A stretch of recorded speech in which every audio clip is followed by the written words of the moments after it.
As always, I'm the last one in the library. This is my favorite spot. 7th floor, tucked away in a corner behind a mountain of medical textbooks. It's my own little oasis. The doctor-patient relationship is very important in this example. No, that's not right. The doctor-patient relationship is essential in this example. If I can finish this assignment in the next hour, I'll still have time to review for my pharma test before they kick me out of here. That happens most nights. I try to focus in on the task at hand, but a buzzing sound breaks through from outside. I look up, and there it is, high above the empty parking lot, a black drone, hovering with an insistent hum. And it's watching me, or at least it feels that way, like it's waiting for me to do something. Really? The drone moves closer, right to the other side of the window. I knock on the glass. Get a life, man! Go find someone else to annoy! I stare down at the drone, hoping it'll lose interest and fly off, but it doesn't budge. Instead, the camera lens zooms in on me, inching closer, as if it's trying to peel away my privacy layer by layer. A chill runs down my spine. This feels too deliberate, too invasive, like someone is testing me, seeing how long I'll sit here without snapping.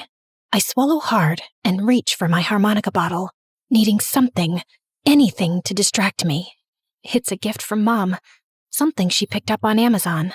I take a sip, gripping the cap a little tighter than necessary, and then, completely by accident, I blow into it. A soft, trembling note escapes from the cap. I freeze. Wait, what? I stare at the bottle, then blow again. Another note, a little clearer this time. It plays music? I let out a shaky laugh, part disbelief, part nervous energy. Of course Mom would get me something bizarre without realizing it had a secret feature. And right now, oddly enough, it's exactly what I need. I take another sip, then deliberately play a slow, uneven tune. It's not perfect, but it's enough to drown out the silence pressing in around me. The drone still doesn't leave. Go home! I close the blinds and try to settle back into my work, forcing my focus onto the page. My fingers tremble just slightly as I pick up the pencil again, and for a second, the words blur in front of me. I know it's just a distraction.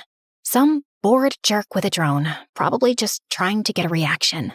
But no matter how many times I tell myself that, the feeling of being watched lingers, a subtle itch under my skin that I can't scratch. A few hours later, I make my way out of the library. It's nearly midnight as I cross the parking lot to my car. The fluorescent lights overhead buzz faintly, casting everything in a sickly yellow glow. I flip open my textbook again and scan the words, even though I know they're too bloodshot to absorb much. Initial trials demonstrated significant SCAT correlation. Patients' concussion severity was statistically reliable across all trials. Just as I reach for my keys, I hear it again, that buzzing, high above. I look up, and there it is, the same drone from before, hovering like it's been waiting for me all this time. Okay, this isn't funny. The only response I get is the hum of the drone, eerie and absolute. Every hair on the back of my neck prickles. The parking lot feels suddenly too big, too open, and I'm completely alone. I'm serious! This is harassment! My voice trembles, but I steady myself, clutching my textbook tightly in case I need to swat it out of the air. The drone lowers itself, hovering at eye level now. Whoever you are, please leave me alone. I have a huge test tomorrow. The drone doesn't budge. It just hangs there, with its lens fixed right on me, whirling louder, the sound drilling into my brain, rising in pitch. Okay, I asked nicely. With a deep breath, I swung my textbook and smashed the drone out of the air. It crashes to the ground in pieces, the sound echoing across the deserted lot. I wait, heart racing, expecting someone to step out of the shadows, to claim the wreckage or demand an apology. But no one comes. You're welcome! I toss my books into the car and breathe a sigh of relief. Just need to get home, read a few more chapters, and salvage what's left of this night. I buckle my seatbelt, still shaking, my hands gripping the steering wheel tight. It was just some idiot's drone. Just a prank. Nothing to worry about. But then, I hear it. That buzz. Louder than before. My pulse picks up as I glance around and spot 2 more drones emerge from the shadows, gliding toward me from the opposite ends of the lot. My stomach twists as one of them circles my car, almost like it's sizing me up. The other hovers just above my car's hood, its camera fixed on me, with a steady, unsettling gaze. Leave me alone! I throw the car into reverse, the tires screeching as I swerve out of the parking lot and into late-night traffic. My heart's pounding, fingers fumbling as I dial 911. I glance back, and of course, the drones are right on my tail, relentless. 911, what's your emergency? Hi, I'm being followed. Okay, ma'am. What's the address? I'm on Grove Street. I swerve to avoid a slow-moving car. Are you in a car, ma'am? Yes.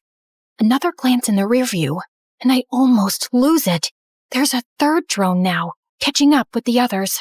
Now there's 3 of them! What? Can you please describe your vehicle, ma'am? My hands tighten on the wheel as I jerk it around a corner. Yeah, it's a white Toyota, and something really weird is happening to me. Can you describe the vehicle following you? No, I mean, they're not vehicles. Before I can get another word out, one of the drones slams into my windshield with a loud crack, splintering the glass. I gasp, hitting the gas pedal harder.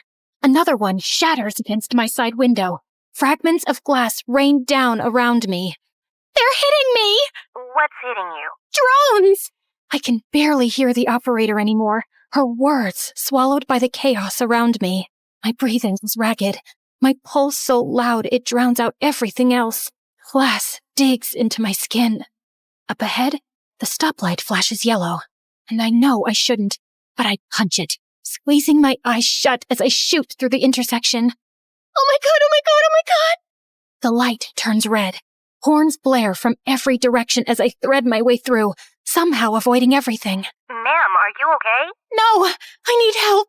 I need help right now! Just stay on the line. We're tracking you. I steal another glance at the rearview mirror, and my stomach drops. More drones speed after me, filling up the road. I'm so focused on them that I almost don't notice the truck stalled in my lane ahead. I yank the wheel, tires screaming against the pavement. Ma'am, slow down. Not an option, lady! I slam my foot down, tearing through the next intersection, only to see a solid wall of drones hovering there, waiting for me. I veer left, my tires losing traction as the car skids. The smell of burnt rubber fills the car, and I fight to keep control, knuckles white on the wheel. Okay, there are a ton of these things. Can your people please hurry? Officers have been dispatched. Please stay calm. My rear windshield shatters completely as a drone smashes through. It sputters in the back seat among a pile of broken glass. The wind howls in, and my hair whips across my face. Make it stop, please! At the next intersection, I spot another wall of drones hovering just ahead. I don't have time to think. I swerve right across 2 lanes, barely squeezing between a couple of honking cars. My stomach flips as the drones close in, one after the other, smashing into my car. I can't keep this up. Ma'am, please pull over. And then what? A drone gnashes through the windshield and showers me in glass. I throw my arms up to shield my face, feeling shards cut into my skin. My foot slams the brake, and the car veers off course, crunching head-on into a light pole. For a moment, everything goes still.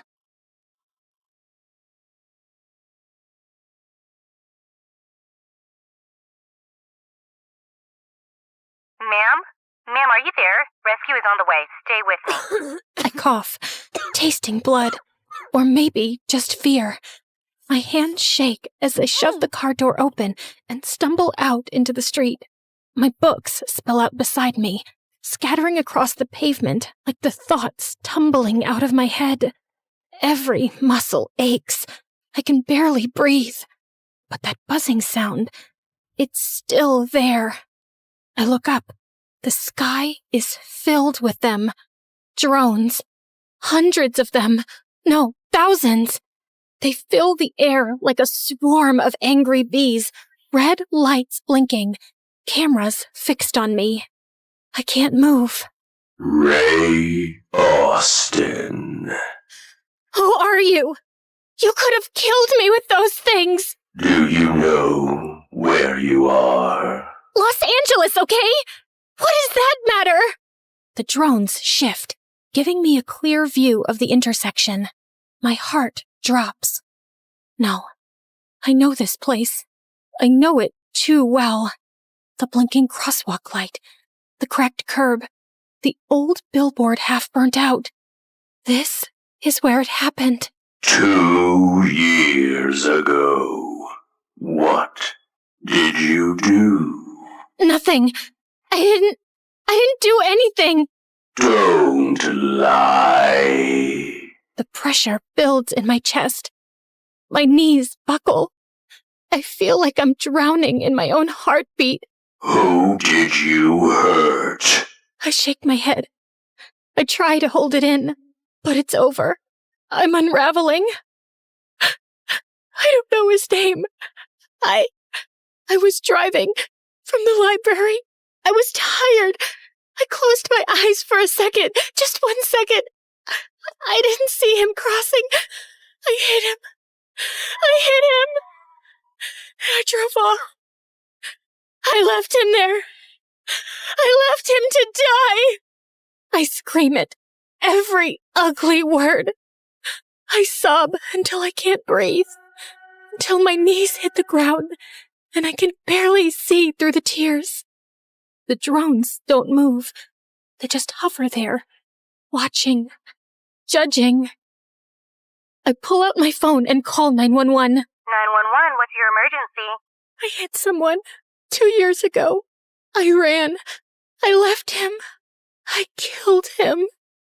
I can't live like this anymore. I need to confess. The sirens came fast. I sit on the curb, hugging my knees, watching the flashing lights reflect off the shards of my windshield.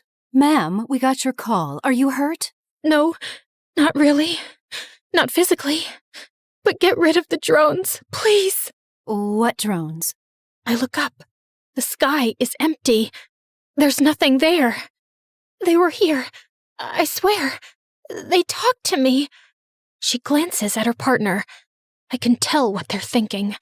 Maybe I am losing it. Maybe I already have. They take me in, gently, like I'm made of glass. I don't resist. At the station, I tell them everything. I don't hold anything back. They write it all down. Later, someone comes in with a file. I see the surprise on the officer's face. It turns out, the man I hit didn't die. Not even close. He was treated for a broken leg. They never caught the driver. They ask if I want to see him.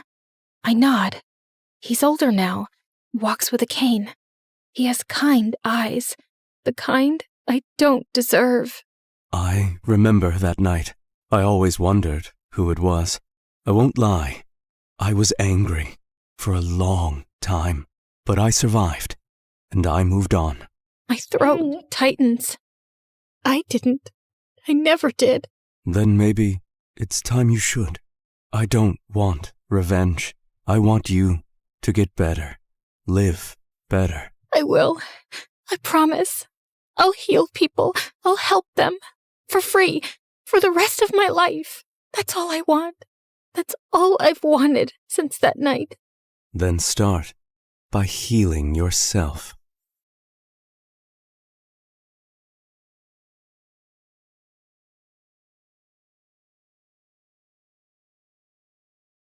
When the music kicked off and everyone started dancing, I escaped to the garden for some fresh air. As I sat down by the fountain and sighed, a soft object hit me squarely in the face. Then someone in black jumped down from the tree above me. Brought your favorite cheeseburger. Meredith, what are you doing here? And why would you hit me with a burger? Wait, are you dressed up like Catwoman? Yeah, it's been my look for weeks now. 1, it shows off my fantastic figure, which is a service to humanity. 2, every vigilante hero needs a costume, and I've always found Catwoman classy. 3, Vigilante hero? You basically rob people. Yeah, like Robin Hood, stealing from the rich and giving to the poor. You steal for yourself. I am the poor. And what's all this you nonsense? Last time I checked, we were a team. But sis, what's taking so long with this mission? It's not that simple. It's pretty simple. You make this rich dude fall for you, get access to his vault, steal the painting, and we run off to Bora Bora. Are you having trouble making him fall for you? Maybe he hates your eyebrows. I don't know, but I feel like punching you in the face every time I see your eyebrows, which is basically every time I see your face. Shut up, Em. Everything's going fine. Okay, but hurry up. This catsuit is giving me a butt rash, even though I use baby powder under it. I want to put it away soon and retire on a beach in a bikini. Aren't you looking forward to it? Just take the stupid suit off. You're a con artist, not a cat burglar. And of course, I'm looking forward to it. You should go before you blow my cover. And thanks for the burger. It's not a gift. Duh. You're gonna pay me back. I've noted it in my diary. See ya. I couldn't help laughing as I saw her clumsily climb the wall, then fall over to the other side. But as I turned away, I felt troubled. The problem wasn't about making this rich guy I had to rob fall for me. He already had. The problem was, I'd fallen for him too. Let's start from the start, okay? Hi, I'm Claire, originally from Connecticut. And yes, you might have heard some fun words being used for me. Deceitful witch, manipulative liar, and con artist might come up, none of which is an exaggeration. But people change, okay? Before I tell you my crazy story, please like and subscribe. My mother was born into what she always called old money, which basically means her family had been rich for a long time and their wealth was passed down generations. Unfortunately, it skipped our generation. Apparently, my dad was extremely charming and swept Mom off her feet when she was just 20. She married him against her parents' wishes and they cut her off from their wealth. Then, 2 years later, Mom gave birth to twins, Dad met another woman, and he abandoned us. At least he left us the house in a nice neighborhood, but my grandparents refused to help Mom out and said she had to live with her decisions. Mom, how are you feeling now? Like my organs are shutting down one by one. So, same as this morning then. Here's some chicken soup. There's no chicken in it. Well, you asked for chicken soup when there was no chickens in the fridge, so I guess we all have to use our imaginations, don't we? Oh, the soup at my parents' house always had chunks of chicken and big fat prawns. What has life come to now? I was raised as a creature of luxury. I'm like that fairy tale princess who couldn't sleep because of a single pea under her mattress. So you say, but there's a bunch of sharp pebbles under your mattress and you sleep like a log and snore like a bear. What? How could you put pebbles? I do not snore. Leave me to decompose, please. Well, you have to return to your waitressing job, so get well soon, Mom. Shall not. I loved Mom, but she was basically a spoiled, selfish child who just couldn't adapt to her changing fortunes and start acting like a freaking parent. My sister Meredith and I were twins, but we looked nothing alike. With her soft blonde hair and big baby blues, she looked like the kind of sweet soul who saved kittens from trees, helped old people across the road, and sang to birds. She didn't look like she had an ounce of evil in her, which wasn't true, like at all. But we'll come back to that later. From an early age, it was clear to me and Meredith that we had to be resourceful for money. I started doing odd jobs for our rich neighbors in the 8th grade, like raking their gardens, walking their dogs, and babysitting their kids. But Meredith was always finding more creative ways, like taking stupid boys in her class on paid exclusive tours to an alien site she'd discovered in the nearby forest. I'd seen her digging up the crater where the spaceship had landed, or selling youth water to high school girls, claiming she'd traveled far to the Fountain of Youth over summer break and had a limited supply. They actually thought she was telling the truth because it tasted different. Yeah, that's because she was filling up bottles from the neighbor's gross jacuzzi. People eventually caught on and stopped buying from her, and that's when she started stealing from me. But whenever I'd confront her, she'd throw a tantrum and deny it like I'd accused her of killing someone. So the next time, I hid money in my diary and made my latest entry. Dear Diary, guess what? What? When Mom took Meredith to the hospital for her sore throat the other day, the doctors made a shocking discovery. Meredith has a rare, incurable disease. She only only has a few more months with us. We've decided not to tell her so she isn't scared and lives the rest of her short life in peace. Yes, I'm sad, but not that much because my baby sister is going to a better place and leaving me all her stuff. I knew my trick had worked when Meredith came down one morning with swollen eyes. When Mom asked her what was wrong, she burst into tears about her incurable disease. Where would you get an idea like that? Yes, Meredith. Please, tell Mom where you got this idea from. You wrote it in your... Oh, wait, you chubby witch! You made me believe I was dying! Meredith lunged at me and we went rolling all over the kitchen floor. But she ended up getting grounded for a month for stealing and invading my privacy. I soon started missing her at dinner time, though. So late one night, I snuck into her room with ice cream to find her playing darts with my face as the target. I'm sorry you're stuck here, but you did steal from me. I know we don't have a lot right now, but we'll work hard and make money in the future.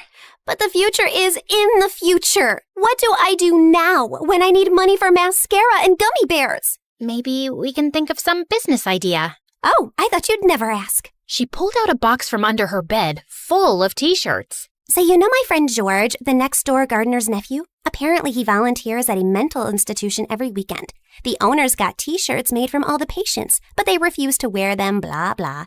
So now the mental place has hundreds of these lying in storage. George said he can score them for me, and we could have our own t-shirt range with cute things written on them. Look, here's one I made for myself. I want to go to Bora Bora, but I'm Bora Bora. Please help me. Funny. I'm very serious, actually. I'm gonna live in Bora Bora one day. So, are we selling these t-shirts? I'm in. I also made one for you. That'll be $10, thanks. Money can't buy happiness, but poverty can't buy anything. Please help me.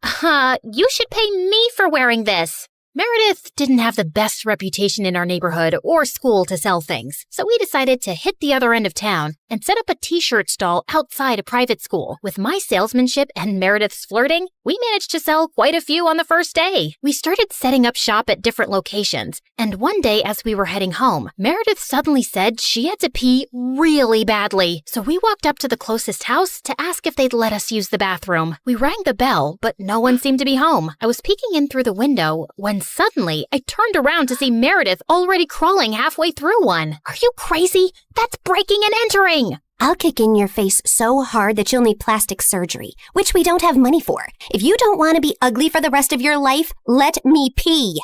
I let her go and was standing guard at the door when, to my horror, a car suddenly pulled into the driveway and a snooty woman stepped out. Hey, you girl.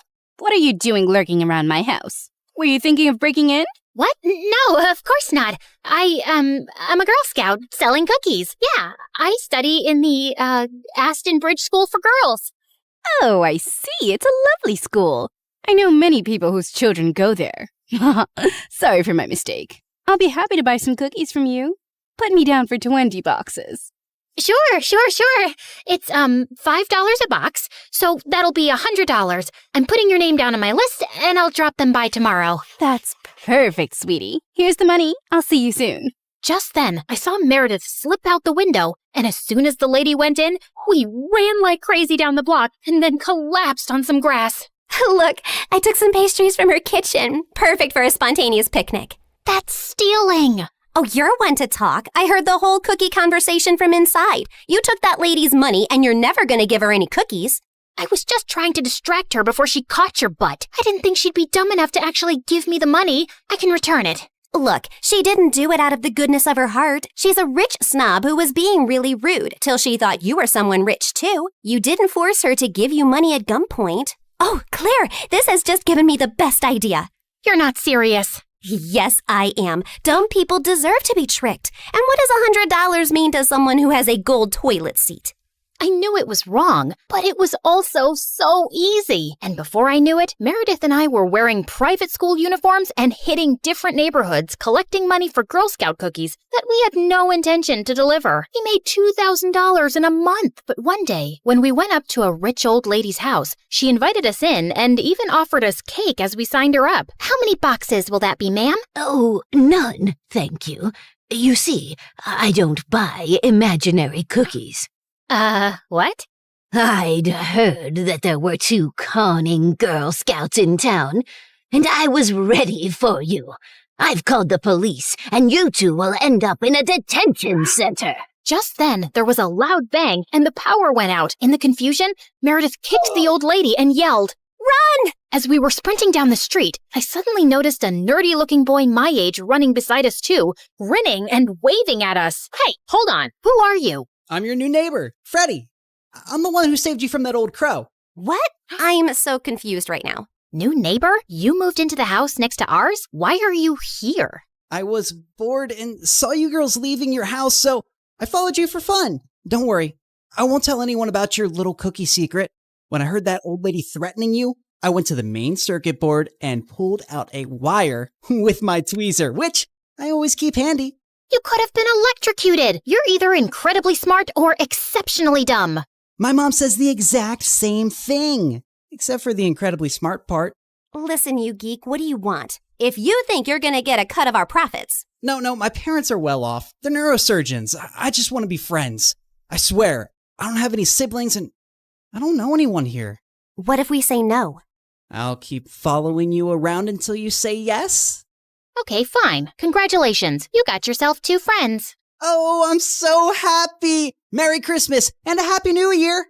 And from that day on, that goof really did become our best friend, especially mine. He was like the sibling I never had. I mean, the nice sibling who did my nails and watched the channel I wanted to watch on TV without arguing. He was also really generous. I didn't want to take advantage of it, but Meredith and Mom had no problem keeping all the gifts he was always getting us. We decided to lay low with our conning activities in case the old lady had actually told the police about us. But soon after we joined the 11th grade, a new drama unfolded in our lives. A family moved into the huge white house across the street. Apparently, the couple who'd bought the place was loaded, and they had 5 teenage boys.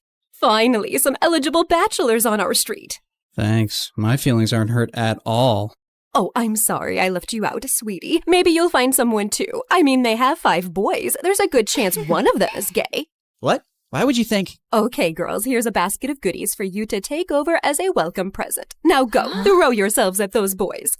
Meredith and I rolled our eyes, but we decided there wasn't any harm in checking them out, and we were welcomed by the ugliest quadruplets ever. They were really sweet and really excited to see us, but with their orange hair, acne, and buck teeth, they were not a pretty sight.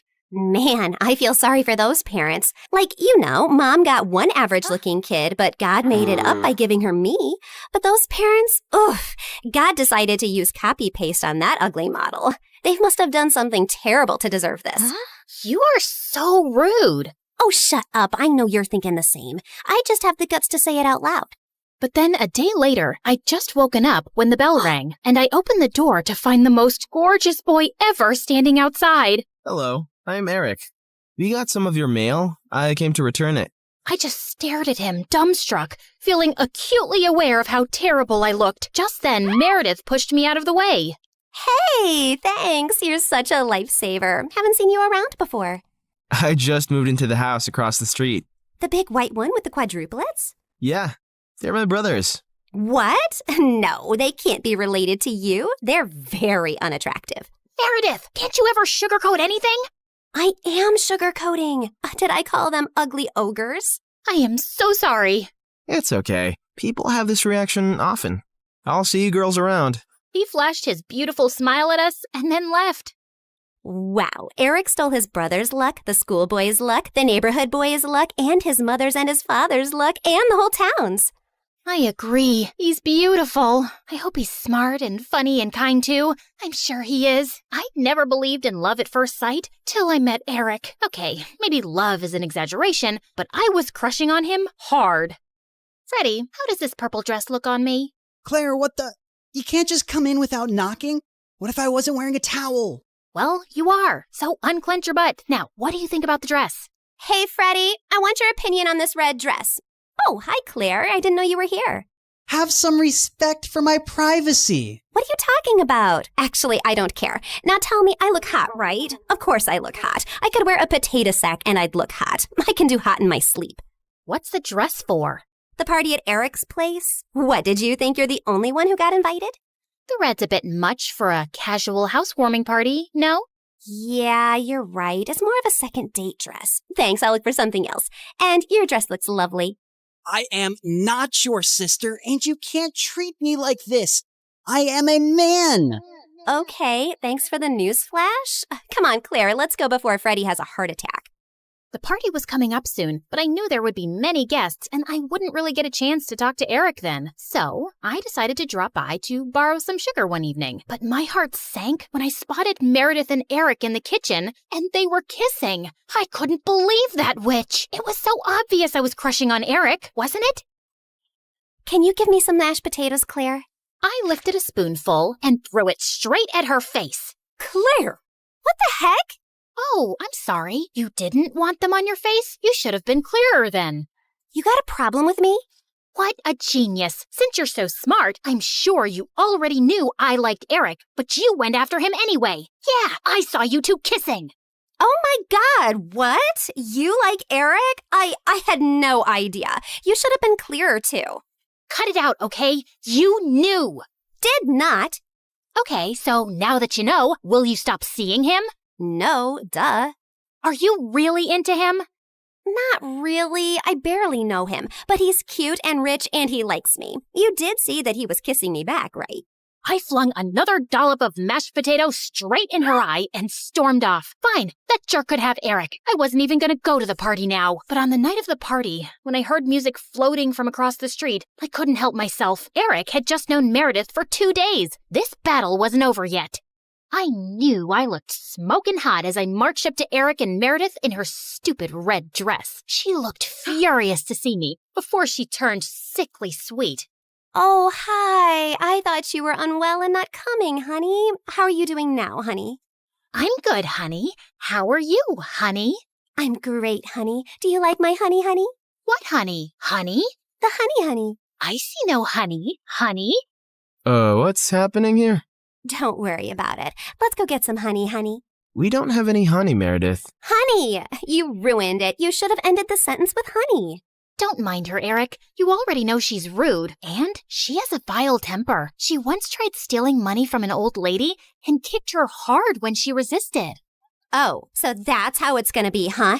Eric, did you know that Claire is so dumb? I told her when we were kids that if she ate bluebells, her eyes would turn blue like mine. She ate a bunch and then pooped her pants in school. Didn't Meredith tell you she used to fart in the neighbor's jacuzzi just because they said they liked me more than her? It went on for a month. Oh, how about the time you dropped Mom's toothbrush in the toilet and just put it right back? Imagine someone being so awful to their own mother. Meredith has a boyfriend who works in a mental institution, and he steals the patient's clothes from there for her. Imagine doing that to sick people. Claire keeps acting like she doesn't know her best friend is in love with her, and she keeps using him for his money. What? Are you talking about Fred? I've never used him, and he's not in love with me. Oh, please. A blind person can see Freddie's been in love with you since day one. Shut up. You shut up. How about you shut the heck up? Not till you shut up first. I pushed Meredith out of my way, but I ended up pushing a little too hard, and she crashed straight into the punch bowl. She got up and charged me, and we landed straight on the food table. As Eric was trying to pull us apart, Freddie suddenly ran in. Claire, Meredith, stop! Your mom, she isn't okay. You gotta come now. We ran outside to see Mom unconscious and being wheeled into an ambulance. Since Freddie's dad was a neurosurgeon, he took Mom's case and ran tests for weeks to discover that she had some inflammation in her brain for unknown reasons, which had sent her into a coma. Freddie's dad decided to enter her name in a clinical trial for rare brain diseases since she met all the criteria. But what's it going to cost us? We take one pro bono case for the trial, but there will still be other hospital expenses. And you girls will have to figure out something soon. Do you have any relatives? We had to contact our grandparents, but to our surprise, Mom didn't even have their numbers saved in her phone. All we had was a framed picture with their names signed at the back. Freddie offered to hire a private investigator, and within a week, he said they'd been found and were flying over to see us. But I couldn't help noticing as they got out of the cab that they didn't look rich at all. Those paupers are our grandparents? They're definitely the people from the picture. Why do Grandma's shoes look like something out of a museum? And Grandpa's coat is missing 3 buttons. The old lady hobbled towards us and hugged us tight. Oh, girls, it's so good to see you. We had no idea we had granddaughters till yesterday. You look nothing like our son, though. Your son? No, we're your daughter's kids. Oh, honey, we don't have a daughter. The private investigator who tracked us down did say our daughter was looking for us, but we just assumed that was our son who ran away from home 18 years ago. He was always saying he'd change into a woman one day. What? Our mom used to be a man? No, this is crazy. Look at this picture. Does this woman look anything like your son? Our son is ugly, and I remember this woman. Alfred, you remember this beautiful lady came to stay at our motel many years ago? She disappeared suddenly one night, and the next day some mafia men turned up looking for her. Ah, yes. Those men kept turning up for weeks. They seemed like bad news. I'm happy to hear the lady is okay. So, you're not her parents? Then why does she have this picture of you guys? She took it from the motel. I don't know why. I'm so tired, dear. Can I rest for a little while? No, if you're not our rich grandparents, you gotta go. Taxi! Meredith sent them packing immediately, and we just stood staring at each other. When was Mom in a motel? And why were there bad men after her? She told us all our lives these random people are our grandparents. What else has she been lying about?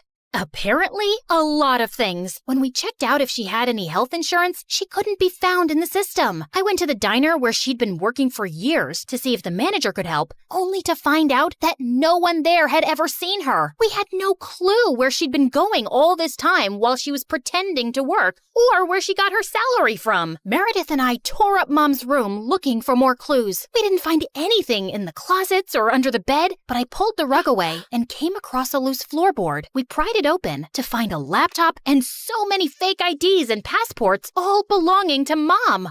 Oh my God. Mom? As a French redhead? Her hair is black here, and she's Swedish. We opened the laptop, but we couldn't get past the security code. We asked Freddie to come over and told him everything. And when he went over the laptop, he let out a low whistle. Whoa, this is heavy encryption and insane firewalls. Is your mom from the CIA or something? Have you ever seen her using this laptop? Yeah, I have once, but she told me she borrowed it from a friend to watch Keeping Up with the Kardashians. Who is this woman?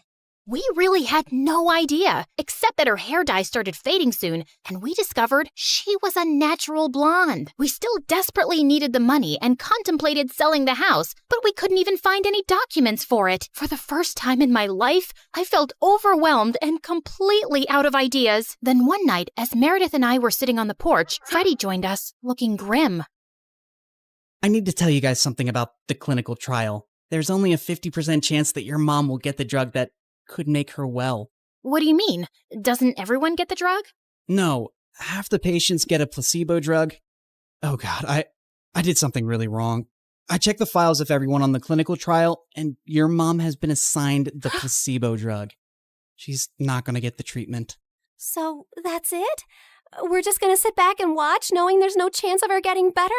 Make your dad give her the drug! I can't. Dad would lose his medical license if anyone thought he interfered with the trial. Then why did you even tell us, Freddie? Freddie looked at me silently. He told us because he and his dad can't do anything, but we can. Whatever you plan, I can't be part of it, but you have to do it soon. The trial starts next week. Thank you, Freddie. You don't know what this means to us. Of course. I'd do anything for you, Claire. For the first time, I saw what had maybe been so obvious all along. Freddie was in love with me, and I was about to use it to my advantage. Can you tell me where the trial patient files are?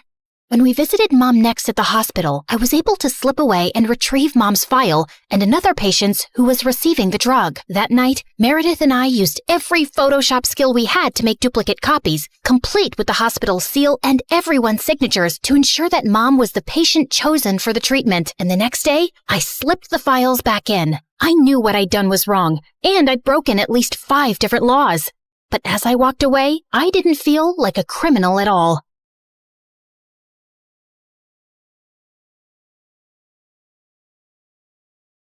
I was walking down the hospital corridor with Freddie when Meredith came running towards us. Where have you been? Mom's awake. She's finally awake. Oh my god, seriously?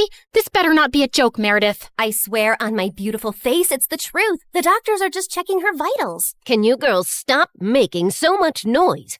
It's a hospital. Oh, shut it, nurse. We're in the coma ward. Who are we disturbing here? Don't you want these people to wake up? How dare you talk to me like that? This is preposterous. That's not even a real word. Remind me to buy you a dictionary. How did you become a nurse? Jeez. You ran down to Mom's room to find her fighting off the doctors. She jumped onto her bed like an animal and started screaming at them. Where am I? Are you doing a science experiment on me? You will not touch the daughter of Vladimir. I learned how to catch fish with my bare hands when I was 3 and tackled a bear when I was 5. You think you are any match for me? Ma'am, we mean no harm. We're your doctors. How are you old enough to be a doctor? You have pimples like a teenager. I'm fully qualified. Shut up, little boy. Tell me where I am before I take your eyeballs out and play bubbles with them. Mom? Mom turned and stared at me with wild eyes. Let's get out of here before she attacks us. For once, I agree with Meredith. Who are you? And what did you just call me? Hey guys, the last time you saw me, I was walking down a hospital corridor after switching the clinical trial files. That was 2 years ago, so let me get you up to speed on everything that's happened since then. Mom entered the clinical trial, and her tests started showing signs of progress, but she didn't come out of her coma anytime soon. Freddie tried to help us, but Meredith and I had to learn to manage on our own, and it turns out there's a lot you can steal from a hospital. We never had to buy toilet paper or cleaning supplies again, and we always had endless cups of pudding and Jell-O. Meredith, is that diaper cream you're putting on your face? A girl's gotta moisturize. It's very hydrating. My face is as soft as a baby's butt. What did you score today? More useful things like new bed sheets, pads, towels, and batteries for our TV remote. Time for our show and more Jell-O. Woohoo! But we still needed money, and after high school, we went back to our conning ways. I always pushed away the guilt and justified it to myself with things like, we needed the money, we had no other choice. But I have to admit, I also felt a thrill every time we outwitted someone and got away with it. It started out small, like hitting venues of concerts and games in different cities and selling fake tickets to desperate fans, hoping to get in at the last minute for twice the regular price. By the time they figured the tickets were bogus, we were gone. Or going to the American Idol audition venues and convincing hopeful contestants that we were part of the TV show crew, and we'd get them through to the next round if they paid us a little money. Then, we set up an Instagram matchmaking business account with tons of fake success stories. We were getting booked for our services by loads of women. We'd always meet at the client's house in disguise. What is this exquisite dessert? It's like a cloud melting in my mouth. It's a Japanese cheesecake, delivered fresh every day from Japan. You are just the kind of people I like. Ow! Let's get down to business, shall we? Wow, I mean, this cake. Yes, business. This is your daughter? Oof. We know she's a bit plain. And she's 6 feet tall? With that face? Is her case hopeless? Oh no, we've dealt with a lot of uggos before. Believe me. Ow! What my partner means is there's someone for everyone out there, and we're experts at making those two people meet. We'll need a small advance, and we'll bring you a portfolio of suitable bachelors in a week. You'll be the mother of the bride soon, watching your little giraffe walk down the aisle. Sounds good, right? Make that check to cash, please. Can you also pack the rest of this cake? We'd take the advance, keep in touch for a few weeks saying we were gathering options, and then disappear. Of course, people soon started commenting on our page, calling us frauds and reporting our account, but we made a good amount while it lasted. We tried out a wedding planner service next. That's a gorgeous cake, but it's so expensive. But it goes so perfectly with your pink and white theme. Also, we're planning to order 2,000 pink and white roses. And an ice sculpture for the reception area. How much will all this cost? You can't put a price tag on happiness. Daddy will have a heart attack. He's gonna have one anyway. I just saw him eating a block of cheese. Why should that stop you from having the wedding of your dreams? Really, you deserve the best on your big day. Okay, I'm sold. Let me write you a check. When that went bust, we became travel bloggers and influencers. With our huge number of fake followers, we managed to get into the best hotels for free as long as we wrote a review. When I'm rich, I will buy a hotel and live there. They have the best beds. Room service? Yes, we'll have 2 lobsters, 4 sushi platters, 2 beef burgers with fries, the prawn tempura, the fish tempura. Okay, anything with the word tempura. And why don't you bring up the entire dessert menu? Thanks.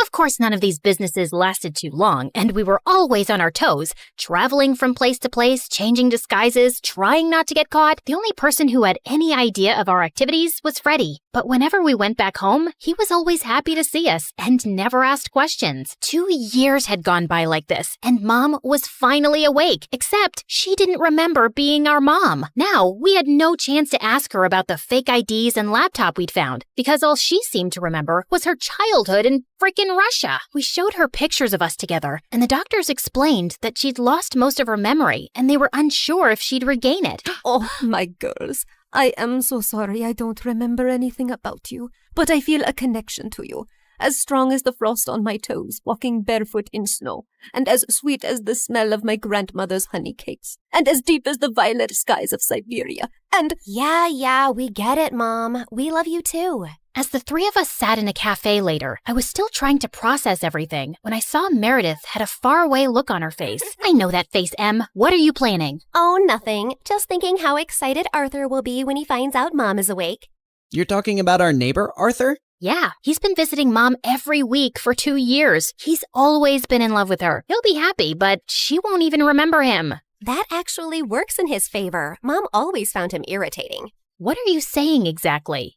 What if we convinced Mom that she was deeply in love with Arthur before she went into a coma? I'm sure he won't have any problem playing along. Maybe we even say that they were engaged before she got sick. If we set them up, Mom will be taken care of for life. Arthur is rich with a capital $sign. Wow, Meredith, you're a frickin' genius. Jeez, why are you girls always scheming? Because our parents are not neurosurgeons. You can't use that excuse forever. Watch me.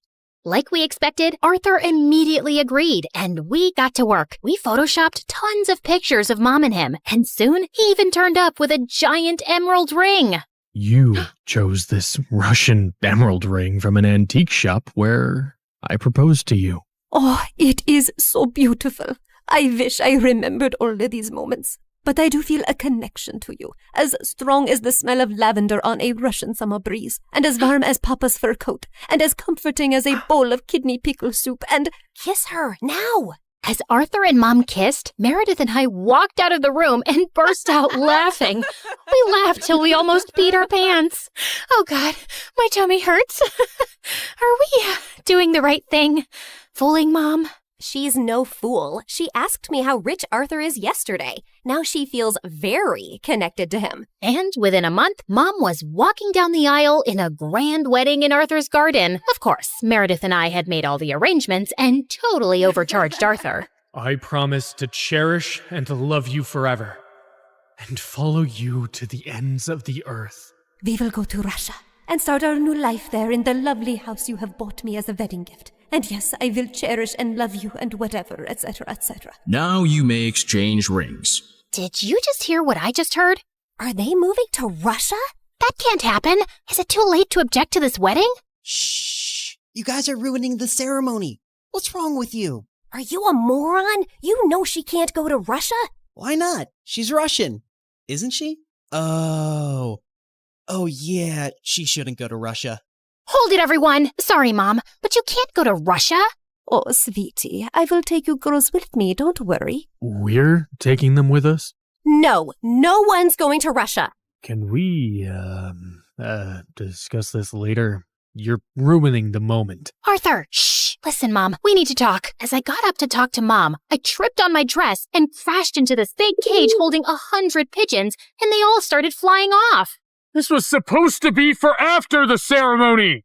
But suddenly, those pigeons turned vicious and came back to attack everyone. They clawed at people's hair, poked them with their beaks, and pooped everywhere. As the guests ran around in chaos, someone slammed straight into the wedding cake. Meredith and I grabbed Mom's arms and dragged her home. What is wrong with you two?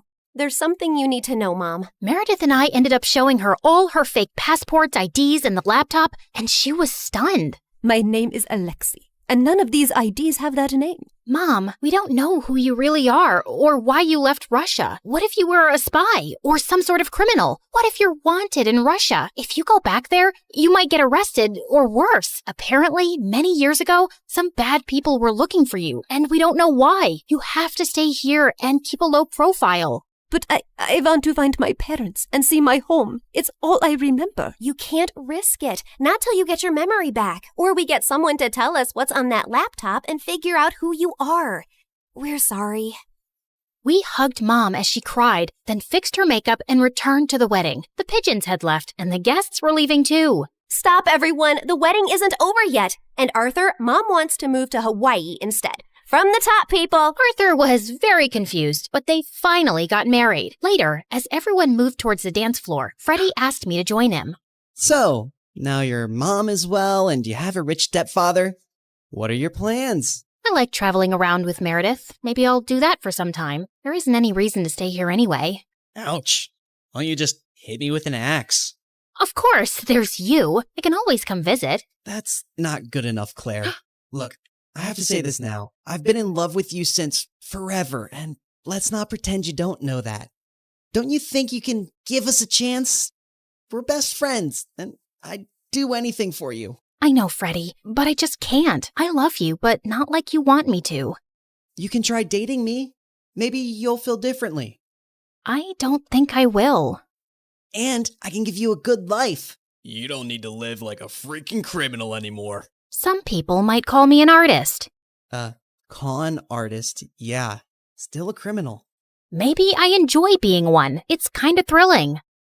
I don't really believe that. You don't want to believe that. We're too different, Freddie. You're going to be a neurosurgeon like your parents, and she'll find a nice girlfriend and then marry her and live in a nice neighborhood, and you'll be content. I'm not sure that's the life I want. It sounds boring. I wish I'd said something else when I saw Freddie's hurt face, but there was no easy way to let him down. He kissed me gently on the cheek and walked away, and I felt a lump in my throat. Mom moved to Hawaii with Arthur, and Meredith and I went down a crazy path over the next few years. There wasn't a scam, fraud, or con we didn't attempt. We never stuck to the same thing for too long, in case the police picked up a pattern, but word got around in underground circles about 2 female con artists, and we actually started getting hired for our services. People were always less likely to suspect 2 pretty, innocent-looking girls than someone who looks like a thug. And working with these thugs, we learned how to forge signatures, create counterfeit money, make fake checks, and steal credit card information. I'd always been bad with computers, but Meredith even showed a great knack for hacking. We made good money, partied with rich people, traveled first class, and stayed in amazing hotels. But for me, the glitz and glamour gradually started to fade. I was getting tired living out of suitcases, always wearing disguises and looking over my shoulder. I had no real friends, and even if I met someone I thought I could like, I knew I couldn't be in a real relationship. I was almost thinking of talking to Meredith about quitting the con artist life when one day she burst into our New York hotel room looking beyond excited. You won't believe the job we just got. It's gonna pay us $250,000. Who would pay that kind of money? And for what? Turns out, the kind of people who take you to their headquarters blindfolded. As Meredith and I walked into an underground room,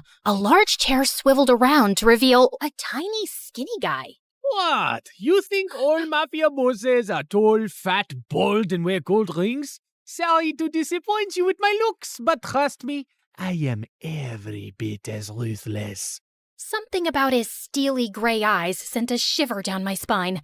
I believed him. His name was Pierre Soufflé, which was obviously a lie, and the job he had for us was to steal a priceless painting from a museum and replace it with a fake. That's the painting? It's, tiny. What's your problem with tiny things and people? It's also kind of stupid. What is that? A raccoon eating a cheeseburger? It's worth $10 million, so the joke's on you, dummy. Now, the owner of the painting has allowed the museum to borrow it for only 3 days, so we don't have a lot of time. Wouldn't it be easier to steal it from the owner's house? Everyone, look at Lady Einstein coming up with brilliant ideas. Why didn't we think of that ourselves? Happy to help. Of course we thought of that ourselves! Trust me, the museum is easier. Why choose us? It's a very stupid security measure, but the museum's floors are activated by pressure sensors at night. Anything above 55 kilograms and they go off. I haven't been able to find a boy who weighs less than that.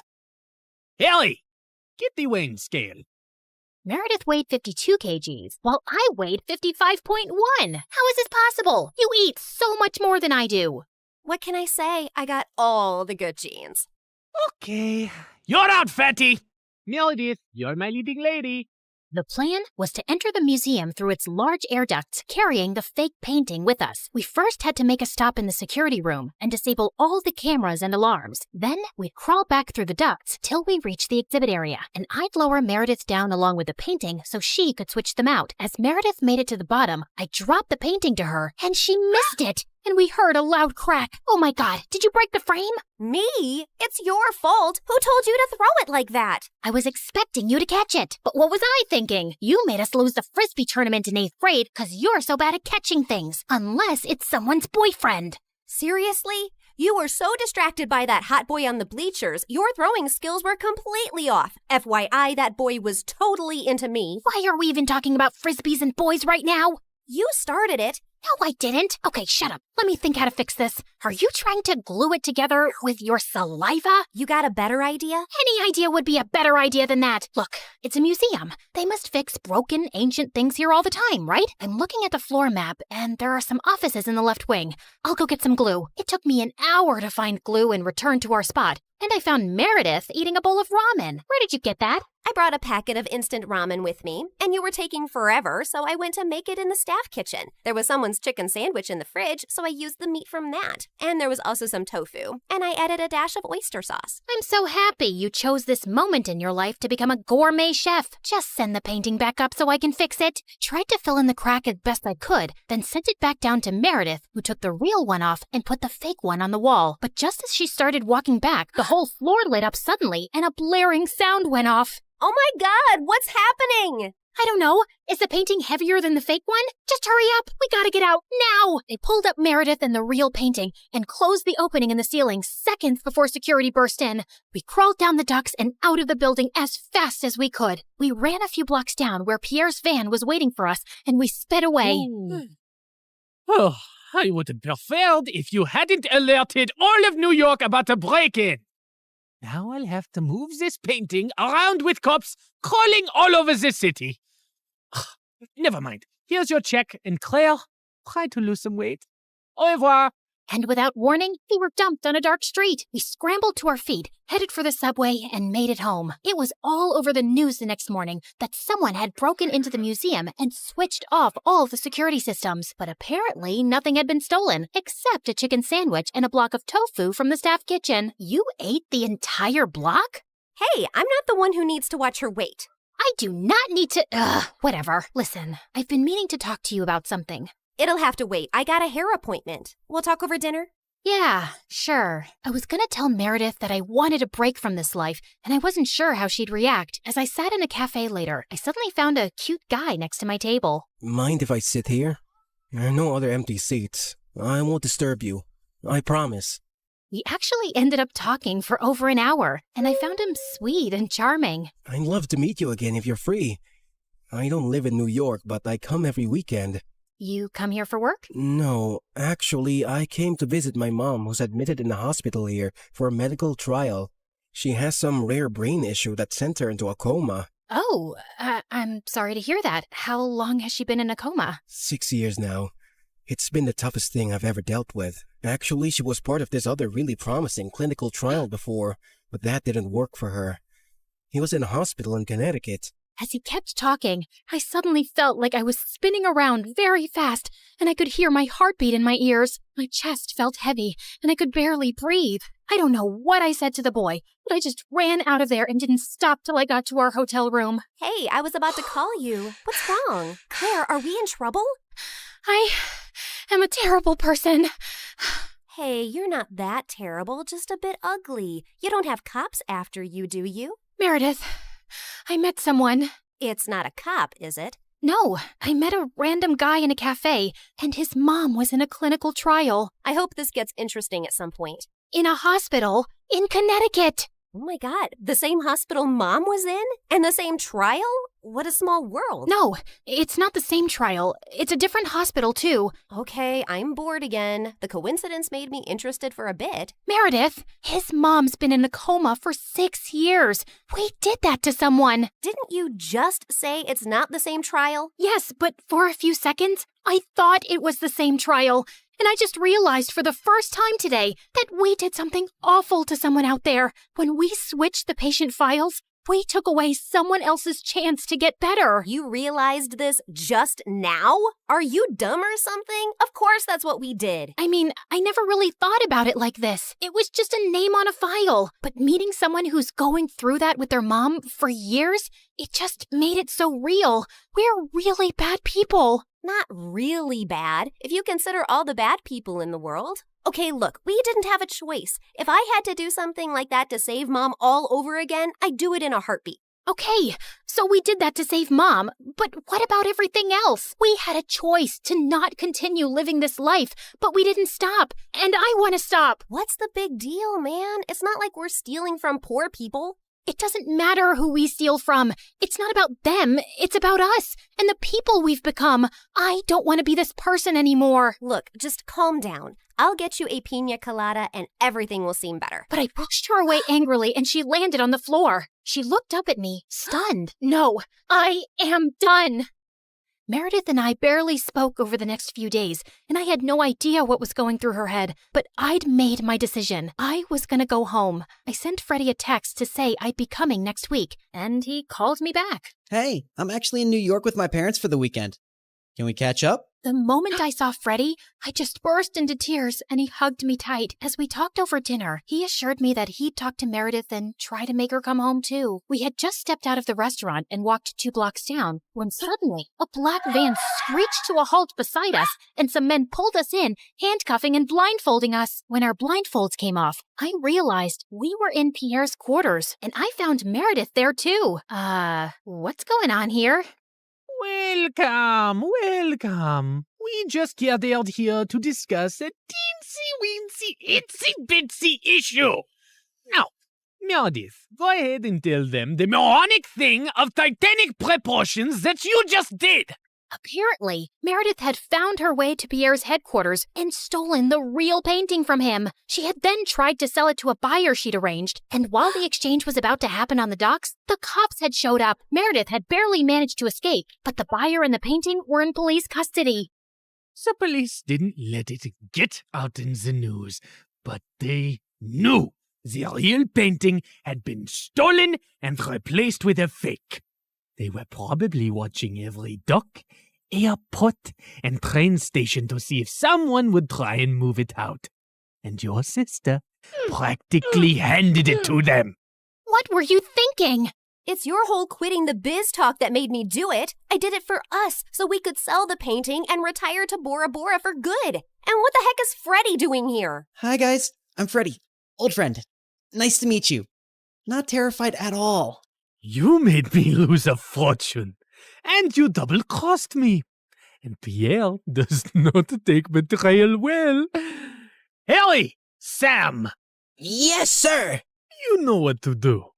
Boss? I'm not really sure how I feel about punching a girl. Yeah, boss, I am not really comfortable with this.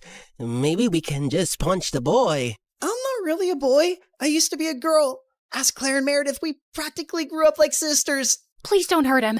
He has nothing to do with this. Silence! You buffoons! I didn't say hurt anyone yet. I just wanted you to threaten them. But of course, you're useless. I'll do myself. Torture Harry and Sam after this meeting. Now, get lost.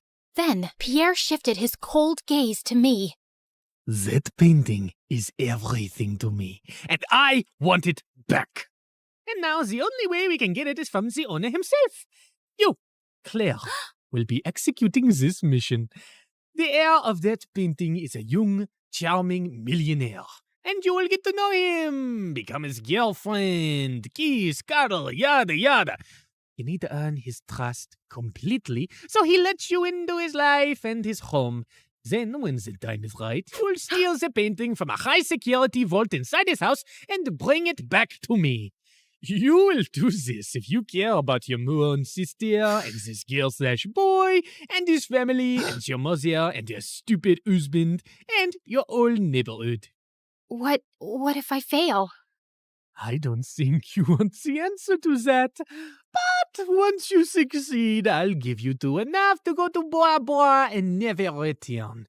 I'd be ecstatic to never set eyes on you annoying girls again. I had my eyes on the target from across the street. As soon as I saw him walk towards the cafe, I headed for the entrance. Just as he opened the door, I bumped straight into him, spilling coffee all over his shirt. Oh, God, I'm so sorry. I wasn't looking. I'll pay for the dry cleaning. His arm rested gently on mine. Hey, it's okay. It was an accident. I looked up into his bright green eyes. In fact, you're the one who's without a coffee now. Can I get you a new one? Sure, I'd like that. Can we also start over? Hi, I'm Christina. Hello, I'm Eric. Do y'all remember Eric? You know, the guy Meredith and I were fighting over the night Mom went into a coma? The guy who was so hot he made boiling water look cool? The guy whose smile shone brighter than the sun and whose eyes were deeper than the Amazon rainforest? The guy who... He looks familiar. Oh my God, I've kissed this guy once. Yeah, the guy who stole my heart the minute I saw him. And then Meredith kissed him. Do you girls know him? Not super well, but I'd rate him number 8 on my list of good kissers. And I've kissed tons of people, so that's pretty high. Oh, Pierre, you really gotta see his brothers. They look like... Ugly old girls, I know. I know everything about him, but how well does he know you? He and his family lived in our neighborhood only for a month, and that was years ago. I don't think he'd recognize me now. Yeah, she's not that memorable. You're all still going in disguise. We have to convince him that you're just a stranger who has randomly bumped into him with no agenda.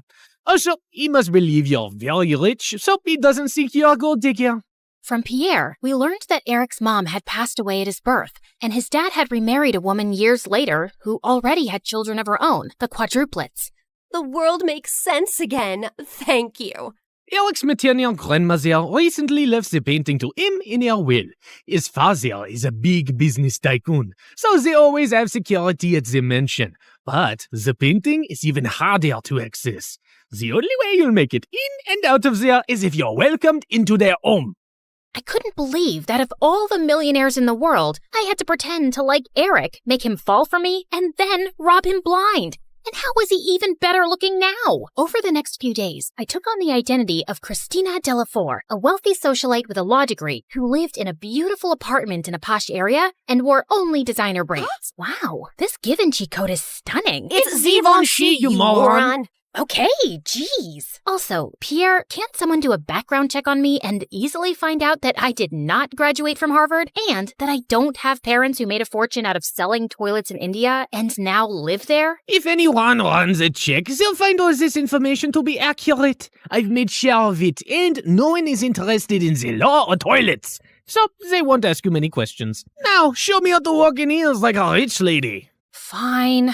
Meredith, pass me the Jackie Chim Chews. Oh my God, they'll know you're fake in a second. I was joking. Relax. I've hung out with enough rich people to pick up a few things. I got this. And then, a week later, I was inserted into Eric's life. We talked over coffee for an hour, and I thought it was going really well. But when it was time to part ways, he didn't ask for my number and just left. Ugh, I'd failed to capture his interest. I'd have to plan another encounter without seeming suspicious. As I was walking away distracted, I ran straight into a garbage can and stuffed my toe hard.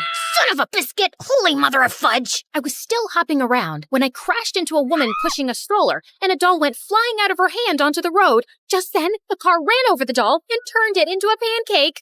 You destroyed my child's precious doll! I'm so sorry. It was an accident. I'll get your little girl a... Wait, your child is a cat? Yes. And that was my childhood doll, which I passed on to my baby. Look, here's some money. Get your baby another doll. She loves that one, and they don't make those anymore. Your baby is a cat. She doesn't love that particular doll. She probably doesn't even love you. She'd eat your face in your sleep if you weren't the one to feed her. Now please. Just then, someone tugged hard at my purse, and I saw a thief running away with it. You've gotta be kidding me! I took my heels off and sprinted after the thief. He jumped over a fence into a park, and I followed. I was gaining on him and sent a flying heel at his head. Just then, someone ran past me, pounced at the thief, and pinned him to the ground. Gotcha! Eric? The park security immediately arrived on the spot and took the thief away. Aren't you glad I followed you and came to your rescue? My rescue? I hit him with my shoe to slow him down and was about to catch him, but then you swooped in at the last minute, and now you want credit? Whoa, easy. I was just flirting with you. Oh, sorry. Wait, you said you followed me? Yeah, I felt stupid that I left without asking for your number. I definitely want it now. You became even more interesting when you stubbed your toe, murdered a doll, yelled at the cat lady, and chased a robber. Eric and I started seeing each other, and even though I knew it wasn't a real relationship, it still felt wonderful. We both hated rom-coms, but were always up for watching horror movies. We supported different baseball teams and had heated debates about who sucked more, and we both loved eating from street vendors and walking around the city at night. I enjoyed his company more than I cared to admit, and my heart skipped a beat every time he took my hand or gave me a goodnight peck on the cheek. And then one night, as we watched a fireworks show in the park, he pulled me close and kissed me, and I practically melted in his arms. Soon enough, he told me his parents were hosting a party at their house, and he wanted to introduce me to them. This was the first time I'd be in his mansion, and I needed to make sure I got invited often enough to find out where the vault was. Eric's dad was lovely, but his stepmom looked at me with a stare so icy it could make hell freeze over. I escaped from the party for a while when the dancing started. Yeah, that's when Meredith dropped by as Catwoman with a cheeseburger, but soon enough, Eric came around to call me in for dinner, where the quadruplets also joined us. So, Eric told us your parents sell toilets in India. Yeah. It's a great business because everyone needs a toilet, right? And you know the population of India. Multiply that with toilets and you have a fortune. What is the population of India? Well, I don't have an exact figure. It's just a lot of people. Suddenly, I had a queasy feeling in my stomach. Didn't you get made fun of as a kid? If you were in my school, you'd be called the Toilet Princess. Rubber Queen. Duchess of Poop. Guys, cut it out. You're not in high school anymore. Wait a second. Have we ever met before? What? No, I really don't think so. Oh God, why was my stomach churning? You know I'm really good with faces, and you remind me a lot of this girl we met in a neighborhood in Connecticut years ago. Guys, remember? She had a twin sister. Oh yeah, I remember those twins vaguely. The blonde one was prettier, right? Dang it! Has to be someone else. I'm an only child, and I've always lived in Boston until I moved here. Yeah, Eric told us you're a lawyer from Harvard. So who's the baddest person you put behind bars? Not that kind of lawyer. I'm actually an environmental lawyer. I was really feeling sick now. Maybe it was that burger I ate? Like you have trees as clients? What do they pay you with? Leaves? Hey, why are you turning green? You love trees so much that you're becoming one? You guys stop. You're not even that funny. No, look at her. She's green. I think I'm gonna hurl. Eric called the doctor immediately, who said I had food poisoning. He gave me some medicines, and Eric insisted I stay over for the night in one of their guest rooms. I fell asleep immediately and woke up a few hours later feeling thirsty. As I made my way down to the kitchen, I realized I had the perfect opportunity to try finding the vault. Just then, I heard some low voices from some room, and I slowly crept up to find Eric's stepmom talking to one of the bodyguards in the library. Were you able to figure out how to unlock the vault? There's no way. I've tried everything for weeks. I only have to use a tiny explosive device to destroy the lock. The vault is all the way up in the attic. No one will hear a thing. But we have to steal a painting the day after tomorrow while your husband and Eric are away on business. Are you ready for this? And then he pulled Eric's stepmom into his arms. I can't wait to run away with you, James. I'm so tired of seeing you secretly, and I'm completely ready. As the two locked lips, I turned around and tiptoed away as fast as I could. Okay, so the vault was in the attic, the lock could only be destroyed with an explosive device, and I couldn't let Eric's cheating stepmom and traitorous bodyguard run away with it. The next morning, when Eric came to check on me, I decided to tell him the truth for once. Eric, I have something really difficult to tell you. I got up last night to get some water, and I heard your stepmom and this bodyguard James talking. They were talking late at night? Yeah. Do you have some vault in this house with some painting inside? How do you know that? That's what they were talking about, breaking in and stealing the painting. They're planning to do it the day after tomorrow, and your stepmom said something about running away with James. I saw them kiss. I'm so sorry. I wish I hadn't. No, I'm glad you did. This is gonna be a huge blow for Dad. But it would have been much worse if we'd found out everything afterwards. Thank you for telling me. And please, keep all this to yourself. I know I can trust you. Eric kissed me gently before walking away, and 2 days later, when the bodyguard and Eric's stepmom were about to escape with the painting, police officers immediately arrested them. This is fantastic. They might link the museum robbery to the bodyguard and stepmom too, and assume the painting is now safe. So it'll be easier for you to steal. Good job, mon chéri. I knew you was a smart twin. After Pierre left, I sank into my armchair, but then I noticed Meredith staring at me. What? You should be happy, but you don't look happy. What's up? Nothing. I just can't wait for this job to be over. You can steal the painting soon, right? You know exactly what to do, and Eric trusts you. By the way, have you two kissed? I've been dating him for 2 months. Of course we've kissed. We text every day and you never mentioned it. I didn't know I had to. So, how is it? It's fine. It's whatever. It's like kissing anyone. My memory's a bit fuzzy, but you know I've kissed him. You never let me forget. And I definitely wouldn't call it a whatever kind of kiss. Yeah, okay. It's nice. It's good. Nice? Good? Oh, wow. Don't make me jealous with all the passion. Okay, you want to know what kissing Eric is like? It's like flying through space, like a meteor that explodes into 1,000 stars, and then jumping into really cold water that makes you feel alive all over, and then feeling warm and tingly down to your toes, like having hot chocolate next to a fireplace on a snowy winter night. So, I'm guessing it's better than kissing the pillow you used to practice on? I did not! Shut up! You're in love with him, aren't you? I was about to snap at her again, but then I just sighed. Yes, I am. The night of the heist arrived, and I felt sick to my stomach, but I just wanted to get it over with. Eric's dad was away, and Eric was holding an important shareholders' dinner, with which most of the household staff was busy. I'd volunteered to host the dinner with them, and got ready to leave before their meeting started. Thanks for your help tonight. You're the best. Oh, it was nothing. Don't thank me. So, I'll see you tomorrow at our coffee shop? It's a date.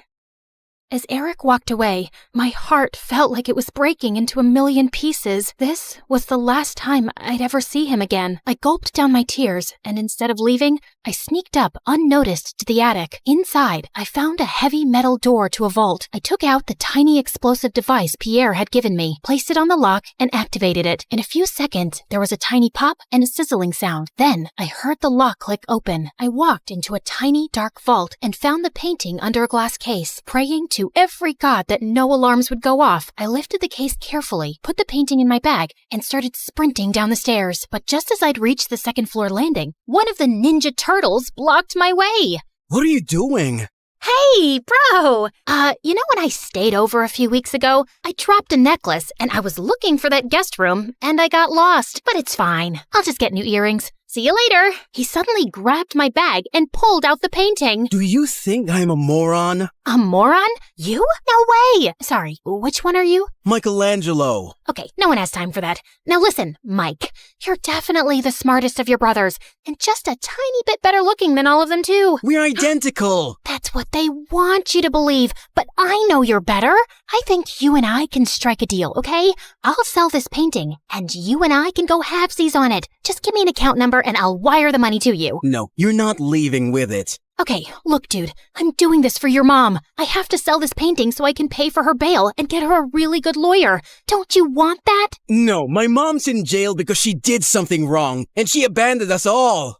She shouldn't have stolen Eric's painting. Why do you care about Eric? Don't you hate Eric? He's so good looking and smart and perfect and gets all the ladies. It makes you guys look even worse than you really are. You should want to hurt him. So let me take the painting. That'll really hurt him. Eric's the best brother in the world, and I love him. Okay. I have an offer you can't refuse. How about I become your girlfriend? I bet you've never had one. I'm gay. Jesus! All right, I surrender. Just one last thing. Without warning, I punched his face so hard that he went reeling back with shock and dropped the painting. Then I kicked him into a room and locked the door shut. I'm sorry, Mikey. You're a really good guy. I sprinted down another flight of stairs and jumped out of the first-story window. I ran across the garden to the fountain, climbed the tree next to it, jumped onto the wall, and then landed softly outside on all fours. Just as I got up, I found myself facing Eric. What are you doing here? Isn't the meeting going on? Nope, that's just what I told you. I sent everyone home and was now waiting for you to steal the painting and run away with it. What? After the painting was stolen from the museum, the FBI contacted me to help them catch the guy they suspected was after it. Does the name Pierre Soufflé ring a bell? Nope, never heard of him. What a dumb name. They told me he would probably strike again. I really didn't suspect you until one of my brothers said something about you looking like a girl we once met in Connecticut, who had a twin. I just couldn't shake that off, and wondered if you were hiding something. I had the FBI look into you, and most of your information checked out, but then they told me that they'd seen a suspected art thief and a girl your age leave your apartment a few times. Okay, so let me get this straight. Tonight was a trap? How could you trick me? Hello?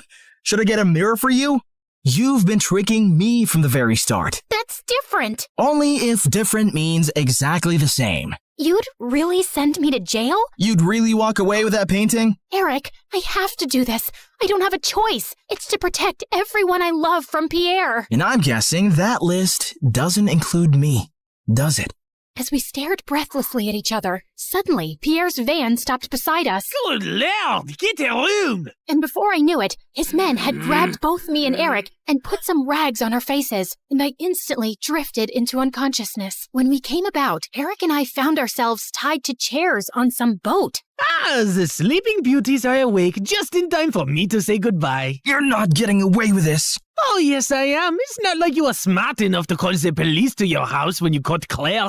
Yeah, that's her real name. You didn't call the police? What was your plan then? My guess is he was just going to take the painting from you and give you a chance to run away. I think he even gave his own security men the night off.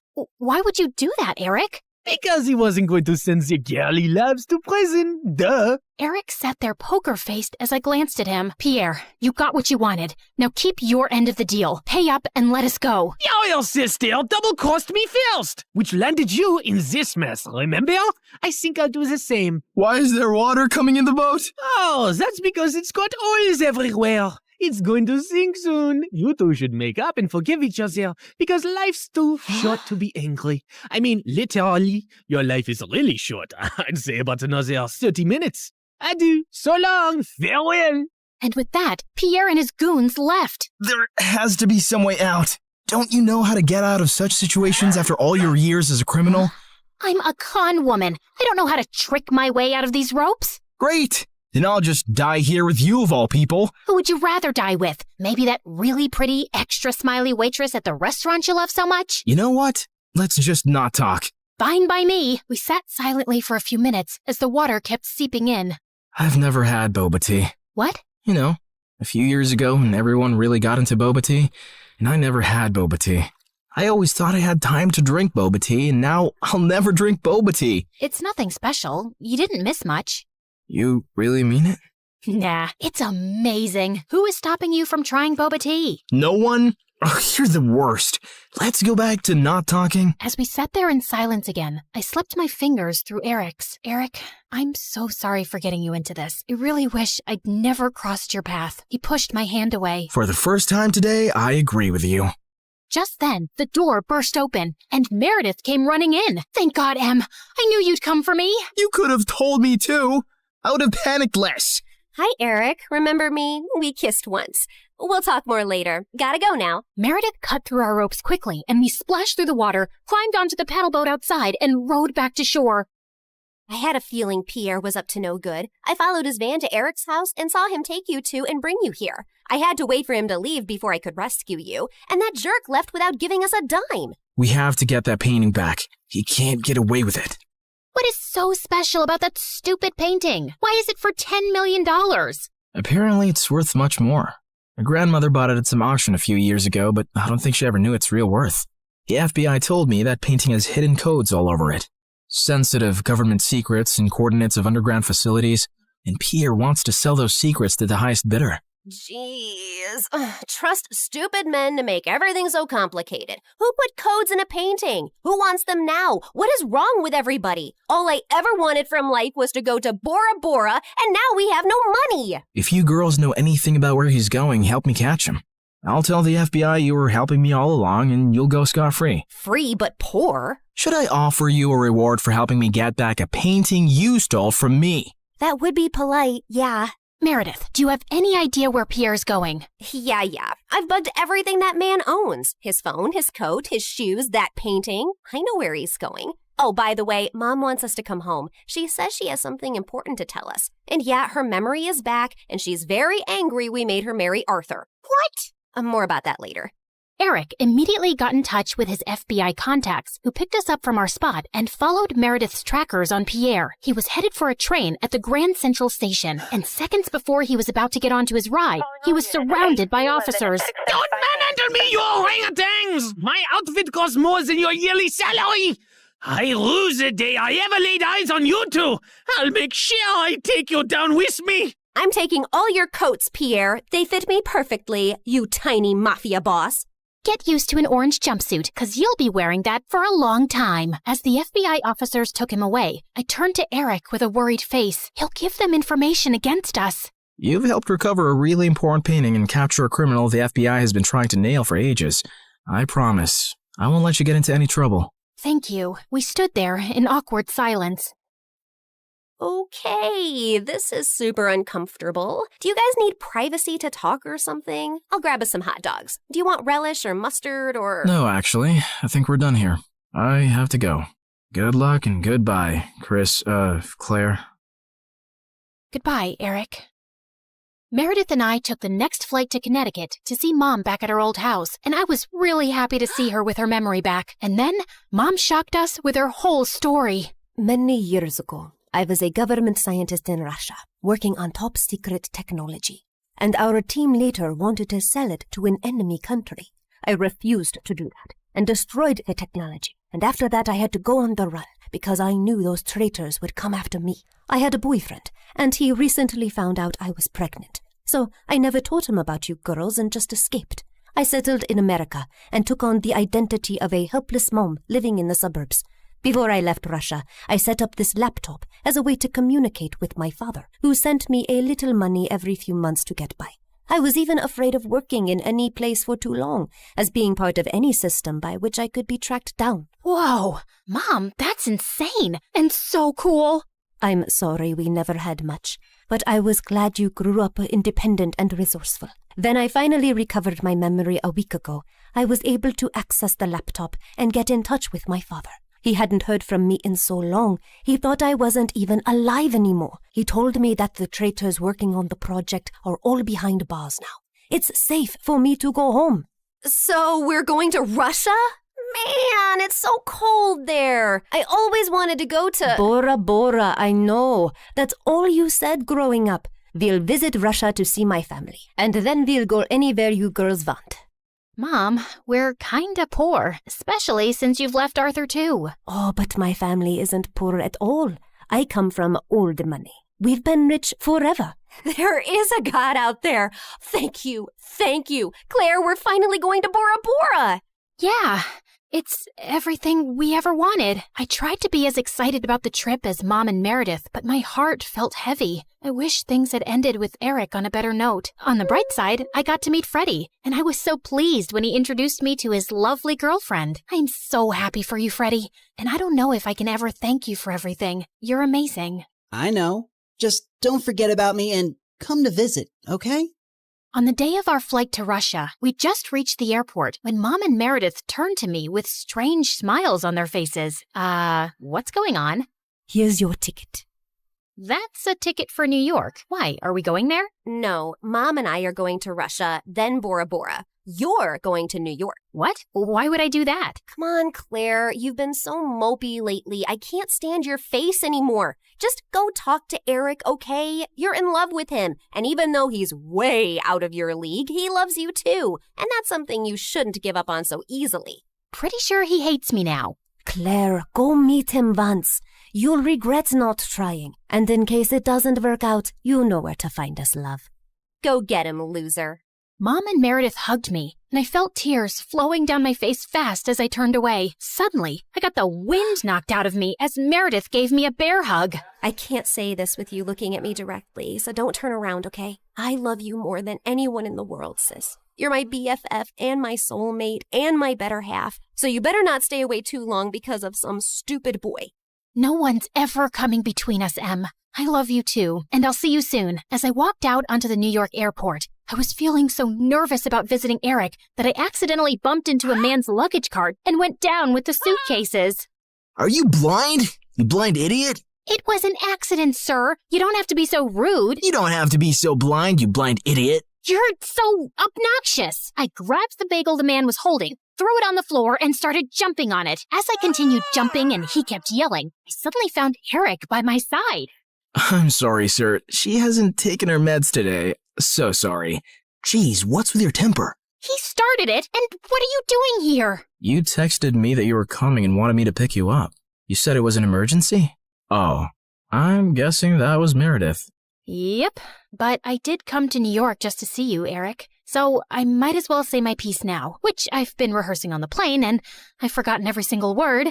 Dang it. Okay, I'll just spit it out. Look, I'm really sorry about the tricking and the lying and stealing and hitting your brother and endangering your life. The one thing that wasn't part of this assignment was falling for you, but I just couldn't help it right from the start. In fact, you made me fall for you years ago, and I often wondered what had happened to you. I really wish we'd met again under different circumstances, and I know I don't deserve another chance, but here I am, asking for one anyway. Well, they say third time's the charm. They do say that, whoever they are. Just as Eric pulled me closer, we suddenly found ourselves surrounded by federal agents. Did you set me up? I swear I didn't. Ma'am, there's no need to panic. We got notified about your arrival in New York when you checked in for your flight. We've also apprehended your sister before she could leave for Russia. We've been looking for you girls for a long time, actually, but you always managed to get away. Now we have a deal for you. Come work for us and help us nail some con artists, and you'll have a clean slate. Are you offering me a job? Yes, and a really well-paying one. The only catch is that you two will have to serve 6 months jail time first. We have to do that as a formality. No, officer, there has to be another way. Eric, wait, it's okay. I think I need to do this actually. Maybe we got away for too long without any consequences. If this gives me a chance to start over fresh, I'm willing to do it. What about Meredith? Oh, she's gonna be pissed, but she'll do it for me. So, will you come see me in prison? It's a date. How many weeks has it been here already? It's just been 2 days. Oh, God. I was so close to Bora Bora. And you're so ugly and orange. How am I supposed to look at you for 6 months? I think you're actually happy we're getting to spend more time together. You know, since I'm your BFF and soulmate and better half. That was so cheesy. Ow!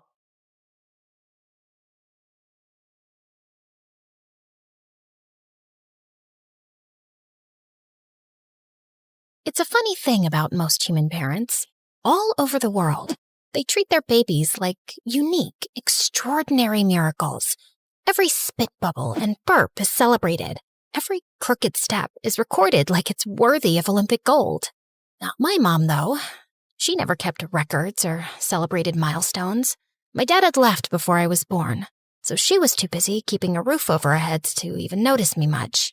Also, by the time I turned 4 and still hadn't said a word, I think she'd quietly accepted that her kid might grow up to be deeply ordinary, which is why she probably never took me to a doctor. While she worked as a maid at rich people's houses, she left me all day with our neighbor, Mrs. Sharma. That son of an owl stole all my jewelry and invested it in a food truck that sells boiled peanuts. Who even eats wet nuts? He's an idiot wrapped in a moron. At least your son leaves the house. Mine's in his room making dance videos all day. Still sounds better than selling soggy nuts. Ugh, that dumb son of an owl. You're not an owl. I saw your dead husband's photo. He's not an owl either. Therefore, it makes no sense to call your child the son of an owl. Did she just speak? Did she just say therefore? Also, owls are not dumb. They're highly intelligent creatures who have clever hiding places for food. They can also remember different hunting routes, even after seasons change. Sarah, how do you know all that? It's in that book. I read it while Mrs. Sharma was watching that soap opera with that woman who keeps coming back from the dead. I think I know why her son is stupid. That was the first time I saw Mom smile. It didn't happen again for a very long time. From that day on, it felt like every buried hope and ambition Mom ever had got pinned on me. She said I was special, and apparently that meant one thing: studying. Constantly, aggressively, and without praise. If I got A+ grades, it was nothing impressive, because she said everyone else in my class had one brain cell. School picnics and field trips, a complete waste of time. And while other kids chilled out on Sundays, I was attending the public library like it was church. Don't even get me started on my birthday, which, lucky me, fell on Halloween. Like the time I turned 8, I was trying to look happy about the advanced algebra book set Mom had gifted me when the bell rang and Mom opened the door. Trick or treat! Why would you want to be tricked or treated? If someone tricks you, you're an idiot. If someone treats you with sugar, you're still an idiot, just fatter and with cavities. And what are you even supposed to be? A zombie! I eat human brains! Looks like someone ate your brain. Lady, do you have candy for us or not? No, but I have something better. Sarah, bring your birthday dessert. I died inside as I carried my ugly chia seed flan to the door. Yeah, I never got cake. I'll cut you a slice. It's full of omega-3s. Ew, is it supposed to move like that? I think it just blinked at me. She pushed the plate away, and it splattered on the floor. The kids ran off, while Mom yelled after them, and I couldn't stop grinning. That zombie girl was my hero. Yeah, Mom was hard on me, and growing up in that house was stressful. But I realized that life was hard on her too. Like once when I was 10, I stopped by one of the houses she worked at, just in time to walk into a meltdown. You left the cupboard open again, and my dog knocked over the wedding china trying to reach his treats. This is why I never trust the help around expensive things. I'm really sorry. Actually, I've seen your dog open the cupboard by himself before, and maybe you shouldn't keep his treats next to your plates? Sarah, stop. You know what? I was only going to dock the price of one plate from your salary. And suddenly, she grabbed 2 more plates from the cupboard and smashed them on the floor. But look what your daughter made me do. Now you'll be paying for 3. I'm sorry if I made things worse, Mom, but it wasn't even your fault. How can you let someone talk to you that way? Because people like me don't get to argue, Sarah. I can't lose this job, so I nod and apologize and swallow my pride every day. This is why you can't be average. You're going to have to study harder than anyone else and become someone brilliant. And one day, you're going to walk into a house bigger than that, not to clean it out, but because you own it. You're going to go places, and you're taking me with you. Yeah, no pressure at all. I got bumped up to the 9th grade when I was 12. Some kids looked at me curiously, others snickered and asked me if I needed a high chair, but mostly they ignored me. Till the day I was paired up for a science presentation with the most popular girl in class, Brittany, and I ended up correcting her spelling on the board while she was presenting her part. Honestly, I thought I was being helpful, but apparently I ended up crushing her fragile ego. After that day, she and her minions started playing their favorite game with me, called Oops, I'm Sorry. They accidentally bumped into me in the hallways. Oops, I'm sorry. Accidentally hit my face with balls in the gym. Oops, so sorry. Accidentally kicked my chair from under me in the cafeteria. Oops, I'm so sorry. My elbow got scraped when I fell, so I went to the school nurse to get cleaned up. I've seen you around, and I actually feel sorry for you, honey. Kids like you just don't have a normal life, honey. I know a few who got bumped up a couple of grades, and they all ended up with mental illnesses. Turn a little this way, honey. Just then, Brittany burst into the room with some white stuff all over her hair. Nurse, save me! Save my gorgeous hair! A freak put gum in it! And then she appeared. A girl I'd always seen sitting at the back of our class. Don't help her, nurse. She's always bullying that one kid, and someone had to do something about it. As Brittany screamed hysterically, the nurse led her to another room and told her to wait, then returned to me. See, this is what I mean, honey. You should just go back to your old school with kids your age, or you'll end up a criminal most likely. Are you bullying her too, nurse? Are you telling her she doesn't belong here? You know, I have a lot more gum, and I'm not afraid to use it on you too. It took some yelling from the nurse and some convincing from me to make Juno back down. And that was the day I made my first real friend. We started hanging out every day during recess, and then after school too. I knew Mom wouldn't approve of this friendship, but she wasn't home till late in the evening, so she didn't have to know. I tried to teach Juno important things, like studying, time management, basic grammar, and she was always trying to teach me life lessons. Oh, how could I forget the World War II quizzes today? How could I? Oh my God, I can't breathe. I'm gonna fail. I can't fail. Breathe, little nerd. You'll be just fine. Even Einstein failed a quiz one time. Try to get a life. Try to be cool. It's not life and death. It's just high school. And she was always trying to make me stand up for myself. Like the time she told me to meet her in the schoolyard after hours. We are gathered here today so you can learn to grow a spine and stop being a soggy breadstick. Ouch. You don't have to be so harsh. Okay, sweetie, we are gathered here today so you can learn to grow a spine and stop being a soggy breadstick. Now picture I'm Brittany. What do you really want to say to her? Brittany? I think you're kind of mean. Ew, are you trying to write her a love letter? Please stop kicking my chair. Are you clenching your butt? Unclench immediately and let out the rage. You shouldn't have poured soda in my backpack, you witch. Yes, give me more of that. Tell me something you hate and have never said out loud. I hate Jessie Flynn, Mom. It looks like it was made from alien boogers. Just smile at me sometimes and get me a freaking chocolate cake, woman! Oh no, I'm sorry. Your mom. What? Oh my God, your face. I hate you! I didn't know how fast everything would change, but for a little while, I just got to be a kid with a best friend, and it was glorious. One evening when I got home, I was surprised to find Mom there earlier than usual. Your mock SAT scores came today. Quite pathetic. For a genius. I didn't have much time to prep, but I'll study harder for the next try. Oh, I'm sure you will. Now that your little adventures with that girl are over, you think I don't know where you go after school? Clearly, she's distracting you. She's not a bad influence, Mom. She's the only reason I don't feel like I'm suffocating all the time. Oh, poor you. Suffocating in a house you live in for free, with everything handed to you. And all you have to do is study.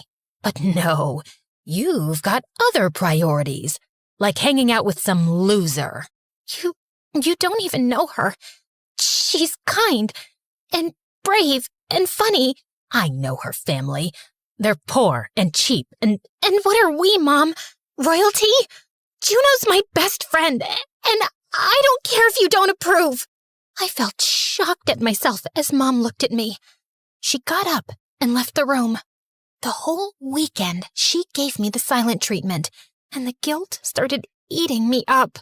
Maybe I had been slacking lately. She worked without a break so I could focus on studying. I couldn't screw up. Hey, baby genius. Why have you been ignoring my texts all weekend? We have to try this new ice cream place after school. I can't. My SAT mock scores weren't good, so I need to catch up with prep. You're 12. You've got like 500 years before the SATs matter. And seriously, none of this exam stuff is that important. Yes, it is. It's important to me because I don't want to be a nobody stuck here for the rest of my life. You mean, like me? Well, you do treat everything like it's a joke. Not all of us can do that. Some of us have real goals, and people counting on us. Right. And some of us are just clowns with no future and zero expectations. Got it. Good luck catching up then. She avoided me for days after that, and I told myself I needed less distractions right now. And then one day, she didn't show up. Class, I have some difficult news. Juno was in an accident yesterday. She's in the hospital and is still unconscious. I'll share visiting details after the lesson. If she's brain dead, how would we tell the difference? I felt like I couldn't breathe. I ran out of the classroom, out of the school, tears blurring my vision. Juno had to be okay. She just had to be. So I could tell her I was so sorry. I stayed by her side for days. I couldn't focus on school or mock exams. I couldn't even really care about what Mom thought. She wasn't stopping me from visiting Juno at the hospital, but she didn't sit by me either.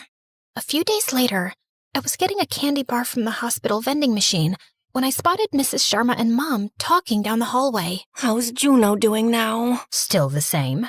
And Sarah hasn't gone to school in 2 weeks. It's not like Juno is missing much either way, but my child is. And who knows how long that girl will be a vegetable anyway.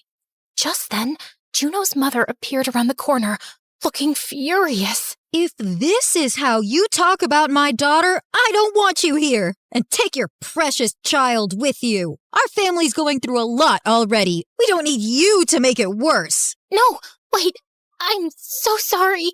But her mom just walked into Juno's room, slamming the door shut in my face. Mom reached for my arm, but I jerked it away and ran off in tears. And that was the last time I saw Juno. I found out a few days later that her family moved her to a facility in another town for better treatment, but no one told me where exactly or how to get in touch. Something broke between me and Mom after that. Not that she was ever great at emotions, but when I needed her the most, she offered me no comfort or apology. She gave me nothing. And because of her, I treated the one person who cared like she didn't matter. And I never even got to say goodbye. After that, I turned exactly into what Mom wanted. An overachieving, emotionless machine. I studied through birthdays, holidays, and mental breakdowns. I skipped meals, skipped grades, and skipped childhood entirely. By 15, I had a high school diploma and a full-ride scholarship to a great university in the city. So, Mom and I packed our bags and left. Then in my second semester, I pitched the idea of a fashion app for a class project. So, you upload photos of your clothes, and Stash Tag scans, tags, and sorts everything. Then it builds outfit combinations, finds discounts on matching items, and even connects you to a resale platform for stuff you don't use anymore.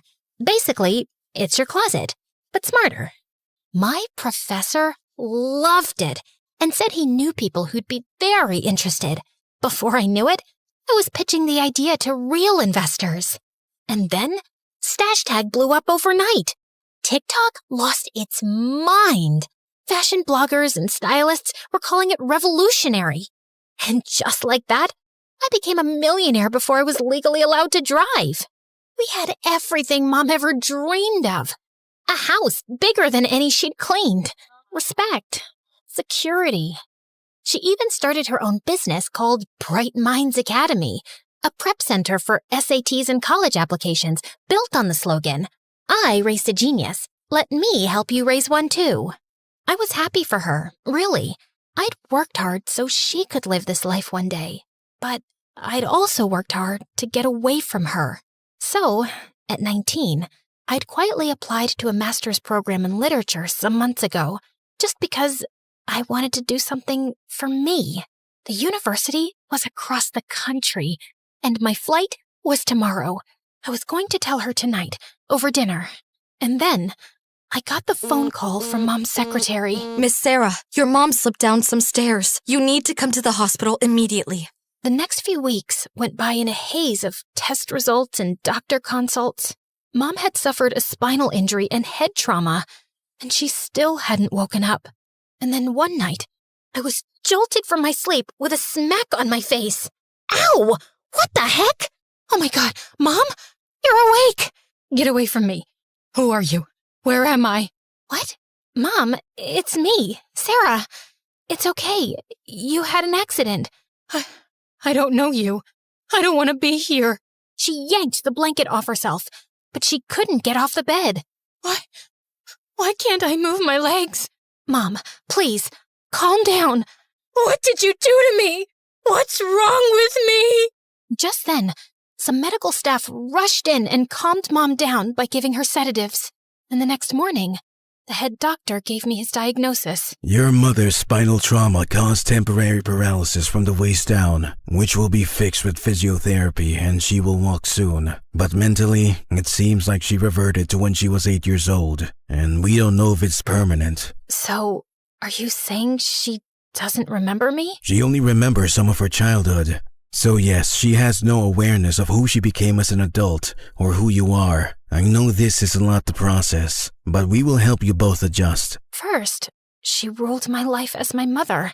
Now, she'd forgotten that entirely and was about to rule it as an 8-year-old. She got to be a child again, and somehow I still wasn't allowed to be. After a few days of making her understand the situation, the doctor said I could take Mom home. I knew she was confused and scared, and she'd act out, but I had no idea what I was in for. I hired qualified nurses and maids for her, and she kept chasing them all away. She pushed me in the bathtub. She locked me in the supply closet and wouldn't even let me out to pee. She headbutted me when I tried to wake her up for lunch. I decided to take some Zoom meetings from home to keep an eye on her. And I had a new surprise waiting for me every day. Like the whoopee cushion she placed on my chair, which made a big fart noise the second I sat down. And the next day, I jumped up in pain when I sat on a toy porcupine. And the day after that, I didn't find anything on my chair. But as soon as I sat down, my feet landed straight into a tray of green slime.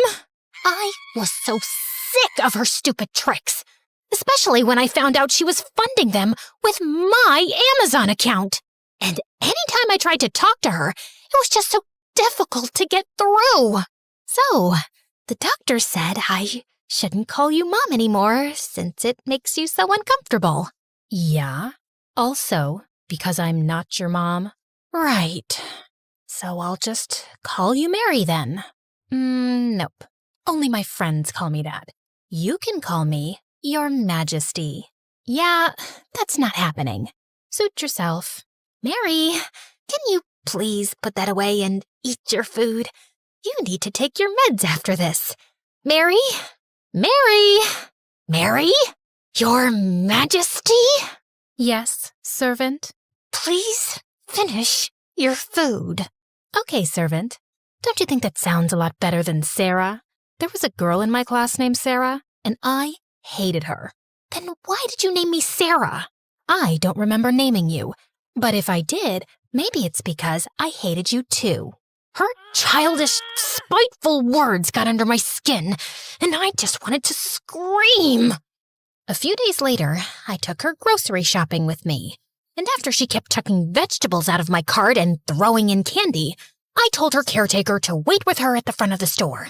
Gosh, I just needed a few minutes of peace. Hey, excuse me? Just wanted to say something. Sorry, I don't want to fill a survey or sample any products. That's not what I was gonna... Also, I'm running late for something, so... Okay, cool story. Just wanted to know if the note stuck to your butt was a deliberate fashion choice. Wait, what? I turned around and pulled a paper off my skirt. Kick me, I'm stupid and boring. Ugh, my mom did this. That's a bit immature. Yeah, well... she's the worst 8-year-old ever. I'm sorry, did you say 8? Just then, I heard a loud crash and went running to the front to see cans of tuna on the floor, right next to her caretaker. Where's Mom? She pushed me into the tuna display and bolted outside. As I dashed out the door, The guy caught up with me. I'll help you find her. So, am I looking for a grown woman or an 8-year-old? She looks 40, but she's mentally 8. She's in a wheelchair, and she rolls super fast. Wow, I have so many questions. But okay, got it. A passerby overheard us and said he'd seen a woman in a wheelchair going to the park nearby. As we ran down the jogging path, I suddenly spotted her. Oh my God, she's heading for the balloon vendor. Mom crashed straight into the balloon stand. The vendor tripped, balloons flew away, and kids screamed. As we shouted apologies and finally caught up with Mom, I grabbed the handles of the wheelchair, and then she flung herself onto the ground. Please help me. My daughter is so mean. She says I deserve to be in a wheelchair because I'm ugly. Oh, now I'm your daughter? Cut it out. And she doesn't even let me watch MSA, but you definitely should. Like and subscribe now. She's just jealous of the amazing main characters because they're all prettier than her and smarter and better. Will you stop talking? That's how she screams at me all the time. I know one day she will get rid of me so her shady boyfriend with weird tattoos can move into my room. Someone call the police! Help! It took me 10 minutes and a giant ice cream cone to finally make Mom shut up. I called my driver to bring the car around, and as Mom's caretaker helped her in, Adam loaded her wheelchair in the trunk and turned to me. So, do you have a shady boyfriend with weird tattoos? Ugh, of course I don't. Great. In that case, would you like to go out with me sometime? Seriously? You want to ask me out after all this? It's the most alive I've felt on a Tuesday afternoon in years. Look, it seems like you have a lot on your plate, but if you ever feel like venting over coffee, let me know. He handed me his business card before he left, and I found myself smiling all the way home. Later that evening, I couldn't find his card in my pockets. Then I remembered I'd put it in one of the grocery bags, so I went looking for it. I was sure I put that guy's card here. I saw it in the trash a while ago. The chocolate cake I brought today? Why is it in here? I threw it out. I can't stand the sight of chocolate cake. Oh, and I just remembered. I threw the card in the fireplace. Why would you do that? Just for funsies. That's it. I'm done being nice to you. You are not helpless. You know exactly what you're doing. You think you can live under my roof, eat my food, disrespect me all the time, and I'll just keep taking it? No! And since you have nowhere else to go, you will respect me, and you will follow my rules, or there will be consequences. I knew I shouldn't have snapped, but for once, she looked at me and didn't see someone she could push around. In the next few weeks, I told myself it was just tough love, that I was hard on her for her own good, like telling her not to waste her brain on useless things. Are you 6? Or too slow to handle a book without pictures? I like this stuff. A guy with laser eyes just blew up a soda machine. Yeah? Well, I like the idea of you not staying dumb forever. I snatched the comic and replaced it with a math textbook. Start with the first chapter. I'll be quizzing you. And of course, it was my job to make sure she had a good diet as well as discipline. No sugar after 8 p.m. You've got the brain of an 8-year-old. Not the metabolism. And I didn't need to praise her for every small thing, right? Even if it was her starting to walk. See that? I'm getting better every day. Congrats. Did you want a trophy for something as basic as walking? No. Just showing you I'm almost ready to run. Great. Maybe you can start off by running to a job interview. You think I can't survive without you? Please. I know you can't. But I knew I was becoming my mother, and I didn't know how to stop, or if I even wanted to. A couple of days later, I had to go into the office, and just as I got out of the car, I was surrounded by yelling reporters and flashing cameras. Sarah, is it true your mother ran a scam through her SAT prep academy? Did she bribe colleges to admit rich kids? Were you involved? What on earth were they talking about? I managed to escape and get into the office, And I was shell-shocked when I checked the news on TV. Allegations have surfaced against the Bright Minds Academy, accusing CEO Mary Smith and other board members of securing Ivy League seats for wealthy students by leaking SAT answers, faking achievements, and bribing university officials. And what about her genius daughter who launched Stashtag? Are all her academic records false too? Who knows if she even built the app herself? There were people talking about me all over social media. The whole day went by in a haze of disbelief. How could my mom's name be at the top of a scheme that helped rich parents rig the system so their kids could skip the hard work? I finally asked my secretary to release a press statement that my mother was mentally unwell after her accident and unable to give a response. Then, I slipped out from the back entrance to avoid reporters and made it home. I stood at the door, my hands trembling on the doorknob. Then, I took a deep breath and walked in. I found Mom in the living room, watching a news channel, which she immediately switched off when she spotted me. I saw the news. I swear, I didn't do anything bad. Yes, you did. But I don't remember doing anything bad. That's the whole point. You don't remember anything. I did everything you wanted. I gave up my childhood. I worked so hard to be extraordinary. And then you just went and ruined it all. Now everyone thinks I cheated too, that I'm a fraud. And you just get to forget everything so easily. How could you do this to me, Mom? I'm sorry. I promise. I'll listen to you from now on. I just don't know what I did that was so wrong. Am I a bad person? Will I go to jail? As I looked up at her scared face, I realized that I was being so unfair. The person I wanted to scream at, to demand answers from, to hate. She wasn't here anymore. And I just had to be better than her.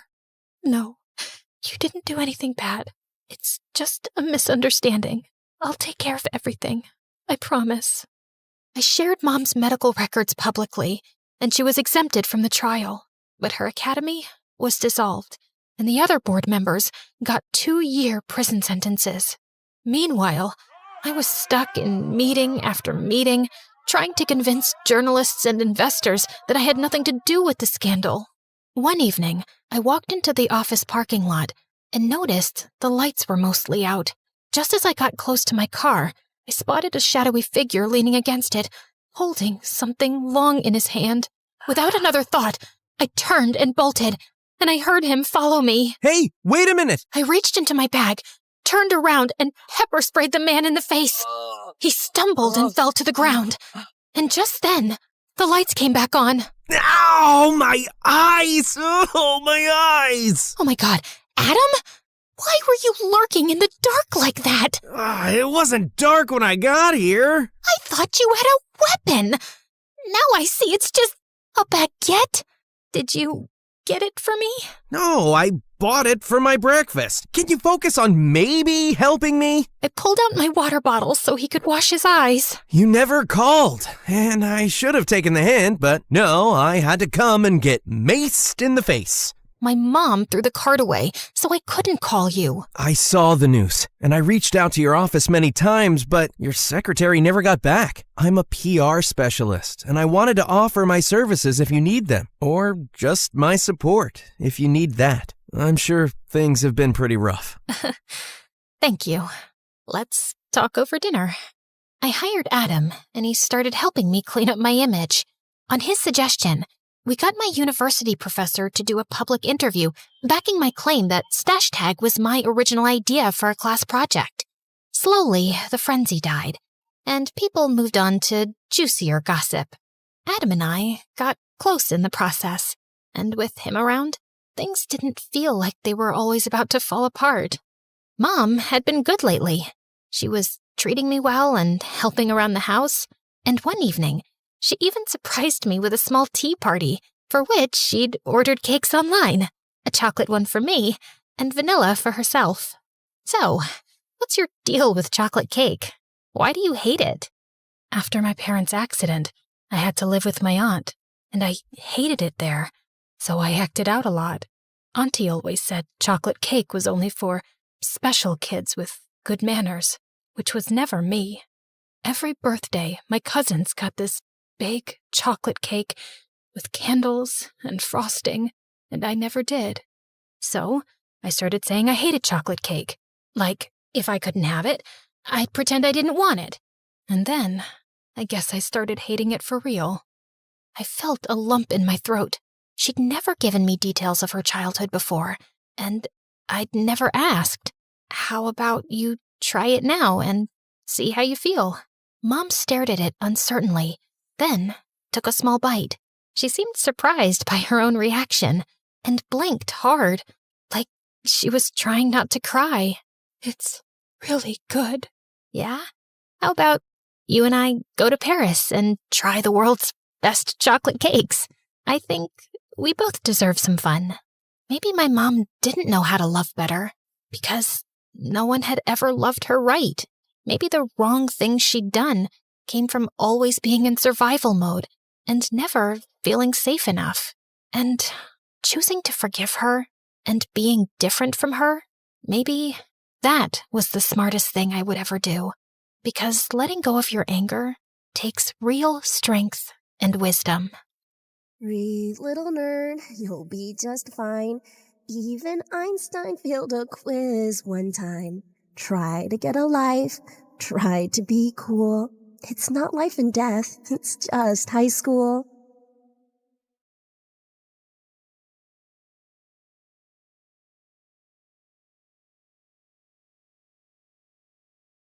The sound of swords clashing gave me chills. Sparks were flying, literally, and my heart was racing with every swing. The fencers moved like ninjas. Every hit was sharp, and every dodge was smooth. Oh, how I wish I could move like that. Unfortunately, I was built different. I'd been trying to pass the fencing team tryouts for a while now, but my coordination had other plans. I would just trip over air and smack my face with my practice sword. After the match, I suddenly remembered that I dropped my ID earlier near the backlot. Completely distracted, I headed there while replaying every flawless fencing move in my head. Suddenly, I tripped over a loose panel, stumbled forward like an idiot, and fell straight into an open excavation pit. I looked around frantically and checked my pockets for my phone, but I couldn't feel it. No, I must have dropped it earlier. Hello? Somebody, please, help me! I'm stuck here! But there was only silence. Eventually, I gave up and slumped down, feeling totally defeated. I must have cried myself to sleep, because when I opened my eyes again, all I saw was total darkness. I had no idea how long I'd been stuck down here. It was so cold, and I couldn't see a thing. Somebody, please, help. I looked up and noticed the faint blue glow of the moonlight spilling over the edge. It wasn't much, but somehow it felt comforting. Then suddenly, a girl's head slowly peered over the edge. Hey, could you help me out? Please, I've been trapped down here for hours and... I trailed off when I noticed her cold, crimson eyes glowing with an emotionless stare. Hi? If you made it down, then the path upward exists as well. Whether you find it is up to you. Right. Super inspiring. But maybe instead of a life lesson, you could toss down a rope, a ladder, a vine, a thread, or a snakeskin? Seriously, I'll climb anything at this point. Hey, wait! Where are you going? I panicked when her head suddenly disappeared. Come back, please! At least toss down my phone. It fell out of my pocket up there, somewhere. But she didn't respond anymore. Unbelievable. Just my luck to meet a weird and mysterious girl in the middle of the night. Suddenly, her head reappeared, and this time, she was casually holding my phone. Are you referring to this? Yes, that's mine. Please, if you're not gonna help me, just toss it down at least and... If you want it, then climb. Wait, what? I was at least 20 feet down. I can't. It's too high, and I have the strength of a baby. Strength begins when you choose to reach for what seems unreachable. Okay, I'll try. At first, I jumped weakly, but I felt so pathetic, so I hyped myself up and pushed harder, clawing my way up the dirt wall as if my life depended on it. Finally, with one last desperate lunge, I jumped higher than I ever thought possible, scaling the wall like Spider freaking man, and pulled myself over the top. Whoa! I did it? Wait, I actually did it! Somehow, this strange girl made me find strength I didn't even know I had. I stood up and finally faced my mysterious savior, her silver white hair standing out in the dim light. That was intense! Thanks for the motivation. What are you doing here at this hour, by the way? And what's your name? Then she turned to me, and my heart nearly stopped. Holy mother of hell! Up close, she didn't look real. She wasn't just beautiful. She was otherworldly. This is one of the many reasons I never wished to visit here. But oh well, I suppose I had no choice. What are you talking about? Where are you from? But she just ignored me and drifted off like a beautiful lantern. Hey, wait! Can you at least tell me your name? We turned a corner, and just like that, she was gone. I searched all over the school, but it was like she vanished into thin air. What if she was actually a ghost? The thought alone almost made me pee in my pants. I just kept thinking about her, even in class the next morning, and Belle must have noticed it. $1 billion for your thoughts? Huh? Oh, sorry, just spaced out. Belle had been my best friend since we were kids. We were next-door neighbors, survived high school together, and now we were in the same university, taking the same course like it was fate or something. Come on, buddy, spill it. What's got you daydreaming so hard?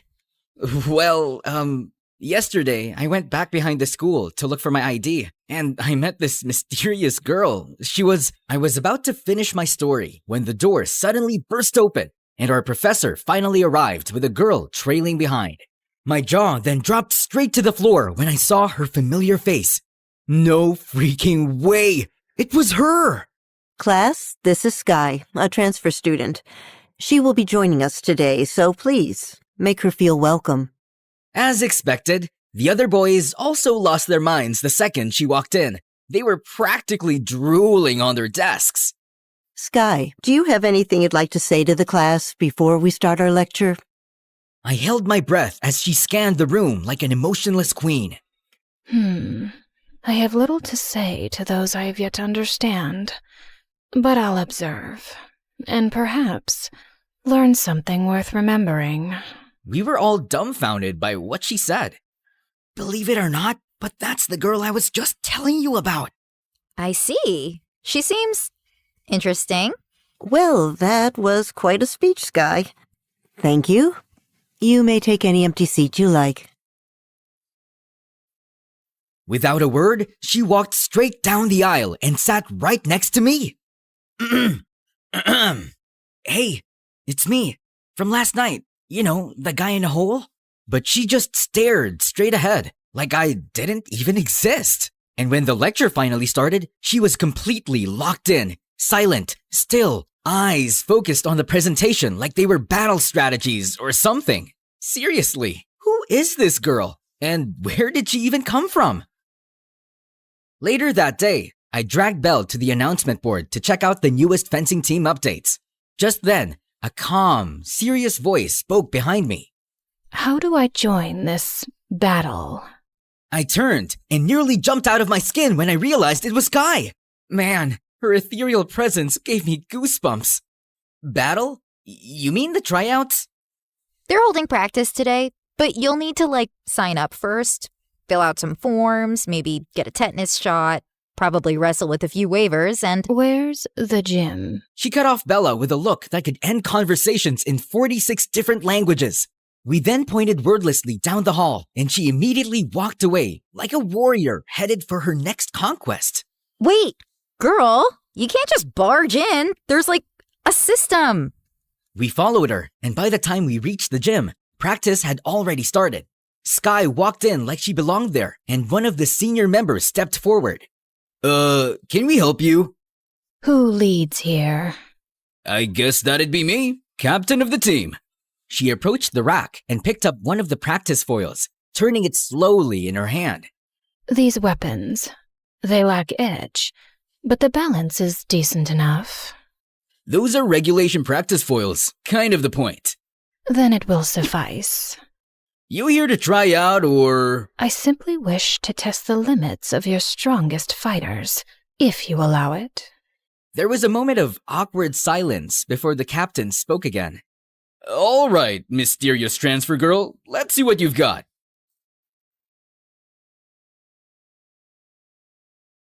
What the? Sky then turned to the rest of the team like nothing had happened. Next. 2 more stepped in, then 3, 4, 5, 10.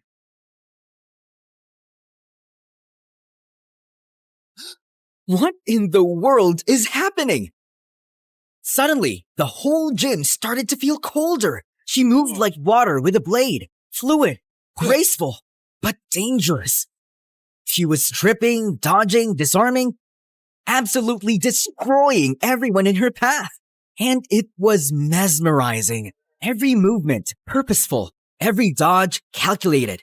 She never raised her voice, never taunted, just moved. Belle and I just stood there, frozen, totally speechless, after beating the final fencer with one clean move. Well, that was quite insufficient. And just like that, the entire gym went silent. Since then, some people started getting scared of her, while others just fell harder. Meanwhile, Belle started getting extra suspicious about her. It's really weird. She just waltzed in and wrecked everyone like she was brushing lint off her shoulder. I mean, maybe she's just really good? She is, but there's something off about her vibe. She might be hiding something, and I'm gonna find out what. Just because she looks like a Barbie doesn't mean she can't be that strong and skillful. She's literally so cool. You have a crush on her, don't you? What? No? I mean, she's really, really beautiful and... Whatever. It had been a while since she sulked like that, and it was cute. You better stay away from her from now on, okay? I think she's dangerous. I just nodded, but deep down, I wasn't scared of Sky at all. I was hooked.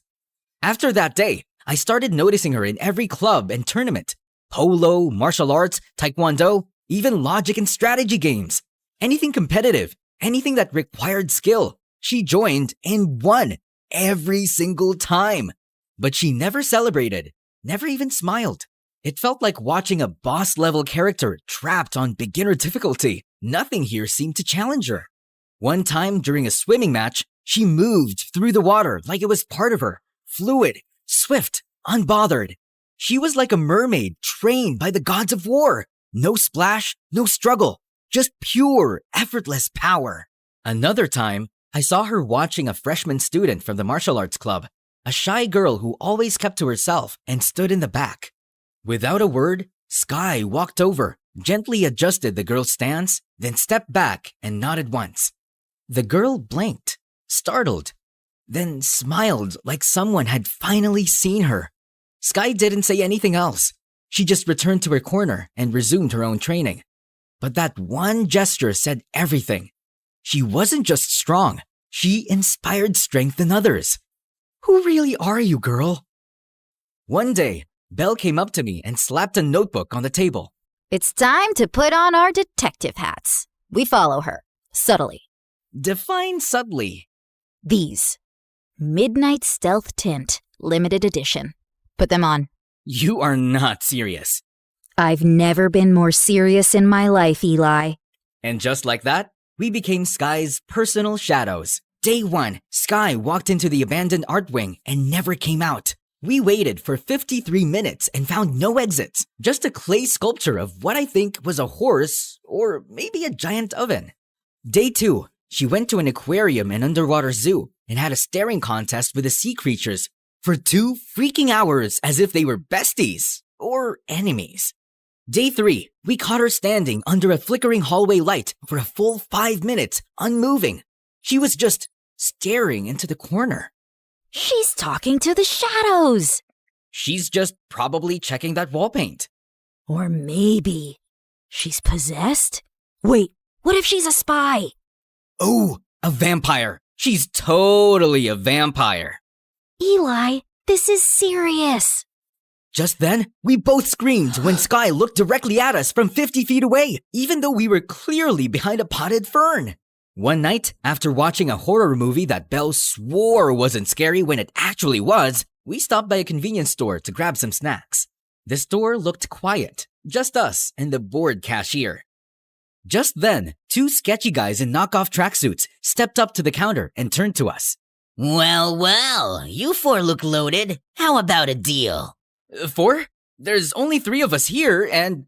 We turned and saw someone I didn't expect to be here. Sky. She was silently reading the back of an ice cream tub like it was ancient prophecy. We'll take $1 billion, or someone's getting folded! Dude, we're literally just college students. Do we look like we own 108 yachts and private islands to you? Honestly, no. But I don't care. Just hand over everything you've got. He then shoved me straight into a shelf of ramen, and I almost passed out. Touch him again, and I swear I'll make you cry like a little boy who dropped his ice cream on a poop. But the jerk just laughed at Belle and grabbed her arm. Before I could even get up to stop him, the light started flickering, and the air suddenly got colder. Sky suddenly stepped in and grabbed the goon's wrist, twisted it with a crack, and yeeted him into a snack shelf so hard he passed out on impact. She then turned to Belle like nothing had happened. Are you hurt? I think I'm in love? She just nodded once, turned, and started walking out.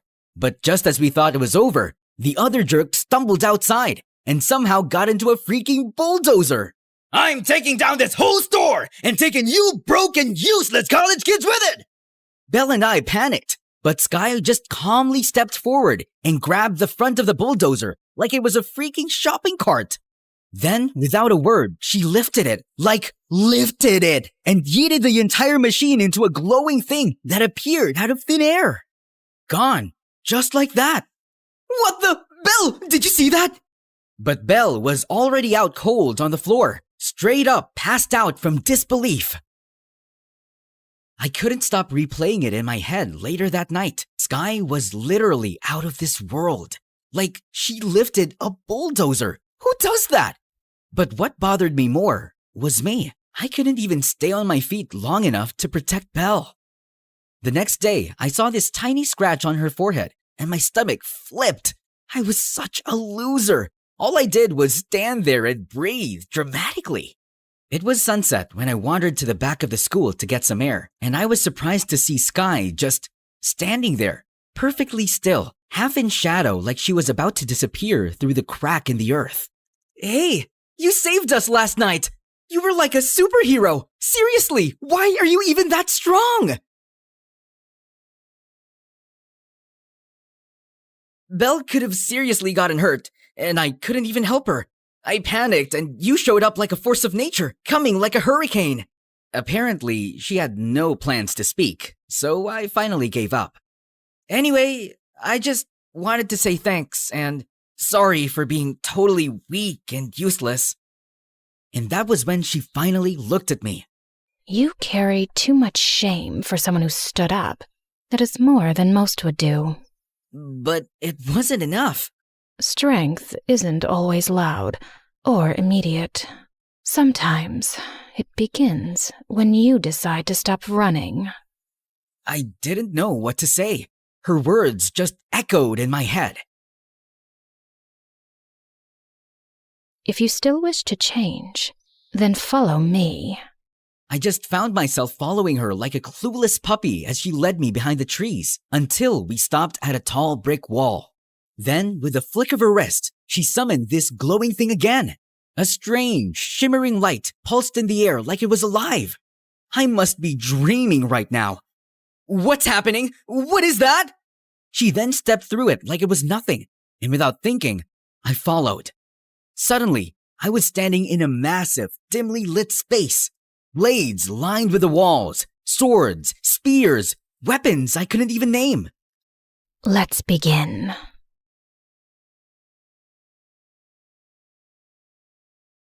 Begin what? Are you going to train me or something? But why? I was only ever meant to speak with my equals. How I ended up in this situation is beyond me. Perhaps I simply missed the feeling of training a disciple again. I suppose I'll have to swing my sword 3 million times as penance.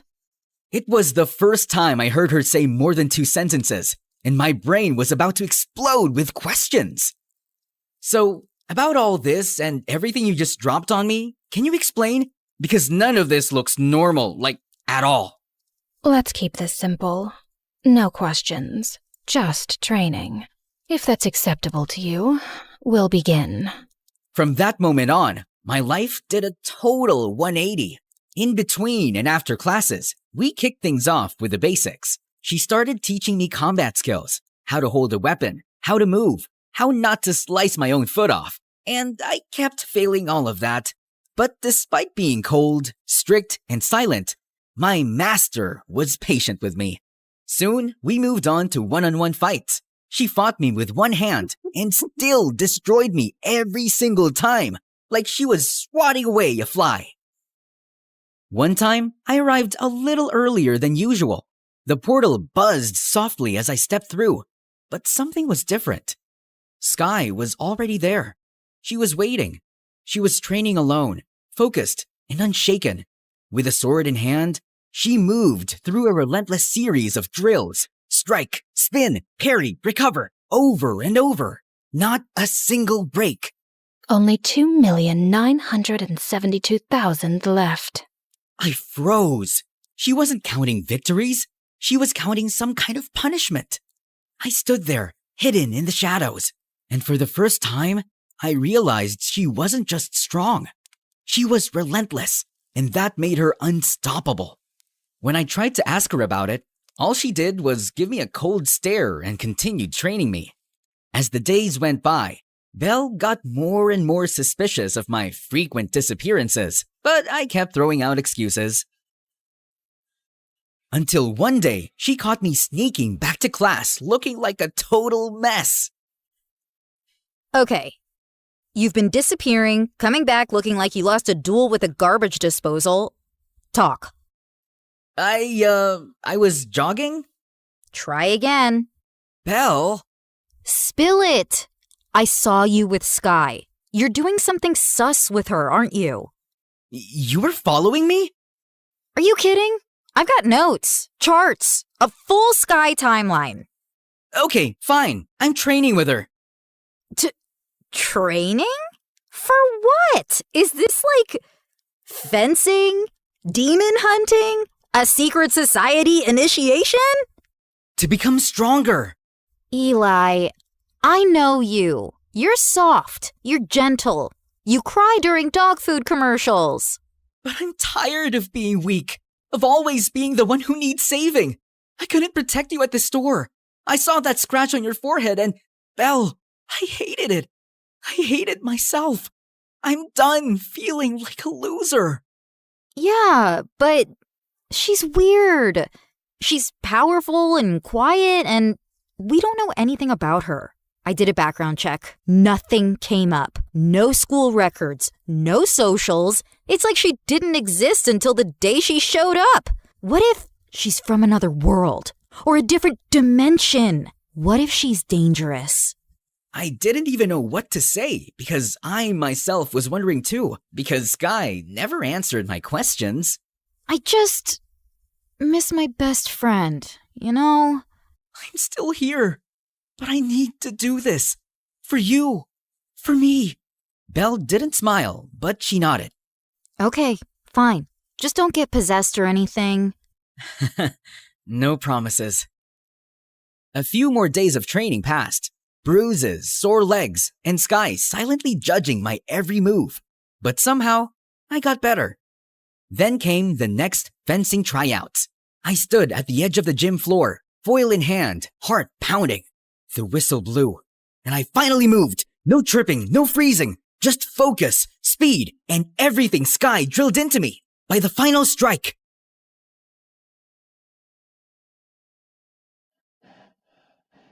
the scoreboard lit up with my name at the top. I passed! I actually passed this time! Finally! The seniors clapped me on the back. Who trained you, man? A ghost? Maybe a goddess. Still not sure. I left the gym feeling like a superhero with only one thought in mind. I needed to tell Sky about this, so I ran straight to the portal. But when I stepped through, she wasn't there. The room was empty. I looked for her everywhere, but there were no traces of her. She hadn't shown up in days, and it was driving me crazy. Then one night, just as I was about to sleep, I suddenly felt that familiar chill in the air. I found myself walking to my balcony, as if something is calling me.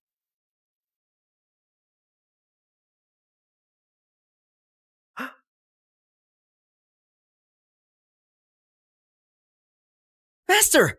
Where have you been? I need to go. There are matters I must attend to. What kind of matter? There is no point in explaining which you cannot yet understand. Okay, fine. But before you go, can you at least tell me something about yourself? Or at least, where are you from? To live in itself is a blessing. But once a person dies, the bonds he once had with this world shall all turn to curses. Huh? No need to fret. These are just my thoughts.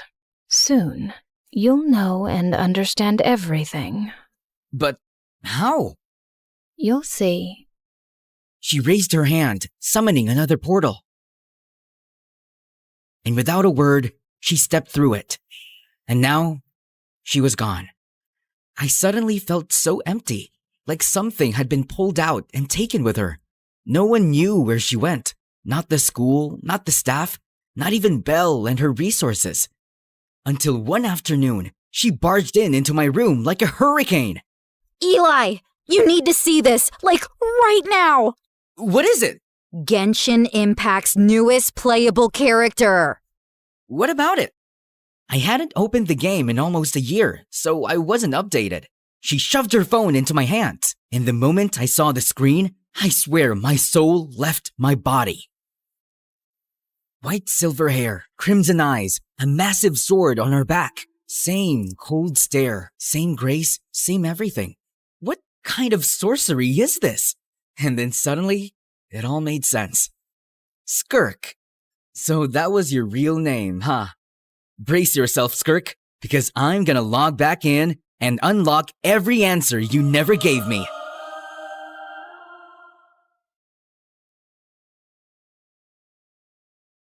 The next chapter of Genshin Impact is here, and it's bigger than ever.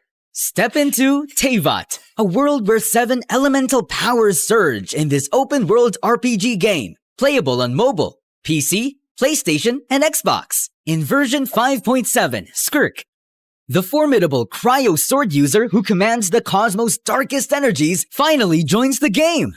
She's Child's former mentor and master of abyssal power. Also featured are Shenhe and Dahlia, a new 4-star Hydro support from Mondstadt, Mavwika, the Pyro Archon, and the mysterious Emily. Version 5.7 update will have exciting new quests and brand new permanent combat mode. The Traveler will continue to explore Natlan alongside Dainsleif, looking for the sibling while the abyssal incursion on Natlan unfolds. There will also be a new character story quest focused on Skirk. The Dust of Enlightenment will allow for the re-rolling of the minor affix enhancements on a level 20 artifact, offering a new layer of customization and optimization for your character builds. Check out Genshin Impact now using the link below, and don't forget to redeem your exclusive gift code.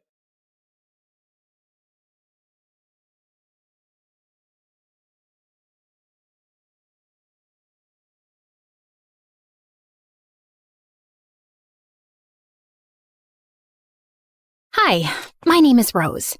When I was 10, I found out that the woman I called Mom was actually my aunt. My biological mother had given me to her as an act of charity, since my aunt couldn't have children and my mom already had 3. Ever since then, I haven't stopped wondering, was I an act of kindness or just an act of neglect? People always said I had a unique look, olive skin, this odd shade of green eyes. I started wearing glasses at 6, so maybe that ruined the effect. Doesn't matter. Let me just tell you up front. My life wasn't some wild adventure. Just me, drifting through school with a weirdly decent sense of humor, and a family situation no one could explain in one sentence. Now, my dad, God bless his midlife crisis, decided he wanted to be the next Steve Irwin. Not in a cute, let's volunteer at the zoo kind of way, but full-blown obsessed. Animal documentaries, snake facts at dinner, backyard traps to train my instincts. By the time I was 7, I could name more venomous reptiles than I could types of candy, which, honestly, explains a lot.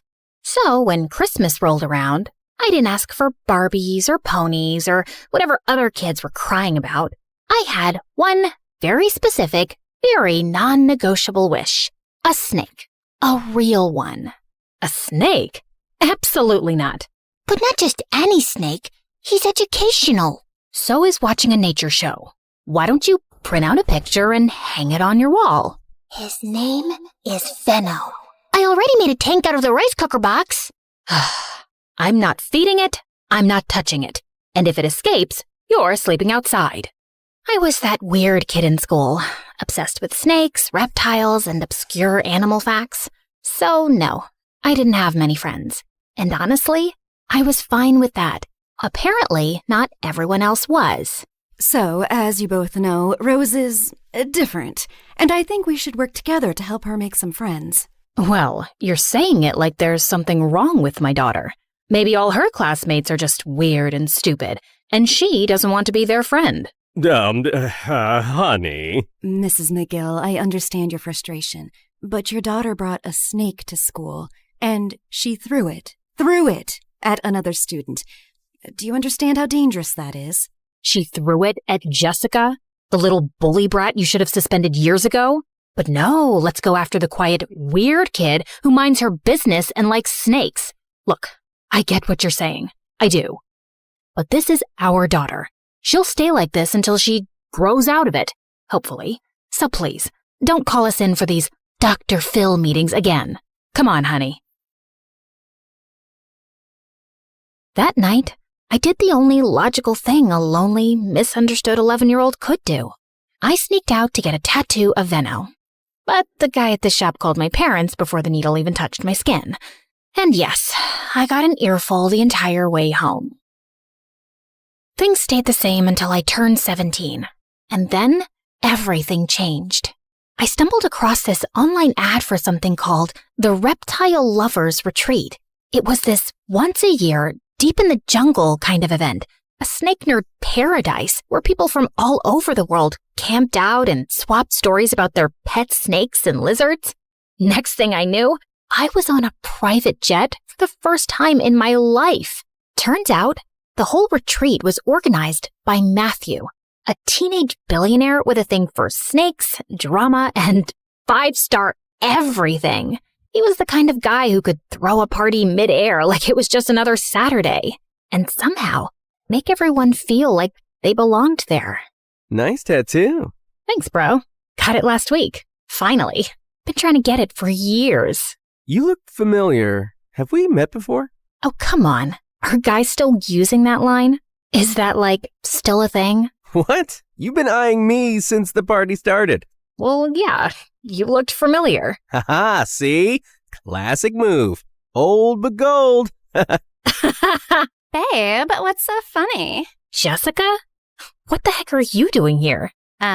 Existing? I'm here on a trip with my boyfriend. I'm not some weirdo snake girl who flies across the world just to hang out with reptiles. Take it easy, babe. Anyway, nice to meet you. Sir. Roser? She means loser. But yeah, that's me. I barely had time to process what was happening before the world tilted sideways. Literally. We were falling fast. Then crash. Everything went black. Where am I? The world around me was buzzing, but somehow we all survived. We were bruised, shaken, and freaked out for sure, but no one was seriously hurt. just a lot of stunned faces and a growing sense that we were officially in the middle of nowhere. My vision was a blur without my glasses, but I tried to keep my head in the game. Come on! Where's the signal? I don't think there's any service out here. What do you mean no service, you stupid losers? How are we supposed to? All right, first things first. We need water. I'll look for a stream or anything nearby. Just stay here, don't panic, and for the love of snakes, don't wander off. We need to keep track of everyone and conserve energy until we know what we're dealing with. I'll come with you. Babe, it's so humid out here. You mean dangerous, yeah? Fine. I'll come with you. No way I'm letting you wander off alone with that ogre. I rolled my eyes, and the three of us started walking. My eyes started itching, and Matthew told me they looked red. For hours, Jessica kept making snide comments whenever she could squeeze them in, but I was too focused to give her the reaction she wanted. It's so humid. I swear I just felt a bug crawl into my shoe. Welcome to the wilderness, babe. Why are you even on this trip, Matthew? You look like someone who's never even been outside a spa. Excuse you? I'm very outdoorsy. My family made me do survival camps every summer. You know, learn grit. Apparently being born rich means you have to earn your personality. Hey, Rose, remember in 5th grade when you brought that snake to school? You were running to the bathroom and it got out of your bag and you turned around to grab it, then peed your pants? I'm sure that didn't happen. Come on, Jess. Yes, it did. I remember because it was my 12th birthday that day. Wait, why were you 12 in 5th grade? Were you held back? I saw your passport. You're older than us. She wasn't held back. Some people just start school later than others. Why are you defending her? Because she's a helpless little weirdo who will jump at any chance to be my friend. And fine, yes, I was held back. There, I said it. What now? You gonna break up with me? No, babe, I was just... Save it. I'd rather walk alone and get eaten by a wolf than spend another second with you and that snake perv. Whoa! Just then, Jessica fell into a trap. A rope whipped around her ankle and yanked her up, leaving her dangling upside down midair. Help! Help! What are you two idiots doing? Oh, sorry, babe. Not you. Her! Say sorry to Rose first. Matthew, listen. The fact that there's a trap here suggests there might be hunters nearby. Maybe we finally found someone. Wait, I hear footsteps. I'll be with you, Rose, after Jessica apologizes. Come on, Jess. I heard the footsteps getting closer, fast, so I climbed up a fallen tree trunk, crawled along the branch hanging above Jessica, and started cutting the rope, barehanded, then with my teeth. Matthew, behind you! I looked up. A group of people stood there, dressed in what looked like traditional tribal gear. They were watching us. Their leader, a tall, stone-faced man, stepped forward. Everyone went silent. I awkwardly bit the rope one last time, and Jessica fell, head first, onto the ground with a thud. Ouch! And who are these people? Are they gonna save us or eat us for dinner? They didn't speak any English, and while Matthew tried to communicate with them, I noticed their leader staring at me. Then he took a step closer, and just like that, the whole group went still. Soboki Nina Ayame. He's looking at my snake tattoo. Then he turned to his people and said something in a language I didn't recognize. Suddenly, they bowed to me, like full-on prostrated. The leader gave a signal. 2 of them came over, lifted me onto their shoulders, and started chanting something as they carried me away. Matthew and Jessica followed in shocked silence. What are they saying? Shikboko mayon koslaki fi. I think he said, I like the cut of your jib, kid. You got guts. We were taken to the center of the tribe, where dozens of teepees circled around in open space. The leader climbed onto a rock and gave what felt like a heartwarming speech. I mean, it sounded heartwarming. Then again, I had no idea what he was actually saying. Once again, the entire tribe bowed down. A few of them stepped forward carrying a wooden chair, decorated with ribbons and colorful fabrics. They set it down, motioned for me to sit, and then lifted it up, carrying me like I was royalty. Why are they treating her like she's their god? They do think she's their god, Jessie. All hail our goddess Rose. I looked down at all these people, delighted to have me, at Matthew's proud smile and Jessica's jealous glare. And for the first time, I didn't see myself as an act of kindness or neglect or charity. I saw myself as a gift to humanity, or maybe a god. For starters, they placed me in a decorated teepee with round-the-clock security and women assigned to care for me. They bathed me in milk, washed my hair with oils that smelled like heaven, and fed me their best food. Every evening before sunset, they paraded me through the village on my chair and set me down at the center, where people lined up to kiss my hand and touch my feet, hoping for my blessings. Matthew and Jessica were given a separate teepee, way out on the edge of the tribe. I didn't speak to them for days. I only saw them from afar, where Jessica looked visibly annoyed. I knew they wanted to be saved, to go home, to call someone, but I figured that could wait. Besides, it's not like I could communicate with the tribe very clearly anyway. The tribe leader had a habit of presenting people to me during these blessing sessions, one person each day, so I could examine them and decide if they were worthy or pure. Naturally, I said yes to everyone. Who was I to judge? But one day, he brought me a young man, maybe in his early 20s. As he got closer, I caught a whiff of something unpleasant. Let's just say he didn't wipe well. I winced. Just for a second. It wasn't dramatic, just a face. The leader's eyes widened immediately. He turned to his men and made a gesture, sharp and fast. Before I could say anything, they rushed in, grabbed the guy, and started dragging him away. He burst into tears, trying to crawl back, begging, looking right at me. He reached for my feet and cried harder. I stood up, trying to stop them. I stepped forward, blocking his path, trying to say something, anything. But the leader suddenly turned toward me and placed his hand on my shoulder. His eyes were cold, wide, steady. I froze and just stood there, watching them drag the crying men out of the clearing. And there was nothing I could do. For the next few days, I pretended to be sick so I wouldn't have to leave my bed. I just wanted to avoid those blessing sessions altogether. There was this girl, Huna. I eventually learned her name. She was assigned to be my personal assistant, but really, she was more like a babysitter. She barely left my side, day and night. Over time, I managed to learn a few words from her and teach her a few English ones too. Of course, I had to keep up the I'm sick act the whole time. You've been staring at the necklace for a while now, Huna. Do you like it? I wish I could give it to you. It's from my mom. My biological mom, actually. She gave it to me when I was 6, and even though I was too young to understand it back then, I remember thinking it was strange that my aunt would give me something so expensive. Oh, sorry, that's confusing. She was my aunt back then. When I turned 10, I found out she was actually my biological mother. She'd given me to her sister, my aunt, because she was poor and already had 3 kids, and her sister couldn't have any. I was angry and confused that day, but somehow I ended up pulling this necklace out of the drawer and putting it on, and ever since then, I haven't taken it off. Una didn't respond. She just kept staring at the necklace. Sorry, girl, I can't give you this one. But here, take this bracelet. It's from Target, but it's cute.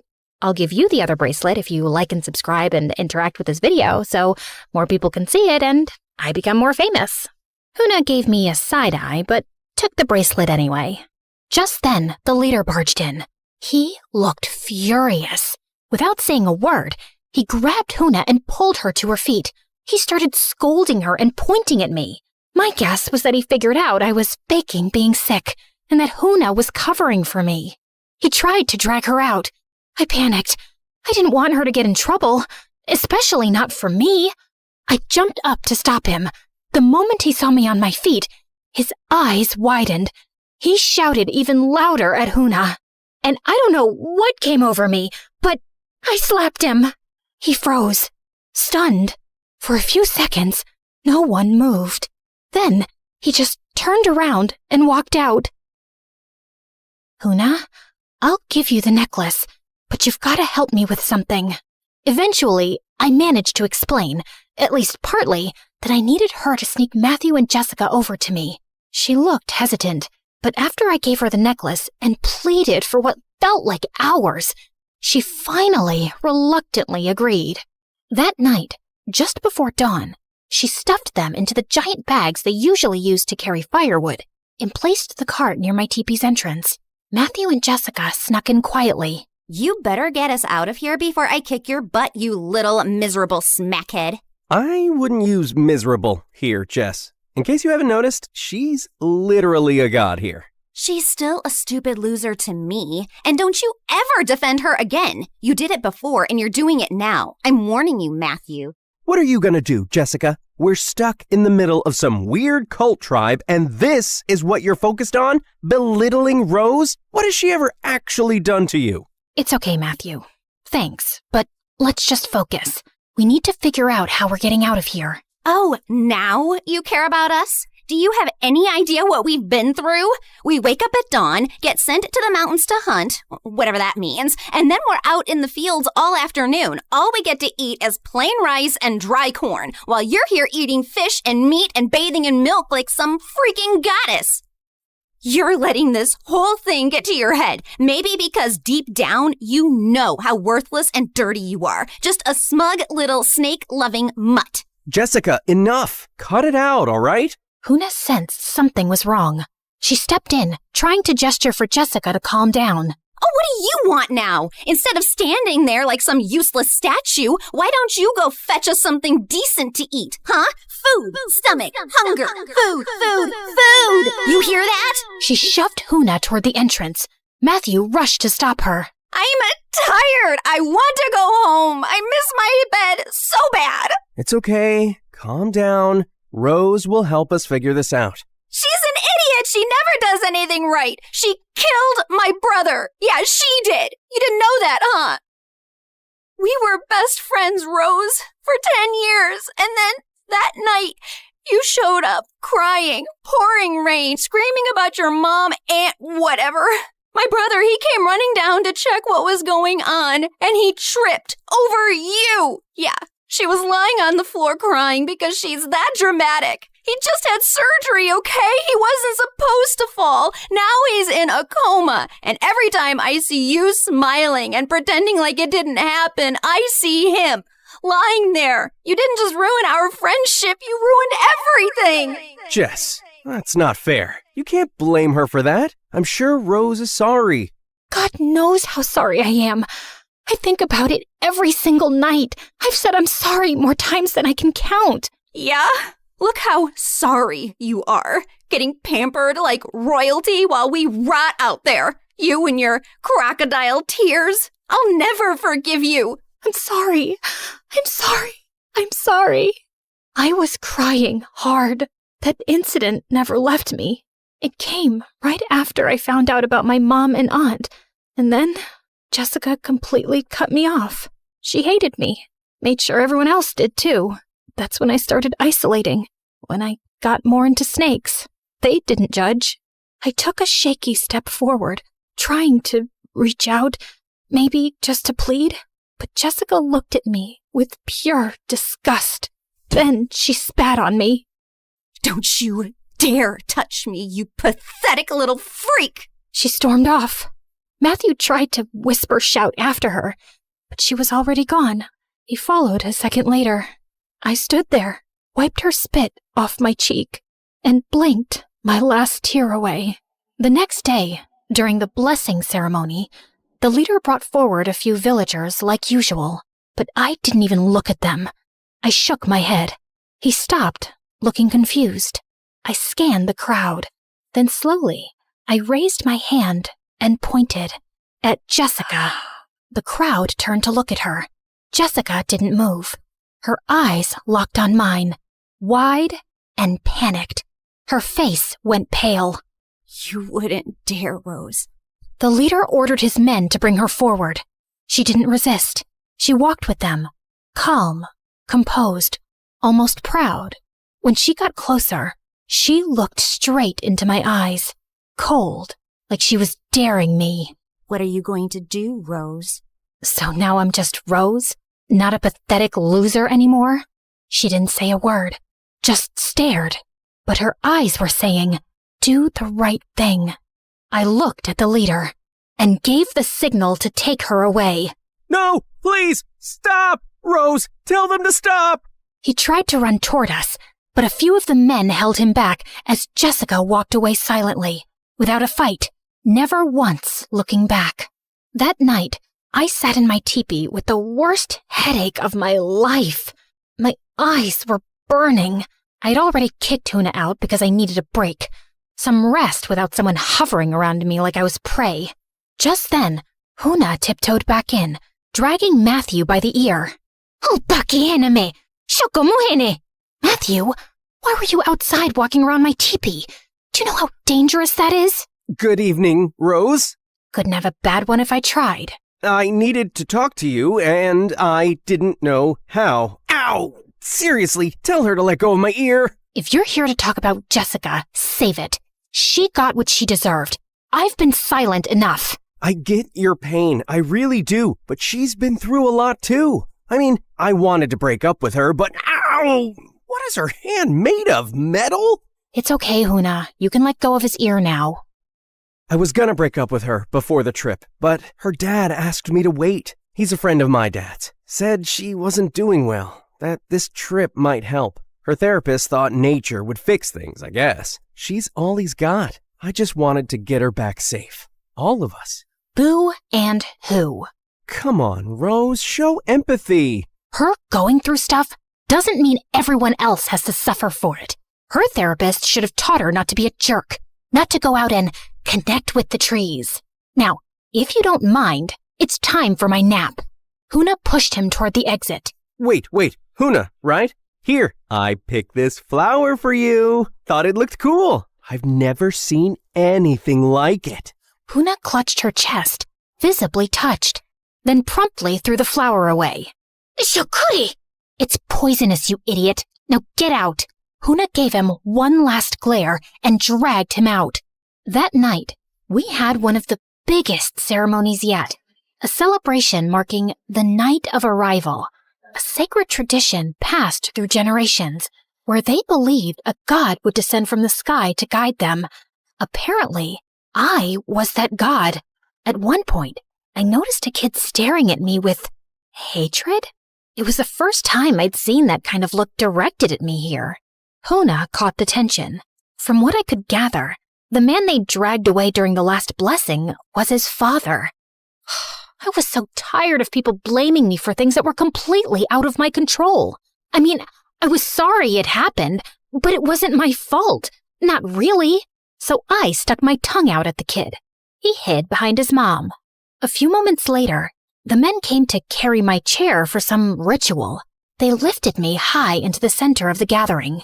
Some people cheered, others bowed, and as I sat above them all, I felt it.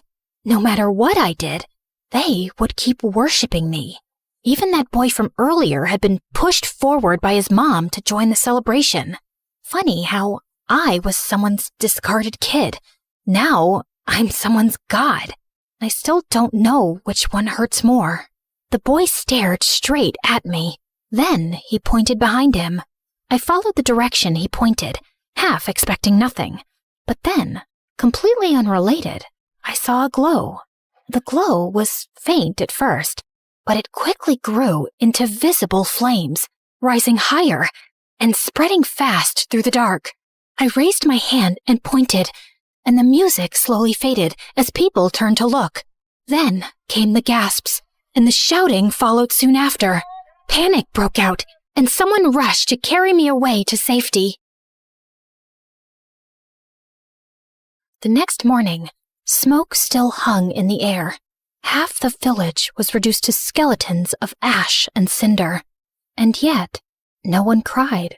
Instead, they moved with an eerie calm, lining up in silence, carrying the last of their grain, jewelry, hand-carved trinkets, all for me, for their goddess.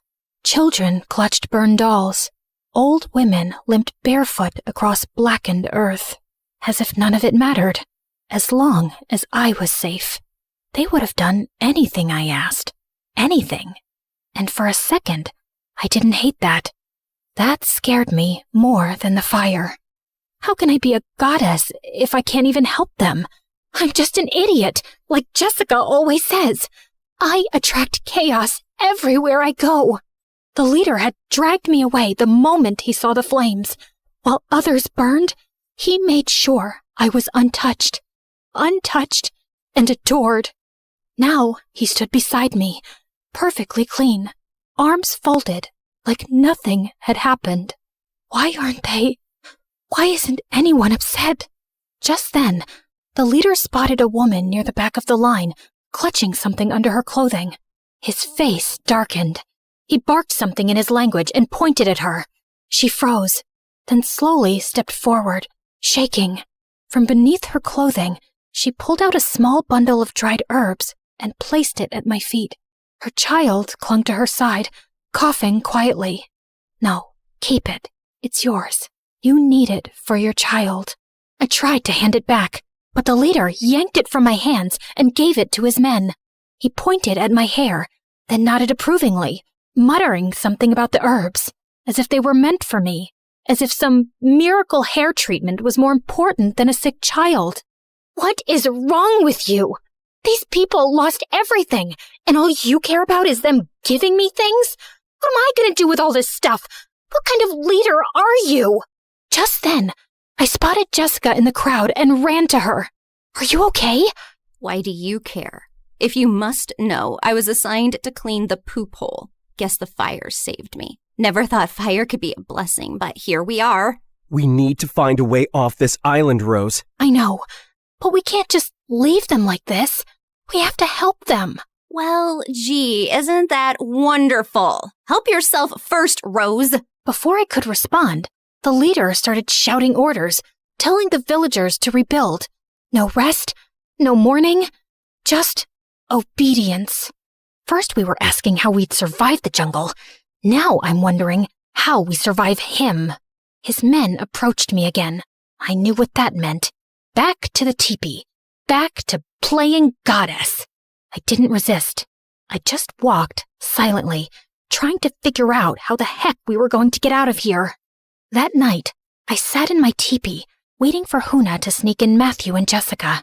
But just then, I heard voices outside. I peeked through the fabric and saw the leader and several villagers gathered, tense and angry. In the center was Huna. The leader was holding my mom's necklace. They must have found out she had it and assumed she stole it. But why wouldn't they ask me first? Why jump to punishment? That was it. I stormed out and pushed through the crowd.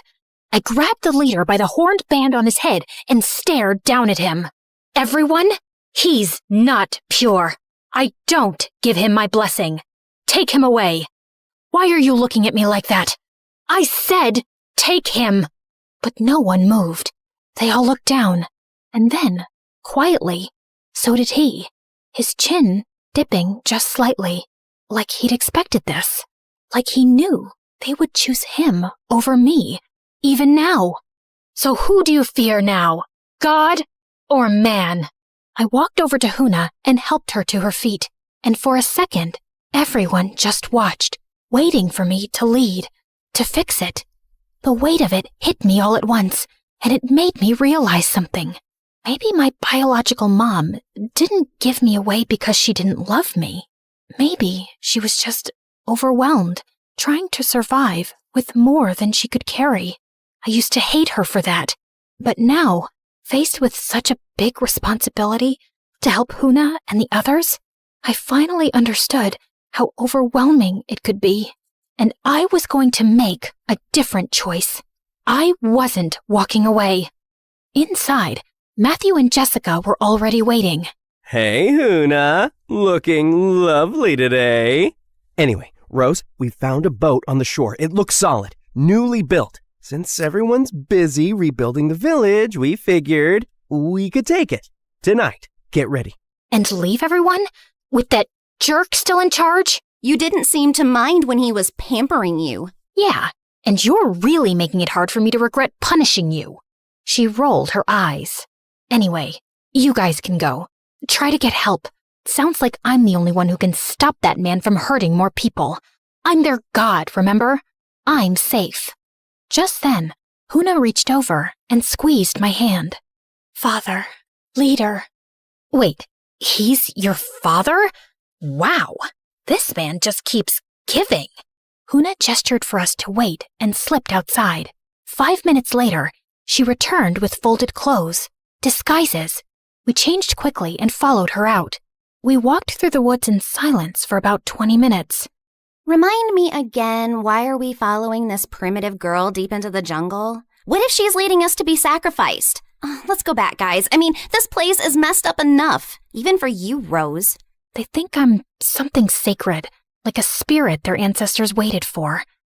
The tattoo, the crash, the timing, it all fits some old legend, I guess.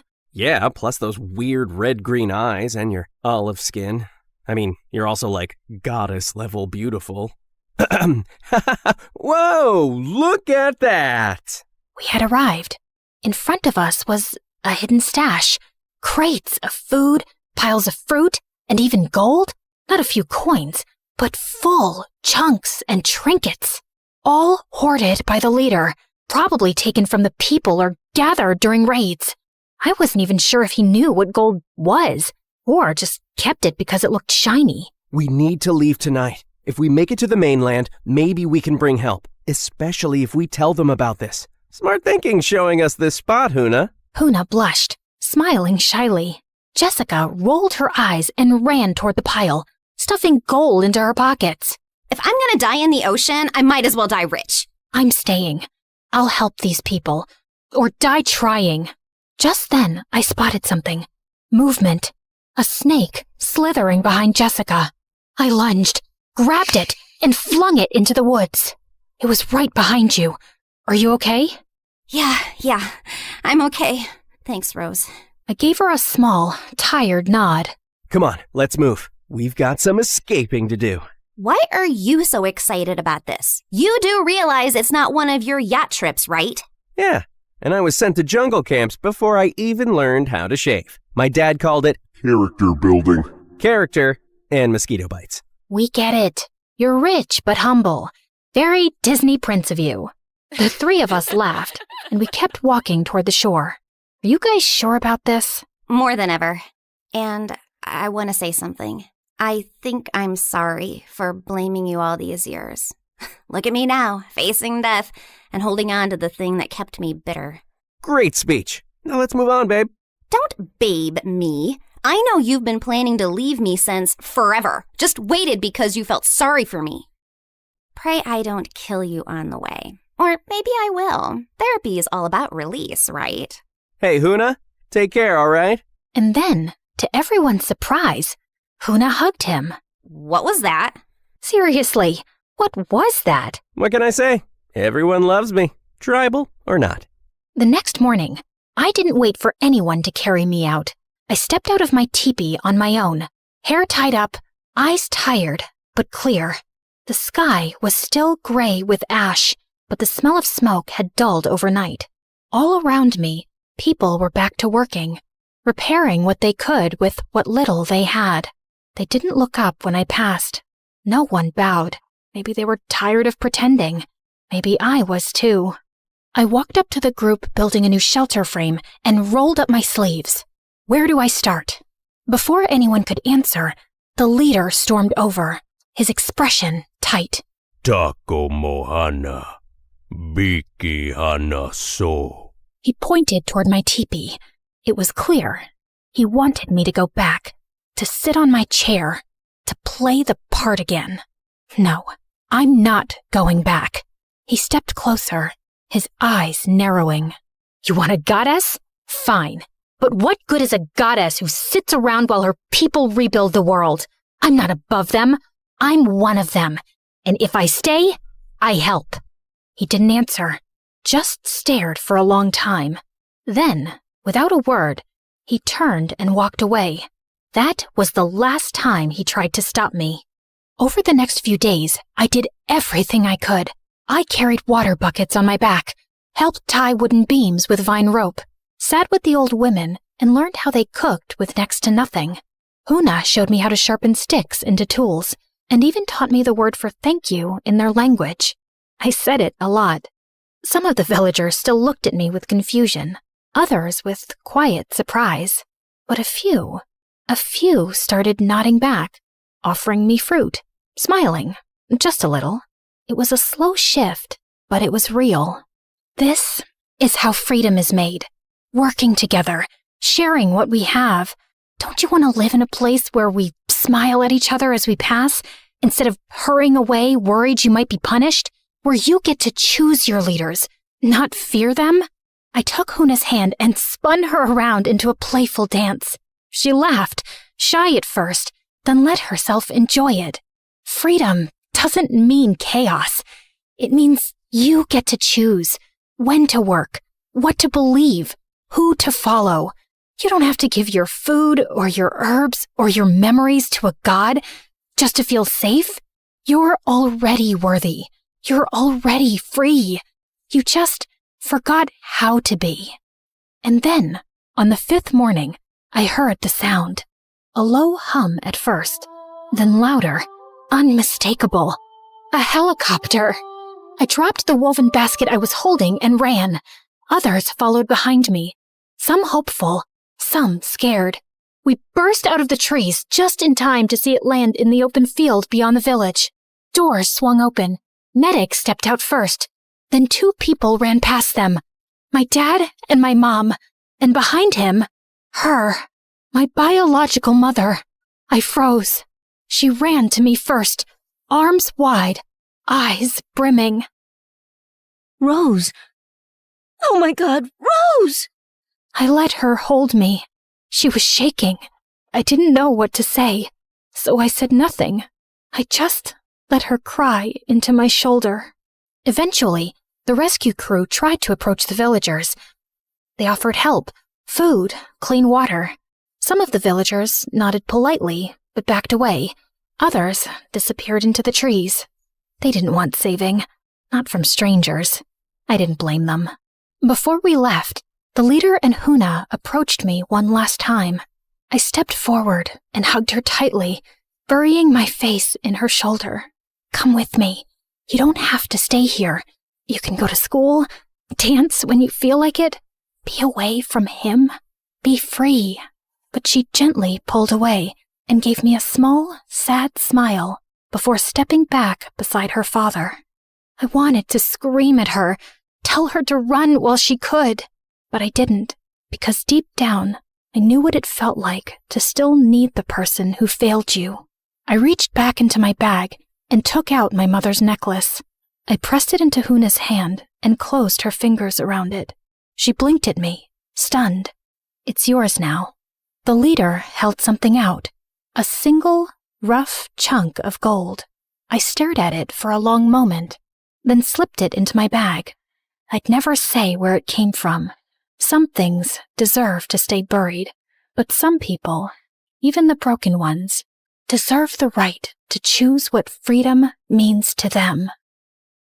Man, I'd kill to live this life. Freedom at its finest.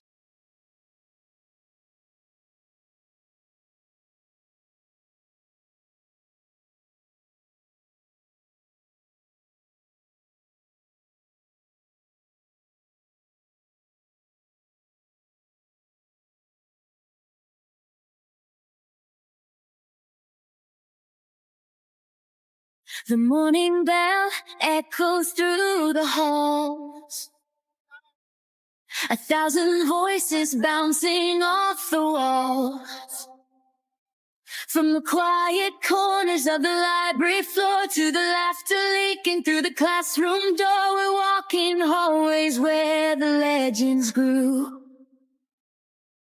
But today the ink is fresh and the story's new. A student stares at a blank white screen while an artist paints the things unseen. A scholar's lamp burns through the night. The athlete runs towards the morning light. A teacher sighs, hoping the spark they lit survives. Finding the light when the halls get dark. Oh, welcome to the light that ends. It's you, where the story's changing and the lead is you. So carve your name in the wind, let the legacy breathe. There's a world in the pages that we're starting to weave. Not just a school, but the soul of the story. Turning our scars into stars and our grit into glory.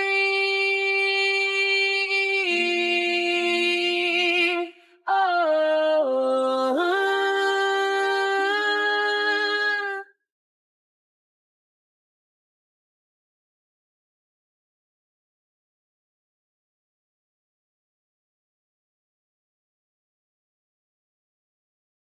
Nutmeg makes soup creamier.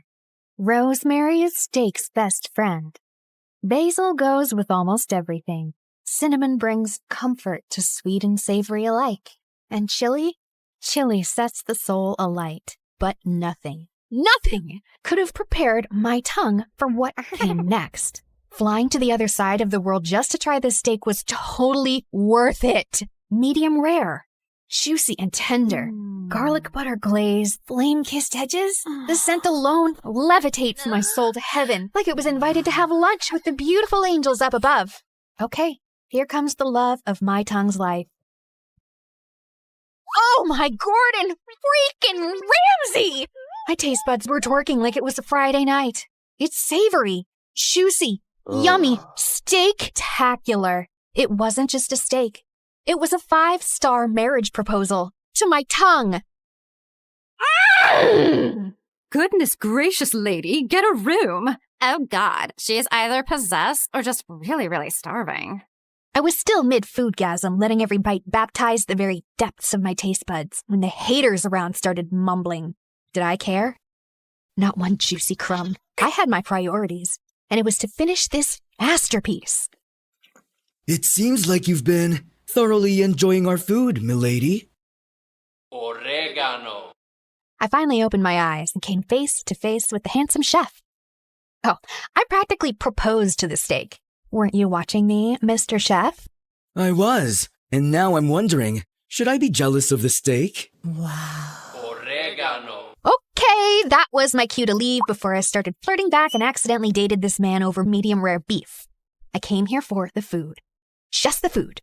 Not the flirty chefs with dangerous dimples. Oregano. My life was basically all about food. Eating and tasting dishes, restaurant hopping, food festivals, cooking show marathons, experimenting in my family's restaurant kitchen. Just name it.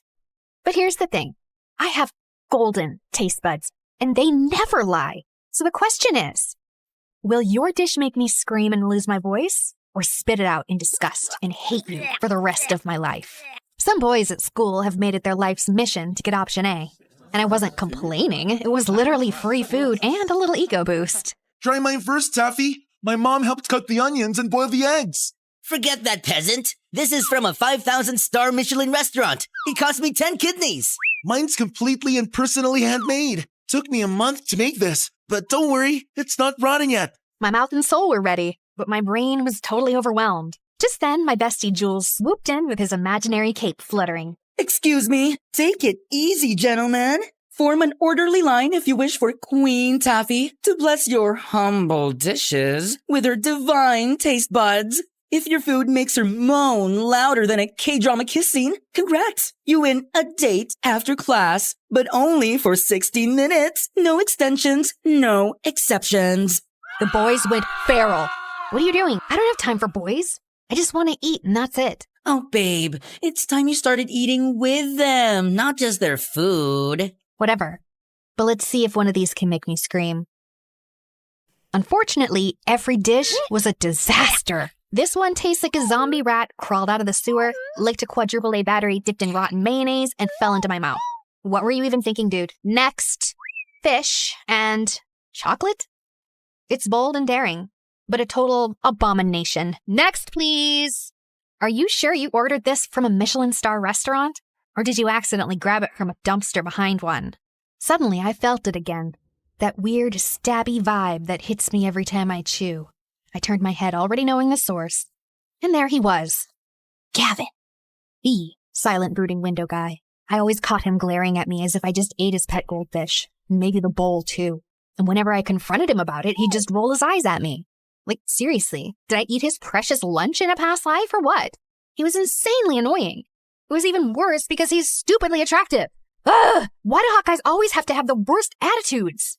I was so ready to snap at him when Nicholas, the handsome French student, stepped forward holding a steaming ornate box. Mademoiselle Taffy, is the taster still open? Depends. What's in the box, Frenchie? Something très spécial, made especially for you.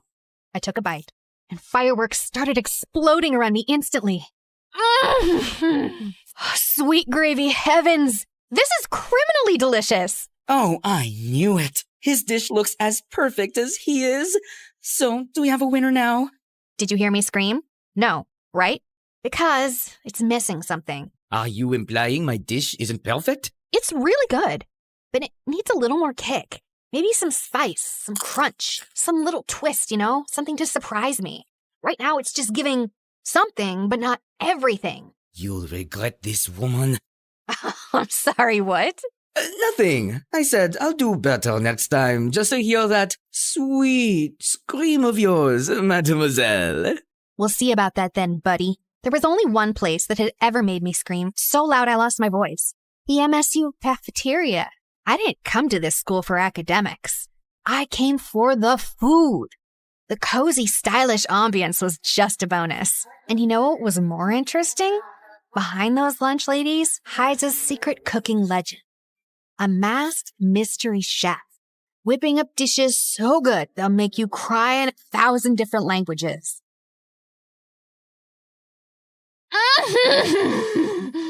The texture! Oh, the crunch! The glaze! The magic!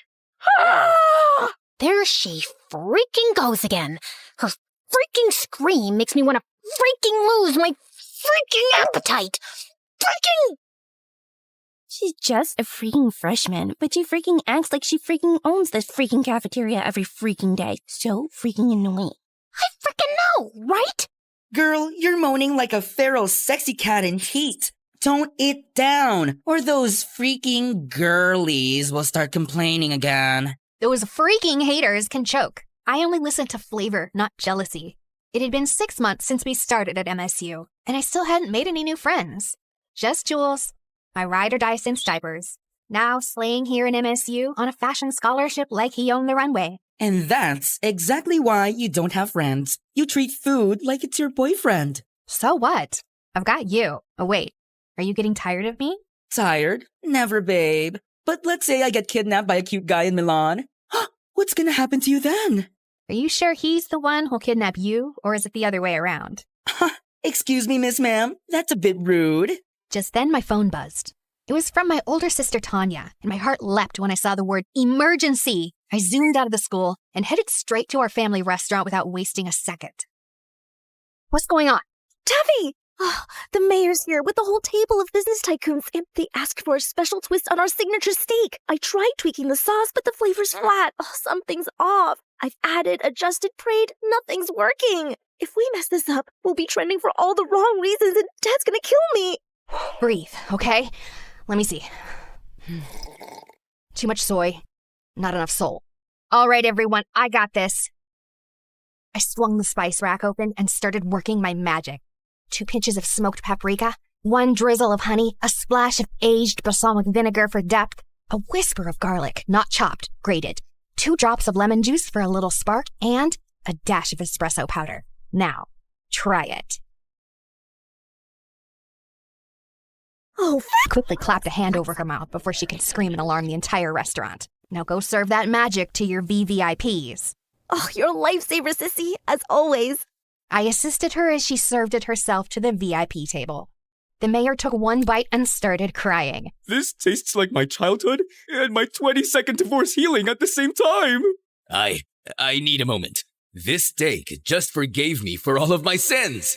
Your food is divine. You should expand this place. Branch out, and you'll have my full support. That sounds tempting, sir. Thank you. But we actually prefer to stay small, family style. Our restaurant had been around since the 1900s. No branches, no fusion. Because for us, it was never about the money. It was about legacy. And okay, maybe we were also deathly afraid someone would steal my great-great-great-great-great-great-grandma's top secret recipe for our signature dishes. I felt like a hero today. So I threw myself a mini feast in my bedroom as soon as I got home. Half an hour later, Jules barged in and was immediately intrigued by all the food around me. Salty. Sweet. Cheesy. Ooh, spicy. You're clearly riding a flavor high. Did you fall in love? Wait, no. Not enough sugar. You're just really happy. Like, I just saved the whole world moment kinda happy. My mood was always connected to the food I ate, and Jules had basically mastered the art of reading me like a menu. I just saved the restaurant from going down in flames and made the mayor cry. The mayor himself? Oh my god, that sounds so dramatic and I love it! Now pass me those fries and start spilling me the deets. Jules listened to my story with sparkly eyes and the biggest proud smile on his face. Your restaurant's gonna be in amazing hands once you take over someday. You know that, right? You really think so? Taffy, please. That's not even a question. Now get up. You're trying on my new designs tonight. I was basically his personal doll at this point. We spent the rest of the night turning my room into a mini runway, me twirling around in his freshly sewn outfits, and I was loving it. While I was walking down the hallway, a girl suddenly bumped into me, and a pile of books crashed to the floor. Oh my god, I'm so sorry. No, it's totally on me. I wasn't looking. I remembered her during the freshman orientation because she had this pretty, innocent face. I crouched down to help her and noticed every single book was a cookbook or a recipe guide. You're into food too? Kinda. I mean, yeah, I guess. Just prepping for something. Prepping for what? Oh, the cooking club. They're reopening the culinary society for freshmen, and they're choosing 10 new members. The announcement's tomorrow at the auditorium. Finally! A club that was made for me! No way! Girl, you just made my day! I'm Taffy, by the way. You are? Jillian. Well, see you around then. Future club mate? Oh, I don't know. I'm not sure I'll make it in. The hesitation in her eyes caught my attention. I wanted to ask more, but before I could, someone called out her name and she hurried off. And just like that, my curiosity was hooked. So I immediately told Jules about it. Congrats on finally making a new friend. Please, I think she's way too shy for my energy. But guess what? I'm joining that club. You in a cooking club? Babe, it's about cooking food, not just inhaling and eating it. You're way too lazy for that. But I have a golden tongue. Of course I can cook too. Last time you actually tried to do it yourself, I almost died. I just accidentally grabbed the salt instead of the sugar. It was baking powder. Hey, whatever. This time I'm serious. The Culinary Society could help me hone my skills. Plus, it's great prep for restaurant management. Or you just want to try everyone else's dishes. That too. The auditorium buzzed with freshman students the next day, all cramming in for the big announcement. I scanned the room and spotted Jillian in the corner, nervously biting her nails like they were snacks. I slid into the seat beside her. She looked so relieved it was kind of cute. Hey, you're here. Of course. Was that Gavin? What was he doing here? Don't tell me. He also cooks? Broody boy has kitchen skills? My curious thoughts were cut off as the president of the Culinary Society finally stepped up to the mic and started the announcement. Welcome, aspiring chefs. The Culinary Society is now officially open. This program aims to discover hidden culinary talent. Those who pass the initiation will receive a sponsorship. It's all about the guidance, support, and even funding to grow your skills. The club's goal is simple. It's to discover you. With the right sponsor, your talent can be developed and taken further. I really need to get in, no matter what. Hey, we're gonna make it, both of us.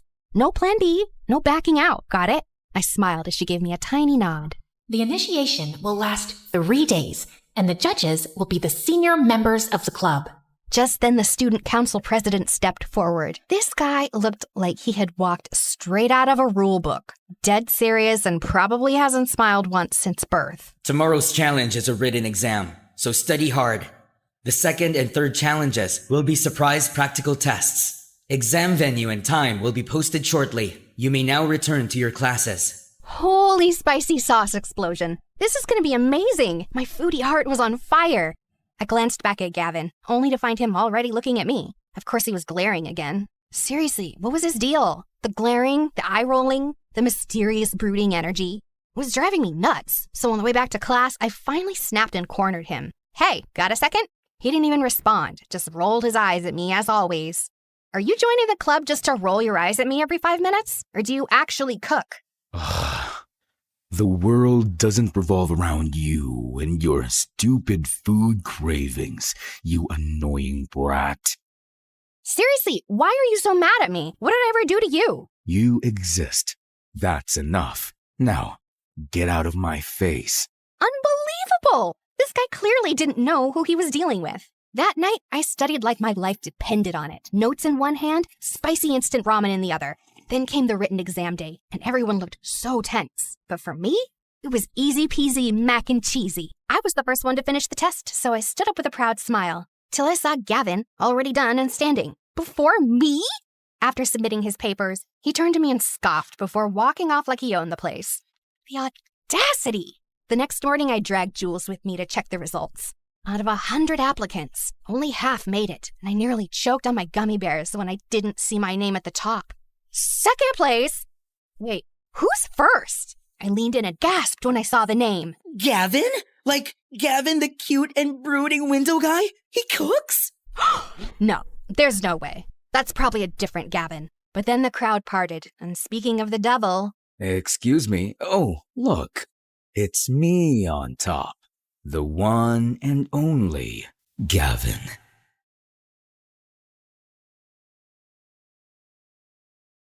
Oh my god, he's so hot.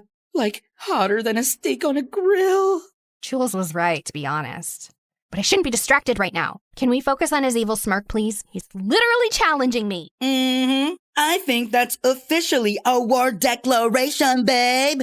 This is gonna be extra interesting. That jerk better be ready, because I'm gonna crush him big time. Second challenge finally came. We had to cook a chicken-based dish, in pairs. My eyes immediately landed on my mortal enemy, who was casually tying his apron like he was the master chef, and the sight was such a sword my eyes. I was about to hunt Jillian down when someone suddenly blocked my way. Nicholas! He was here too? How did I not notice him last time? Ah, mademoiselle, fate brings you back to me. I'm still wounded from you turning down my masterpiece last time, you know? Team up with me, and if we win, you owe me a dinner date. Fair trade, no? I was about to reject him, but then my cinnamon roll savior appeared. Hey, Taffy. I was wondering if maybe we could... Oh, here comes my lovely partner. Sorry, buddy. Maybe next time? Ah, très bien. No hard feelings. At least Nicholas was always classy about rejection. Congratulations on passing the written exams. Thanks. I had been preparing for that way before I got here at MSU. Oh, you're really into this, huh? All right, girl. Let's do this. You cook, I supervise. We're not doing it together? Of course we are. I'll be guiding you. So, what are we making? Let's go with crispy garlic honey chicken with mango salsa. That sounds fancy. Okay. We had exactly 1 hour. Jillian got to work while I hovered nearby, supervising like a resident chef. But my eyes kept drifting to Gavin. He looked calm and focused, like he belonged in a commercial for knife, while his partner looked so lost. The fact that he was also into cooking made him even more annoying. A few minutes later, Jillian finally threw her hands up and beamed. All right, done. Ooh, let me taste. I took a confident bite, only to gag and nearly scream in disgust. I tossed the dish and everything else into the trash, and it landed dangerously close to Gavin's station. He hissed like a cat that had just got misted. Oh, gosh, girl, what happened to the chicken meat? Did you marinate it in mud and ask an old goat with horrible breath to spit on it or what? But I just followed everything you said. Jillian looked like she was on the verge of tears, so I took a breath to calm myself down. It's okay, my love. We still got 20 minutes. We're gonna fix this. This time, I rolled up my sleeves and took over. Just as the final bell rang, we slammed our dish down and handed it to the judges, who actually liked it. As expected, we passed, and we're now qualified for the final challenge. But when I looked at Jillian, she didn't look happy at all. We only passed because of you. We almost failed because of me. Oh, come on, girl. It was my fault, too. I made you do most of the work. It was supposed to be a team effort. You know what? Let's practice after hours. Together. Is that okay with you? Of course. We then snuck into the kitchen later that day. A few other students were there, too, including Gavin, of course. For the sake of my sanity, I ignored his brooding presence and locked in on Jillian. This girl needed serious kitchen rehab. She was way too clumsy to be left alone with fire, knives, or even a blender. Honestly, if someone didn't supervise her, she'd either blow up the kitchen or food poison someone. Or both. She tried dish after dish, and I sacrificed my precious tongue for each one. Is this supposed to be a hard-boiled egg or a charcoal? The oil is separating from your sauce. Did you forget to stir, or did it walk out on its own? Your rice is crunchy. Were you trying to make popcorn? Then came her meat dish. Okay, listen. Onion, honey, or pineapple. Any of those can tenderize meat. Pick whichever one's available. Okay, got it. Noted. Soon we had a mountain of failed dishes in the trash. While we were about to try one last dish, Gavin suddenly stormed over, looking like an offended bull. You wasted all of this? For what? For your stupid little practice? Huh? Why are you acting like you bought all of this? Are you the official supplier of this school now? Thank God I'm not. Look, I'm just helping an aspiring chef chase her dreams. Failures happen. It's called trial and error. Look it up. He rolled his eyes, so I rolled mine harder. What is your problem with me anyway? Just because you're attractive doesn't mean you get a pass for being a total jerk. And I don't care if you're attractive either. I just hate arrogant food snobs who love to waste food. You don't deserve a spot in the club. Before I could finally explode, Jillian slid in. Wait, did I just hear you both call each other attractive? Why don't you just date each other instead of arguing every 5 seconds? You must be having some auditory hallucinations. I'd rather hug a giant, rotten cactus than date this brat. He really hated me that much, huh? I hoped I'd never see his stupid smug face ever again. Unfortunately, we were in the same class. And worse, we still had one final challenge in the club initiation left. The announcement came sooner than expected, and the venue was deep in the woods. As soon as we got there, all our phones and stuff were confiscated. Goodbye, Wi-Fi. Goodbye, sanity. There were only about 15 of us left, and that included Nicholas, who wouldn't stop staring at me like I owed him money. Lovely to see you here, mademoiselle. If we both make it in, you owe me a date, remember? Since when did I agree to that? Since the day you insulted my masterpiece. But I gave constructive criticism. Of course. That's why I've made it my life mission to make you cry. The next time you taste my dish. Okay, but why did that sound like a low-key threat? Our conversation got totally cut off when the club president finally stepped up for the announcement. Your final test will challenge your creativity, resourcefulness, and pure culinary courage.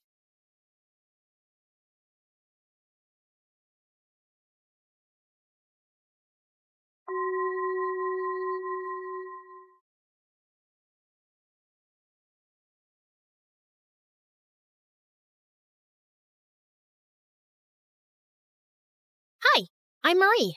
Growing up, I liked all things geeky. Comic books, anime, and most of all, video games. I was the kid in elementary school that would sneak behind some trees during recess to play my Nintendo DS instead of socializing. So I never really had any friends. And home wasn't so peachy either. Dad left soon after my sister Ava was born. And Mom, well, let's just say she tries. She worked as an attorney at some huge firm, so she always had money, just not enough time to look after 2 kids. What's wrong? Mom's cooking again. She watched some stupid show on TV, the one where they wear big hats and cook fancy meals, and now she thinks she can do the same. She's gonna burn the house down, Marie. I'm scared. I rushed to the kitchen, only to see the stove on fire and Mom desperately trying to put it out. I immediately grabbed a damp towel and threw it on top of the flames. And that wasn't all. Once, Mom tried fixing an exposed wire and ended up short-circuiting the entire house. Another time, she decided to grow her own vegetables. But a month later, she quit. And now we have a half-dug garden that turns into a swampy mud pit every time it rains. At least if you guys like and subscribe to MSA, it'll make all this a little more worth it. I always had to be the adult around at home, and basically brought up Ava all by myself. But even though my real life wasn't very cool, I kicked butt in the online realm. Video games were my thing, and no one could beat me at that. Except Hero. The first time we met was on the first day of high school. He was new, and the teacher asked me to help him catch up. And I quickly found out that, just like me, Hero loved video games. His mom didn't make a lot, so he was always jumping from one part-time job to another. And it was his dream to become a world-famous gamer. Slowly, we became friends. And every weekend I'd invite him over and we'd go bonkers on my gaming system. Easy peasy, lemon squeezy. I'm the winner. You're just lazy. That's not even a phrase. But you get the point, right? So yeah, having Hero around was fun, and I was glad to finally have a friend. But then I turned 18 and things kind of glitched. Hero and I had planned on checking out this new game store in town, and I was waiting for him at school, but he never showed up. I even tried to sell, but he didn't answer, and his social media accounts were gone. He disappeared without a trace, and as weird as it was, I decided to stop chasing after him and move on. I threw myself into my studies, topped my class, and got into a good college. With Ava in high school now, I figured she could handle herself, and I could finally get a fresh start away from home. Then one night, I was in my dorm playing video games when I got stuck on this one particular level. After my 5th attempt, I was ready to throw my controller out the window when I heard someone behind me. Need a hand? I turned around and found myself looking up at Adam, a senior, and easily the most charming guy on campus. What are you doing in my room? Just came by to say hi to a friend down the hall. And then I saw you struggling, so I figured I'd stop and help. I appreciate your not-so-called-for help, but hey! Adam had snatched the controller from my hands and started pressing buttons like a pro. Within minutes, he'd cleared the level like it was nothing. The trick is all in the NPC interactions. They each have coded movement loops that line up with the mission objectives. You pick up on those patterns, follow the right ones, and they practically guide you to the finish line. Of course I knew that. I was just trying to improve my timing. Right. You know, my friends and I are playing at the video game arcade tomorrow. You could join us if you want. Thanks, but I like to play alone. Suit yourself. But just in case you change your mind... And he wrote his number on my desk and left.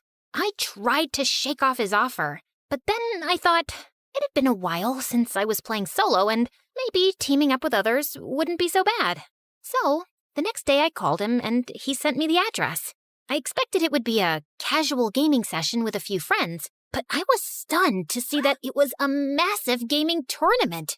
Hundreds of gamers sat around, dead serious, fingers flying over controllers, and eyes glued to screens. Just then, Adam spotted me and ran over. Hey, perfect timing. You're playing with me. I nodded and took a seat next to him. And together, we breezed through every challenge. The games were tough, but our sync was on point. And by the end of the tournament, Adam and I were on top of the leaderboard. That was incredible. I knew you had skills, but this is next level. I couldn't even tell it was our first time playing together. You know what? You've got to meet my dad. I don't think I should, but Adam was already pulling me through the crowd before stopping in front of this tall man who looked like he ate gigabytes for breakfast. Dad, this is Mari. I think she'd be perfect for a team. Ah, such a pleasure to meet young prodigies like yourself. Tell me, Maria, has the world of digital gaming always intrigued you? It's Marie. I know. But I prefer Maria. It has a certain melody to it, like the soft patter of keys under one's finger in the heat of play. Sorry, what? He just means you have a nice name. Anyway, Dad's a game developer and a professional gamer himself. He's the reason I picked up gaming. He's my hero, the legend, the person I look up to the most. Also, he'll be coaching us. For what? The tournaments, of course. Adam told me he played for an international esports team. They traveled the world, competed in the biggest tournaments, and now they wanted me to join them. Playing international esports had always been my dream. So it didn't take me long to say yes, and the next few months turned into a wild roller coaster.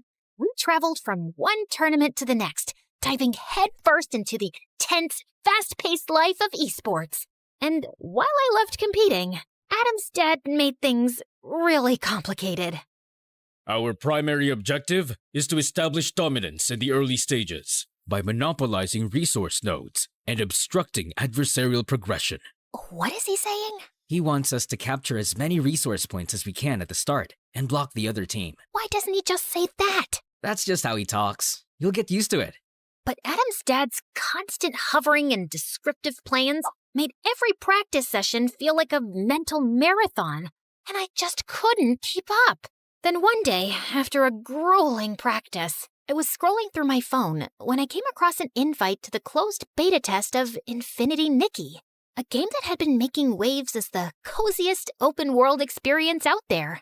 I was tired of playing endless battles and high-stake combat games with Adam, and I was looking for something that felt more comforting and fun. And the game seemed like the perfect escape. So I enrolled for access to the closed beta, got in, and boy, was that the best decision ever.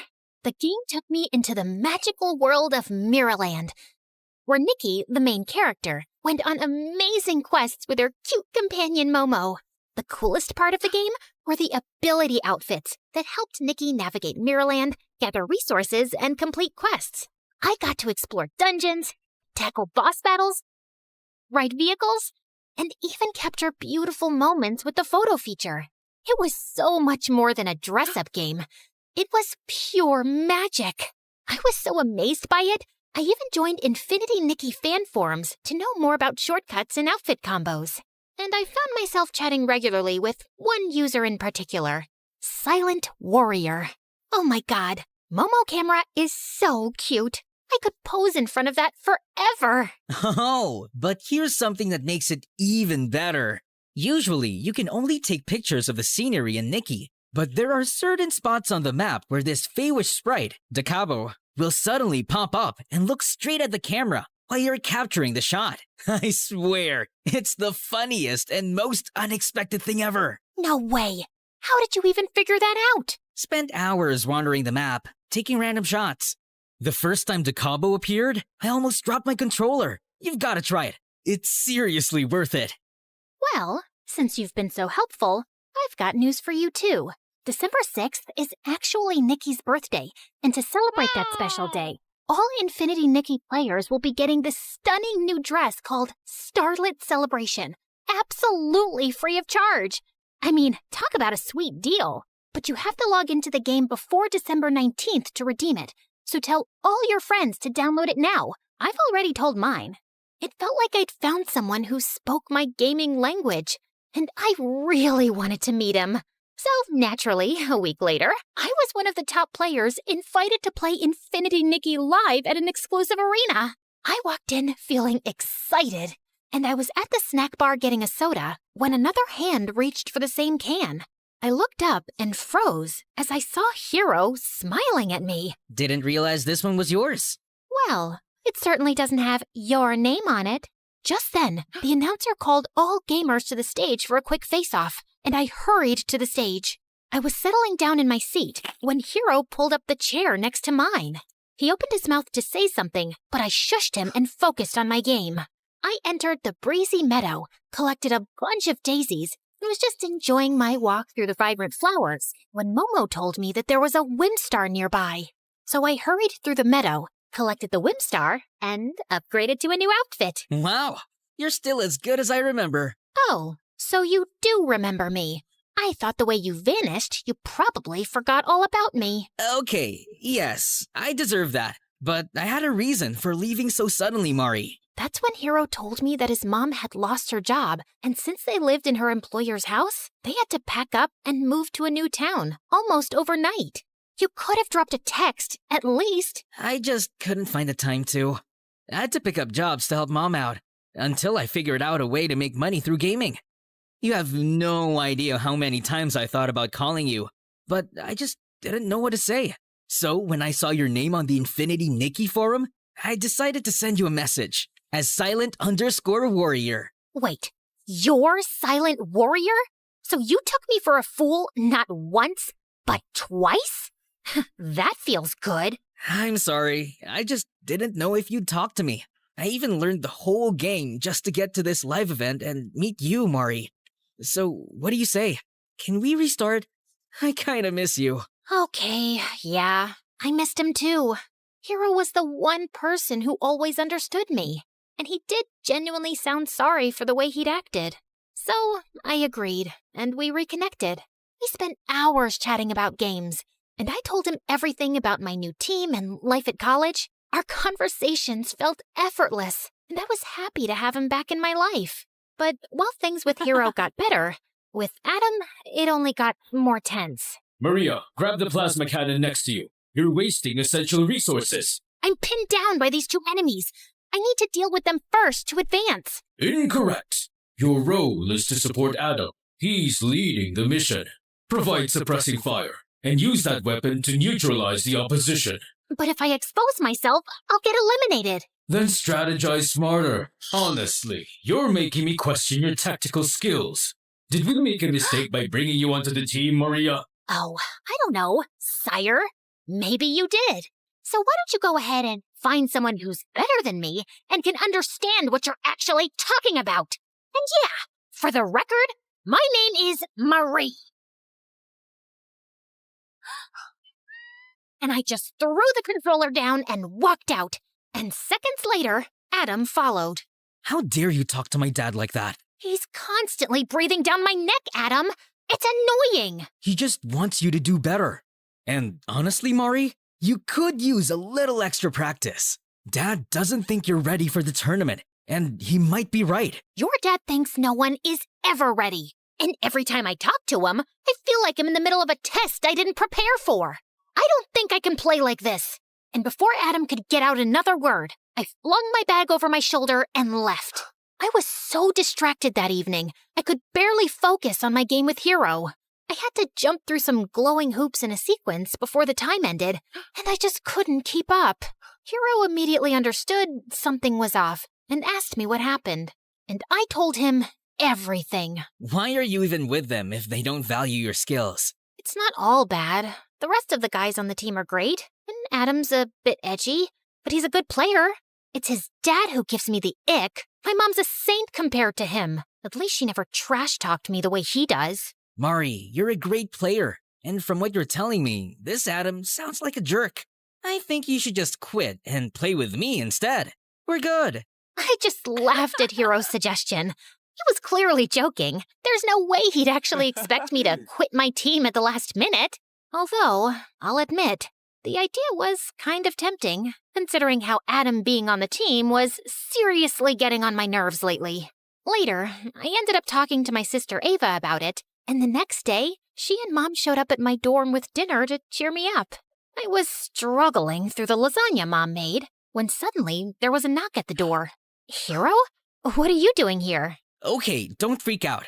But I kind of put our names down together for the tournament tomorrow. What? Why? Because your team sucks, Mari. Adam and his dad are dragging you down, and it's obvious you're not happy. But playing Infinity Nikki with you these past few days made me realize how amazing we are together. If we team up, we actually have a chance of winning. And I found out from my sources, and the prize money on this tournament is insane. Hiro, Planning to ditch me at the last minute? I saw Adam standing behind Hiro with a hard expression on his face. You're taking this the wrong way. Oh, am I? Wasn't he just telling you to leave us and join him? My dad gave you the opportunity to be a great gamer, and you tossed that aside to play Infinity Nikki with him? It's that same dress-up game you keep raving about, right? It's more than a dress-up game, Adam. It teaches you about friendship, care, and warmth. And it tests your skills and presence of mind. You have to strategize your way through each puzzle. It's not easy. Sounds like a pretty easy game to me. Really? Then why don't you and I go head-to-head? First one to complete his quest wins. And Mari joins the winner's team. That's the stupidest thing I've ever heard. Why? Scared I'll kick his butt? We'll see about that. But the food's getting cold. Believe me, Mom, no one wants to eat that. And this is way too entertaining. Adam shoved me aside and took over my gaming system while Hero pulled out his laptop. And they both dove into the game. Hero skillfully switched between Nikki's ability outfits, jumping between platforms with precise timing. The puzzles were tough. Rotating tiles that moved unpredictably, hidden traps waiting to catch him off guard, narrow pathways requiring precision, and lasers that could slice through in an instant. But Hero kept his pace steady. Adam, on the other hand, was clearly struggling. The caged greed towered over him, and he just couldn't figure out how to break through its defenses. While Hero completed his challenges with absolute ease. This is not fair. I was just getting the hang of the game.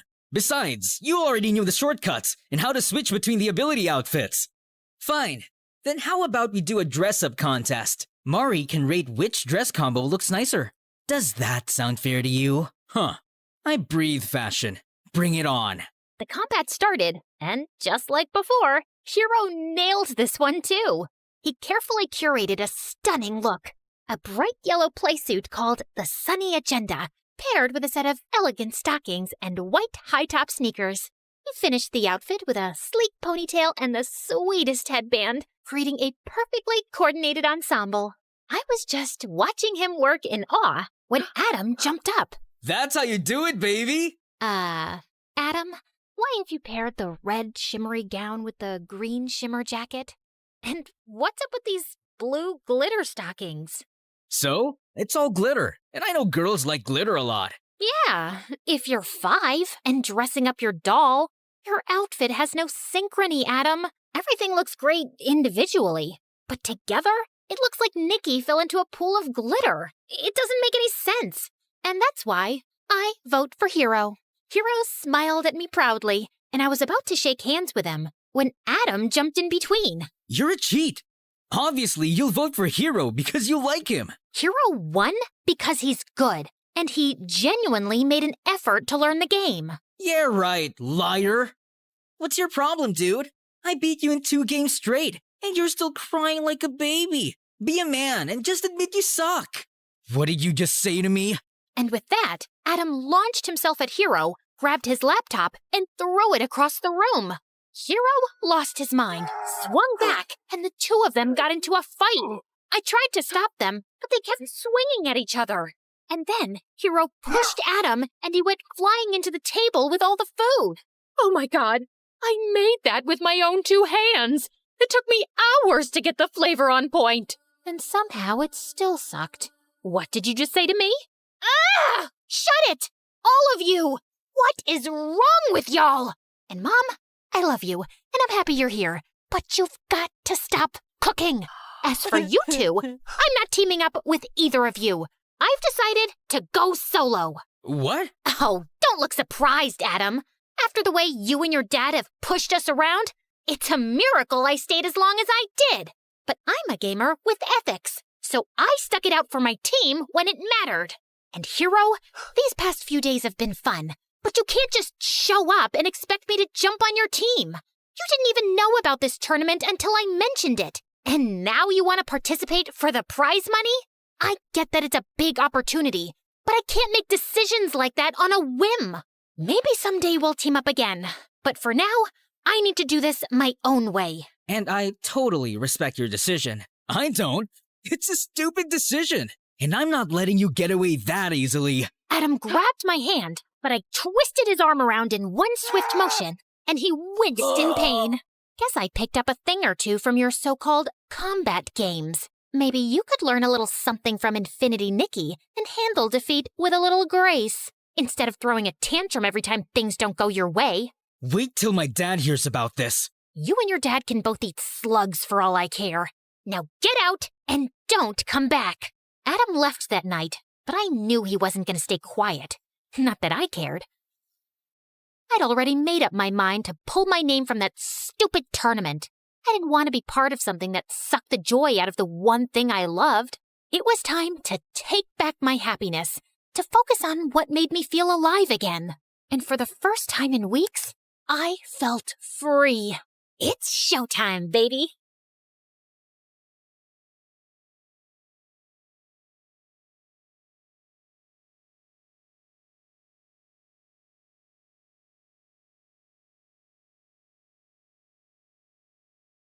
The school day ended, and I was walking to the bus when I got a message from my crush, Carter, the school jock, who never even knew I existed. Hey, I need to tell you something important. Meet me in the warehouse behind the school, now. Why would Carter send me something like that? But I told myself, maybe he finally realized how cool I am and decided to ask me out. So, without even hesitating a bit, I ran to that warehouse like I was late to my own wedding. I got there only to find darkness. The warehouse was small, with no windows or anything. I started calling out for Carter when I heard noises behind some shelves. I peeked, and there was Carter, hugging and laughing with his girlfriend Zoe. She was the queen bee and the head cheerleader. She was mean, and everyone was scared of her. But then I wondered why Carter sent me that message. Was it an accident?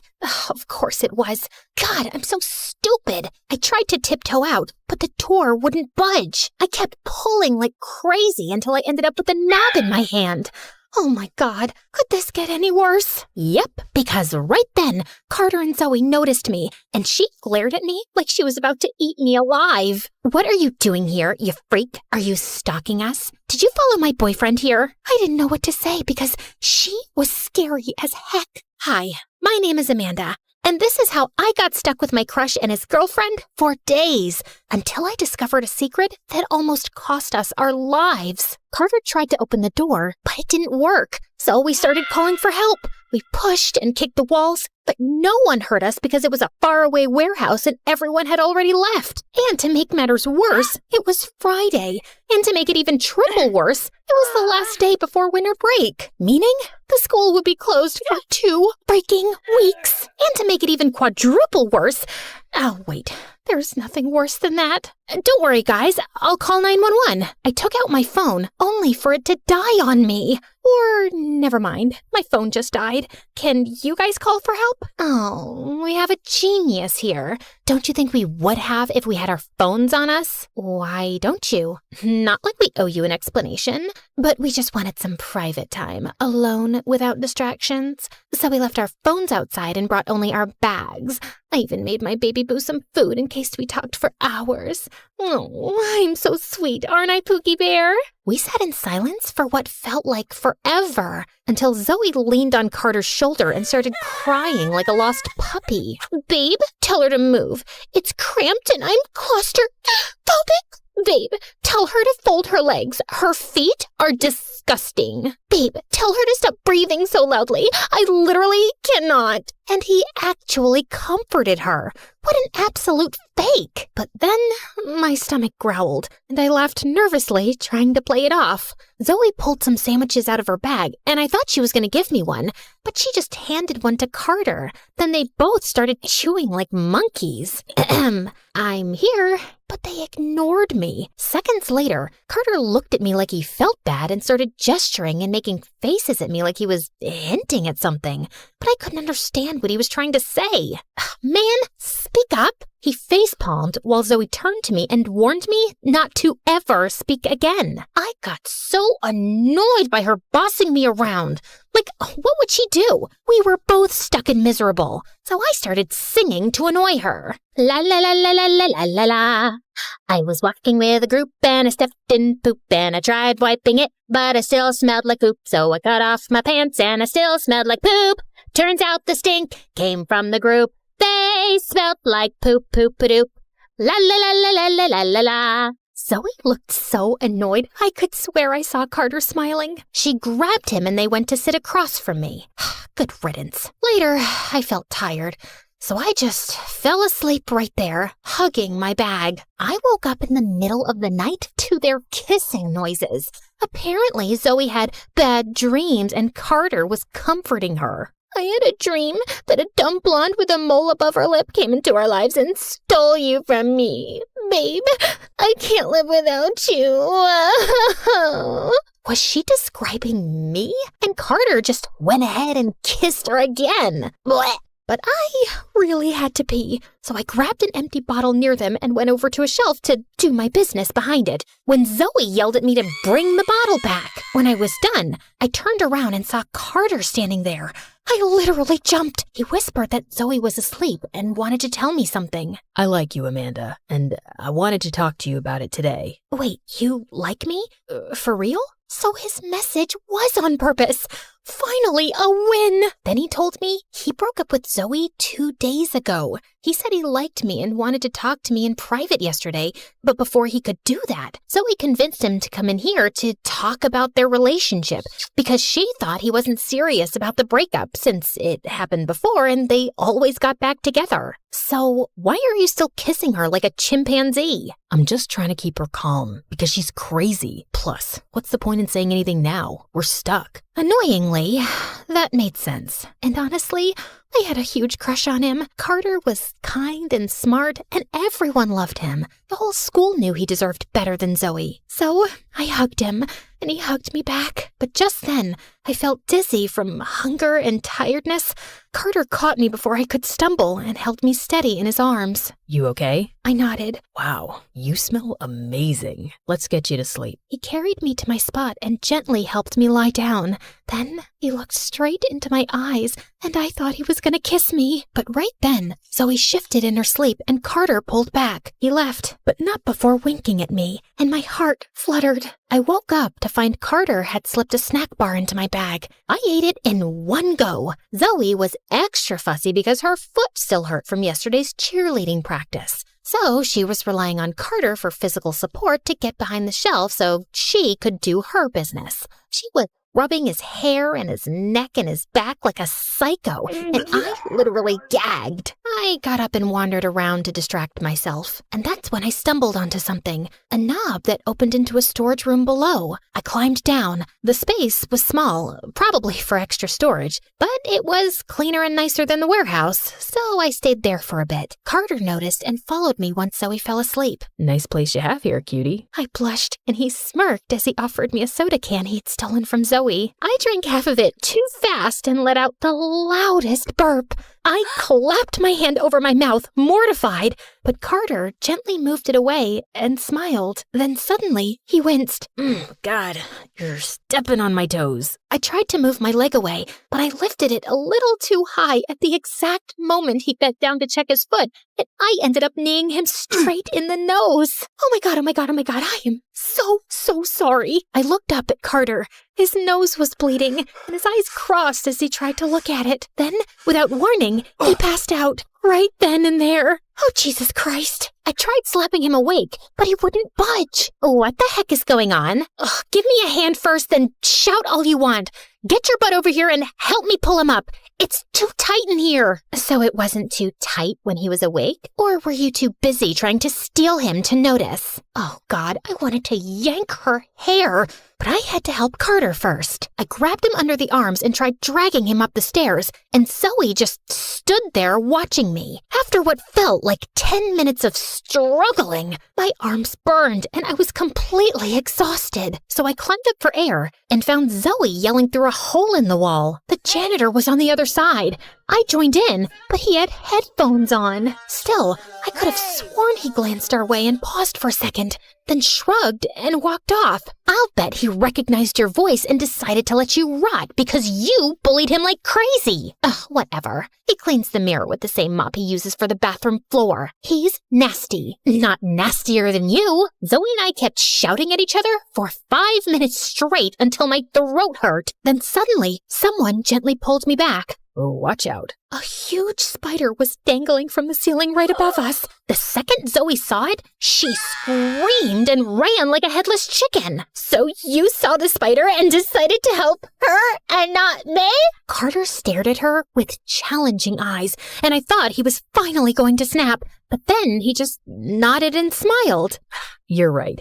It was just a reflex. I was so annoyed. I couldn't understand why he always acted like that. And I had enough. So I grabbed Carter's face and kissed him right there. For the first 2 seconds, he seemed into it. But then, like it finally hit him what was happening, he gently pulled away. Zoe looked at me like she'd seen a ghost. Her face went pale, and she just passed out. I rushed to wake her up. What's with all these people passing out today? Then she suddenly snapped her eyes open and lunged at me, but Carter pulled her back just in time. He looked at me with these pleading eyes, like he was begging me to stay calm. I backed off for his sake, still confused why he looked so terrified of her. And then, because the universe hated me, my stomach made the most embarrassing noise, followed by a tiny release. I wanted to disappear. Carter looked away politely, and Zoe wrinkled her nose in disgust. Gross. It's the stress, okay?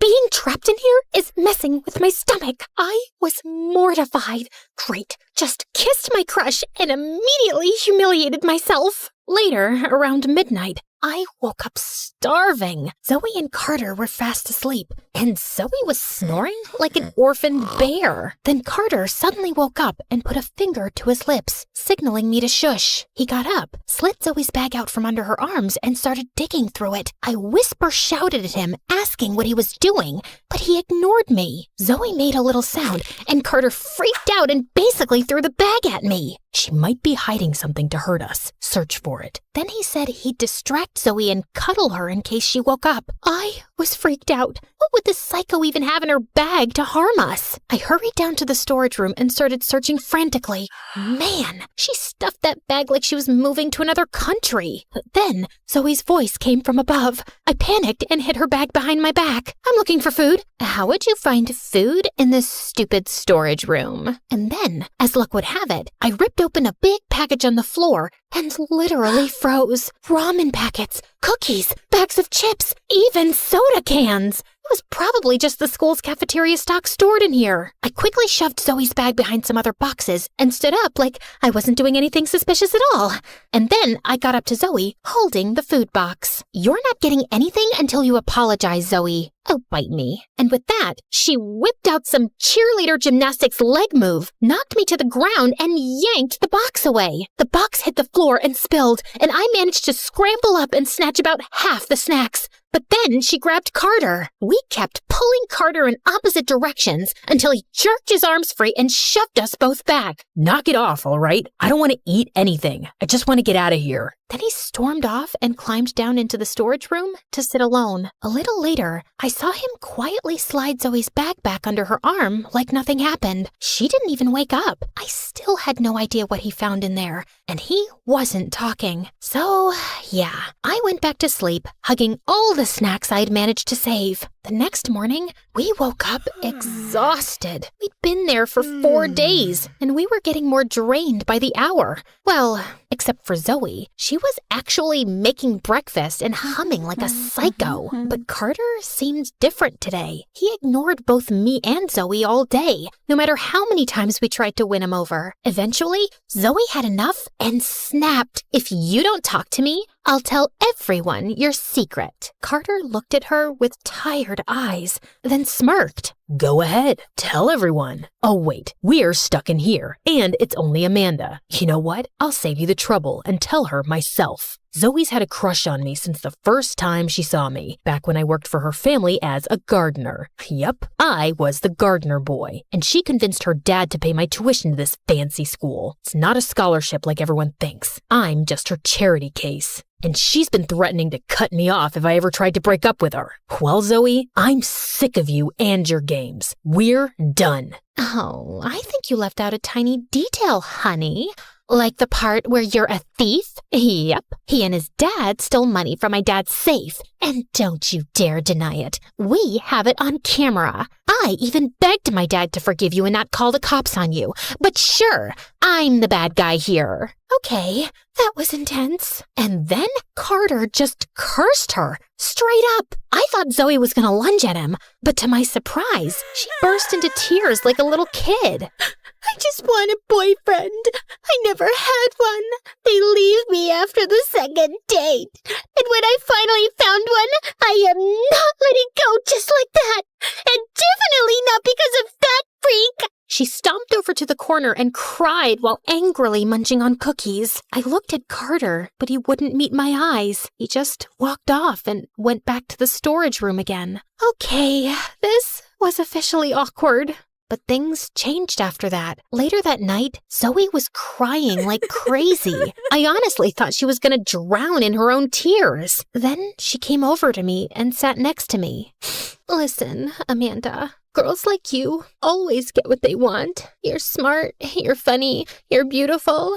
You just need some confidence. I'm just a pretty face, though. My parents spoiled me, handed me everything, and now I don't even know what to do when I can't control something. I know Carter doesn't love me, but my ego can't take it. He breaks up with me. I beg him to come back every time. I'm stuck, okay? And I'm not just stuck in here.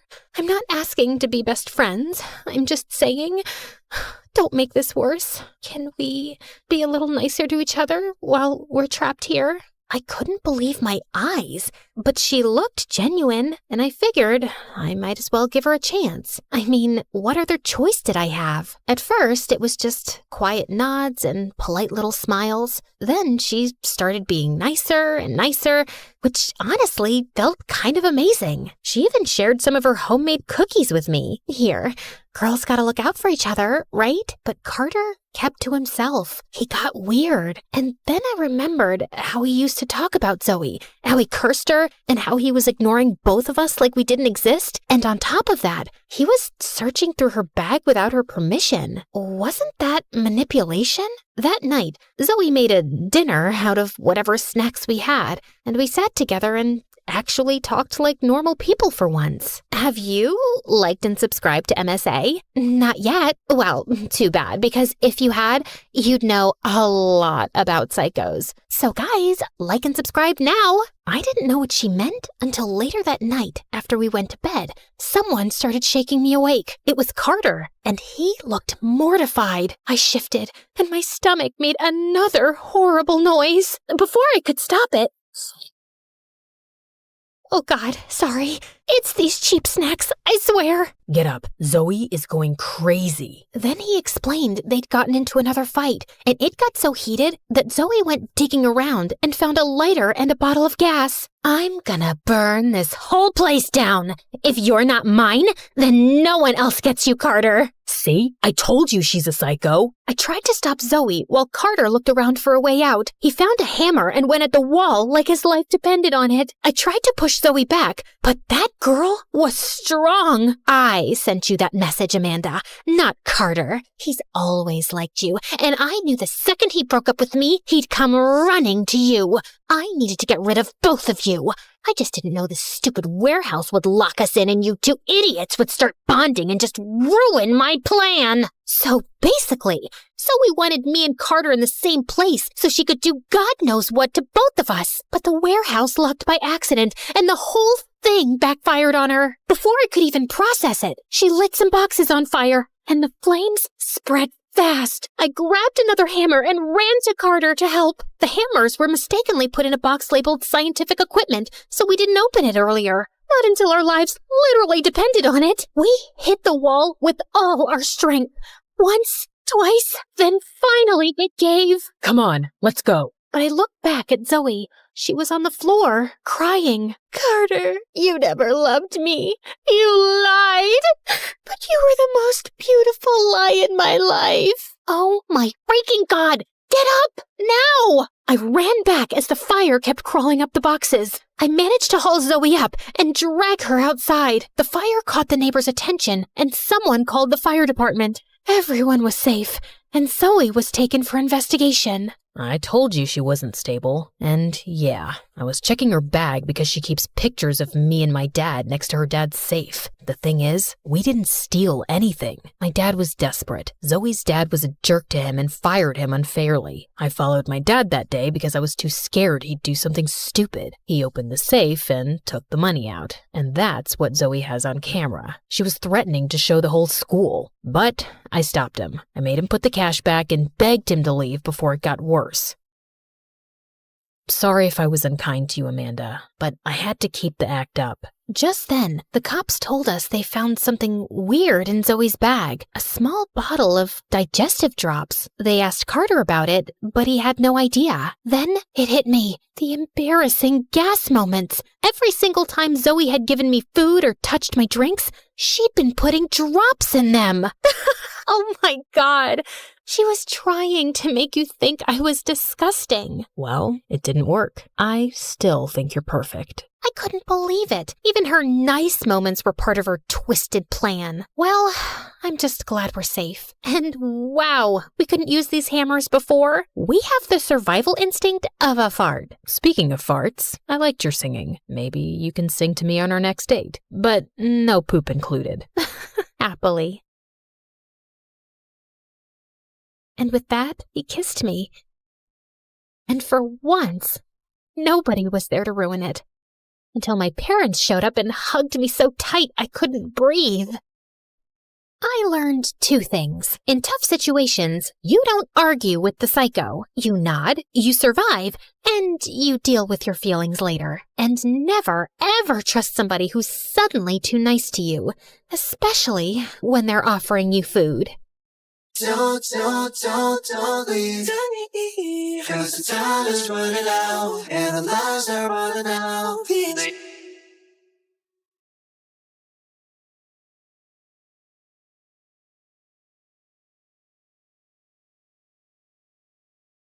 Hi, my name's Lucy, and I really don't like to be the center of attention. Until I decided to make myself the center of the whole world's attention, and now my life is totally destroyed. As far back as I can remember, I've loved taking photos, the hidden stories they tell, the raw honesty in a single frame. And, most importantly, it keeps me behind the lens and never in front of it. Achoo! Now, I know what you're thinking. Fancy rich girl gets a fancy camera and can coast through life while spending her time taking photos of fancy things. But that's not really the case. Sure, my dad is one of the wealthiest people in town, but you'd never know it from the way he treats me. He's never bought me any branded clothes, never spoiled me at a 5-star restaurant. He's never even given me a birthday present, come to think of it. He'd rather use his money on his fat cat clients so they can keep making each other richer and richer. In fact, he didn't even buy me this camera. That was a gift from my best friend Taylor's mom, Miss Margulis. Wow, thanks, Miss Margulis. Are you kidding? Thank you for coloring our lives with such wonderful photography. And please, call me Regina. Miss Margulis, Regina, was like the mother I never had. My mom left us when I was 4. I don't remember much, but I know for sure that that's when my dad's heart started freezing over, until the man I once knew had become a full-grown yeti with a glacier for a chest. When are you gonna stop with this photography nonsense? How are you gonna ever make any money with that stupid stuff? Needless to say, I spent all my time at Taylor and Regina's. It didn't bother me that they could only afford an air mattress to sleep on, or that we ate microwavable meals every night. It was the one place that felt like home. And then, when I was in the 10th grade, everything changed. Regina got sick, couldn't work anymore, and could barely keep up with household expenses, let alone afford the surgery that would make her healthy again.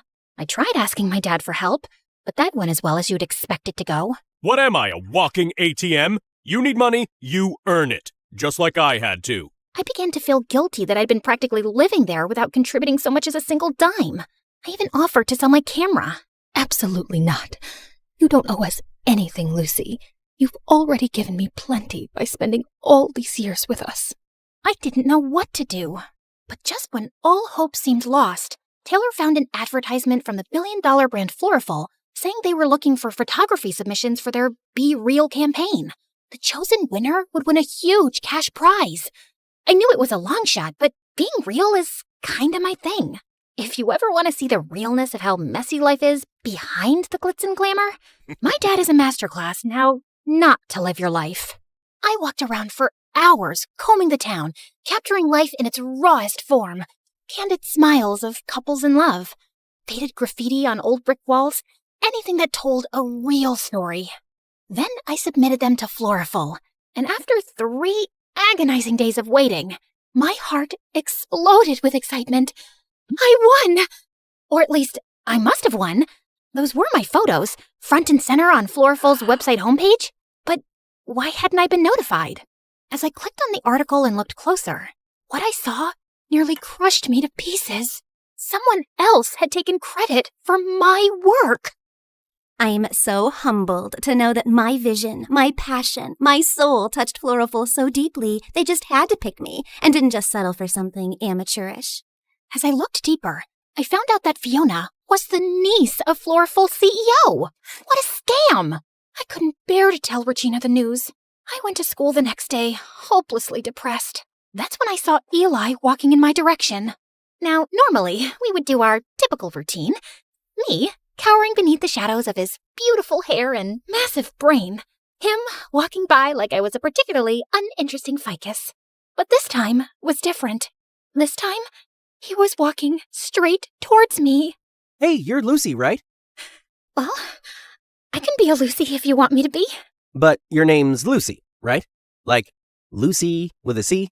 Yeah, Lucy with a C. How smart. Some people think it's with an S. One guy thought it was a Q, but he was an exchange student, so I guess that doesn't count. Okay, Lucy. My name's Eli. I'm the editor for the school paper, and I saw some of your photos. They're brilliant. We're looking for a photographer for our next big story. Only problem is, we don't exactly have a story yet. Well, there was a fish that went missing from a classroom, but that's not exactly Pulitzer material. And then, under the weight of the pressure and sadness and indignation of losing what was rightfully mine, my shyness evaporated. I burst out and told him everything. I told him about Taylor and Miss Regina, and the Be Real competition and Fiona. And I watched as I saw a side of Eli that I had never seen in all those years of pretending not to gaze at him from afar. He was mad, like fuming mad. How could they do that to you? After all the great work you put in? That's outrageous. I couldn't believe it. The smartest kid in school, and third most handsome by gossip's consensus, was angry on my behalf. Eli vowed to go forward with the story in the school paper. But first, we had to find Fiona. As an investigative journalist, I know a lot more than I probably should. Like what? Like Fiona's address, for example. We got into Eli's car and sped to Fiona's house. I felt more alive and more assertive than I have in years. Don't be nervous. When she answers, just... Thanks. But when it comes to defending my work, I don't need a pep talk. Who was this person I was becoming? Or was I finally rediscovering my old self? Was the Be Real campaign uncovering a real me I'd forgotten years ago? I rang the doorbell, and Fiona herself answered. But to my surprise, she looked different, more tired than she did online, and maybe almost nice. At that moment, all my previous confidence shriveled up like an overexposed photo left out in the sun. Hey, can I help you? Fiona. It is Fiona, right? Oh, of course it's Fiona. After all, this is Fiona's house. What were we here for again? I'm Eli Bellinger. I'm with the Northwood Times. We're here to ask you some questions. Oh, right. Okay, well... Fiona, don't slouch and fix your hair. You look tired. What have I told you about answering the door like some intern? And suddenly, everything about her changed. She began to morph into every it girl that ever terrorized me at school, like a werewolf at full moon. I don't have time for this. But Eli, here's my number. Call me if you want to interview someone who doesn't need a pep talk to ring a doorbell. No offense. This witch! First she takes my work, now she tries to take my friend, I guess? I couldn't contain myself anymore. My name is Lucy, and you stole my photos to win the Floriful competition. Excuse me? Your photos? Please. In case you weren't aware, I graduated as the top portfolio pick at the Willow Ridge Visual Arts Academy, won 2 regional youth photography awards, and got featured on the front page of Shutterscene's Next Gen Visionaries issue. But sure, let's pretend I needed to steal your pictures. Now, why don't you make it like the Floriful campaign says and get real? Call me Eli. I didn't know what was worse, having my hard work plundered or being brutally embarrassed in front of Eli. The drive home started off silent, but just as I was wondering what could possibly be going through Eli's mind, he said the perfect thing. We should get pizza. He took me to my favorite pizza joint, the same spot I would go to with Regina and Taylor every Tuesday. And as we started having our first real conversation, I realized we actually had a lot in common. All these years, I had been avoiding him out of fear, when in reality, he was one of the easiest people to talk to. He also had problems with his father, who got scammed by a rich con man when Eli was little. Now his dad only showed up to his house every couple of years to ask his mom for money. 2 broken homes, and a basket of garlic nuts holding us together. That's why I can't stand people like Fiona. Just another snobby rich kid feeding off of people like us who really need the money. You know what I mean? Yep. Unlike her, just 2 humble peasants. Gotta go harvest some potatoes after algebra. Makes me mad just thinking of her. Yeah, she's like a squirrel with a credit card. What? I don't know. It made sense in my head. And he even found me funny. After Eli dropped me off at Regina and Taylor's, the weight of my reality crashed back down on me. I barely slept through the night. I just kept refreshing Floriful's homepage over and over again. I even began to doubt whether those photos really were mine. The next morning, I sulked into the kitchen, totally dejected. But that's when I saw Regina cheerily making us her special secret pancake recipe. And I remembered, this wasn't about me or Fiona at all. This was about Regina and her health. And if she could put together a smile and trudge forward every day, so could I. So later that day, I marched right up to Eli. I didn't even care that other people were looking at me. That weird feeling was back again. You know, confidence. We need to write this article, and we need to write it now. Now that's the girl who took those photos. We spent the entire day secretly messaging each other bits and pieces of the article back and forth while pretending to pay attention in class. I scribbled a note to Eli as fast as I could. We need a stronger ending. Fiona's gonna wriggle out if we're too polite. Eli read it, and then, like the true nerd he is, pulled out a pen. First, he actually corrected my grammar. Then, just for extra spice, he scribbled a note above the word polite. Polite? Weak sauce. We're going full spicy. I blinked at it. This boy had literally proofread my panic scribble in the middle of algebra. And he was proud of it, too. I bit my lip to keep from laughing, grabbed my pen, and drew the dumbest, soggiest-looking noodle you've ever seen, right next to his weak sauce edit. The teacher noticed the note passing. Lucy, is there something you'd like to share with the class? Just gratitude, Mr. Barnes, for algebra. Eli barely held back a snort. The teacher gave us the side-eye, but moved on. Sure, it was just the school newspaper, but Eli was good. Some of his articles had gone viral in the past. He even served as a TV correspondent once on the news. Later that week, I found Dad in his office, buried in spreadsheets as usual. Hey, Dad, do you have a minute? I have 30 seconds. I got a meeting. I hesitated, then held out one of my photos. The one Regina said looked like hope. Maybe, just maybe, my photographs could help sway him. I thought this one turned out well. He gave it a glance for maybe a second. Still wasting time with that camera, I see. It's not a waste. I actually won. Well, I almost won this contest, but... You want to play artist? Fine. But don't come crying when the real world eats you alive. I swallowed hard. But Regina's really sick, and I was wondering if maybe... Still not my problem. But she's practically family. All heart, no sense. Just like your mother. The doorbell rang for my dad's meeting, and at first I was relieved to get out of this conversation, until I saw who it was. You must be Eli. OMG, is that Eli? You're a lot younger than I expected. Let's just get this over with. My dad went into the conservatory, and just as I tried to hide behind one of the statues in our foyer... Lucy? Eli! Hey! What are you doing here? What are you doing here? I work here. May I take your jacket, by the way? Oh, man. You have to work for this guy? I'm sorry to hear that. But don't worry. I'm about to write the most scathing expose on him. I forced a laugh and led him to the conservatory, my heart pounding so hard I thought it might echo off the marble.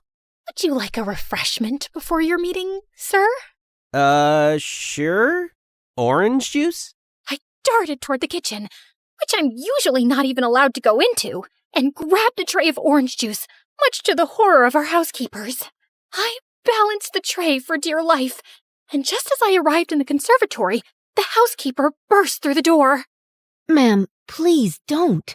Your dad would kill me if he saw you doing this. My dad, the cook? Why would he care? She looked at me like I'd lost my mind. And then I did exactly what I was trying so hard not to do. I tripped and spilled the juice all over my dad's favorite antique rug. To my dad, this was a nightmare. To Eli, it was a bright, sticky confession. I'm a journalist, Lucy. I know a lie when I see one. I couldn't say anything. I just stood there, frozen, orange juice pooling at my feet. The next day just so happened to be the day our article about Floraful was supposed to come out. I checked the school newspaper, but the front page was just a dumb story about our school mascot's favorite rock and roll bands. In fact, the whole entire paper and its corresponding website didn't have a single story from Eli anywhere, which almost never happens. I looked for him all over the place, but he was nowhere to be found. That night at Taylor and Regina's, I felt both embarrassed and abandoned. And just when I thought things couldn't get worse, I received an email with a subject that said, "One more photo to add," from a sender that made my stomach drop to the floor. Fiona. I clicked on it, and there, enlarged on my computer screen, was a horrifying picture of Fiona and Eli?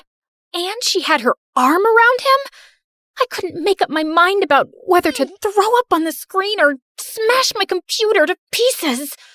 But instead, I sprung from my chair and marched all the way down to Eli's front door. No more Miss Shy Girl! I got there just as he arrived in his rickety old car. Care to explain where you were? I had an interview. An interview. Then what's this? So what? I can't interview someone anymore? She apologized for the way she acted. She said she gets defensive when it comes to her work and explained she was out of line. Her work? Eli, she's lying.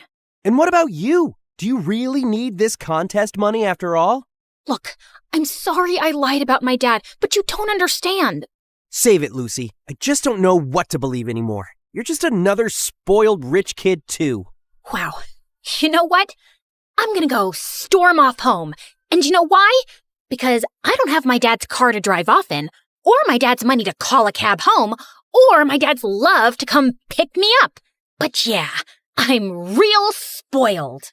For the next couple of weeks, I redirected my efforts. I'd spent so much energy fighting Fiona that I'd forgotten how great it was to spend quality time with Taylor and Regina. We settled back into our routines. And truth be told, I settled back into my shyness. Being behind the scenes started to feel comfortable again. But I could tell Regina was still in pain, and she really needed surgery. Even worse, Floraful had the nerve to advertise an upcoming Q&A with the special winner of their Be Real campaign. Not me. Fiona. A couple of days later, I found a note stuffed in my locker. Meet me behind the library. Yeah, no thanks. I threw it straight in the trash. The next day, there was another one. Please, it's important. Trash. Third day. I'm sorry, at least hear me out. Trash. Hey, I was perfectly happy never speaking to him again. Mostly. A few days later, I was just minding my own business, walking home, backpack slung over one shoulder, dreaming about microwavable mac and cheese. When suddenly, a bag slipped over my head. I knew high school would kill me! Then someone shoved me into a car. 20 minutes later, they plopped me onto a chair. I thrashed around like a feral raccoon until the bag was finally lifted. And standing there, looking way too proud of himself, was Eli. Relax, it's just me.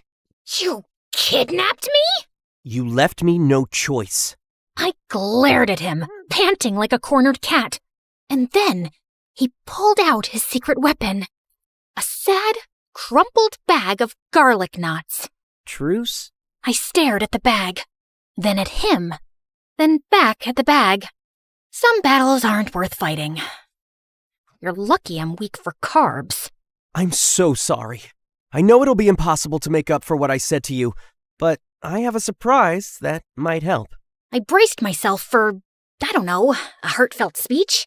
Instead, he pulled out his laptop, and front and center was that same disgusting photo of him cuddling up with Fiona.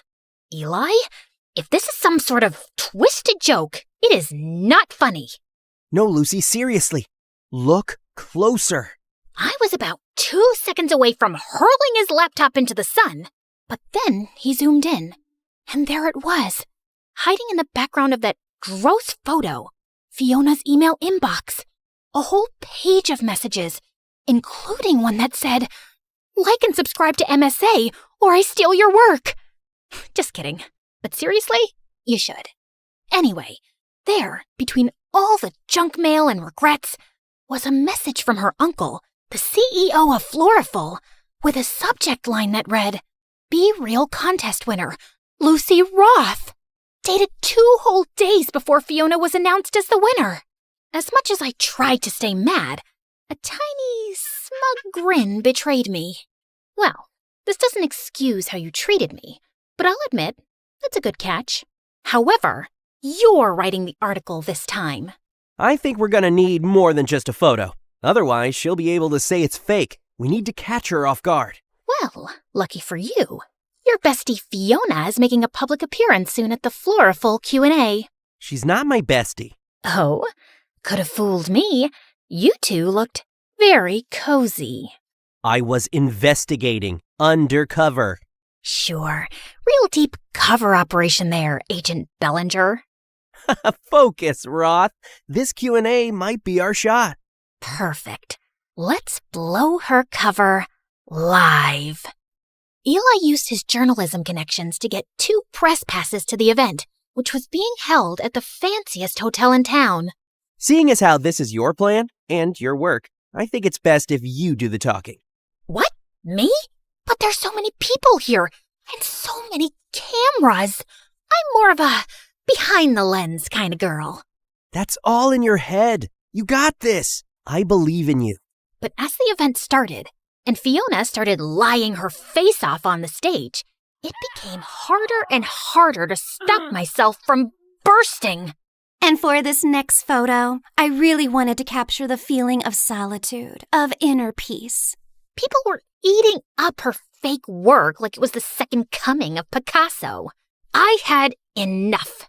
I shot my hand up so fast and nearly dislocated my shoulder. I have a question. The whole crowd turned. Fiona spotted me, and for a half a second, she flinched. Then she slapped on that fake smile of hers. Oh, sure. You there, with the confidence. You talk a lot about solitude, but honestly, your photos just look lonely, not real. You ever think maybe it's because real friends can spot a faker from a mile away? I guess friendship's not really your thing. Oh, please. I have loads of friends. In fact, some of us are practically family. Right, Eli? I stood up fully, striding toward the front, feeling a fire I hadn't felt in, well, maybe ever. The rest? All mine. Lucy Roth. Hi. Nice to meet you. Gasp. Somewhere, someone actually dropped a wine glass. That's a lie! She's obsessed with me. She is like my biggest fan. Probably has a shrine to me in her closet made out of my Instagram stories. People started snickering. Fiona straightened up like someone had just pulled her strings. You know what? Maybe I did inspire her. Maybe if she spent more time working on her talent instead of obsessing over me, she wouldn't be crying in public like a little crybaby. And without missing a beat, I turned to Eli. Was that an inspirational quote? Should I embroider that on a pillow? The crowd cracked up. Fiona's face went purple, like an eggplant wearing mascara. And then it happened. Eli gave the secret nod. For our plan, it was go time. Suddenly, the big screen behind Fiona flickered, and boom, there it was. A blown-up screenshot of the email from Floraful's CEO, clear as day. Be Real contest winner, Lucy Roth. The whole room gasped like someone had let out a massive fart in church. Fiona didn't notice at first. She just kept talking, acting like the queen of authenticity. But when she finally turned around and saw it, it was like watching a Jenga tower collapse in slow motion. She froze, then let out this tiny, pitiful little squeak. Oh, fudge. And that's when things got really chaotic. Her dad practically launched himself onto the stage, flailing like a businessman who had just lost a deal. That's a fake! Security! Remove her! I barely had time to panic before a squad of security guards came barreling toward me like I was some kind of criminal mastermind. I braced myself to get dragged out by my hair. But then, Fiona absolutely lost it. Stop! And when I say the whole room froze, I mean like a Disney movie where time just stops. Fiona stood there, shaking like a soda bottle about to explode, and croaked out. She's right. I stole the photos, okay? I stole them because I just wanted my dad to finally look at me the way he looks at his stupid golf trophies. I swear you could hear a pin drop. Even the security guards looked awkward. Then, and I'm not making this up, Fiona grabbed the Be Real trophy off the podium and shoved it into my hands like it was a hot potato. You're more real than I'll ever be. And then she ran off stage, sobbing into her overpriced designer scarf, with her dad stumbling behind her, yelling something about lawsuits and PR disasters. Meanwhile, I just stood there, on stage, holding the trophy. And for once, I didn't feel like hiding behind a lens. I stood tall. Cameras flashed. People clapped. And somehow, in the middle of all that chaos, I finally felt seen. By the next day, the story wasn't just in our school newspaper. It was everywhere. Suddenly, I wasn't the girl behind the lens anymore. Floraful's CEO scrambled to fix the mess, even doubling the cash prize. It was enough to pay for Regina's surgery, and maybe open a few new doors for me too. I got a scholarship to the Bernbart Journalism Institute. I was thinking you could, maybe you could apply too? Because, every writer needs a good photographer, right? When I got home, the last thing I expected to see was the school newspaper framed on my dad's desk, next to a cup of cold coffee and a spreadsheet, like it had always belonged there. That one, that's your photo, right? Yeah. He nodded, like he didn't trust his own voice. Then he added, I didn't know you had that kind of eye. Your mom, she used to see the world like that too. He didn't say, I'm sorry. He didn't say, I'm proud. But he left the frame right there. And that was enough. For now. I'm not sure how you noticed all that. I don't know, Dad. I guess it's just called being real.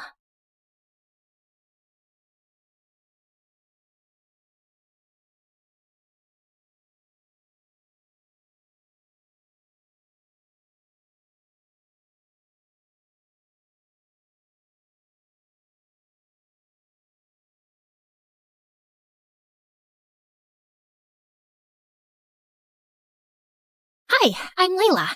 And yep, that's me in the front row of a gala, seconds before I betrayed my best friend and almost ruined his life. But before we get to all that, please make sure to like and subscribe. Ever since I was little, I've been a lot to handle. Or at least that's what I've been told. By my mom, Layla. By my dad. Layla! By, well, any adult really. But really, I'm just always trying to do the right thing. And sometimes that gets me in trouble. That's why my parents sent me to Woodmere Academy to begin with. That and other reasons. It's only the 5th-ranked preparatory school in the country, but heavens, no one else will take you, no matter how much money we throw their way. Good grief, Layla. How will you replace your father as CEO of Idrizi Tech if you keep up with these morality plays? Woodmere was supposedly elite, but to me, it was just like every other rich kid cesspool my parents plopped me into, complete with snobby, entitled lookalikes who wore the same navy blazer and walked the halls like the world owed them a standing ovation just for showing up. You think you belong here? You're just a poor, worthless... Funny you think he doesn't belong here, when your dad basically had to donate a wing to get your sorry butt in here. The scholarship kid ran, but Milo's ego didn't. You're gonna regret that! My family basically runs this school! I'm untouchable! Cool. But are you waterproof? Huh? I bent down and turned the knob on a nearby sprinkler, which aimed straight at Milo and sprayed water all over him. Some other kids watching us laughed. 15 minutes later, I found myself in a familiar place, the headmaster's office. Do you think drenching a student with irrigation equipment is leadership material, Miss Idrizi? I don't think threatening a kid with a lacrosse stick is exactly student of the month behavior either. That student of the month is my grandson. Of course he is. Which is why you're not just suspended. You're expelled. Wait, no, please. If I get expelled, my parents will actually disown me. You don't understand. I'm supposed to be the next CEO of Idrizi Tech! As the school doors slammed shut behind me, along with, my future, I did the only thing a girl with no options and rapidly shrinking inheritance could do. I walked home. Every step was basically a countdown to whatever fresh nightmare my parents had waiting for me. Mom? Dad? Pack your bags. Immediately. Wait, you already know? You bet we do. You got accepted to Advena Academy! I am so sorry, Wait, what? It's the #1 school in the country. Looks like they changed their mind. Wow! So you're not mad about the sprinkler? The what? Nothing. When do we leave? Apparently, we were leaving that night. No time to overthink it, no time to sabotage it. Just a suitcase and a second chance that, let's face it, I totally deserved. And when we got there, my jaw almost dropped. Advena made every other fancy school I'd ever been kicked out of look like a daycare run by raccoons. I waved goodbye to Mom and Dad and approached the doors with a fresh start in mind and a promise in my heart. But as soon as I walked through the doors... Layla Idrizi to the headmaster's office immediately. Oh, what now? I hadn't so much as eye-rolled at anyone, and I was already in trouble? I braced myself as I entered the headmaster's office. But something felt different this time. For one, the headmaster was smiling. Ah, Miss Idrizi. Welcome to Advena. I'm Headmaster Quinlan. Hi? Don't worry, you're not in trouble. Not yet, anyway. We brought you here for a very specific reason. Let's call it an assignment. What kind of assignment? One that requires your particular talents. Quick thinking, initiative, a healthy disregard for rules. Wow. Most schools just call that detention. Here, we call it useful. But if you mess this up, we will expel you. So, no pressure. He kept going on about some top-secret mission, about how the only reason I was at Advena was to follow someone with as little contact as possible and await instructions for my next steps. Then, he slid a manila envelope across the desk like we were in some low-budget spy movie. I expected a photo of a criminal mastermind, maybe a hacker, a ninja, at the very least someone with a scar or an eye patch. But nope, it was Louis Block, a kid so aggressively average he practically faded into the folder. Brown hair, brown eyes, scrawny. You could lose him in a crowd of 2. And yet, that was my mission. Follow Lewis. So I did. And at first, everything about him was even more ordinary than I'd expected. He was the quietest kid in class. He didn't eat with anyone. Even his locker code was 1, 2, 3, 4. But because he was allergic to attention, he actually turned out to be weirdly hard to follow. After all, we couldn't both sit in the back row and pretend to be invisible, and there's only so much space between the vending machine and the science wing. But in all that solo stealth mode, there was exactly one group activity where he appeared to be somewhat comfortable. The chess club. A place so mind-numbingly dull that it made math class feel like a rock concert. And, thanks to this seemingly pointless mission, I guess that's how I'm going to be spending my afternoon. Pawn to b4. Before what, though? I watched as Lewis moved a pawn, then another pawn, then the horse one, whatever it's called. Riveting stuff. But then, his opponent leaned back, grinning like he just solved world hunger. Checkmate again. Wow, Lewis, do you just come here to be reminded about what a loser you are? Man, even in chess club he was an easy target. My brain was screaming, stay out of it, observe, don't blow your cover. But my instincts, they'd already stood up. Do you just come here to forget that your mom cut your hair with a weed whacker?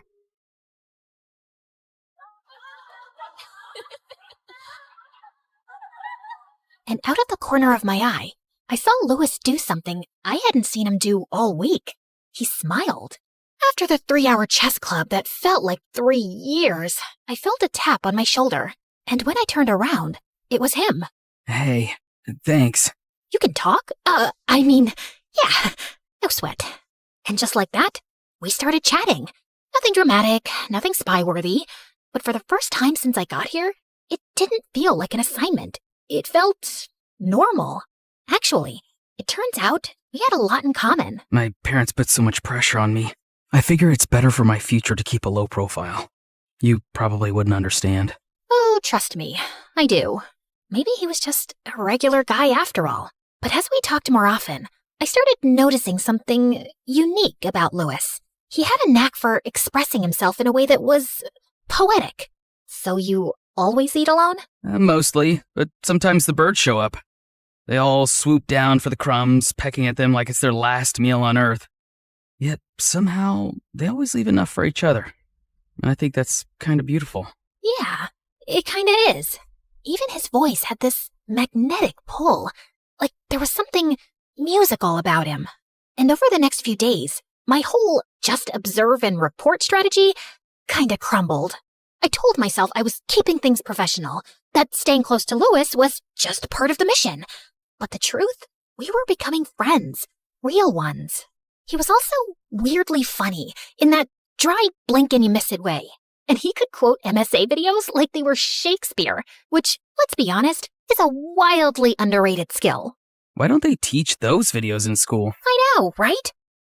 Then one afternoon, I saw him slip into a place I didn't even know students were allowed into. The old theater backstage loft. I waited for a moment, then crept in after him. And that's when I saw it. Lewis, alone, tucked into the shadows with a battered violin under his chin. Playing. But not just playing. Humming, too. A soft, steady note that floated above the strings like it was made of air and magic. It was beautiful. Like, make your heart hurt kind of beautiful. And then, before I even knew what was happening, I was crying. At music. Me! Who knew I could even do that? Unfortunately, he heard my sniffles and looked directly at me. Oh, I'm so sorry. What? No, don't apologize. No, I'm so sorry. And before I could say anything else, he bolted, like he'd accidentally set the building on fire with a G major chord, and I ran after him. I didn't know you could do that. No one does. I mean, they used to. But after what happened with my brother, I stopped, mostly. What do you mean? What happened? I don't know how to explain it exactly. It's like, when I play, it messes with people. Their emotions. Their insides. I don't try to do it. It just happens. He was going through something really hard. And I thought I was helping. I thought if I could just play the right notes, he'd feel better. But he didn't feel better, it just got worse. And then My parents sent me here after that. Said I needed a break from too much feeling, whatever that means. Suddenly, everything made sense. The quiet, the staring out of windows, the assignment in general. I wasn't just following a weird boy with a sad vibe and a violin. This was something else. Something powerful and broken. Later that week, I got called into the headmaster's office again. Miss Idrisi, how are things progressing? With what? Oh, Louis? Yep. He's just a totally normal guy. Nothing to see here. Definitely not emotionally gifted to the point of concern, if that's what you're wondering. I understand the two of you have become quite close. What? No, I'm the headmaster, Layla. I know exactly what happens around here. You do know about the incident involving his brother, right? I tensed up. This was going deeper than I ever could have thought. He blames himself. He hasn't spoken about it to anyone. His parents tried everything to help him out, got him the best therapists in the world. Nothing worked. But we believe his silence is part of the problem. When he plays, he connects. He releases what he's been holding in.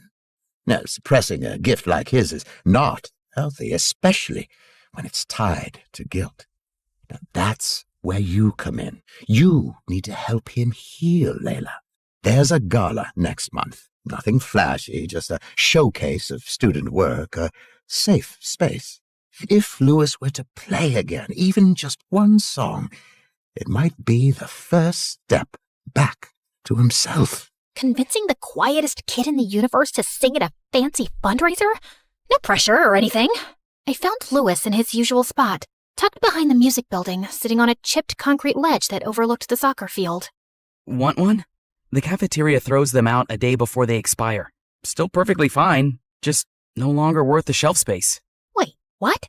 That's like a criminal amount of food waste. Someone needs to stage a protest. You know what you should join? The Social Activism Club. They'd love you. Yeah, well, not sure I have time for that given my assignment.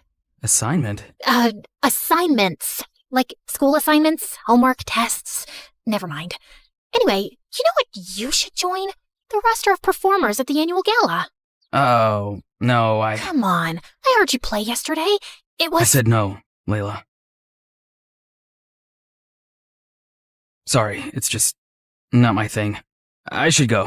But for a while, I kept trying. Subtly. Isn't it weird how the word gala rhymes with voila, like a big performance reveal? Sure. But it was hopeless. I could feel my future as CEO of Idrisi Tech slipping through my fingers. I'd already burned through every other school worth mentioning, and the headmaster had made it clear, screw this up, and I was done for good. And if that happened, my parents would never forgive me, so I felt like I had no choice but to do the ultimate betrayal. I signed him up for the gala anyway. And then I told the headmaster that Louis had agreed to play. Next thing I knew, Louis wasn't just on the schedule. He was the centerpiece. They printed his name on the flyers and announced it in assembly. Was it manipulative? Yes. Did I feel bad?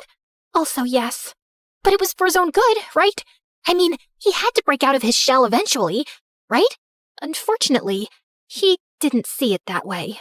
How could you do this to me? Do what? Oh, please. You think just because I don't talk much means I'm stupid?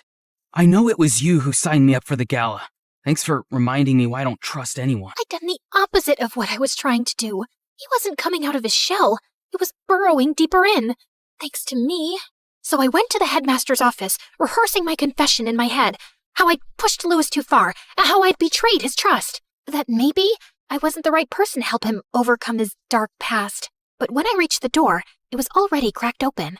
And what I heard made me freeze. Everything's right on schedule. The boy plays his little melancholy solo. The audience tears up and boom, 50s, no hundreds, no thousands of dollars fall into our laps. Easy peasy. And yes, you'll get your 50% as agreed. I couldn't believe my ears. He didn't want to help Louis. He was using him for profit. And I was just a pawn in his scheme. But I'm not a pawn or one of those horse thingies. I was going to show him who he was really messing with. A queen. Chess club stuff. I sprinted to find Louis, who was sitting alone, as expected. Louis! What do you want? Well, first off, to apologize. I never should have signed you up for the gala. But honestly, I swear to you, I only wanted to help. I didn't ask for help. Why does everyone keep trying to fix me? What if I'm not broken? What if I just want to be left alone? You have every right to feel that way. Then why are you here? Because something's not right. I overheard Headmaster Quinlan on the phone. He's not trying to help you. He's using you. The gala is just a cash grab, and your solo's the tearjerker. That's the plan. You suffer, and they get paid. I expected him to explode the way I was about to, but to my surprise, he didn't get angry. I guess he was too broken to even react. Of course, that tracks. I thought I was pushing you towards something good, but I got so caught up in juggling my own problems and trying to do the right thing that I guess I never asked what you wanted. Yeah, no one ever does. I'm so sorry, Louis. You know, when I first met you, something clicked in me, and I played something different. What do you mean? Can I hear it? He didn't say a word, but the way he looked at me hit me harder than any note ever could. No audience, no gala, just me, I promise. To my surprise, he picked up his violin. I braced myself for another emotional gut punch, but what came out wasn't heavy or sad. It was light, and suddenly, so was I. I was grinning like an idiot, flooded with the kind of hope I hadn't felt since before I got kicked out of my first fancy school, back when I still believed the world could change. And then, through my joy, I blurted, "Louis." Oh, you hated it, huh? Hated it? I've never felt so amazing in my life. Look, I know I can't get you out of performing anymore, but that doesn't mean you have to fall into their trap. If you played like that, you'll be making people feel good, including yourself. He gave me the smallest smile and left without a word, but I could tell something was shifting in him. On the night of the gala, I had no clue what to expect. Either the one person in my life I truly cared about gets exploited and traumatized even further, or he goes off script and reclaims his story, which meant I was probably getting expelled again.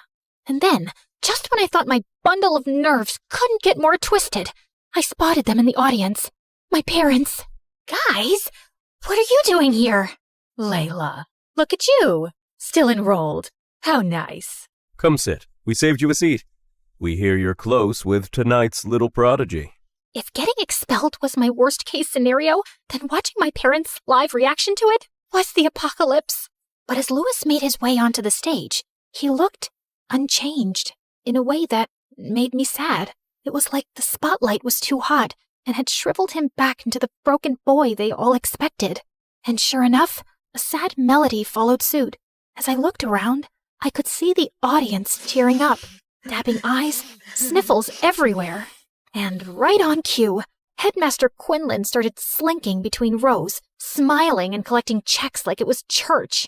As I watched Louis crumble, I expected, as always, for my body to move before my mind had a chance to think. But for once, I paused. It was my decision now.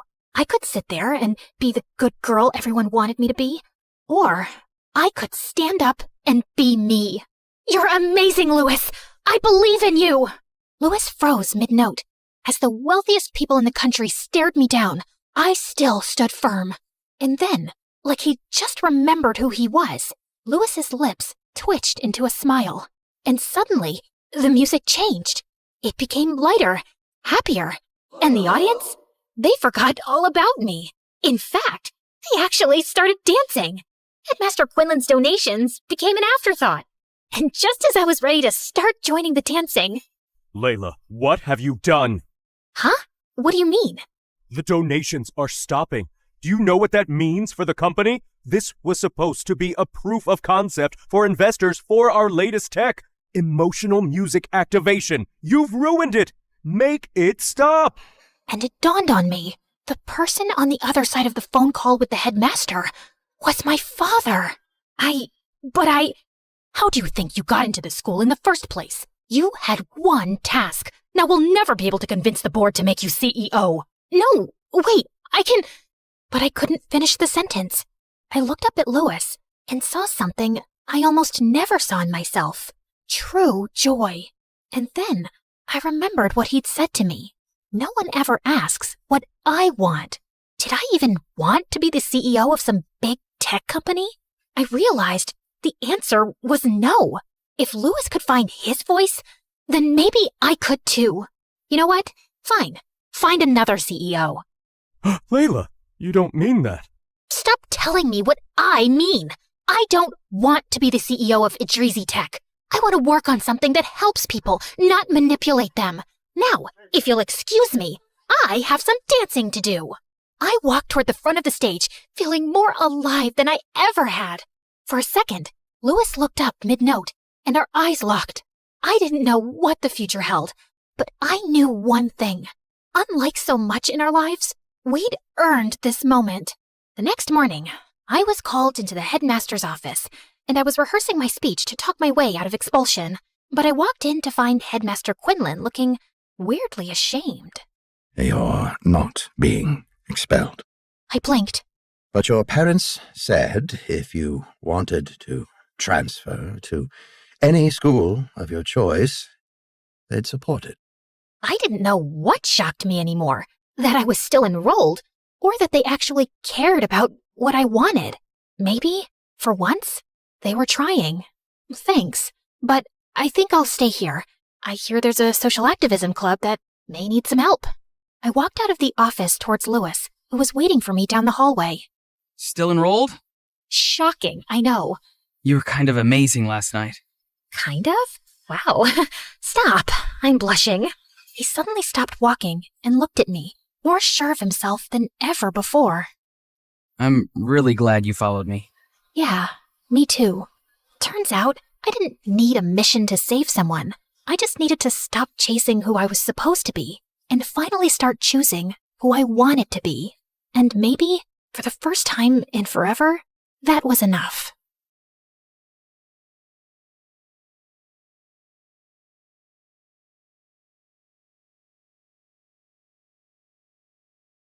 In Grimm's version of the fairy tale, apparently my sister and I weren't even worth naming. But at least we were rightly described as beautiful. In Disney's version, our names are mentioned, but can you recall them? No.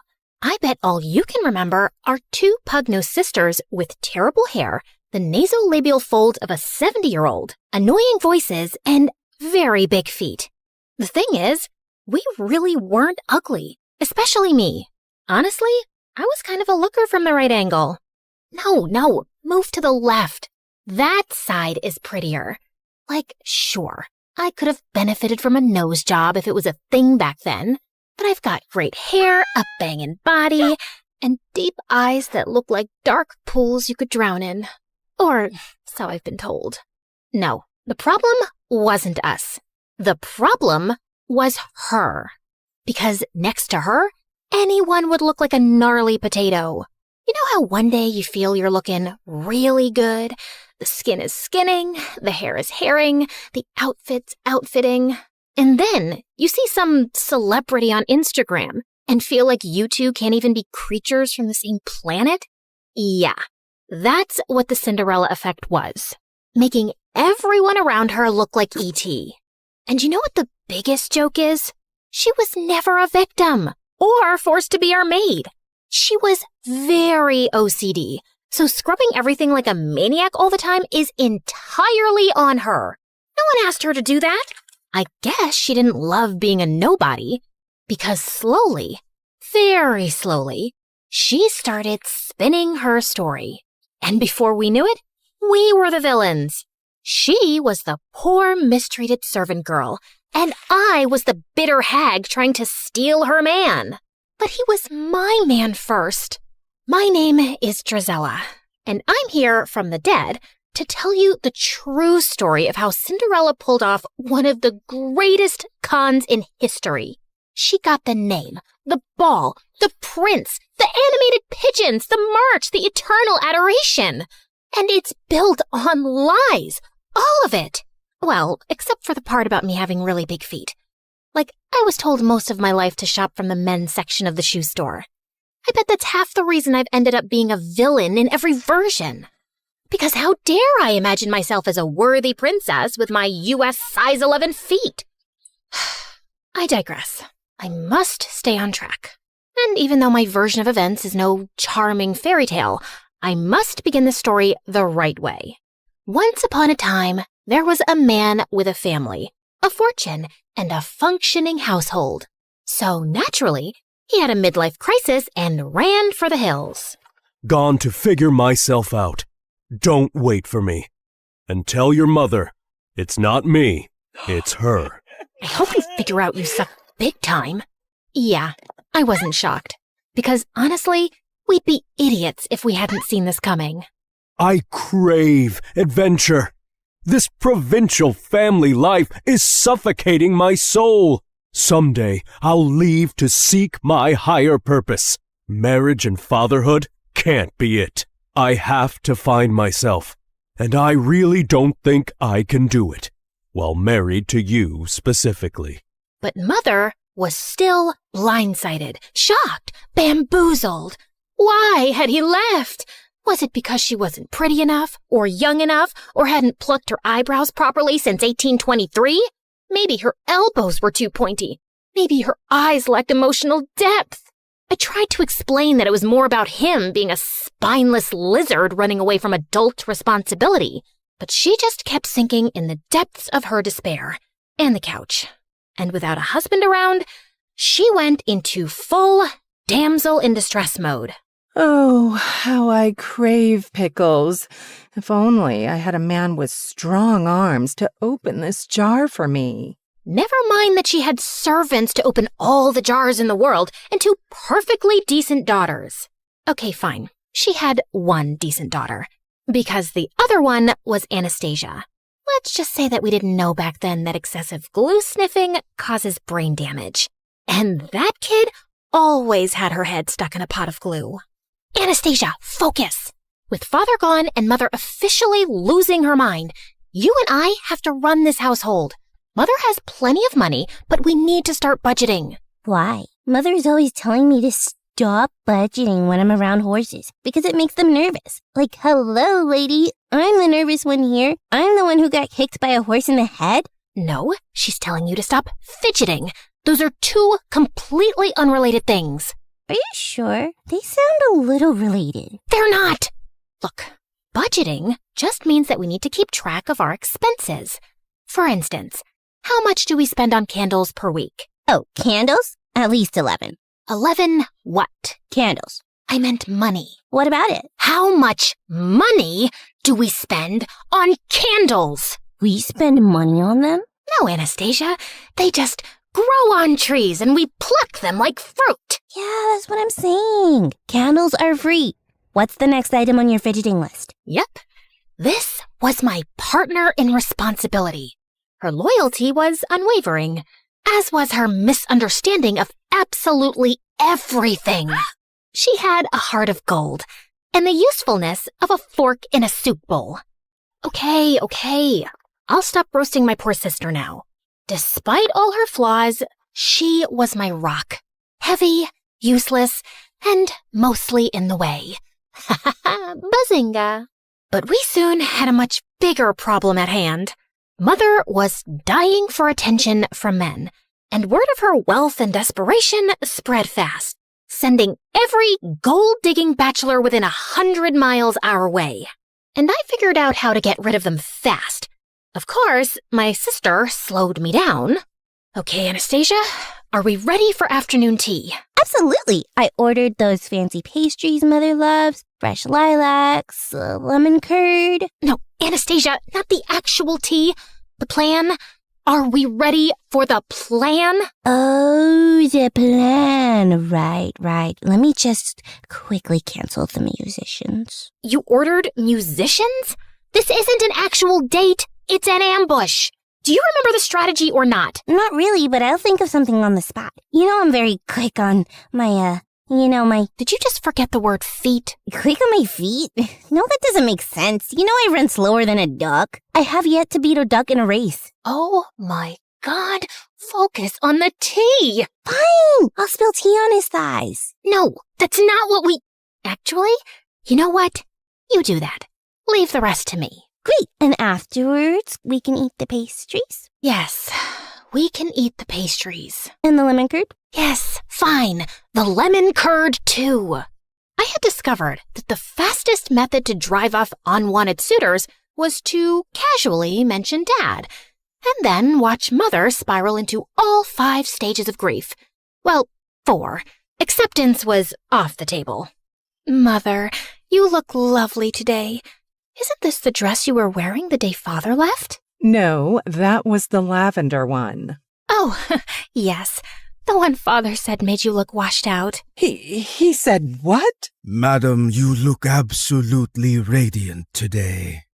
I cannot understand why any man would leave you. Of course he didn't leave me. He just relocated temporarily. I'm sure at this very moment he's thinking about how much he misses me, and he's making his way back home. Oh, I didn't think this was something temporary. You're right. I'm such a fool. Because honestly, what is there to miss? Just the woman who gave him the best years of her life. I held this family together. I cooked. I cleaned. When? You ironed a napkin. Once. And I'm the one who holds anything together. But if he'd just communicated properly, I could have changed. I could have sent my daughters to finishing school and gone with him to find himself and slept under the stars. I could have been free-spirited and spontaneous. Do you think if he knew this, he'd come back? I really can't say, madam. Oh, there's no point thinking about it. He's gone now. But you're here to mend the pieces of my broken heart, right?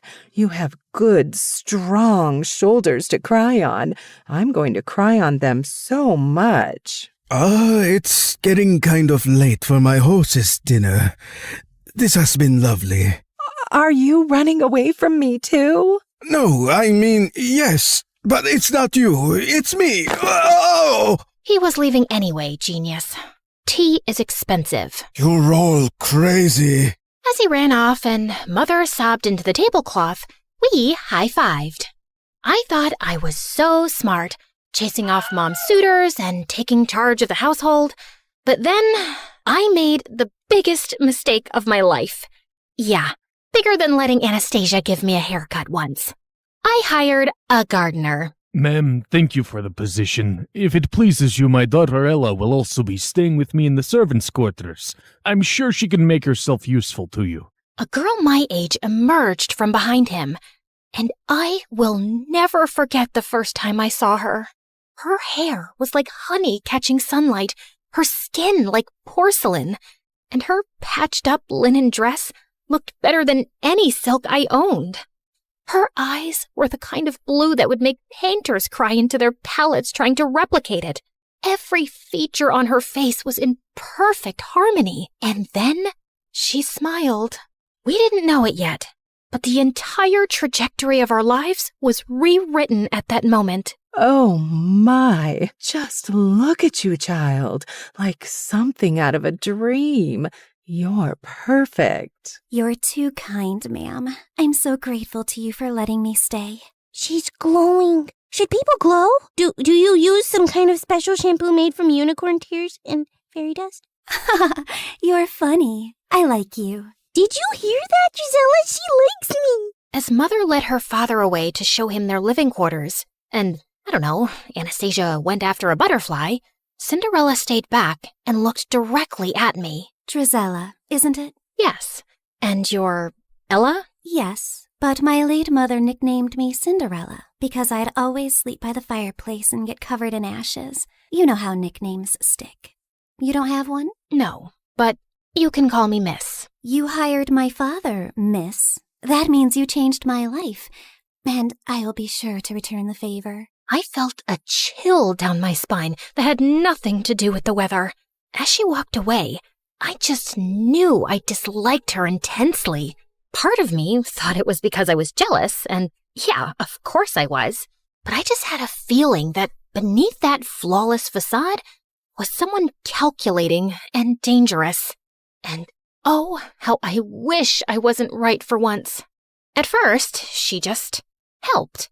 She polished the silver, dusted the bookshelves, organized the pantry, but then she started having ideas for everything. She rearranged the furniture, suggested new colors for the curtains, and started embroidering tablecloths and crocheting bedspreads. It's like watching angels knit. Even I couldn't deny her taste was impeccable. And soon, Mother wanted her opinion on everything. And then, she was suddenly instructing all the maids, the butlers, and even the cook. The cook! That toad never listened to anything I said. The house sparkled, the cutlery gleamed, the food actually had flavor, and I could see my reflection in the floors now. How could I complain about that? But I couldn't help being bothered by how she had Mother and Anastasia wrapped around her little finger.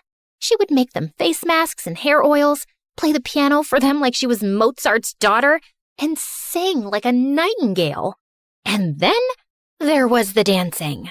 There was a celebration, as always, at the end of the harvest season.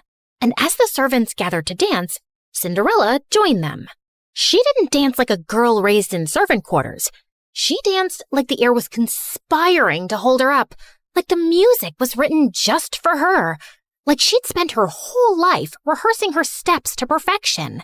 Everyone was mesmerized. She's so graceful. Not like my girls. That was the first time I heard her say it. Not like my girls. But it wasn't the last. Soon, Mother was drawing comparisons between her and us all the time, telling us how we could try to be more like her. And I swear I would have given up and accepted her perfection and superiority if it wasn't for the bird incident. Come here, Gisela, look! A robin's nest right outside Ella's window. Isn't it sweet? It's going to have babies soon. Yes, lovely.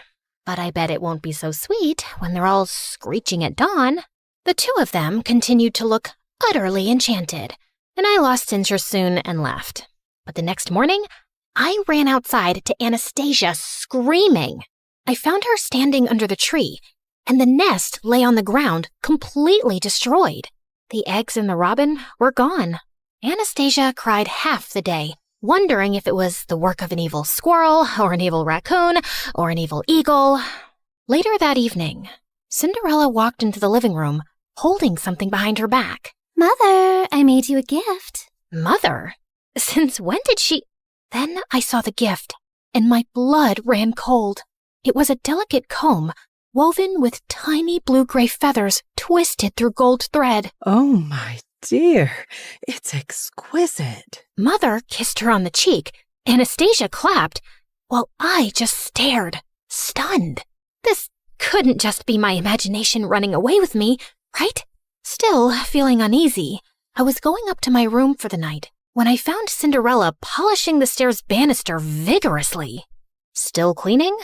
You really love it, don't you? Oh, yes. It really helps me think. And all the work makes me sleep soundly at night. You should be sleeping well tonight anyway. You know, without all that chirping right outside your window. Yes, such a noisy little thing that robin was. I wonder what happened to it. And we both know it wasn't an evil squirrel. Cinderella straightened and met my gaze, smiling. Please, Drizella, do I look like the kind of girl who murders birds? No, but looks can be very deceiving. People only see what they want to see. Luckily for me, they always want to see an angel. Without a shadow of a doubt then, I knew. This girl was a psychopath. I just stayed away from her as much as possible. I was also glad that Mother was spending less time with her since she'd recently found gardening and spent hours outside taking interest in dirt and compost. I was happy she had a healthy hobby. Until I walked into the living room one afternoon to find her and Cinderella's father sipping tea and holding hands. What's going on here? What does it look like? I'm hoping he's about to flip your palm over and read your future because no other explanation will make much sense. Drizella, I know it's been hard on you since your father left and you miss him. Nope, not even a little. Not even at all. Speak for yourself. Honey, a woman needs a man in her life. His companionship, his strong hands, his opinions. What I'm trying to say is, Mr. Rivers and I, we're... No. If your next words are in love, I'm throwing myself out the window. Will you just let me finish? Fine. In love. Great. Fantastic. Open the window with your strong hands, Mr. Rivers, so I can throw myself out. Why would you be so upset, Drizella? And then, to always make things worse, Cinderella walked in. It's a beautiful thing for two lonely widowers to find love again. My father isn't dead. We don't know that. Oh my God. Had she found a way to get rid of him too? No, she was just saying things to irk me. Cinderella put her hand on my arm. We're like family already. This just feels like it was meant to be. I really thought I might gouge Cinderella's blue eyes out with a fork. So I stormed off, grabbed a horse, and rode furiously, not even sure where I was headed. I just had to get away. I remembered an old estate on the hill that had burned down decades ago. It had never been rebuilt, but the library had survived. I'd sneaked in there a few times before, and I definitely needed abandoned ruins to rage in right now. I pushed open the creaky library door, grabbed a book randomly from the shelves, and plopped myself onto the couch next to a pile of dusty blankets. But then, the pile moved. I turned around, terrified, to see a boy emerge from under the blankets. Oh, wow, it's just one girl. I thought an army of banshees had descended upon me. Are you a ghost? No, but that scream should have woken all dead people within a 5-mile radius. Ow! What was that for? If it had passed through you, it would have meant you're a ghost. I was just checking. Did you miss the part where I specifically said no to that question? Why would I expect a ghost to tell the truth? Then why even ask? Okay, fair point. What are you doing here, blending into the furniture? Exactly that. I just wanted to disappear for a while. What about yourself? This isn't the most obvious hangout spot for a girl like you. A girl like me? Well, you don't look homeless in your silk gown. You're not exactly some local goat farmer yourself. How dare you? I'll have you know I milked a goat. Once. It ran away crying, but still. My name's Henry. Henry what? Just Henry. First name Just. Okay then. Just Henry? Countess Dracula. Charmed to make your acquaintance. Now, is there any chance we could both disappear here together for a while? We don't have to talk about what we're running away from. I like the sound of that. And somehow, after that, Henry and I started meeting at the old estate. Not often, maybe once every week. We didn't ask why the other was there. He didn't even ask real names. Of course, a part of me was growing curious, but not knowing also felt weirdly nice. Like we were two fugitives, hiding out here and talking about books, ideas, the world, anything but ourselves. But one afternoon, as I rode back home after meeting him, I came upon a scene of chaos. Mother was wailing like someone had died, Anastasia was blocking out the sound with pastries, and Cinderella was on the floor at Mother's feet, a picture of despair. It turned out that Mr. Rivers was a greasy rat who had run off with Mother's jewels, and he'd left Cinderella behind. Man, I would have given him the jewels myself if he'd just taken her. He took advantage of me. He played with my heart and threw dirt in my eyes. I will never forgive him. I will tear out every flower he planted with my bare hands. For a moment, I felt hope.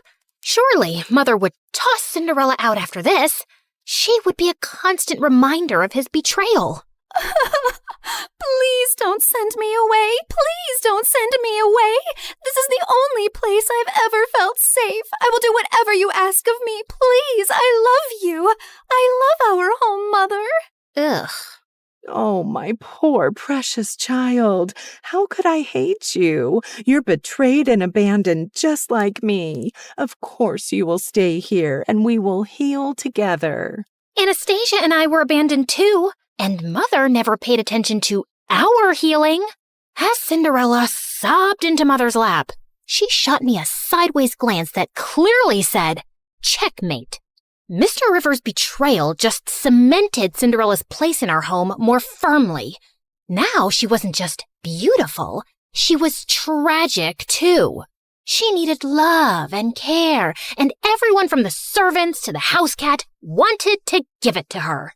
Mother now referred to her as my precious girl, while Anastasia and I were quietly downgraded to the other two.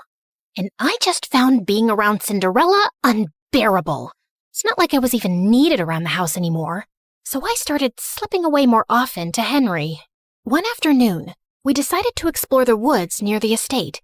And barely 20 minutes in, there was a loud snap, a startled yelp, and I turned around to see Henry dangling upside down from a tree in a hunter's trap.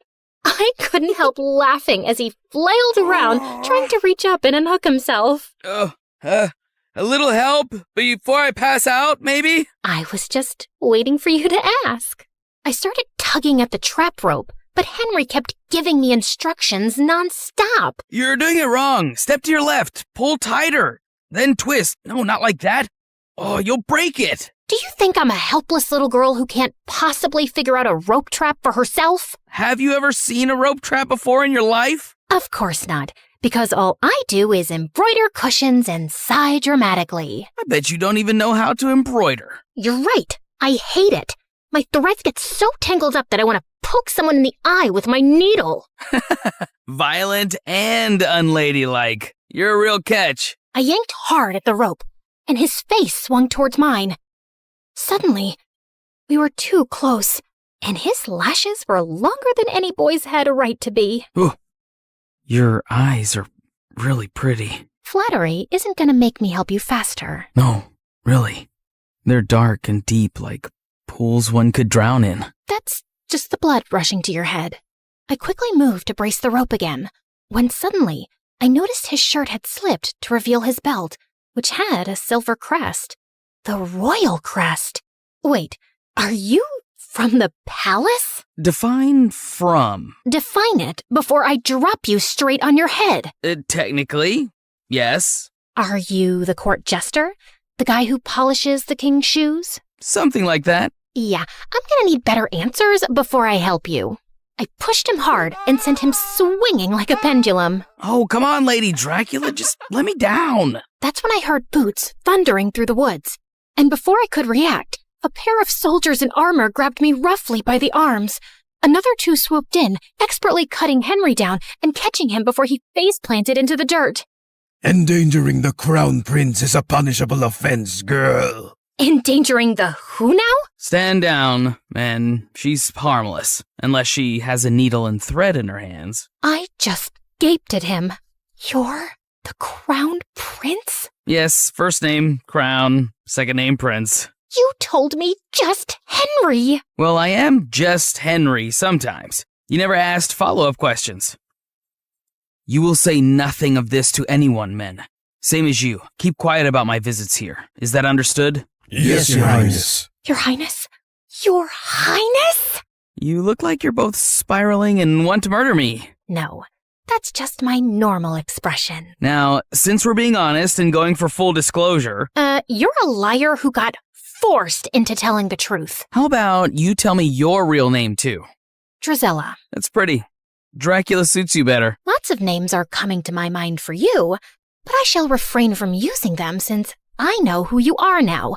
Good day, Your Highness. Hey, don't let this change things between us. But I kept walking without turning to reply. How could it not change things between us? The boy I'd been sneaking off to meet, regularly insulted, hit a couple of times, and maybe, possibly, definitely liked, was the freaking crown prince. I didn't go back to the estate for days, still finding the truth about him too overwhelming. But eventually, I cracked, so I rode back to the old estate one afternoon, and my heart skipped a beat to find him already there, throwing pebbles into a broken fountain. Well, look what the cat dragged in. I was beginning to think you died. Or got married. Sorry to disappoint you, but still alive and unwed. You know, I was this close to going around town and knocking on random doors to inquire after a girl with violent tendencies and great hair. I just rolled my eyes, but inside, I was smiling stupidly. We just sat in silence for a while. I come here sometimes because it's all just too much. The title, the expectations, the spotlight. I don't even get along with my father mostly. I know I'm going to sound like an ungrateful brat, but sometimes I just don't want to be the prince. I come here for quite the opposite reason, I suppose. I feel invisible in my own house, completely replaced by my stepsister. My pride wouldn't let me say the gardener's daughter. She's perfect. Everyone admires and adores her. It's not hard to see why. Come on, no one's perfect. Oh no, she really is. I'm sure this sounds like some petty sister jealousy, and it doesn't compare to your royal problems. But honestly, they don't sound so bad. No one expects anything from me. Well, except maybe being more ladylike so I can marry some stuffy lord one day. But you could do so much with your life, Henry. And people expect things from you because you're important. Because you matter. Henry reached across the space between us and slipped his fingers through mine. You matter to me. As my heart tripped over itself, he leaned in and kissed me. It was clumsy at first. Our noses bumped, my hair got stuck in his stupid jacket, and we started laughing. But it was so sweet and real. And for a while, I forgot Cinderella. I forgot he was royalty. I forgot about everything. It was just me and Henry. I floated through the next few weeks like some lovesick idiot. Of course, like any self-respecting lady, I didn't show it. You're grinning like you've got a clothes hanger stuck in your mouth. What is so funny about my art? I wasn't grinning. And what art? The one you're staring at, my masterpiece. I made this cat sculpture from old socks and glue. Ah, that art. The one cleverly disguised as garbage. It's the loveliest duck I've ever seen. Cat. It's a cat. Yes, that's what I said. It was the happiest I'd ever felt in my entire stupid life, which naturally meant the universe had to kick me in the teeth soon. One afternoon at the estate, Henry sat me down with a serious look I didn't like one bit. I have to leave for a while. What? Running away to join the circus? No. Father's sending me across the sea for an official royal delegation. It could be months, even a year, maybe. I forgot how to breathe for a few seconds. Drizella, you made me realize that I need to take my position and privilege more seriously instead of whining about it. So, yeah, I'm really trying. I'm really proud of you, Henry, and I just know you're gonna be brilliant. But a small, selfish part of me wanted to scream, "Don't go. Just stay." We promised to write regularly, no matter what.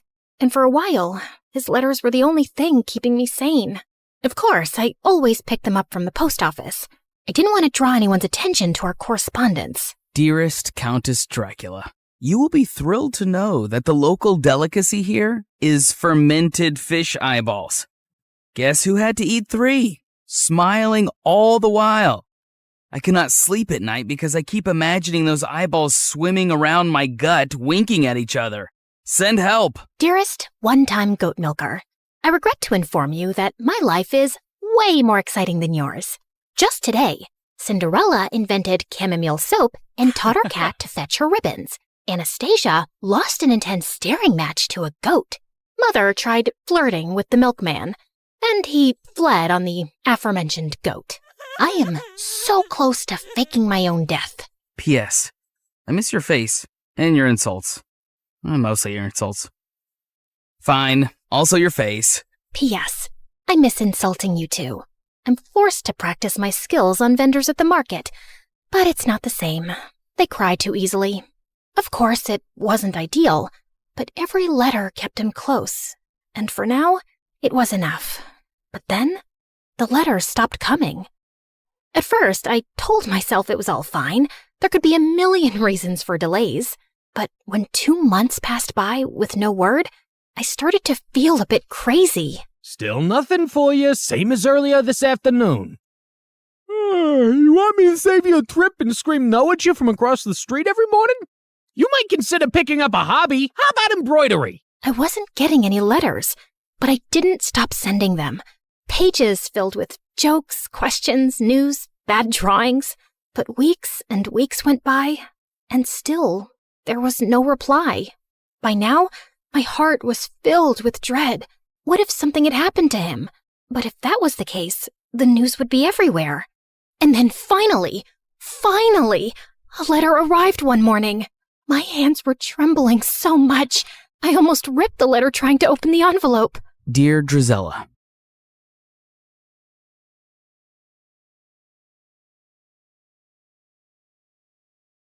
Hey, I'm Iris from Atlanta, and I'm a triplet. Before I continue, please like and subscribe. While Mom was pregnant, she was told by the doctor that she was having twins, but I popped out right after my brother, making 3 of us, Ileana, Isaac, and me. Dad wasn't around for most of our childhood. He was the assistant vice president at a huge music production company, and was always busy with some meeting or event. But Mom showered us with love and attention. She would sing upbeat songs in the morning and hum soothing lullabies each night. Plus, she bought us whatever we wanted with Dad's money. One of my earliest memories was when she gifted us with a karaoke machine as kids. The 3 of us sang all the time, and Mom never got annoyed. Encore! Encore! Sometimes she would join in too. She had a great voice. By 8, my siblings and I were called the Turner Threes, and we had some serious musical talents. Ileana could sing just like Mom. Isaac played great riffs on the guitar, and I rocked out on the drums. One day, the live band that was hired to play at our parents' anniversary party canceled at the last minute. Mom suggested we play, and we did. It was awesome. Soon, the Turner Threes were playing at all the family events. Things stayed pretty entertaining throughout middle school, but then life took an unexpected turn during our freshman year of high school. One day, Ileana, Isaac, and I were relaxing by the pool when we heard a loud thud inside the house. We found Mom unconscious on the floor. It turned out that she had a stroke and would need at least 3 months to recover. Then,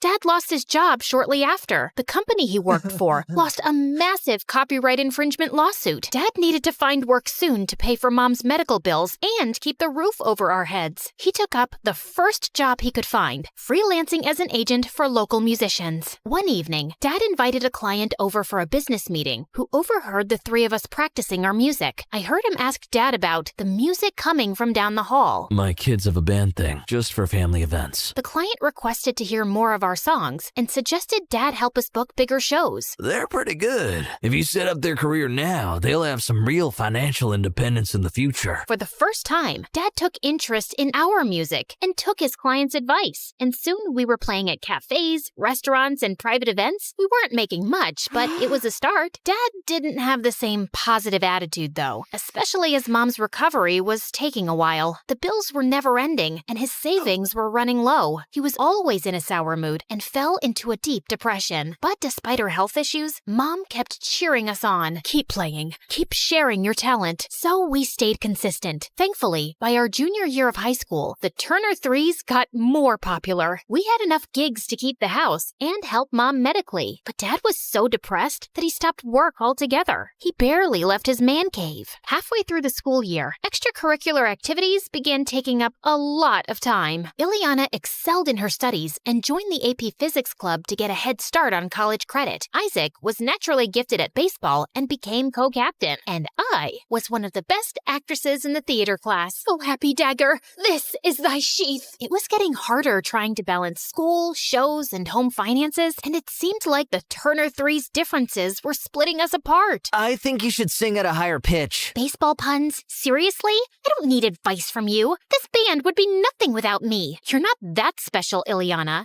I have Mom's voice. What do you have? The arguments were getting ridiculous. Then one day, we got invited to a music competition. First place would get $10,000. I was over the moon, but Ileana, I have a test to study for, and I can't afford to mess up my 4.0 streak for some songs. Some songs? Our music has been keeping the bills paid. But Ileana was adamant. Isaac and I went to the competition anyway and tried to make do with what we had. We were practicing in our room backstage and trying to sing together, but we just couldn't hit the right key. Just then, we heard a voice behind us. I could sing, if you want. I turned around, and a girl with a blue afro and a turtleneck was leaning against the door. And you are Kat.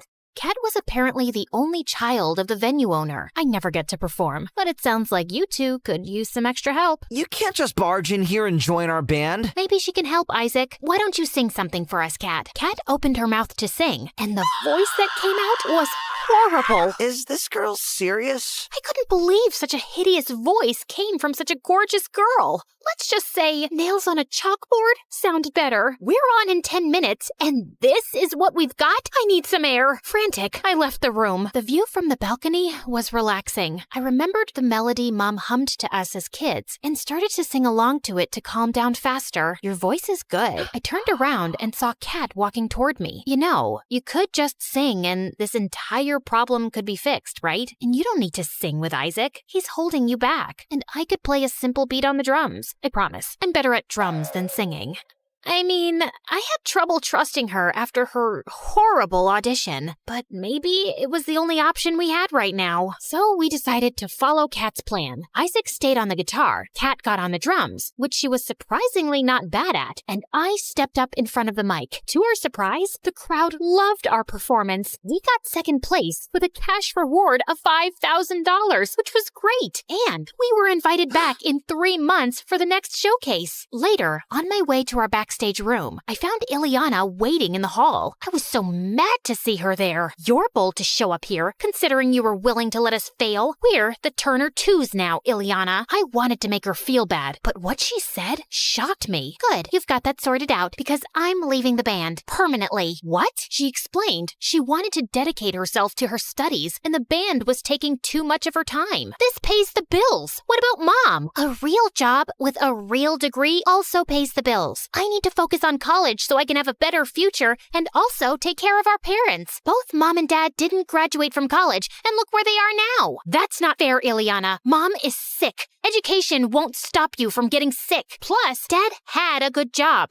Life happens. Well, I'd rather have my education to fall back on when accidents happen. Plus, education will give me the job I need to pay for medical expenses if I get sick. And with that, she stormed out. At the music showcase after party, I found myself sitting alone outside. I hadn't even broken the bad news to Isaac yet. Soon after, Kat joined me, asking why I looked so worried. And I ended up spilling everything about our family problems and Ileana's selfishness. Sorry you're going through all that. Why don't you take your mind off of it for a bit and enjoy your win for a few hours? So we went back inside, and I was glad for the distraction. There were CEOs, music producers, and of course, super attractive celebrities. One woman came up to me and introduced herself as Riza, and then she pulled out a contact card and shoved it into my hand. You've got some raw talent. The world needs to see it. Sounds like something my mom would say. Your mom sounds like a smart woman. Since there was no changing Ileana's mind, we recruited Kat as a permanent member of our band. With practice, she got better on the drums, and we quickly fell into sync. We continued participating in competitions Riza signed us up for, and making money. And Kat and I grew super close. We painted each other's nails. I love this color. Shared clothes? Wow. Do you only wear turtlenecks? Did each other's hair? A high puff looks so good on you. And I love the middle part on you. Plus, Kat and Mom hit it off. She even met Dad one time and didn't judge how scruffy he looked or acted. But Ileana didn't like her at all. Anytime she saw Kat, she would glare at her from across the room and then go off in the opposite direction. I'd become so annoyed with Ileana that I tried to get Kat to help me prank her. I typed up a fake acceptance letter to a prestigious university and slipped it under her door. Kat didn't approve, but I did it anyway. Ileana was so excited when she saw the letter, it was comical. When I told her it was fake, her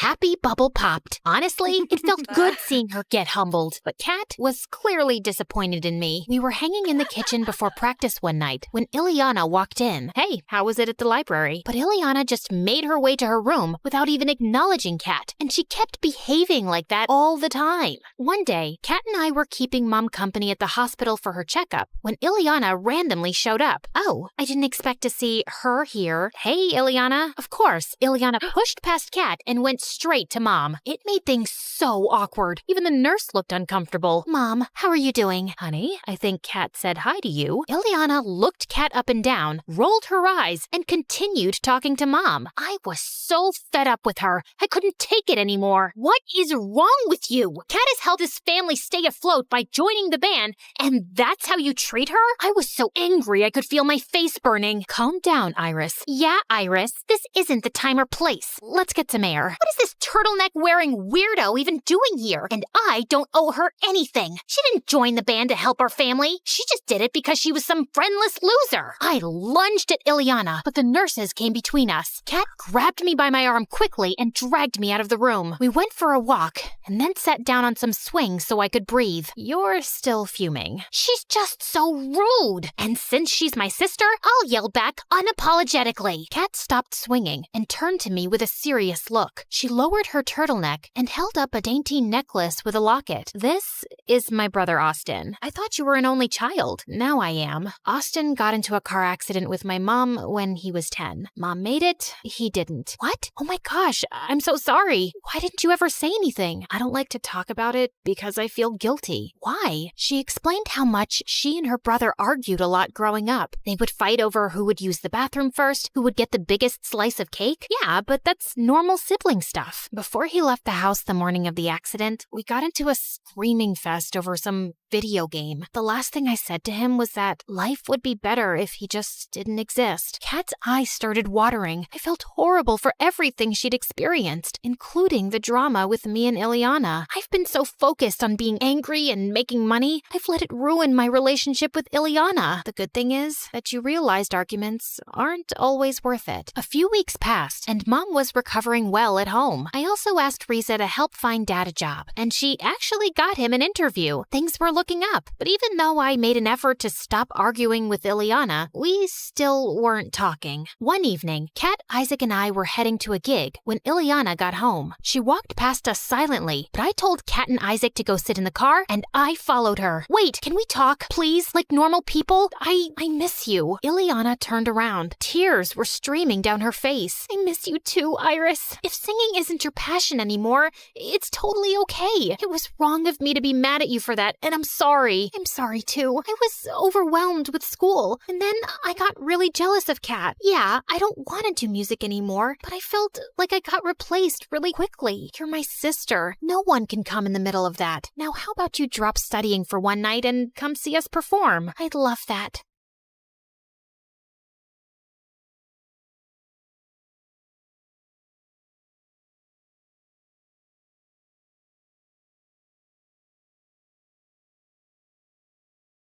It was all dark and sweaty. My head had been trapped in a black, ew-smelling bag for hours. Finally, they ripped it off. Do you even realize what you've done? Do you know who I am? How dare you kidnap me? I'm Meredith, the heiress to a billion-dollar business that could ruin you and your great-great-grandfathers in their graves? I'm his only precious daughter. And for what? If it's money you want, I'll just call Daddy and have him write you a check that will change your entire lives. Even your great-great-grandfather's lives in their graves. Actually, forget that. I happen to have a blank check in my Gucci bag. I keep one in every purse, for emergencies. You know what? Take the whole bag. It's limited edition. You're welcome. What happened to your face? Did you dye your hair? Excuse me? Are you implying I don't look good in every color? But since you asked, no, I'm naturally a redhead. FYI, the rarest hair color on Earth. I actually have 7 hairdressers, one for each day of the week, because I feel different every day. Today was my happy hairdresser. Should have gone with stress. Boys, I think we got the wrong hostage. You sure did. And let me tell you. Shut it! Didn't you have a bodyguard named Carson? Oh, dear God. Don't remind me. He was too serious and way too attractive. Do you know how humiliating it is when your own bodyguard steals the spotlight? People couldn't focus on me with him around. And worst of all, I used to ask him to match his tie to my dress, and he'd just nod, then show up in a completely different color. I've never experienced such betrayal. So, yep, I fired him 1 week ago. Good riddance. You stupid fools! You should have taken his current client, not her! Sir, what do we do with her now? Keep her. She seems interesting. Wow. Since when do people get kidnapped for being interesting? Don't get me wrong, I love compliments, but I'm also rich, special, and absolutely kidnapping worthy. I mean, I'm basically a princess. No, I am a princess. What about the ex-bodyguard? Wait, he's here too? Oh, my bags! How— Keep him there. He deserves some torture. Excuse me? FYI, being with me is a privilege. Just then, one of the kidnappers ripped the bag off Carson's head. He looked straight at me, those cold, piercing eyes locking onto mine. And oh my God, he looked fine. How does someone get even hotter in just 1 week? Hello, milady. Who even talks like that? We're not in some cheap old romance novel. Carson, my lord. When the kidnappers left, I pulled out my handkerchief and handed it to him. Ma'am, what am I supposed to do with this? Wipe the shame off your face? This is all because of you. They knew you were the bodyguard of their target, so they assumed I was the target. Thank God my charm worked on them and they decided to keep me alive. Hopefully they'll realize their mistake and let me go soon. Straight to the afterlife for sure. Ma'am, these people don't joke. They're an organized, dangerous mafia. They kill their hostages. Organized my butt? Yeah, real professionals. Kidnapping the wrong person? Honestly, I feel insulted. I expected better kidnappers. When I get out of here, I'll just tell the media they're terrifying and highly skilled to make my story sound more dramatic and unhinged. We need to escape. I have a plan. Carson spent days silently watching the guards, memorizing their movements, counting how often they checked on us, finding the blind spots of the camera. Me? I was suffocating, worried, and most importantly, bored. When is this going to end? My poor boyfriend must be suffering. Oh, babe, David, my Day-Day, my sugar pumpkin, my Shayla, my dumpling deluxe. I know you're absolutely inconsolable without me, but this is life, my peekaboo. We must endure, through pain, through hardship, through 1 whole week of separation. Stay strong, my love. Cry into my sweater if you must. You're still dating that idiot? Excuse me? Can't you see I'm communicating telepathically with him? And I do not allow you to speak ill of the love of my life, my precious— Ma'am, be quiet. Someone is coming. One of the guards, face covered, came in and tossed a tray of food at us. If I were you, I wouldn't give this Meredith woman any food. It'll give her energy, and she'll keep talking. Ah, women. What can they do besides talking and wasting money? How dare he? I sprang up to attack, but Carson grabbed my wrist and pulled me back. The guard left laughing like a hyena, and I fumed. You should have let him keep talking, ma'am. I needed to memorize his voice. He's the weaker one. Our best chance to escape is during his shift. Well, no need for his voice. His shoe print is unique in this dusty, stupid room.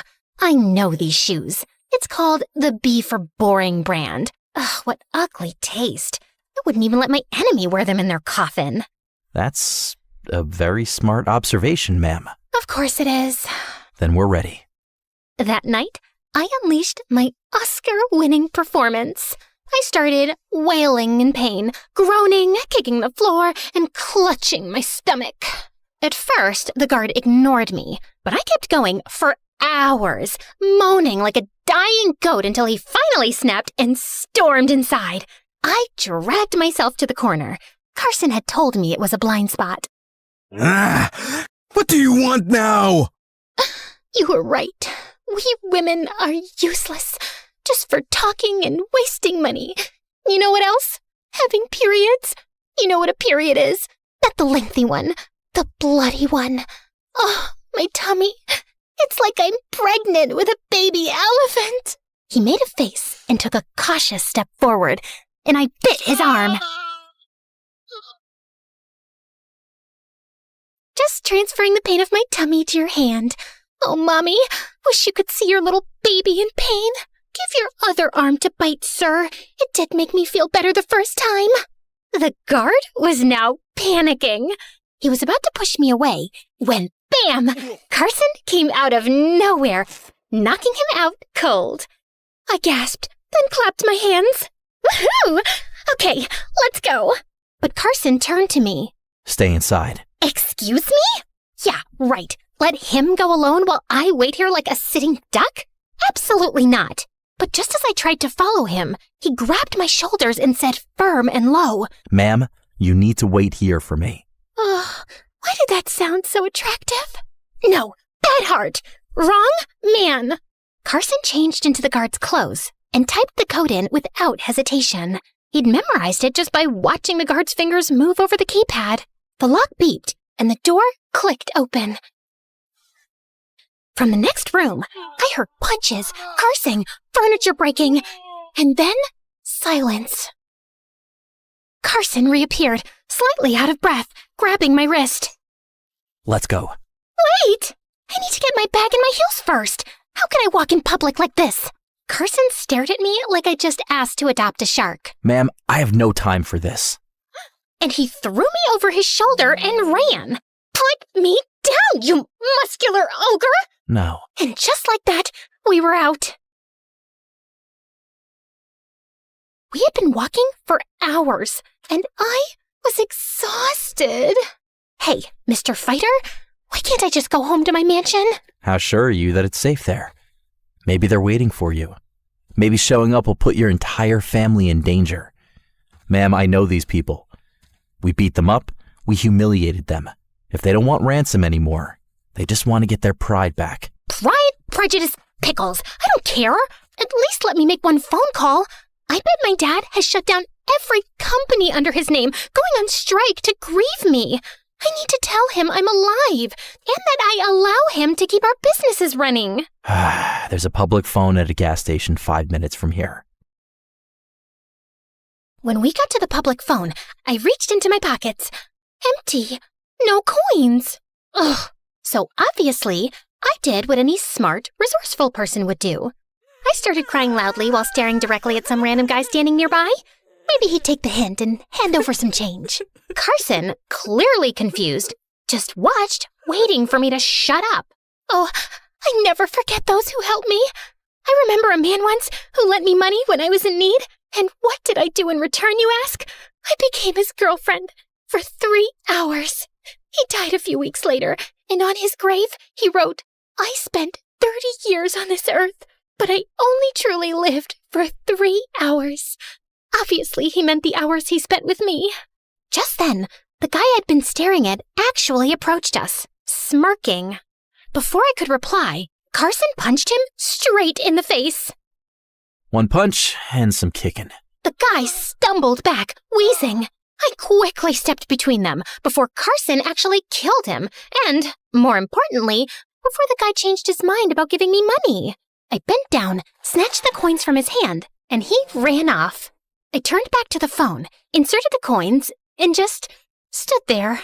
So? Trying to remember my dad's number. You don't know your own dad's phone number? Well, the kidnappers took my phone, and someone didn't let me grab my bag, where, being the responsible person I am, I keep a notebook with all my important contacts. But no, thanks to your, oh, I'm a hero and we should get away fast from the danger, but here we are. Ma'am. Wait, I memorized it through a song I made. Hold on, I think it goes like this. ZZ Sack, my first grade crush. Ate glue for a snack, way too much. Z40. Left him for N. Oh, what a fate. Stuck with Nate, whose stinky breath I hate. N49. Dumped him for a J. Jonathan. So sweet, so fine, with hair that shined. He stood for 5. 'Cause no number starts with J, obviously, but I liked him enough to have him in the song. Ma'am, it's fine. I remember your father's number. He dialed. The moment my dad picked up, I immediately started explaining everything, my voice shaking through my sobs. But then, his voice came through the line, and it sent a chill down my spine. You need to disappear. Now. And then he hung up. We sat in the park, and I just stared off into space, completely lost in thought. Carson must have noticed, because he spoke up. Ma'am, how about we... Who does he think he is, being all secretive and mysterious? Oh, you need to disappear, now! What is this, Breaking Bad? Should I start cooking in an RV and going bald for dramatic effect? Does he think I have a plan for this? What am I supposed to do now? Is he ever gonna look for me? Should I try calling him again? How am I even stuck in all this? Ma'am, we don't know anything for sure, but what I do know is that we need to lay low. We can't use any of our real documents. We need new IDs, passports, everything. I know a guy who can help. Why are you doing all this for me? You could just leave me to figure it out on my own. Ma'am, I used to be your bodyguard, and honestly, it wouldn't sit right with me to just leave you to an unknown fate. He hesitated before continuing. I have a suggestion. You might not like it, but it's the best option until we figure things out. I narrowed my eyes. Oh no. What is it? We need to get married. Excuse me? A married couple attracts no suspicion. It gives us a reason to live together, travel together, and stay under the radar. It's the safest cover. Oh, I'm not confused anymore. Of course, you want to marry me. And how exactly are you going to introduce me? Meet my wife? Ma'am Meredith? First, you won't be Meredith. You'll need a new name. Something cute. Maybe Sally or Emily. FYI, my name means great ruler. It suits me perfectly, thank you very much. And if we're picking new names, I've already decided on yours. Apollos. I think I'll stick with something normal. Then, in a more serious tone, he explained why this was the best move. If we're married, I'll be legally tied to you. That means if anything happens, I can step in without raising suspicions. You'll be safer that way. After some debating, we finally settled on Sally for me and Adam for Carson. Carson reached out to his contact, who arranged everything for us, including fake IDs and papers. He even lent Carson some money to help us get on our feet. And just like that, I went from kidnapped heiress to Miss Sally Nobody in a single day. Sadly, I had to dye my natural red hair and wear lenses. I went with blonde and blue. Classic disguise chic. On our first day in this painfully boring neighborhood, a girl with wild hair came running straight toward us. She looked about my age, maybe younger, but definitely chaotically adorable. OMG, you're so pretty. And your man, God, like straight out of a romantic movie. Girl. I'm Abby, by the way. And I'm about to be the best friend you ever had. Oh, I don't like friends. Me neither. Then we should be friends. Yeah, we already have something in common in the first 3 seconds of meeting. Imagine in 3 minutes. Totally. I'm Sally. Want to come in for a cup of matcha? Did you say matcha? 2 things in common. God, I love you. I love you too. By the way, this is my husband Adam, but it's just a lavender marriage. We don't love each other. He's gay. He's like a sister to me. Oh my God. So sweet of you to protect him like that. So sweet. Just like me. I'm sweet too. 3 things in common. Just then, Carson grabbed my wrist and yanked me aside, his jaw tight. Ma'am, what are you doing? Well, she's going to notice we don't kiss or hug, and she'll get suspicious. That was me thinking ahead. Thank me later. Life was hard. I missed my family and my boyfriend. Carson wasn't bad, but things were always formal with him. He, of course, slept on the couch. He had loosened up a little, but he was still serious and boring. At least I had this girl Abby, wild enough to make up for it. Until one day, someone knocked on the door. Carson opened it, and there stood David. Without hesitation, Carson lunged forward, yanked him inside, and shut the door behind him, quickly scanning the area before locking it. Then, like a World War general interrogating a captured spy, he fired off questions. How did you get in here? Did anyone see you? Did you tell anyone where you were going? Hey, let the man breathe. I called him. I missed him. Ma'am, what? Do you have any idea how dangerous that is? It's not just reckless, it's stupid. Hey, don't talk to her like that. Show respect, bro. Carson's entire face twitched. Then, without another word, he grabbed David by the collar and lifted him like he was a grocery bag. How about you shut up and speak only when spoken to? Hey, Carson, put him down. That's my boyfriend. He's fragile. He has feelings. Carson sighed, rubbing his face like he was trying to physically push the frustration away. He was equal parts furious and disappointed, and he took a moment to gather himself before speaking. You bringing him here? Your boyfriend? To our house? We're married. On freaking paper? Look, I appreciate everything you're doing for me. I really do. But I missed him. I've always had a boyfriend. I don't know how to function without one. And I trust David. So please, relax. Yeah, man. Chill. Carson shot David a glare so sharp it could cut steel. Then, with a sudden jerk, he lunged forward, startling David so badly that he let out a pathetic yelp and sprinted behind me, grabbing my arm like I was a human shield. Carson allowed David to visit twice a week. Days passed, life grew more boring, and Carson grew more cautious. Ugh, Carson, I'm dying of boredom. I've counted all the ceiling cracks. Twice. Ma'am, I told you to find a hobby. Oh, I did. And like you, it involves us. We've been invited to a neighborhood dinner, a little welcome to the neighborhood thing. It's this Saturday. It'll be so cute. We'll blend in, meet people, and act like a normal couple. We are not a normal couple. Details. Just wear something nice, Apollos. It's Adam, ma'am, and we're not going. How dare you? Are you trying to make us look suspicious? If we don't go, people will think we're murderers. Or worse, antisocial. Carson sighed and muttered something under his breath. The backyard was decorated with fairy lights, the smell of barbecue filling the air. Families laughed, kids ran around, and we were stuck at the picnic table of doom.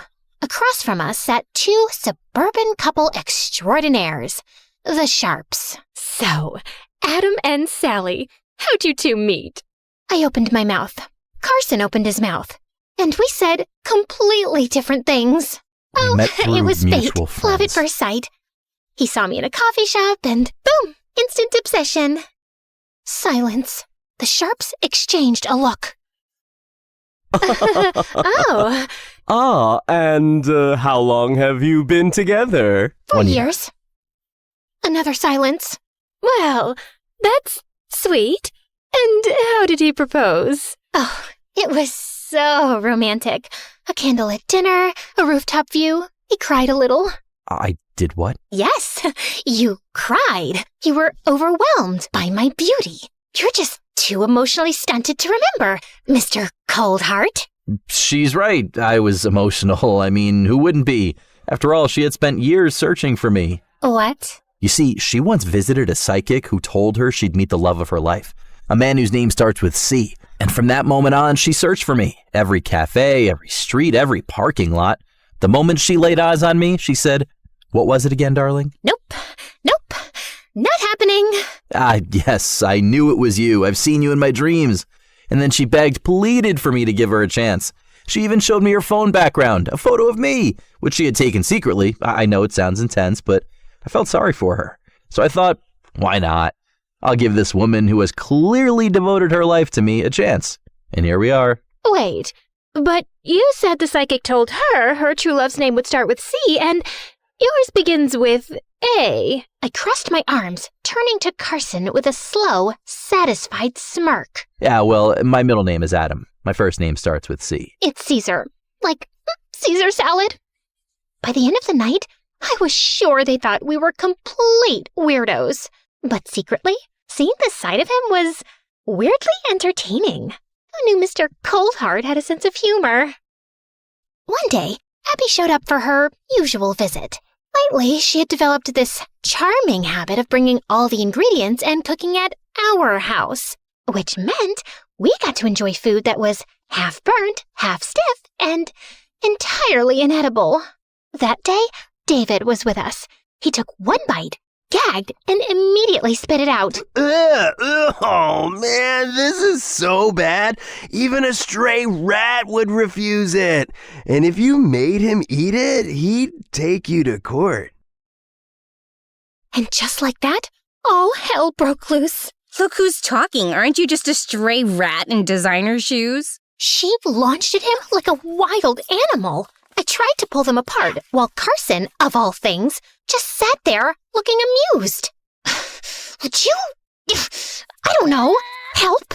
Carson finally stood up, but instead of breaking up the fight immediately, he calmly reached for Abby and gently pulled her away. Dramatically, she clutched his chest. Let a girl have her revenge. David stormed out in anger. Later, Carson went to take a shower, and Abby plopped down next to me, still fuming. Then, out of nowhere... Are you sure your husband's the gay one and not your boyfriend? 'Cause, God, your husband's so manly. Oh, and the way he looks at you, and don't even try to deny that he has feelings for you. He does? You're either stupid or blind. Oh my God, am I just the supportive best friend in a K-drama? The one that spends the entire series cheering for the main character to follow her heart? I love that for me! I was born for this role. Well, I am following my heart. I kind of love David. We both know you're lying, and there's something you're hiding.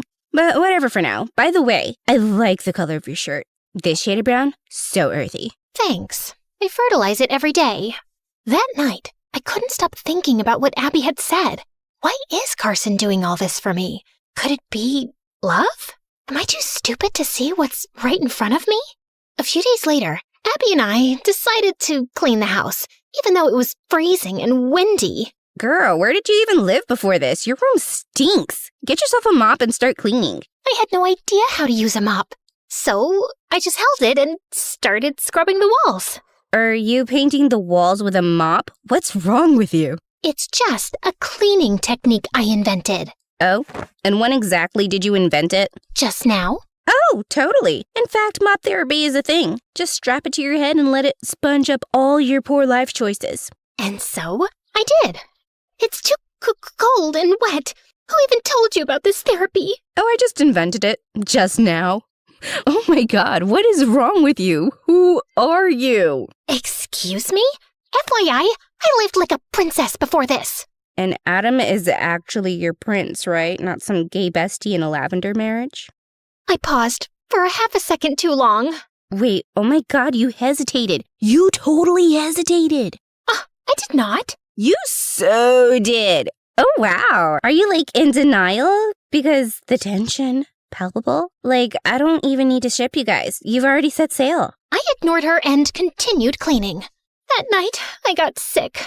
I caught a cold. All thanks to that girl, Abby. Ugh, I'm gonna choke her. I was too weak to even make it to my bed, so I just crashed on the couch. Then suddenly, Carson got home. He saw my pale face and red, runny nose and hurried over to me. Ma'am, are you okay? Yeah, perfect. Just thought I'd try a different look today. You know, really up my game for my husband. He frowned, clearly concerned, then hurried off to make me some soup. When he returned, he gently tried to sit me up. I grabbed onto his shirt for support, only to realize, a second too late, that our faces were suddenly way too close. He looked into my eyes and brushed my hair behind my ear. For a second, my heart fluttered. Then, as if realizing the moment, he straightened and spoke in his usual serious, boring tone. Ma'am, you need to eat your soup. I miss my old life, but will everything go back to normal? I might have some leads. The person who tipped off the mafia gang about you wasn't mistaken. He meant to get them to you. He chose you on purpose. Who even does that? I'm nice to everyone. I'm practically a walking angel. Aren't I, Carson? You're okay, ma'am. And then it happened. A tiny smirk. A small side smile that faded as quickly as it appeared. Is that a smile? You smiled! Lord Cold Carson actually smiled. I have no idea what you're talking about, ma'am. You're hallucinating from your fever. Oh no, you smiled. Carson, the smiley, grinning so widely. I started coughing hard from the singing. Carson immediately leaned in and pressed a hand to my forehead. You're burning up. Duh. Glad you finally see it. I'll stay with you all night until your temperature goes down. I was already drifting in and out of sleep. It's okay. I called David. Sure you did. A few days later, I was feeling better, but still bored out of my mind. Ugh. I've been a fugitive for, 3 weeks? And I've already lost my glow. Look at my skin. This is what stress and middle-class living do to a person. Ma'am, you're wearing a silk robe, and you spent an hour doing skincare. And yet, my suffering continues. I miss him. Who? David. My love, my joy, my walking designer handbag. So an accessory. How dare you? He's not just an accessory. He's the whole outfit. That day, I called David and suggested we go out for a walk. A few hours later, he pulled up to our house in his brand new Lamborghini, music blasting, honking like a madman. I was about to walk over when Carson materialized out of nowhere, striding straight past me to David's car. He knocked on the window, gesturing for David to get out. David, pretending he didn't hear him, acted very busy checking himself in the rearview mirror and started brushing his eyebrows. When I tried to enter the car, Carson blocked me. What exactly do you think you're doing? Let's see. Walking to the car, getting in, driving away for some fresh air before our couch absorbs me into its fabric from sitting on it all day. No, ma'am, you can't do that. I'm stopping you. Well, watch me. Carson, I just need some relaxing time. Don't worry, I won't attract any attention, I promise. Please, Carson, pretty please. Just then, David rolled down his window and yelled, because of course he did. Yo, Meredith! You coming or what? Shh! Say my name louder, why don't ya? Maybe alert the whole city. That's it, I'm ripping his eyes out. Whoa, that's a bit intense. Right then, Abby appeared out of nowhere, arms crossed. Wait, hold on. Why did he just call you Meredith? Carson whipped around, clearly at the end of his patience. Were you spying on us? Have you done that before? How many times? Carson, chill. It's fine. I'll just go for an hour, I promise. Hey, I'll even bring Abby if it makes you feel less jealous. Meredith, it's not about jealousy. It's about the fact that people literally want to kill you. But I'd had enough of this suffocating life. So before Carson could keep arguing, I grabbed Abby's hand and dragged her into the car with me.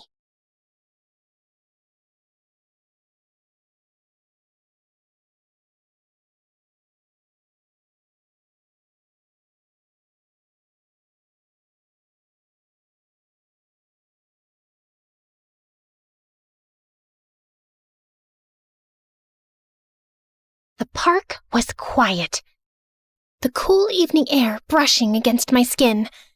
I took a deep breath, stretching my arms. Freedom at last. Abby had wandered off to buy snacks from a food cart. So, Meredith, crazy how life works, huh? I turned to him, raising an eyebrow. Weird opener, but okay. Yeah, totally. Super deep. Love this chat. Then he grabbed my wrist. Not playfully, not casually, hard. My stomach dropped. David? His fingers tightened around my wrist, his jaw clenched. You really have no idea, do you? Something about his voice made the hairs on my arms stand up. Your father destroyed my family, and now his clueless little heir gets to take everything while we lost it all? David? Let go. His grip tightened more. My pulse spiked. No more heirs. No more Meredith. I tried to get rid of you before, with that gang, but your stupid Carson ruined everything. So now, I'm doing it myself. His free hand slipped into his jacket. I tried to yank back, but he was too strong. Panic started clawing at my chest. Then, a blur. Before I could even process it, David was ripped away from me. A loud thud. Carson slammed him to the ground. Hard. David gasped, stunned, struggling against Carson's grip. I had my suspicions about you, and so did her father. We've been in contact this whole time, waiting to catch you red-handed and take you down for good. But we couldn't act without proof. You were too careful, too clean. Until now. David's face fell. Before he could react, officers emerged from their hidden spots, closing in fast. Then he was gone. The second the police took him, I let out a shaky breath. Carson's gaze was still locked on me. And then he took a step closer, and another. Before I could react, his hand cupped my face gently, and his thumb brushed against my cheek. His gaze dropped to my lips, and then he kissed me. The world tilted. Silence. Then... Ha! I knew it!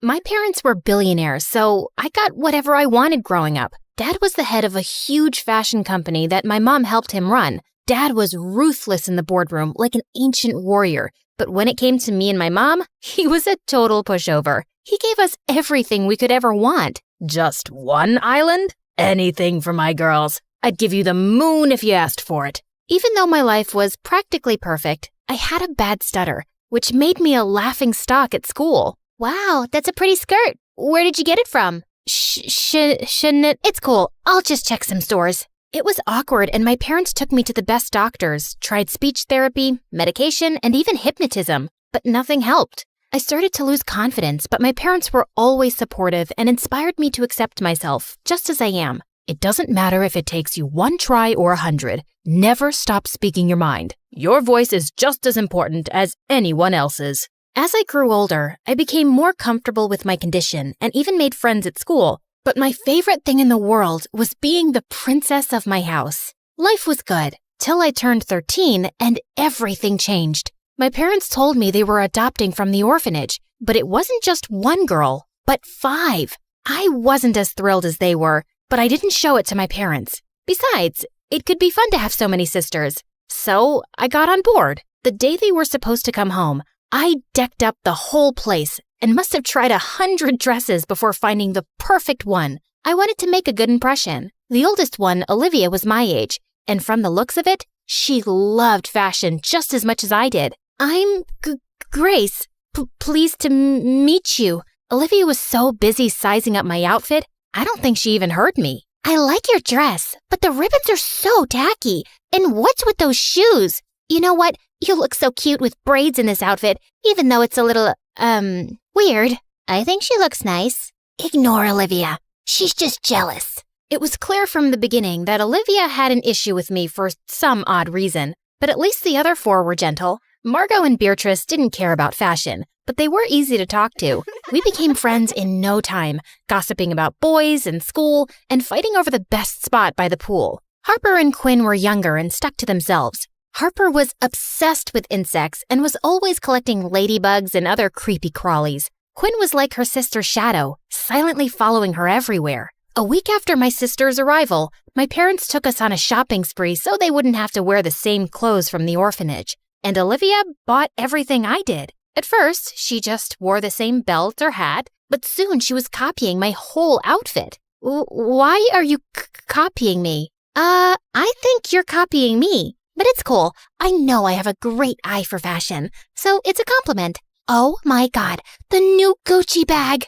I didn't care if Olivia wanted to dress like me. It just bugged me that she was lying about it. So one day, I pretended I was going to wear the ugliest outfit. But then I changed at the last second. Olivia showed up to breakfast looking like a clown. Wow, Olivia. You look so good. Yeah, right? I saw Gummy Hadid wearing this. You mean Gigi?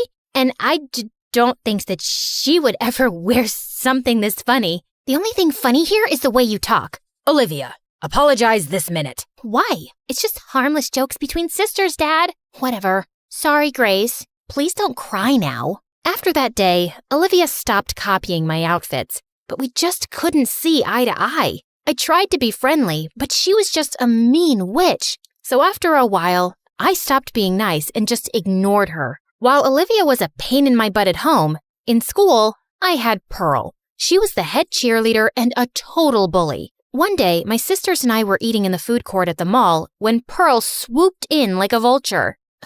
How are you doing, Grace?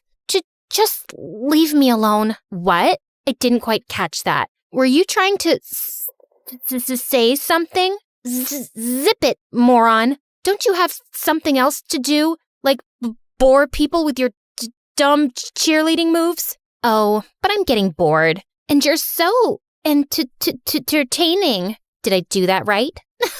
That was perfect. Before I could say anything, Harper pulled out a jar of ladybugs from her backpack and dumped them on Pearl's hair. What have you done, you moron? Pearl screamed and ran off. Instead of staying with us, Olivia took off to help her. Thanks for sticking up for me, you guys. Of course, we sisters need to have each other's backs. I just wish Olivia wasn't such a blind duck. Oh, she'll come around. Only she didn't. She started getting weird around me. And then one day, something unbelievable happened. Pearl turned into Olivia's evil minion. She followed her around like a shadow. If Olivia made a dumb joke, Pearl laughed. If Olivia wanted a cookie, Pearl brought her one. Pearl would have helped Olivia make a monster in a lab if she asked. This was so weird and fishy. I tried to find out what Pearl's deal was, but then I got busy with school assignments and forgot all about it. They were a match made in hell anyway. A week later, Mom and Dad called us into the study for a big announcement. It's my dream that my girls join the family business one day. And with Fashion Week coming up, I want all my girls to help with their brilliant ideas. The best ones will end up on the ramp, so give it your best shot. Oh, my God, Dad! This is such an amazing opportunity. I won't let you down. Yes, Dad, you'll love our designs. Olivia smiled at me, but the moment Mom and Dad left, she went back to her devilish smirk. Ugh, dramatic much? This opportunity is mine, and I will own it. You can relax and watch me work if you'd like. Think of it as a learning experience. Say what you want, but I know Dad will pick my designs, so watch out. I stayed up late every night working on my dress. My other sisters made their own dresses for fun, but everyone knew Olivia and I were the only ones taking it seriously. We both really wanted to impress Dad. The night before Dad judged the dresses, Olivia snuck into the studio and destroyed my dress. Luckily for me, Harper and Quinn saw her sneaking out and told me what happened. I knew she was jealous of me, but this was an all-new low. How was I supposed to make a new dress overnight? That's when an idea struck me. If I couldn't beat Olivia fair and square, I'd just have to play tricks with her. So, I swapped her dress for my ruined one. The next day, when Dad walked into the studio to judge our dresses, we both took the sheets off of our mannequins, and Olivia's mouth dropped open in shock to see what I'd done. But obviously, she couldn't tell Dad that the dress was really hers without admitting that she'd destroyed mine. Grace, I pick you. This isn't your usual style, but it's certainly beautiful. Olivia, it's a shame you gave up on your dress. It looks like it could have been something special. I know, Dad. Wonder what happened. Oh, don't be a sore loser, Ollie. I'm sure you'll do just as good as the next time, if there is a next time. I wasn't one to gloat usually, but the look on Olivia's face was so satisfying. A few days later, we were all on a flight to Paris for Fashion Week, and Olivia couldn't stop glaring at me. That's my dress that's about to go down the runway. You shouldn't steal credit, and you shouldn't sabotage people. Olivia, why can't we leave this stupid fight and just be friends? Friends? With you? No, thank you. And I know you hate me, so please stop pretending. I don't. Stop talking. You're giving me a headache. Olivia then got up, and for the rest of Fashion Week, she totally ignored me. Pin that hem. Olivia, hand me that hat. Olivia! What? Can't you see I'm on the phone? Can you help? Who are you even talking to? Ugh, just leave me alone. This girl was so weird. Even when we got back, she wouldn't talk to me, not even rudely. She'd either stay in her room or hang out with Pearl. And worse was that she'd started inviting Pearl to our place, which really annoyed me. Oops, I got to that first. Ugh. After a successful show at Fashion Week, Dad started getting a lot of orders. He worked for months on a new line, and all the designs were kept under lock and key in his studio, and nobody was allowed inside. But in less than 2 weeks before his runway show, someone leaked pictures of the new collection all over the internet. The tabloids went wild guessing who it could be. I can't believe someone would do this. All my hard work is gone. Nobody has access to my study except you girls. If anyone knows something, tell me now. I took a quick look at everyone, and all of us were equally shocked. Fine, if that's what you want, you're all grounded with no phone privilege or allowance. But we didn't do anything. That's not fair. But Dad simply frowned and left. We all know you did it, Olivia. Just admit it. It wasn't me. I would never do that to Dad. Relax, guys. This is not the time to turn on each other. Dad didn't talk to us for days, and it really hurt me to watch all my sisters so sad and depressed. But Olivia looked extra worried. She would stay in her room, refusing to talk to anyone. One day, I was taking an evening stroll in the garden when I noticed Olivia slipping out of the house, and she looked really anxious. I wanted to stop her, but then I decided to follow her, and she stopped in front of Pearl's house. Ugh, what do you want now? I know you're the one who stole my keycard and then stole Dad's designs and leaked them, Pearl. I should have never taken you into the study that day. Yeah, that was kinda dumb, especially since you know my mom's company is your #1 competitor. You made it so easy to steal your designs, and now we'll be on top, while you guys will eat dirt. In your dreams, you sick psycho. No, not when the whole world would know what big fat cheaters you all are. Olivia looked at me in shock as I pulled out the phone and started playing back the recording with Pearl's confession. Give me that. Not so easy. Besides, I've already uploaded it, so there's nothing you can do. Pearl was at a loss for words, and suddenly her phone started ringing. Must be your mom. If I were you, I'd think of going underground for a few days. Pearl ran away crying, and Olivia turned to me. I'm so sorry, Grace. I should have been smarter. You should have. But right now, we need to figure out how to help Dad. We don't have much time before the show. So are you with me? Yes, of course I am. My sisters and I locked ourselves in the mansion for a week straight, staying up late every night, altering his designs. Harper and Quinn did all the sketching, and Marco and Beatrice gathered all the fabrics and accessories Dad would need. Then Olivia and I helped Dad put everything together. When the day of the fashion show arrived, we were ready. The paparazzi and critics were waiting for the curtains to rise, expecting the show to be a disaster with all the leaked designs. But when the curtain rose and the spotlights came on, the entire audience gasped. The new designs were even more beautiful, and the show was a massive success. And Dad was super proud. You set aside your differences, and you worked hard. You pulled together as a family. I'm so proud of all of you. It was Grace. She's the one who brought us together on this. Team effort. That's what sisters are for. Olivia and I smiled at each other as the rest of my sisters hugged me. I just knew everything would always be fine, as long as we stuck together. The moment my mom gave birth to me, everyone in the village instantly fell in love with me. I was the world's friendliest baby and loved attention. Then when I was 2 years old, my sister Emily was born, and she was a little different. Every time Emily was around people, she would scream and find somewhere to hide. One day, when I was 8 and Emily was 6, Mom and Dad had a royal garden party.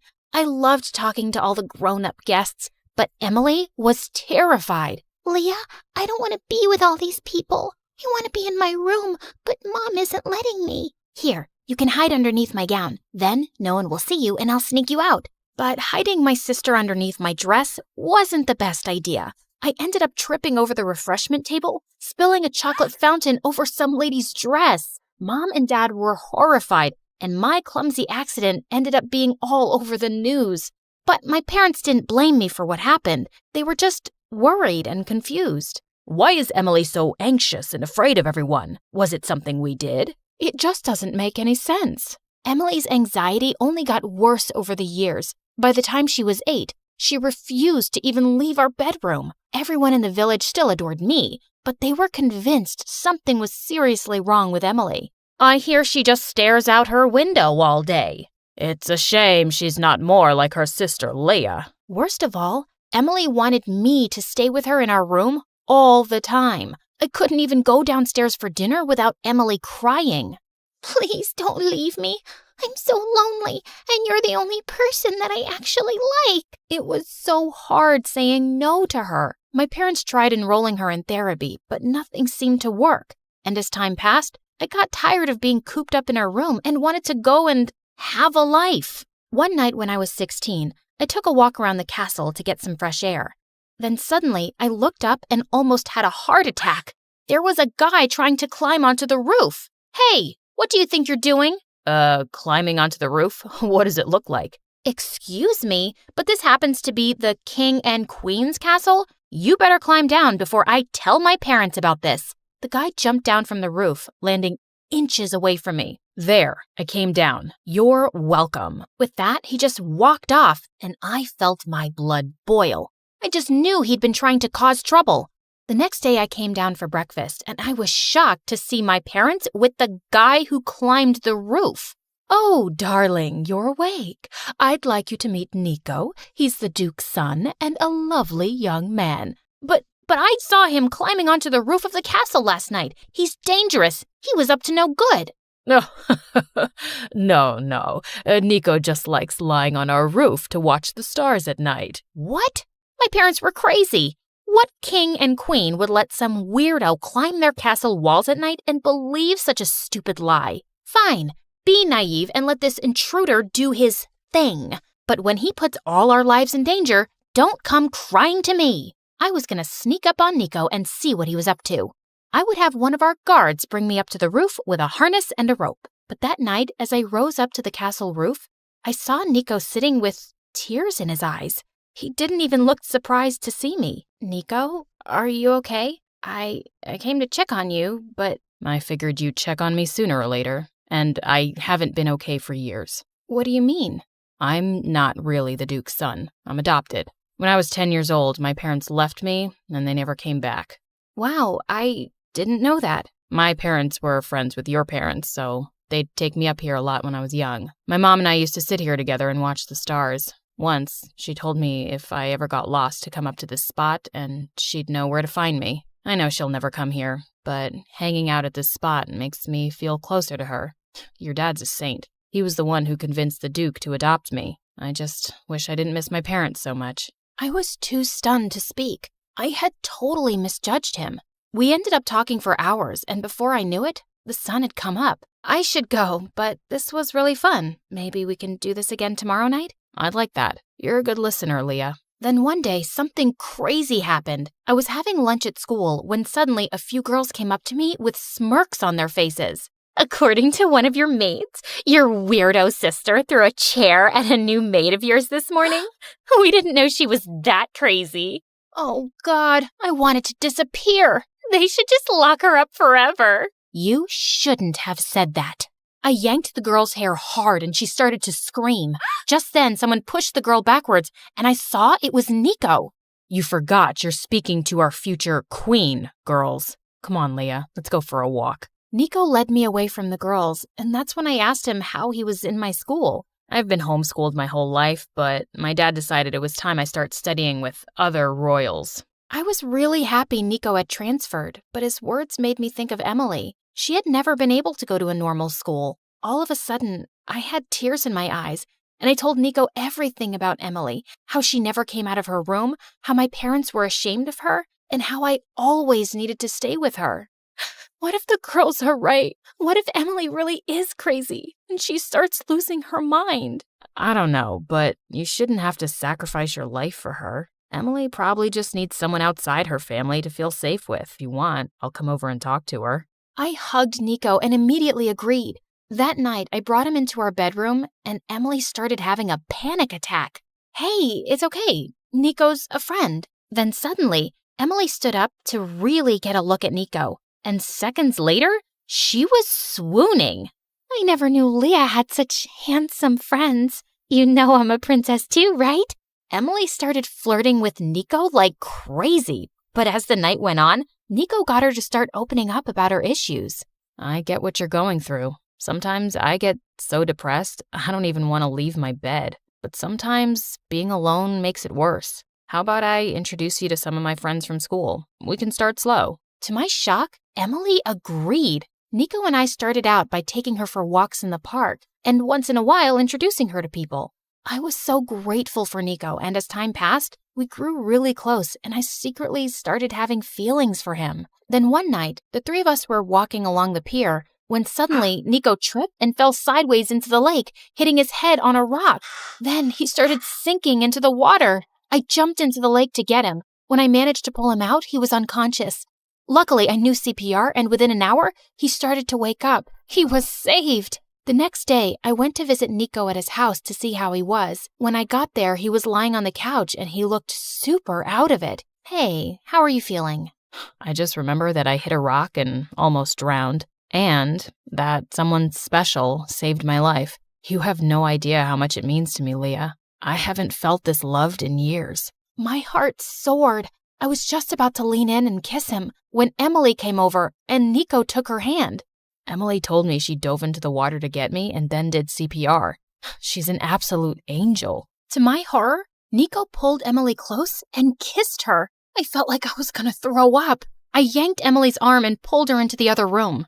How could you take credit for saving Nico's life? He's been my best friend for the past year, and you know what? I'm in love with him. Leah, I've been miserable my whole life. I don't know if any guy will want to be with me ever, considering all the issues I have. This could be my once-in-a-lifetime chance at happiness, but I guess that doesn't matter. So go tell Nico the truth and be the village hero. I'll just lock myself away in this bedroom forever. Emily stormed off into the bathroom and slammed the door. I couldn't think straight. I ran out of Nico's palace to clear my head. I wanted to tell Nico the truth so badly, but what if Emily was right? What if this was her one chance at a normal life? In the end, I decided to let Emily take the credit. It probably wouldn't be a big deal. She'd get to be the village hero for once. Plus, it wasn't like she and Nico were going to get married overnight. I had time to think things over. Except Emily's fame lasted for more than a week. Worst of all, she and Nico were getting close. The two of them even went out together. He comforted her every time she had a panic attack and congratulated her every time she left the castle. God, was he her boyfriend or her babysitter? Then one night, my parents invited Nico over for dinner, and Dad made an announcement that sent me over the edge. After much thought and discussion, we would like for Nico to be our new king. We love him like our own son, and we can't think of who'd be a better husband for our daughter. My jaw dropped. I was going to be with Nico after all? Everything was going to work out? But Emily was fuming. You're just going to take Nico away from me? Like that? You mean I'm going to marry Leah? Actually, you're going to marry Emily, and she's going to be the queen instead of Leah. You two make such a beautiful couple, and it was truly a miracle that Emily was able to save your life, even with all her challenges, and that's remarkable. I felt like I'd been punched in the face. That's insane! I'm the eldest daughter. I've been preparing to be queen my whole life. And you know what? I'm the one who saved Nico. I should have never let Emily lie and take the credit for it. And I'm not letting her take my crown or marry Nico either. Before anyone could react, I fled from the table and into my bedroom. Then suddenly, I felt someone standing over me, and it was Emily, with fire in her eyes. Why would you rat me out like that? You can still have any guy you want, as long as it's not Nico. I've loved Nico for over a year. Emily, I've sacrificed everything for you. I spent days on end locked in this room so you wouldn't feel scared and alone. Is this the thanks I get? So, you're saying I owe you in some way? I never asked you to sacrifice yourself for me. You could have left me for a few hours if it was too much. It's not my fault you don't know how to set boundaries. Sorry, but I'm only responsible for my own happiness. That was it. Without thinking, I slapped Emily across the face hard. Emily turned around and was about to push me, but instead, she tripped and fell backwards, tumbling down the stairs. Everyone called for help and an ambulance came. What had I done? I went with everyone to the hospital, but I wasn't able to see Emily yet. I felt sick to my stomach. Suddenly, I felt someone's hand on my shoulder. It was Nico. Hey, Emily's gonna be okay. She'll be in a cast for a few weeks, but don't worry. I think there's something seriously wrong with me. How could I hurt my sister like that? Maybe because you were fed up with letting her take what's yours? The servants overheard your conversation with Emily, that it was you who saved me and how you let her take the credit. I was totally silent. I hadn't really thought of it that way, but Nico had a point. Also, I need to confess something. I'm in love with you too. I've been in love with you for ages. I thought I loved Emily because she saved my life, but we don't have that connection that you and I have. I want to be with you, Leah, not your sister. Suddenly, Nico leaned in to kiss me. Oh God, I wanted to kiss him so bad, but what about Emily? I couldn't do this to her. I ran away from Nico at that second. I had to talk to Emily. I went out to bring her flowers and then apologized for everything. Actually, I'm the one who owes you an apology. I went way too far by stealing both Nico and your crown from you. I know Nico doesn't see me like that. It's okay, Emily. It's in the past now. Everything is going to be all right. I'm so glad you're okay.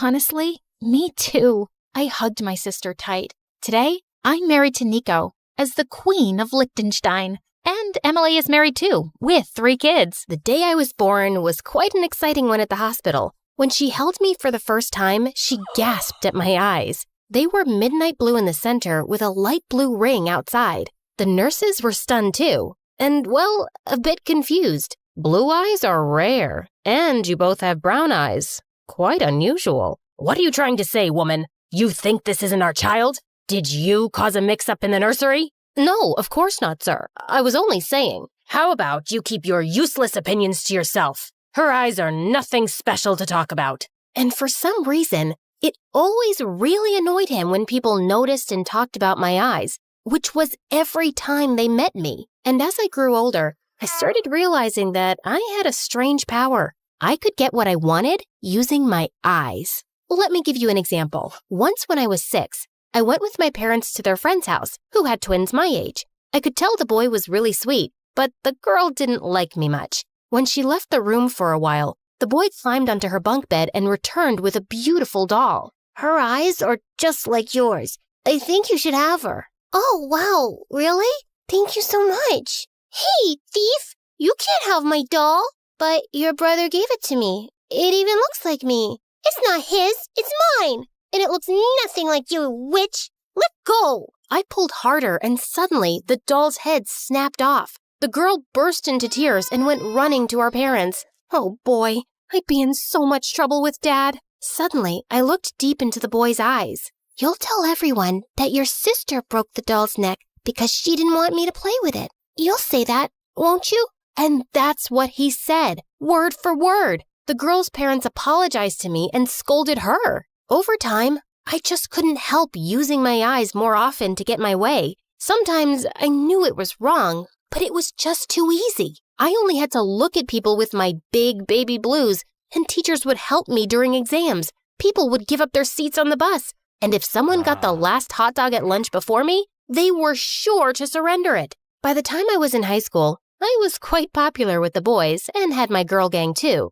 But I knew I wasn't well liked by the mean girls, especially the head cheerleader Cadence. She was the girl whose doll I'd broken as a kid, and she hated me since. One day in 9th grade, a group of cheerleaders and jocks in the cafeteria were talking about a cool new movie they were going to watch that weekend. It sounded like fun, and I wanted an invite. So I walked straight up to this boy, Zach. Hey guys, I was wondering if I could tag along to the movies with you this weekend. Zach hesitated, and then he looked directly into my eyes. I knew what his answer would be. Of course, Phoebe. Thanks, Zach. You're a sweetheart. Did you just invite her to the movies without asking any of us? What's the big deal? I don't think anyone has a problem. The rest just shrugged, and Cadence glared at me before storming off.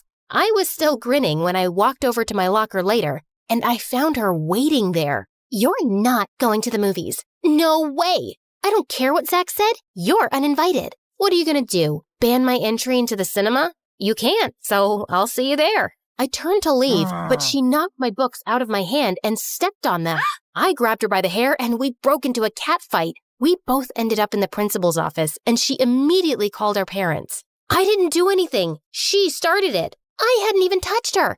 She pulled my hair. The principal also called in a few witnesses from the hallway, and luckily for me, it was a bunch of boys I knew. I only had to look at them, and they all said Cadence was to blame. No way! She can't get away with everything just by batting her dumb eyes. She looks like an angel, but she's a lying witch who has everyone dancing to her tune. But Cadence got detention while I was let off with just a warning. On the car ride home, though, Mom and Dad were really quiet. Why are you guys acting like I killed someone? It was just a silly fight over a movie plan. Why do I feel like I believe Cadence? You've always tried to get your way by manipulating people ever since you were a kid. Now it seems worse than I thought. Okay, so people are sometimes nice to me and do what I ask. What's so wrong with that?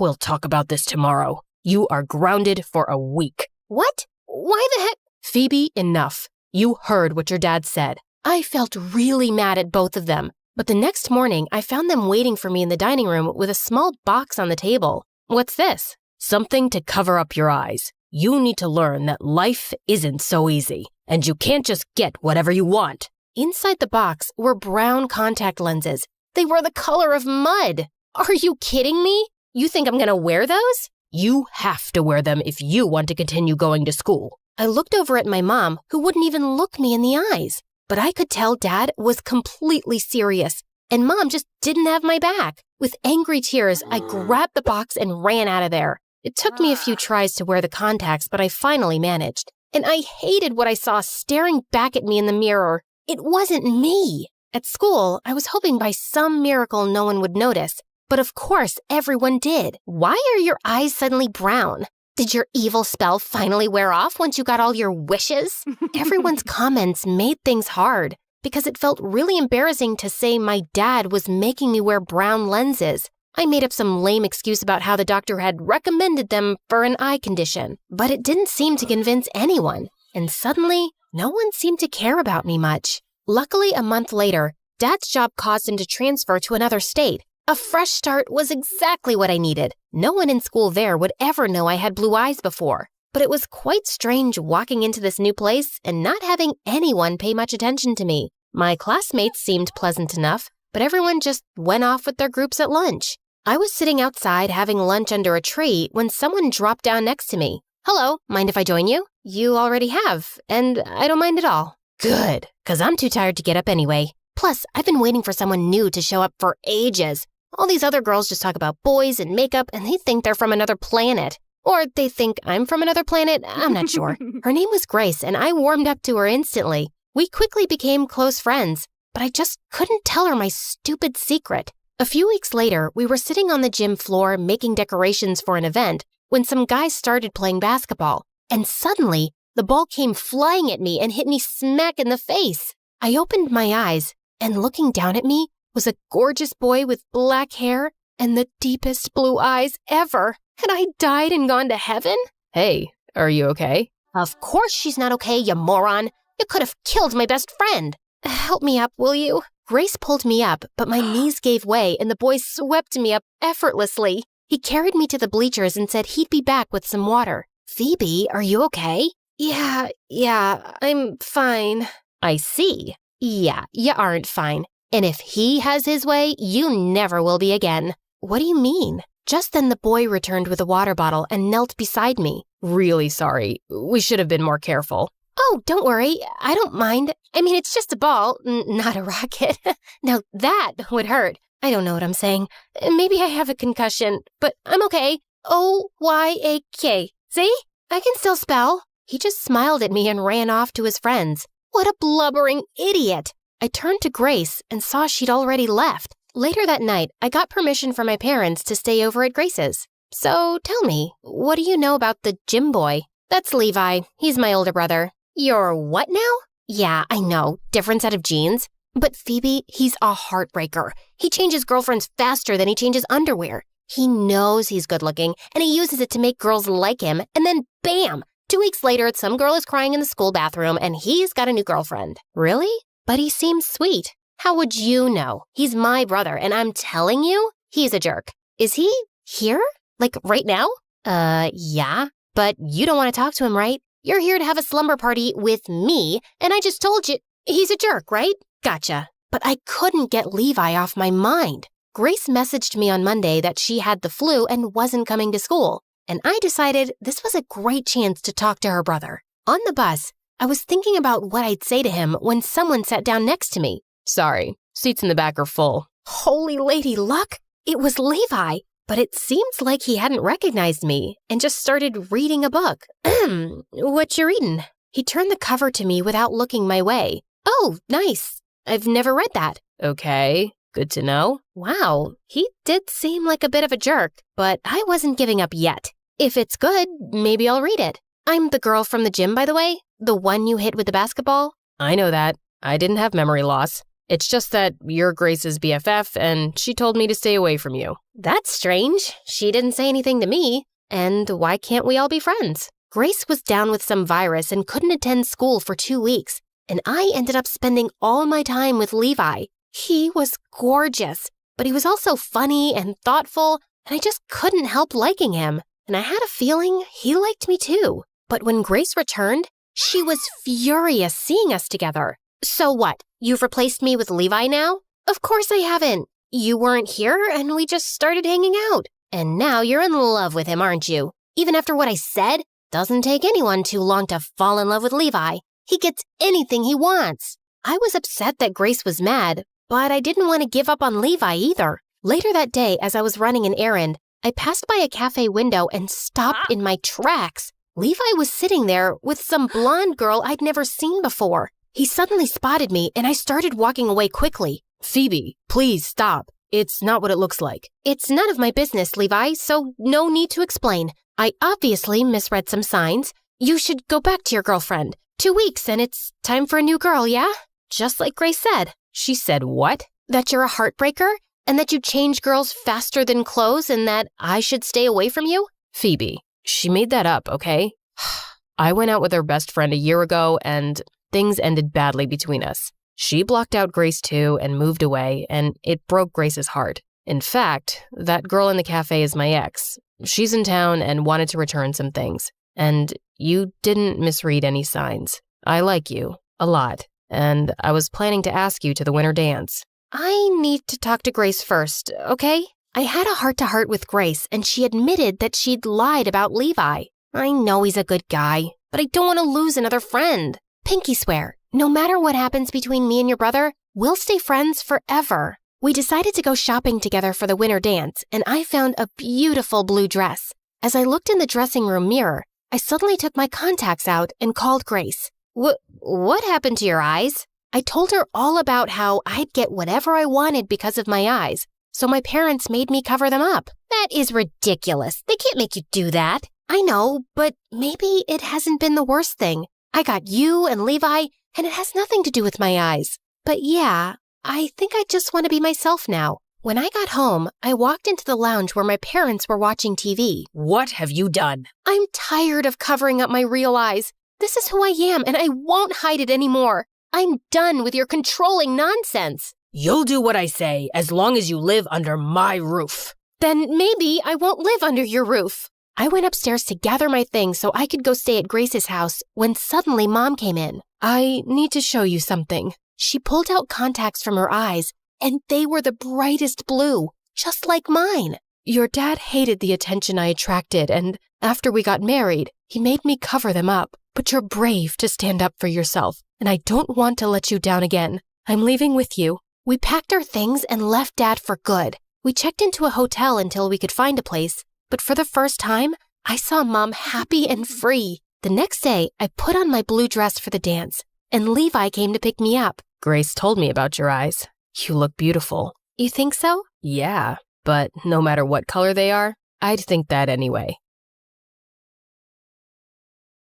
I was born on the 10th of December, 1815, in a super rich family in London and lived with my governess, the servants, and a pet cat, Mrs. Puff, in a huge mansion in the countryside. My mom was a very famous social worker and was mostly away, but whenever she'd return home, I'd try my best to make the most of it. Mom, I made this drawing for you. Mom, I learned to ride a unicycle. Isn't it cool? Look, I can walk upside down.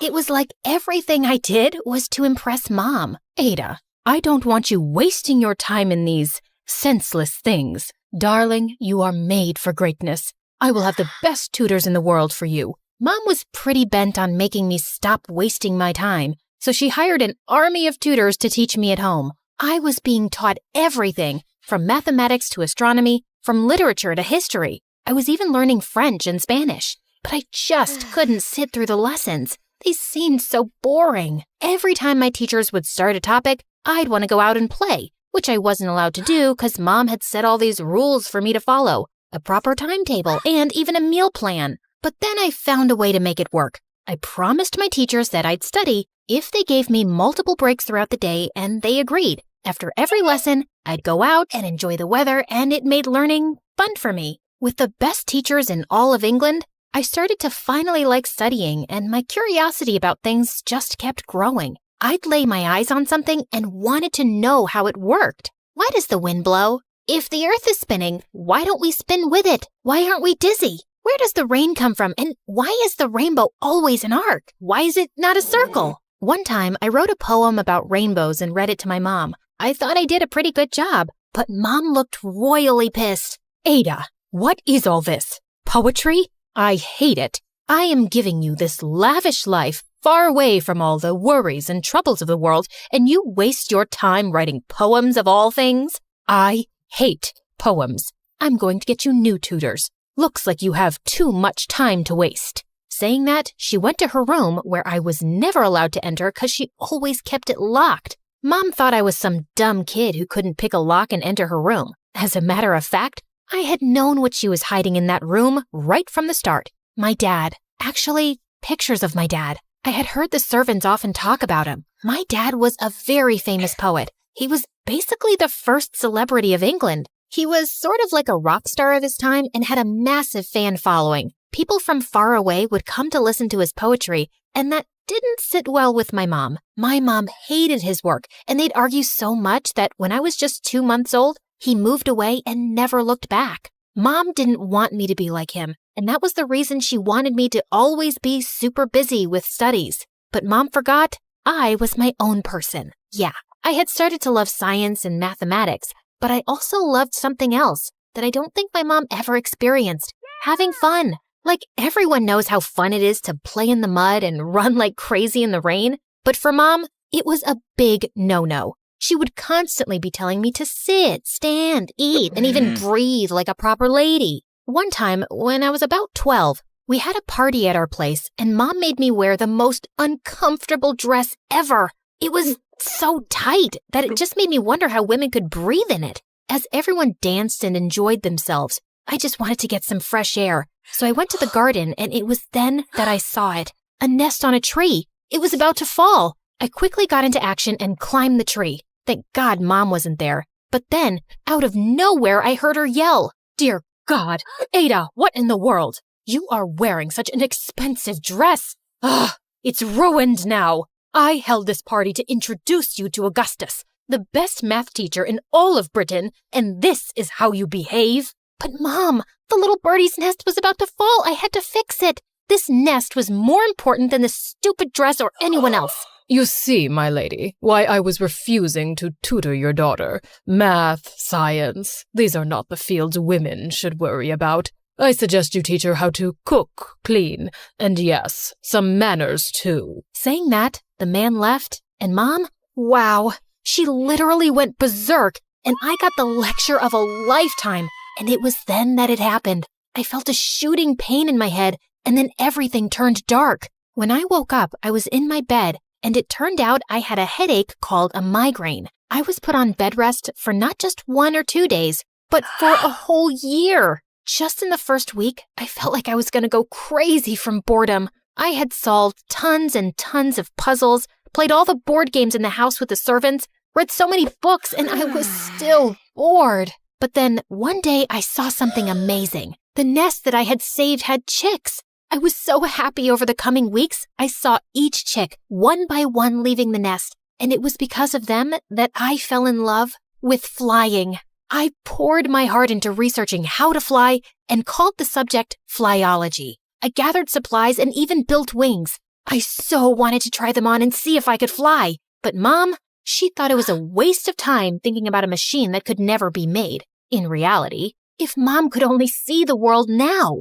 When I turned 14, Mom introduced me to my new teacher, Mary. She was a mathematics genius, and it was because of her that my love for the field of mathematics just grew. One time when Mary was done with her class, she forgot her advanced math book at my place. Since back in the day we didn't have TV or smartphones, I was just bored, so I started solving the equations. And the next week when Mary visited, she was stunned. Who helped you? There is no way you did it yourself. This is practically the hardest math question. Hardest? It was easy peasy. Hearing my answer, Mary went deep into thought, and when she visited me the next week, she had a gentleman with her who looked familiar. It was Augustus, the man who thought women couldn't do math, and now he wanted to be my teacher? But I didn't. I was about to tell him to leave, but couldn't because Mom was going all gaga over him. She really wanted him to be my tutor. So in the end, I agreed, but I made sure to push his buttons every now and then. So, I have a question. It's a math question, very hard. You asked one silly question just 5 minutes ago. Fine, ask away. Why can't a nose be 12 inches long? What kind of question is this? Because then it would be a foot.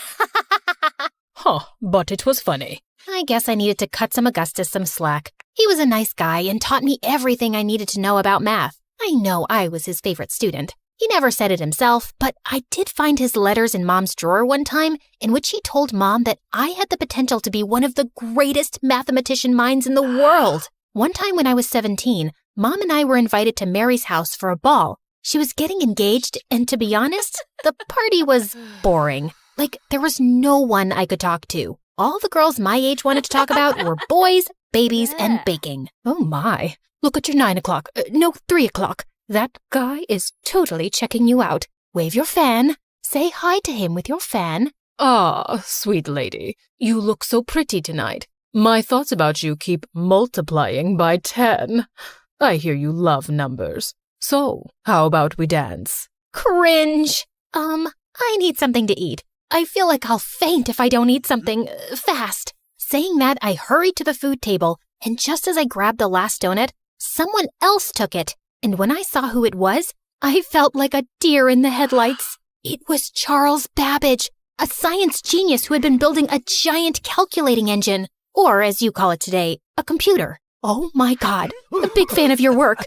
I was wondering if you could dance? No, thank you. What? No, not dance. I wanted to see your machine. I've heard so much about it. I want to work with you. Work? With me? That's cute.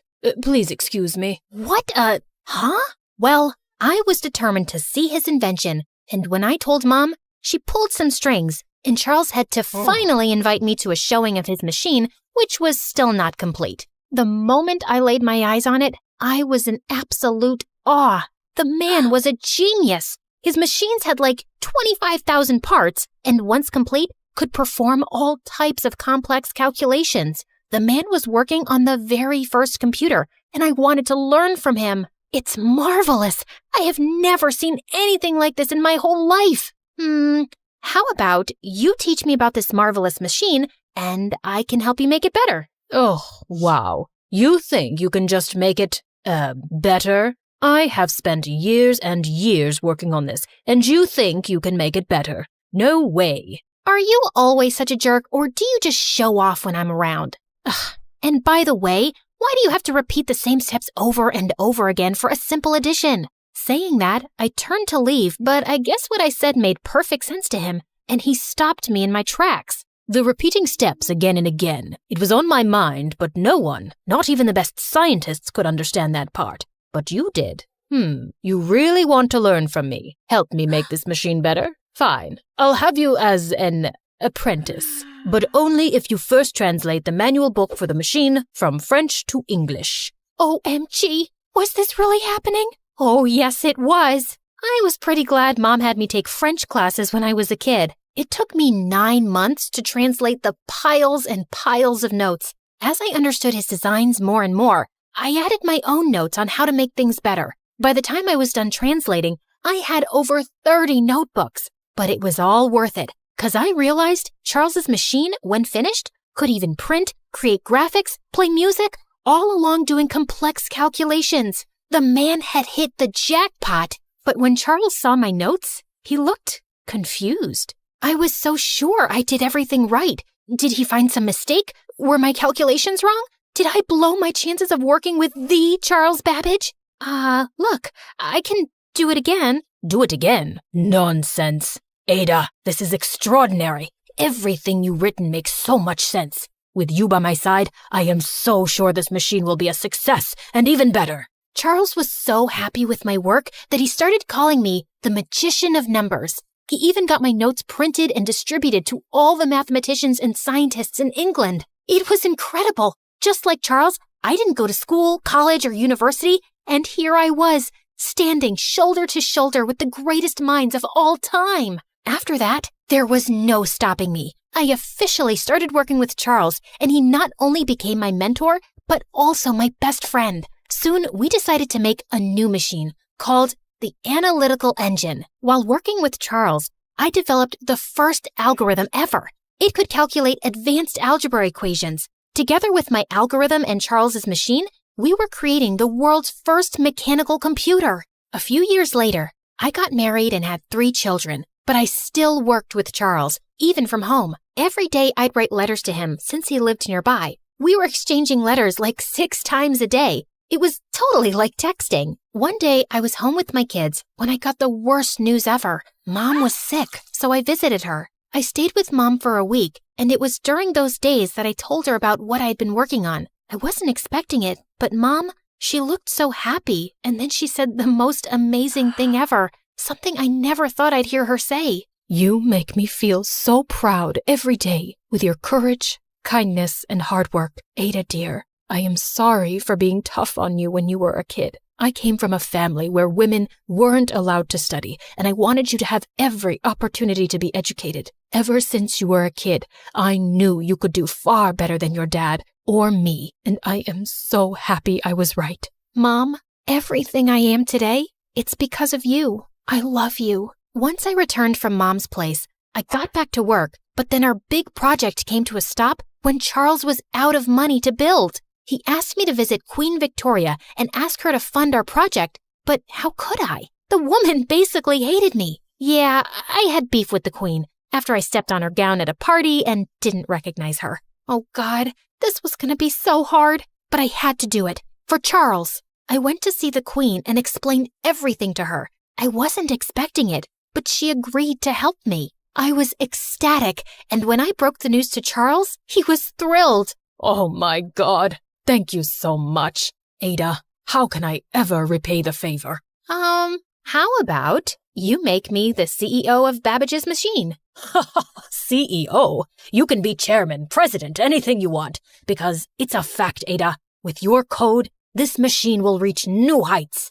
I was coding computer programs before there were even computers and before it was cool. 100 years later, the work I did with Charles was finally recognized and became the basis for the invention of the first modern computer and the basis for the machine you are watching me on right now. In the late 1970s, the United States Army created a programming language called Ada to honor my work in the programming field. I was born to famous parents. Mom was an actress and Dad was a film director. Since they both were mostly busy, I grew up with nannies, and boy was I wild. Like one time, the nanny left me alone for a few minutes and I spray painted all of Mom's designer dresses. And another time, I put on a huge coat and hid in the refrigerator, thinking I'd outsmarted everybody. But the nanny found me in 5 minutes. Aw, man, how'd you find me? Maybe because of all this food on the floor? Even in school, I found it extremely difficult to sit still in class. One time in 5th grade, the teacher asked everyone about their role model. I love Superman. He can fly, and I love his costume. Superman can't be your role model. He's fictional. Real people can't fly.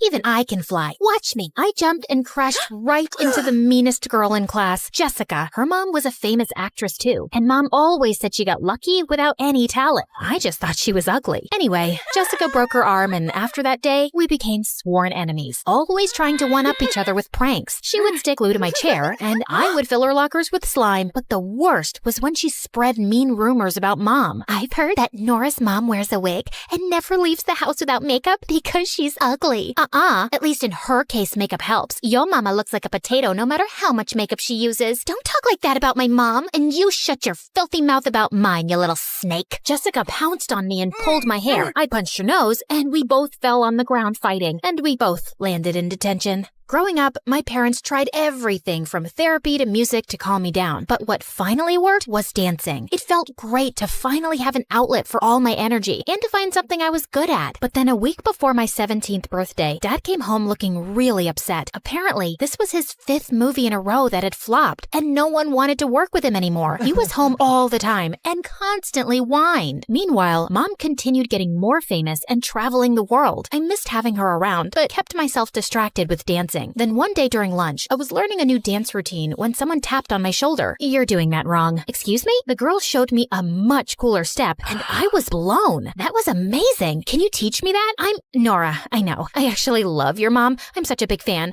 And oh my God, I'm rambling, right? It's just that no one talks to me because I'm not rich." "Well, I don't see how that's a problem with us being friends. Let's grab some ice cream." Carly and I spent the day together, and we instantly bonded over dance and music. Soon we were hanging out every day, and the best part was that she hated Jessica as much as I did. She's such a bully and made me feel like a loser because my clothes aren't branded. She hates me, mostly because our moms are competing with each other for movies. Also because I broke her arm one time. Carly even taught me more dance routines she'd seen on YouTube Shorts and suggested I start my own channel. Dad gave me weird looks as I filmed the videos, but I didn't give a fig. All he did was watch TV all day long. Then one time, he was casually scrolling through channels when I pointed out a commercial featuring someone I followed on YouTube. "Oh, I know her. She does the coolest dance routines ever." You mean people get famous for making those silly videos? "Excuse me. It takes a lot to make these videos. You need to know the right camera angles and lighting and even makeup. And yeah, this does make you famous." Dad looked at me thoughtfully, and to my surprise, he was up really early the next morning, waiting for me with a new ring light, camera, makeup, and clothes. "What's all this?" I thought about what you said, and I think together we can make you famous. I can make the videos while you focus on dancing. I thought the videos were silly. Silly Billy Nilly, what does it matter? Let's get to work. He even cleaned out a whole room to set up all the equipment. I danced a lot that week, and together we made enough videos for the month. Even Carly joined in sometimes, and slowly my channel grew to be huge. I got invited to all the latest events, celebrity meetups and talk shows, and I was living the life. But I had no time for school. So when I sat for my 11th grade finals, I had no idea what to write. "Carly, shh, look here." "Oh my God, are you cheating?" "Shut up, you witch." But obviously, Jessica created a huge scene, and I was sent to the principal's office. Mom was called in, but since she was one of the school trustees, I only got suspended for a week and was allowed to retake the exam after. She didn't say a word the whole ride, but as soon as we got home, she went ballistic on me. "This was so embarrassing for me, Nora. I don't like this whole YouTube dancing thing at all. Someone your age should be focused on school and friends, not behaving the way you are." "Really? And how should a mother behave? Leave her kid and choose her career over her family? How dare you? I did what I had to do to support my family. Your dad, on the other hand. Can you please stop blaming Dad for everything? He's been here for me, and you haven't, and he's happy for my success. Please spare the lecture, Mom, and go back to making movies. I appreciate what you've done, but I'll take it from here." I hated being rude to Mom, but she was being annoying. Soon she left the country for yet another project. Carly helped me study, and somehow I managed to clear my exams. A week later, I got an email from none other than Gucci. It was a big campaign, and they wanted both me and Carly to feature in their video. We spent hours selecting our looks for the video, but on the day of the shoot, Dad took me to the location 3 hours earlier, saying the producers gave a new schedule. Does Carly know? Oh, I forgot to tell you earlier. Gucci called me to say they only wanted to work with one girl, and obviously that's you. What? I didn't get any such email. I told you. They called me. You were busy with some shoot. You should have told me, and I should have talked to Carly about this. She's helped me so much with the channel. Yeah, okay, but would you give up such an important campaign to her? Since there's only one spot, it is your channel. I still girl wanted to call Carly, but I had to get my hair and makeup done, and then there was no time. I felt mad at Dad for signing the deal without consulting me, but this was a great opportunity, and I couldn't let it slip. But the next day when I saw her, she looked completely heartbroken. I'm so sorry. I wanted to tell you, but it was such a sudden change of plans, and it's okay. It's your channel anyway. So you're not angry then? No, but I do have class, so I'll see you around. Carly smiled, but I knew she was hurt. So the next week, I surprised her with tickets to her favorite concert, and thankfully, things went back to normal. My video with Gucci blew up, and suddenly every big brand wanted to collaborate with me. Not only was I super popular, but these deals were making me rich, and even the kids at school were less annoying now, including Jessica. One time during lunch, Jessica pulled up a chair next to me and Carly. Hey, Nora, how are you? It's been so long since we had a little chat. Not long enough. Let's talk in another 10 years, or maybe never. You're so funny. Anyway, you know how my mom has this makeup brand, right? And she wants you to be the face of the label. Isn't that amazing? Oh, wow. Lucky me. And I'd rather eat bugs than help you or your mom. She's ready to pay you a lot. Think about it. Aw, desperate much? You know what? Since I have such a big heart, I'll help you. Climb on the table, say this, and I'll seal the deal. What? No way. I'm not saying this. Look, who are you kidding? I know your mom's brand is struggling, and I could really push the sales. Don't you want that? You want this favor? You gotta do what I say. Fine. Hey, everyone. I have to confess something. I have an unhealthy obsession with eating my own boogers, and Nora's amazing because she's helping me get over it, but sometimes I still can't help it. Go on. With that, Jessica dug into her nose and licked her fingers.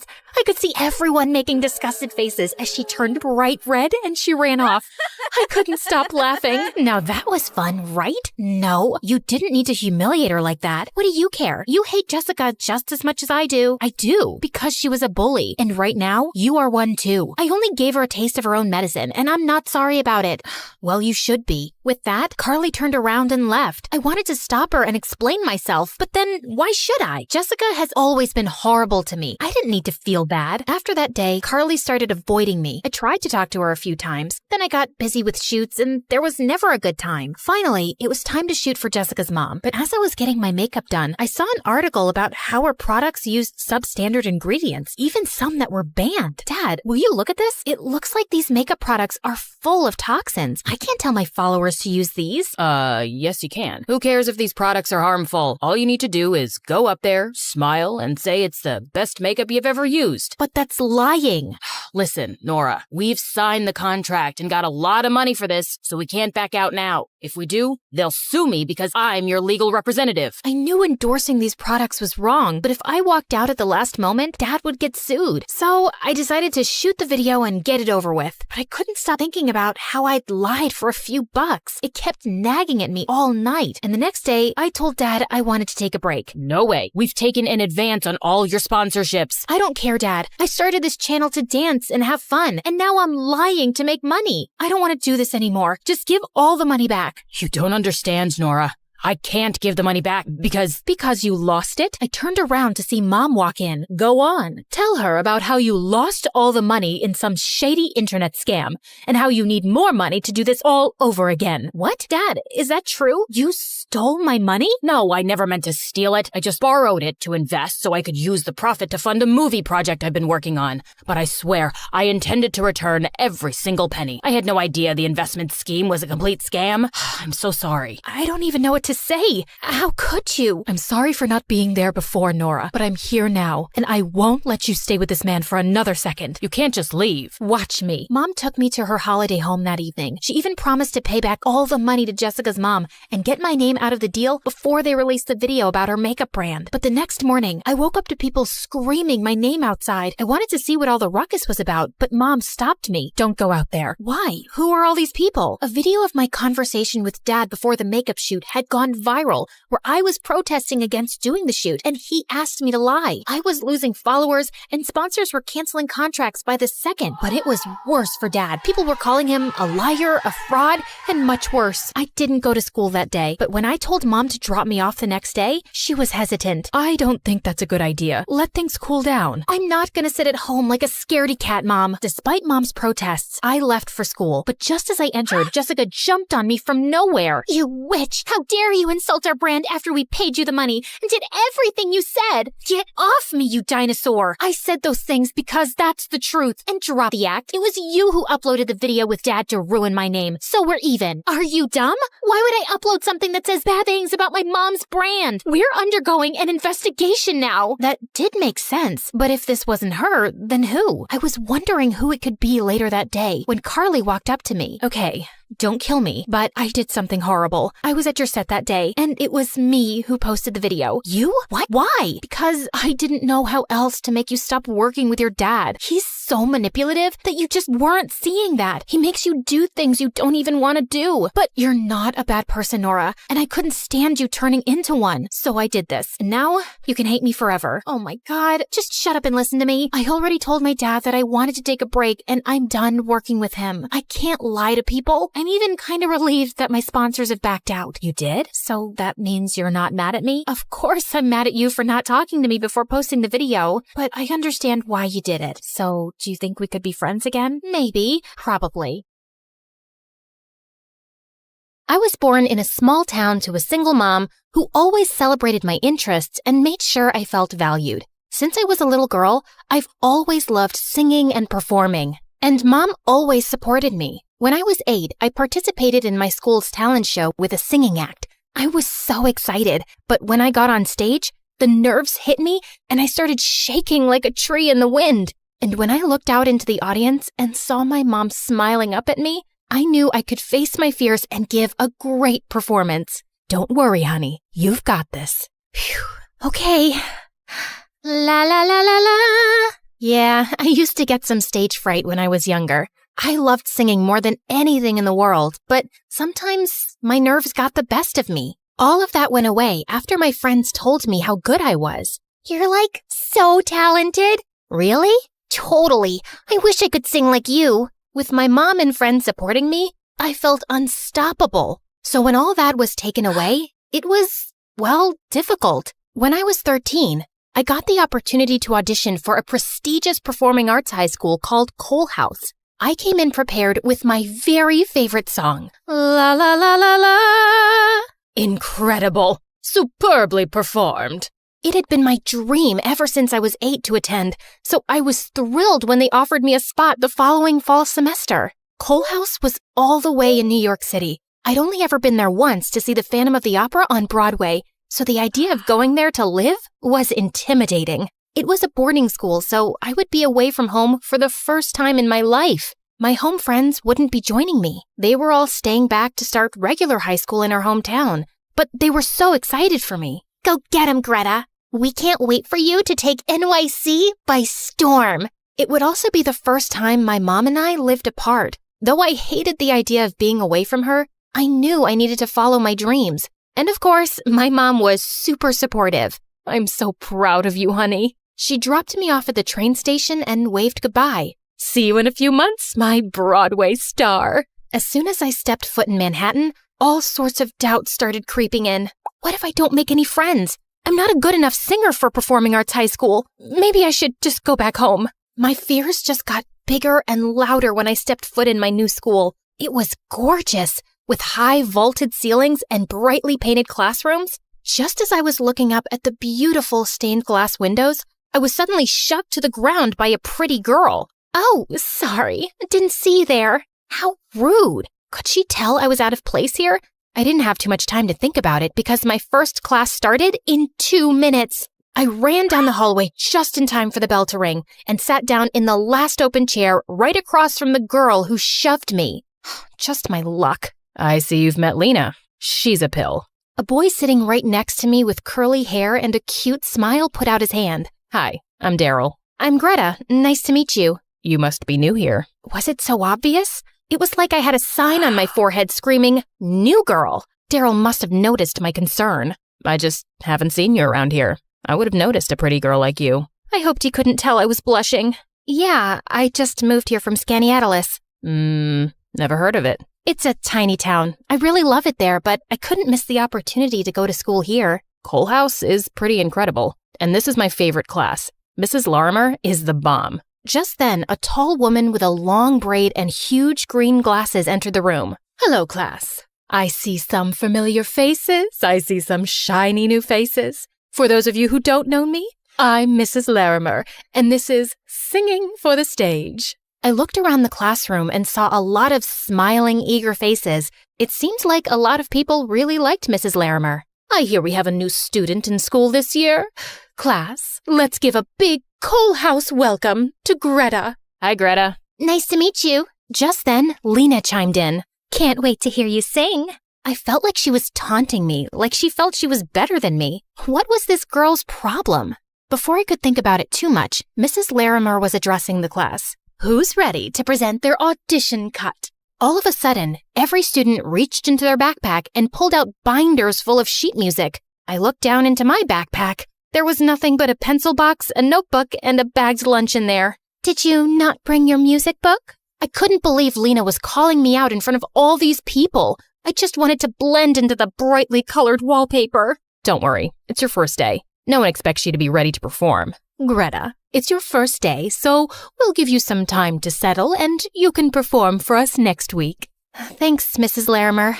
I shot a look at Lena so she would get the picture to just leave me alone. She caught my eye and smiled. What? Why would she tease me and then smile? What kind of mind games was she playing? Still holding my gaze, Lena's hand shot up in the air. I'm ready, Mrs. Larimer. Great. Lena, you have the floor. Lena gave the pianist her sheet music and started singing. I wanted to hate it, but she had an unmistakably gorgeous voice. When she finished singing, the class applauded. Great job, Lena. I can tell you've been keeping up with your vocal exercises this summer. Mrs. Larimer gave Lena some constructive criticism, but I was distracted.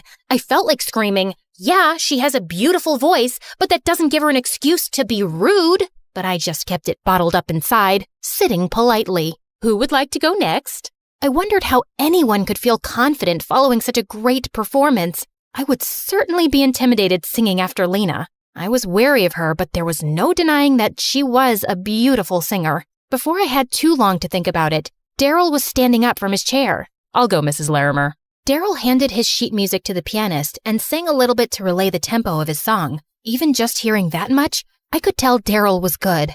Really good. The pianist nodded and Daryl took his place in the center of the classroom. He looked at me and winked. I swear I turned bright red. Did everyone see that? Lena looked back at me scowling. Daryl began his song. It was incredible. He sang with such confidence. The vibrations of his voice pulsated, making it feel like the room itself was breathing. I looked around and I could tell everyone else was enjoying themselves as well. Everyone, that is, except Lena. Well done, Daryl. That song really suits you. Thanks, Mrs. Larimer. Mrs. Larimer gave Daryl some adjustments and had him sing parts of the song over again. If this is what my new school was going to be like, just listening to cute boys sing, I had nothing to be worried about. I was starting to like it here. That evening, I was settling into my new bedroom in the dorms. As I was rounding the corner with some of my favorite snacks from the corner store, I heard a familiar voice. Hi, Greta. I couldn't believe it. Lena was my next-door neighbor. I was going to have to share a wall with her for the entire school year. I could feel my blood boiling under my skin. Hi, Lena. Is this your first time in NYC? She was smirking. What, did she think she was better than me just because she lived here longer than I did? I had to take a deep breath to control myself. No, actually, I came here to see Phantom of the Opera years ago. Oh, I love Phantom. I've seen it like 7 times. Okay, now she was bragging. Whatever, there was no reason to get worked up. I was just gonna remove myself from the situation. That's really cool for you, Lena. And then I shut my bedroom door and ate a whole bag of my favorite snack, Crispy Crisps. The following week, when I got into the Singing for the Stage class, I made sure to bring my very own music book with me. I was ready to finally perform for my new classmates. Greta, over here. I looked over to see Daryl beckoning me towards him. He had saved the seat next to him with his backpack. Wow, cute, talented, and thoughtful. This guy seemed too good to be true. Lena looked at Daryl from across the room and rolled her eyes. I plopped down in the seat Daryl saved for me and looked back at Lena. What was her problem with me? Don't let Lena give you a hard time. This is kinda awkward, but she and I actually used to date. I was shocked, but I tried not to let Daryl notice. How could such a lovely guy date such a cruel girl? As if he could read my mind, Daryl responded, "Yeah, I know. She was actually really nice when we started dating, and she has such a gorgeous voice. We loved singing duets together, but things didn't work out, and now it seems like she's taking it out on you. I'm sorry." "It's not your fault. I appreciate you telling me." I had so many more questions for Daryl, but before I got a chance to ask any of them, Mrs. Larimer came into the room. "Okay, class, let's get ready to sing. Greta, have you had time to prepare your audition cut?" I was ready. I had been practicing all weekend, but now I felt so nervous. I clutched my music binder to my chest, willing myself to disappear behind it. "Break a leg, Greta." My vision blurred until all I could see was Lena's stupid, smug face smirking up at me. All of a sudden, I felt like I was 8 years old again. My voice caught in my throat, and I couldn't stop my hands from shaking. I wished my mom was here to give me a reassuring smile. I longed for words of support from my home friends. I searched for Daryl among the sea of unfamiliar classmates, hoping he would provide me with some fortitude. He had been so sweet to me this past week. He was the only person who seemed interested in being my friend. But when I scanned the room, I was shocked to see Daryl whispering into another girl's ear. "Oh, Daryl, you're so funny." She was giggling and looking up at me. Was I being paranoid, or were they making fun of me? Tears started building a fortress in my eyes, and my throat clamped down in a desperate attempt to keep them from tumbling down my cheeks. With all the straining to keep myself from crying, there was no way I would be able to sing a single note. I ran out of the classroom before my body betrayed me and I let anyone see me cry. I ran down the hallway and slipped into the bathroom stall. I was finally alone. Leaning against the cool door, I let the sobs escape. "Greta, is that you?" Lena's unmistakable lilt seeped under the stall door. What the heck was she doing here? Did she just want to rub it in? How I came all the way to NYC and couldn't even sing in a singing class? I felt like my brain was a volcano and lava was about to seep out of my ears. "Lena, leave me alone. Haven't you already done enough?" "What are you talking about?" "I know, I'm a failure. You don't need to tell me." "You're not a failure. You know, my first time in singing for the stage, I got so nervous I sang my whole song off key." "What? Was Lena trying to console me?" "Why are you telling me this?" "Because I like you, and I don't want you to feel embarrassed." "You like me? Then why have you been tormenting me all week?" "Tormenting you? What are you talking about? You tripped me on my first day." "I didn't mean to trip you. I'm nearsighted and my glasses haven't come in yet. I didn't see you until I ran into you. I'm so embarrassed." "Oh, well, what about when you talked down to me in the dorms?" "I just wanted to get to know you. You seemed so cool, and I was new last semester, so I know how scary it can be to make new friends. I didn't mean to make you feel belittled. I'm sorry. But Daryl said you didn't like me because you and him used to date." Oh, that's so like Daryl. He pursued me last semester when I was the new student. I was so excited to make a new friend, and then it got romantic. But as soon as another new girl started here, he broke up with me. It's like he only has eyes for new girls. I just try to ignore him, but it's difficult because he has so many friends. And I just know he's telling them his own story about why we broke up. I was remembering my first week with a whole new perspective. Suddenly, every mean thing Lena did to me was a misunderstanding or a kind gesture. I felt so foolish to have believed Daryl. I emerged from behind the bathroom stall and looked at Lena with new eyes. She looked so apologetic. I embraced her in a big hug, and before I knew it, we were both laughing at how silly the past week had been. "Do you think you're ready to get back to class?" "Yeah, actually." When we got back to Mrs. Larimer's classroom, I could tell Daryl had been talking about me. Suddenly, his smile wasn't sweet, but a cruel smirk. "Hi, Greta. I'm glad to see you back in class. Are you ready for your song?" Seeing Daryl, I felt that familiar feeling of dread wash over me. But I looked over at Lena, and she gave me a reassuring nod and a warm smile. Having her on my side, I felt supported. "I'm ready." I closed my eyes and started to sing. I felt a quiver in my voice at first, but then it got stronger, and soon I was just lost in the lyrics and the music. When the last note ended and I opened my eyes, everyone erupted in applause. Some people stood up while cheering and clapping, and some people were crying, including our teacher. Even Daryl looked stunned. "Greta, your voice is so pure and beautiful. I think I can say for everyone that you've really moved us." and we're honored to have you here. Lena leapt forward and gave me a bear hug. And finally, I felt at home at my new school. My dad was the most special person in my life. He made me homemade milkshakes and taught me how to throw a kick and a punch when I was only 6 years old. He always said that I should know how to take care of myself, and I thought he could do no wrong. Except a day after my 11th birthday, I woke up to Mom crying. What's wrong? Your dad left. Like, left to get some milk? No, he left us, Mare. Look at this note. He'd been stressed for weeks at his job, and I thought he'd be okay, but I guess he wasn't. I tried calling him too, but he left his cell phone at home. What? Dad can't leave me just like that. He tells me everything. I'm sure there's some mistake. He must be around the corner. And I darted outside the house and started running around the neighborhood, screaming for Dad, but he really wasn't around. Finally, Mom caught up to me and took me home, and I was a crying mess for days. We tried looking for Dad for weeks, but it was like he'd vanished into thin air. I was heartbroken, and since then,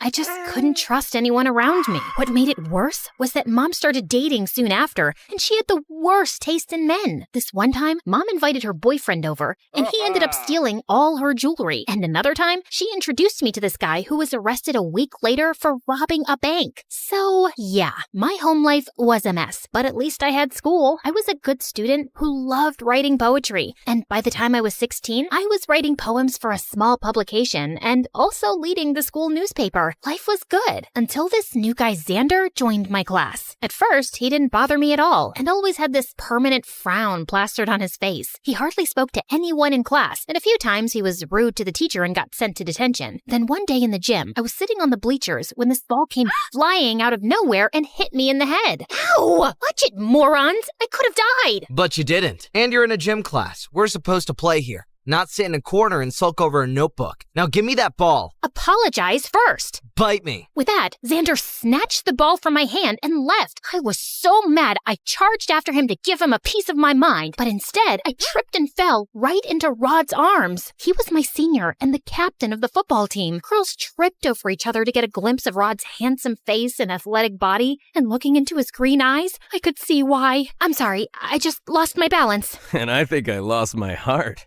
Are you okay? I'm fine. Sure about that? You could have a concussion.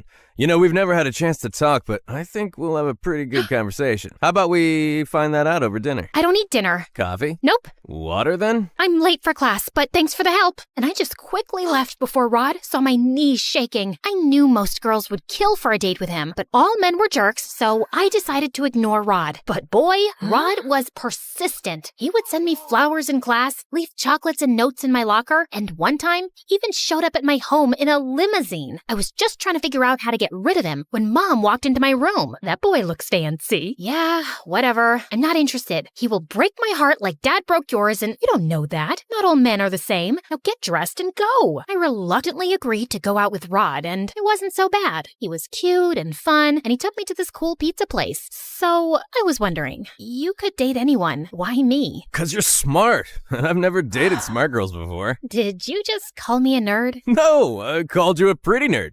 You're sweet. Unlike that rude Xander. He's such a brat. You'd know him, actually. He's on the football team. Xander has always had temper issues. If I were you, I'd stay away from him. Anyway, let's not spoil our date by talking about him and concentrate on more important things, like me. Rod reached for my hand, and my stomach felt like it was in knots. We ended up talking some more before Rod dropped me home, and soon after, we started dating. School was twice as fun with Rod around. We'd have lunch together, and Rod would take me to these amazing parties, and things were going well. But then one day, I walked into my class and saw Xander bullying a student. I barged in and pushed Xander off. What's your problem, weirdo? Just mind your own business. I will when you stop treating people like trash. I was just asking some questions about chemistry. I'm not blind or stupid. Just get away from this poor guy or... Or what? You'll hit me, princess? Xander inched closer, and I could feel his breath on my face. I wanted to move, but I just felt numb. And seconds later, the teacher walked in, and we all went back to our seats. I tried to ignore Xander after that, but I guess luck wasn't on my side, because a week later, I was picking up a cake for Mom's birthday at the local cafe when someone tapped on my shoulder. May I take your order, You! I don't remember the last time I turned around and didn't see your face. I don't like looking at your face either. It doesn't look like that. In fact, it looks like you're stalking me. Excuse me, but before I could get another word out, my stomach made a loud rumbling noise. Xander's face softened and he smiled. Looks like someone's starving. I'm fine. Just come with me. You can be angry while you eat. I wanted to say no, but my stomach made another really loud sound. Xander took me to the back kitchen and quickly fixed me a sandwich. As I gulped it down, a cat crawled in and Xander filled a bowl of milk for it. I watched him play with the cat and he looked so calm and peaceful and really cute. If you keep staring like that, I'll get uncomfortable. Thank you. You're good. I mean, the sandwich is good. It's my specialty. My mom taught me. And you're staring again. Sorry, I was just wondering. You're rude to teachers. You barely have friends and you pretend like you're mean, but you're actually soft. You're nothing like I imagined. You're nothing like I imagined either. Meredith, why are you with Rod? What do you mean? I mean, he's not what he looks like. I know it's not my place, but I don't think he's right for you. You're right. It's not your place. And why should I listen to you? You're literally the biggest bully in school. Just because you fixed me a sandwich doesn't mean you get to comment on my personal life. You're taking this the wrong way. I guess I was taking it the wrong way. But now everything is clear. Thanks for the sandwich and bye-bye. And with that, I just picked up my cake at the counter and left. But I couldn't stop thinking about what Xander had said. What did he mean that Rod wasn't what he looked like? I wanted to talk to Rod about it the next day in school, but he was absent. I tried calling him, but his phone wasn't reachable. So I decided to go to his place. I was at the gate when suddenly I saw Rod screaming at some woman. What do you mean you can't do the job anymore? Tell Xander that I still have the video proof, and I will send him to jail if he doesn't get me what I asked for. But he's already done so much for you. Please, sir. We are poor and vulnerable, but you're rich and kind. Please understand. Don't touch me, you filthy woman! And just tell your son that if he doesn't deliver the papers by tonight, I will show the video to my dad and have him arrested. Rod pushed the poor woman away and she fell on the ground while he simply smirked and left. I rushed to help her up, but before I could ask her anything, she started wailing and ran away. What was happening? Xander's mom knew Rod, and from what I heard, Rod had some video he was using to blackmail Xander. What was this video? And what papers was Xander delivering? I wanted to get to the root of everything, so I waited all evening outside Xander's cafe where he worked and then followed him. To my surprise, he parked his bike outside Rod's house, slowly making his way to a slanted door on the ground. Xander opened the lid of the door and jumped in. I left my bike behind as I made my way to the same basement door and saw Xander throw a huge envelope on Rod's face. These are all the exam papers you wanted. We're done. And one more thing, if you ever touch my mom again, I swear I will bury you alive. Don't be so mad, pretty boy. Also, we're far from done. You still have to write me that essay for my college application. Make sure it's perfect, or you know what I can do, don't you? I've already done everything I can, Rod. Just quit torturing me. It's nothing to what you'll go through in jail. All I need to do is make one phone call and tell the police how you stole from my dad. Rod smirked at Xander in the most evil way before moving closer and spitting in his face. Xander lost it and hit Rod, and the two of them got into a huge fight. I wanted to do something, but before I could, the basement door I was leaning on broke and I dropped to the floor. Thankfully, it wasn't too high, or I would have ended up breaking my bones. Both Xander and Rod looked at me in shock as I got up. Meredith! Oh my god, are you okay? I'm fine. Step away from her, she's my girlfriend! What are you going to do, spit in my face again? You bet I will. Rod tried hitting Xander again, but this time I got in the way and pushed him away. Don't hurt him! Why are you so worried about this worm? You like him, don't you? I dated you even though you're way beneath me. You should be thanking me, but instead you're choosing him? I'm not choosing anyone, but I do know now that I don't want to be with a psychopath like you. Rod turned to me with crazy eyes, and I thought he was about to hit me when suddenly his dad barged in. He must have heard the noise when the door crashed. What is this mess? Xander, what are you doing here? Dad, Xander is a thief! Remember you lost your favorite watch? It was Xander who took that. See, I have proof. Everything was caught on camera. Rod's dad looked at Xander in shock as Rod showed him the whole video, and then Xander explained the whole story. Apparently, his mom worked with Rod's family as a housekeeper, and he and his little sister grew up with Rod's family. Last year, my sister was diagnosed with a lung condition. We really needed a lot of money for the treatment, but Mom didn't have any. So one day, while the whole family was away, I broke in, stole one of your watches, and sold it to pay for my sister's treatment. I thought I'd somehow collect the money and replace the watch eventually, but Rod found out, and since then he's been blackmailing me to cheat on his college applications. He told me that you'd cut him off if he didn't get into a good college, sir. I didn't want to go to jail, so I did what he said. But Rod's demands never stopped. I'm so sorry. Xander broke down in tears, and I felt so bad for him. Thankfully, Rod's dad understood and forgave Xander and said he wouldn't press charges. Rod lost his mind and started throwing things like a maniac, but his dad called in security and they dragged Rod away. Xander escorted me outside and called me a cab. We were waiting when he finally spoke.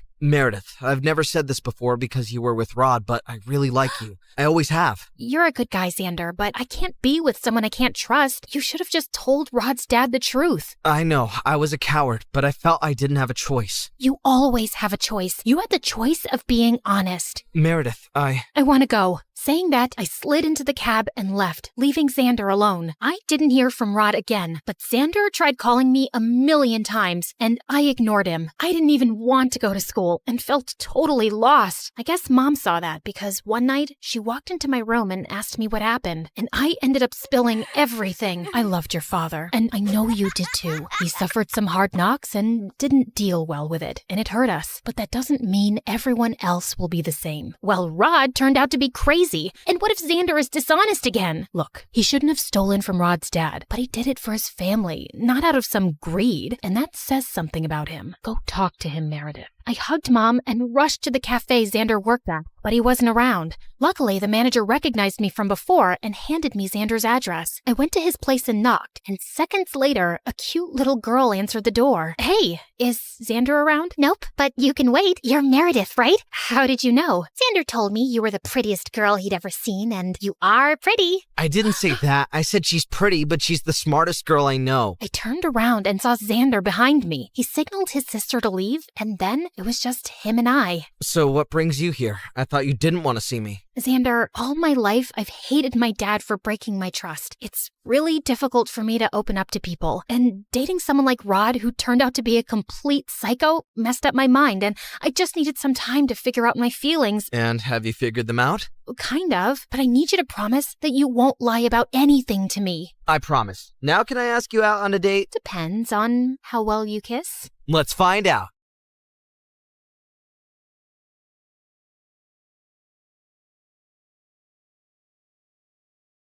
Contestant 9, please state your name. Sierra? Looks like a nightmare, right? Hi, I'm Sierra, and ever since I could talk, I've had a stutter. I didn't think much of it until I moved to a new town when I was 6. Welcome to the neighborhood. I'm Dean. This is my daughter, Kelsey. What's your name, sweetheart? Sierra. Why do you talk like that? It was the first time anyone had asked me that. It wouldn't be the last. My stutter happened frequently, but it got worse when I was nervous. My mom barely noticed or cared that I had a stutter, or that I really existed. She was always working. And my dad? Well, he left the picture a while ago. Most days, Mr. Dean would watch me after school, and Kelsey and I became fast friends. We did everything together. Played at the park, put on fashion shows, grabbed ice cream at Scoopy's. When we went out as a trio, I'd secretly pretend that Mr. Dean was my dad, and Kelsey was my older sister. In those moments, it felt like the family I'd always wanted. But things started to change when Kelsey's mom announced she wanted a divorce and moved out of state. After that, Kelsey started to change. She wasn't just upset. She was furious. She yelled at everyone, and once even smashed the living room furniture in a fit of rage. She lashed out in class and got held back a grade. And if her dad hadn't been the superintendent, she probably would have been expelled. By middle school, we ended up in the same class, and Mr. Dean dropped us off on the first day. Wow, your daughters are so beautiful. Aren't they? I'm a lucky dad. Kelsey looked like she was about to explode. I'm Kelsey. I'm his only daughter. My mistake. And what's your name? Sierra. Sierra? Why do you talk like that? Yeah, can you not speak properly? Or are you stupid? The class erupted into laughter, and I could feel my face burn. Since then, Kelsey wasn't my friend anymore. A real friend wouldn't do that. Through the years, Kelsey's hatred only grew. Anytime I had an accomplishment, she had to ruin it. Opening night of the school play, she stuffed worms in my costume. She threw her birthday party on the same day as mine every year and literally paid people to skip mine. At the science fair, she unplugged my volcano as the judges walked by, so it just looked like a sad pile of paper mache. And during my middle school graduation speech, she just had to make a scene. And so, I want to say how proud I am of our class. We did... What the glitch here is trying to say is we did it. Congratulations, grads. Party at my house tonight. Everyone's technically invited, but only cool people should show up. If it weren't for being her neighbor and still being close with Mr. Dean, I would have liked to never see Kelsey again. I'm sorry about my daughter. Ever since her mom left, she's been a different person. I just wish she wasn't so mean. You shouldn't be ashamed of something you can't control. At the end of the day, your stutter is something that makes you unique. I held on to that going into high school. My stutter didn't bother me much anymore. In fact, it was getting better with age. He was right. It did make me different. And I liked that. One Friday in English, we were doing a vocabulary spelling exercise, and I was totally killing it. ESOTERIC. Esoteric. QUERULOUS. Querulous. VACILLATE. Vacillate. Everyone was surprised at how well I was doing. And honestly, so was I. Who knew I was that good at spelling? Sierra, there's a regional spelling bee in a few weeks. You should join. Who knows, you may make it all the way to nationals. That night, as I sat in my room looking over the spelling bee brochure, loud music suddenly rattled my walls. Kelsey was throwing a party in her backyard. A few classmates waved me over. Fine, just for a little. The party was fun, but I couldn't stop thinking about the spelling bee, and I decided I would sign up. I was about to leave when... What's this? She snatched the brochure out of my hand. A spelling bee? Oh, please. Like you could ever win one of these. In case you didn't know, you trip over your words. Give that back. Not so fast. I'll help you practice for your big day. She pulled out her phone and turned the flashlight on as if it were a spotlight. Some other people gathered around and did the same. I felt blinded by all the lights in my face. Why don't you show us what you got? Nothing screams fun like watching you butcher the alphabet live on stage. Your word is quiberate. That's not even a word. Okay then, your word is pathetic. I'm sure you're quite familiar with that. IRRELEVANT. Irrelevant. I'll use it in a sentence. Kelsey is irrelevant. Now give me back my brochure. But she ripped it into pieces and threw it up like confetti. I took a small step in her direction. Kelsey took a step back and fell into the pool. Ugh! You pushed me!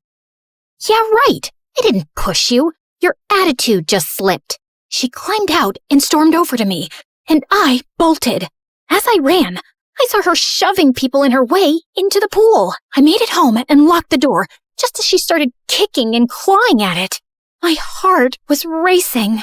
By Monday, the whole school was talking about it. Someone had filmed everything, and she looked completely unhinged. I avoided her all day. After class, I asked my teacher if she would sign off on my spelling bee application, and she wrote a letter of recommendation. That night, I was recording myself practicing when I heard Mom come home early. I rushed downstairs to tell her about the bee, but she really wasn't listening, as usual. Sierra, that's great and all, but I'm working and I don't need any distractions tonight. And the Mother of the Year award goes to... Feeling annoyed, I went back upstairs and found Kelsey sneaking through my bedroom window. What are you doing here? Get out! Relax, Miss Broken Record. I'm just here to apologize. Apologize? Yeah. I saw the video from the party over the weekend. I looked crazy. It wasn't okay how I was treating you, so I'm sorry, okay? Thanks? I'm not really sure what to make of this. Yeah, well, we used to be friends or whatever. I think it's time to put the bad blood between us to bed, right? Trust doesn't just snap back into place, not after everything that's happened between us. I understand. I intend to prove it to you. Do you mind getting me some water? Climbing up the vines was harder than I thought. Uh-huh. Sure. This certainly wasn't on my bingo card for how the night would go. I brought her water, which she downed in one gulp. Thanks. I'll see you tomorrow. Maybe we can sit together at lunch? Maybe. Also, never sneak into my room again. Then she climbed out the window. What a strange interaction. But maybe we really were turning over a new leaf.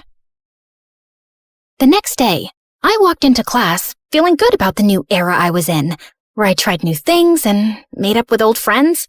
But that confidence vanished when I found my teacher waiting for me, looking pissed. Sierra, you will not be attending class today.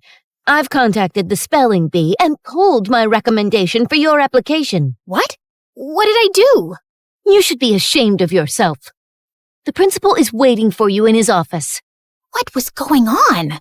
It has come to our attention that the English exam answers were sent to your entire English class yesterday. I'm sorry. I have no idea what you're talking about. That's strange. Given the exam answers were sent from your email address, you'll be suspended for 3 days. Your mom is on her way here to come get you. What? This wasn't possible. I didn't do it. When Mom showed up, the veins in her forehead were practically bursting. I begged her to believe me the whole way home, but she didn't say a thing. When we pulled up to the front of the house, she told me to get out of the car. I can't believe I missed an hour of work for this. You're grounded.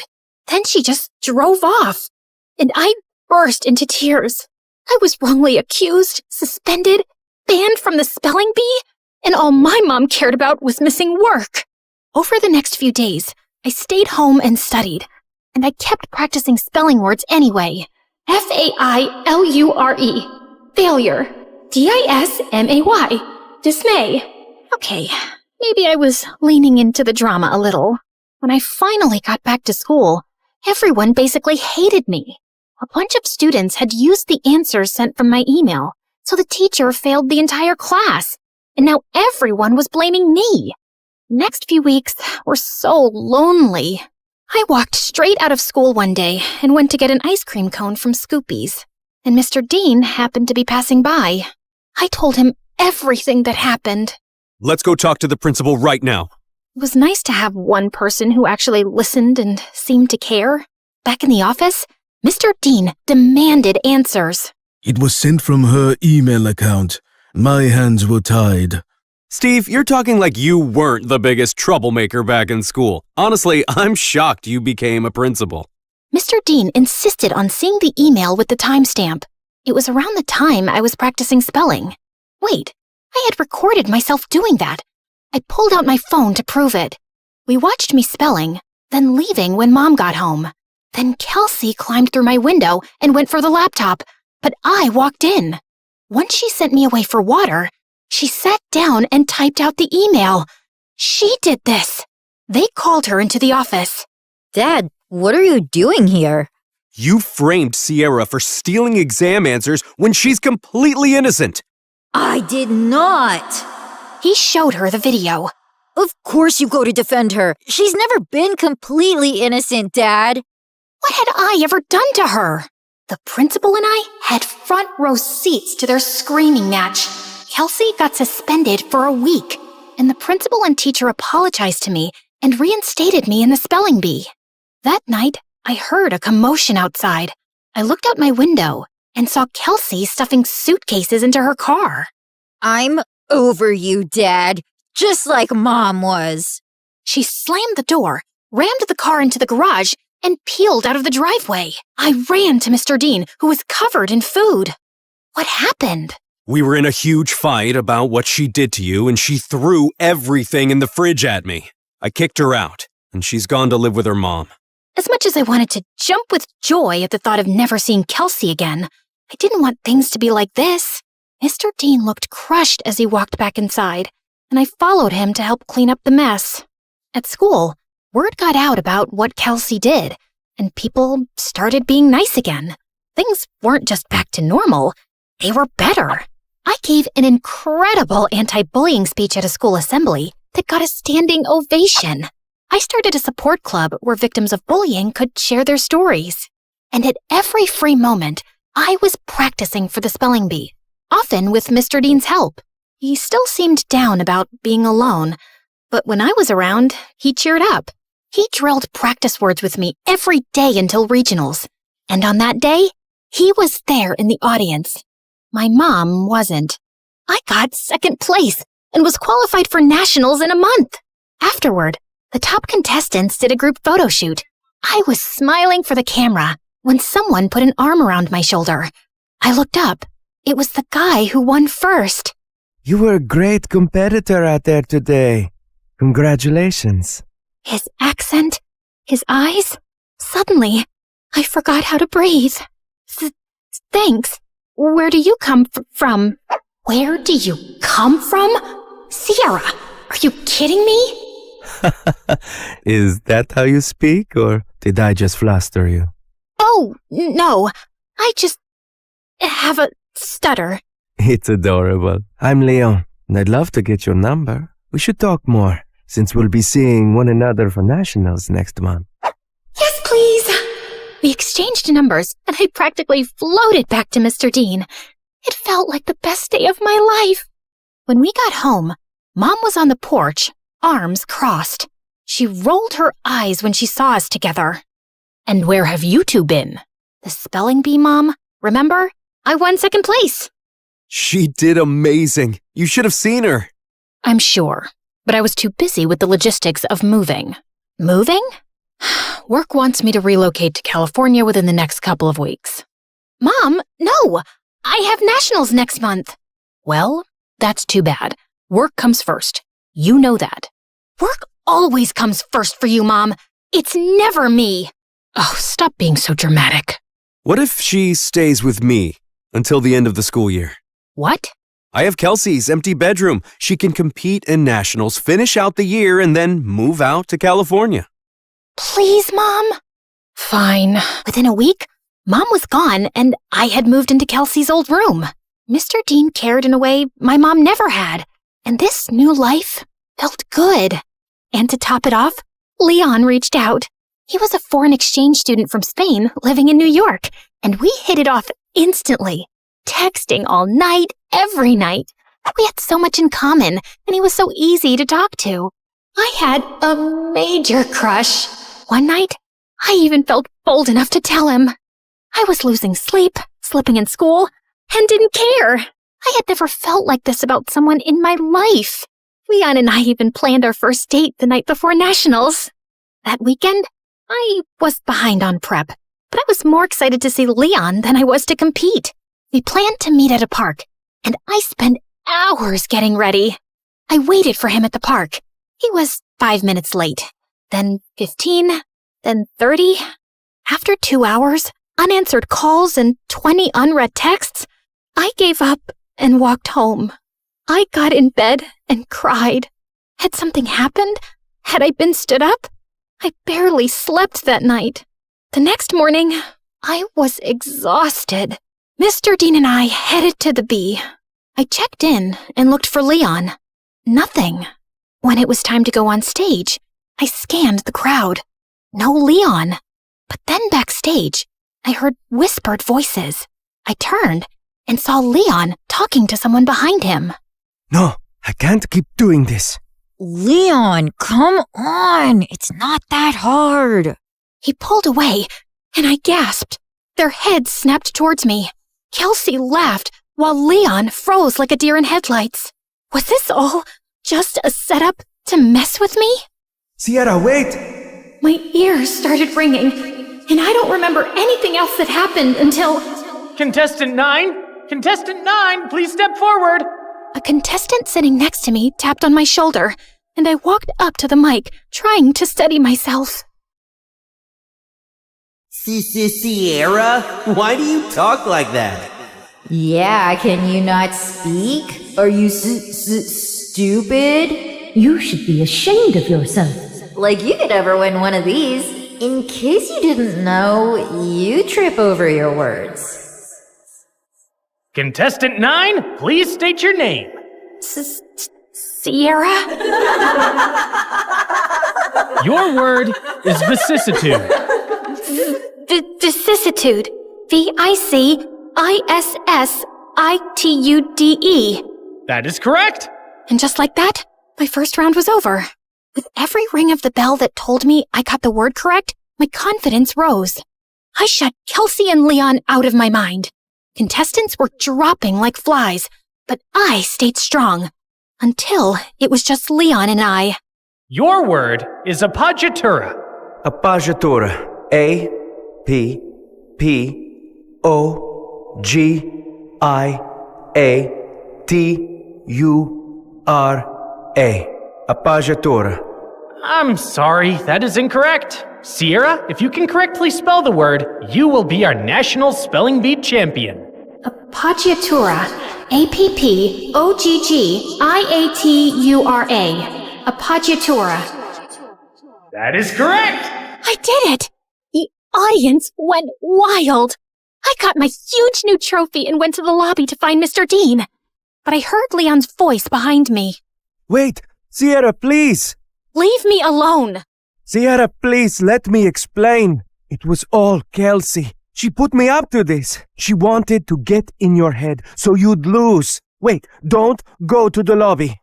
I walked through the doors, but Leon lunged at me and pushed me out of the way. The doors had buckets of slime and feathers on them, which all fell on Leon. Why did you push me away? I was trying to save you from this. Listen, Kelsey moved to my school and found out I was going to regionals for the spelling bee.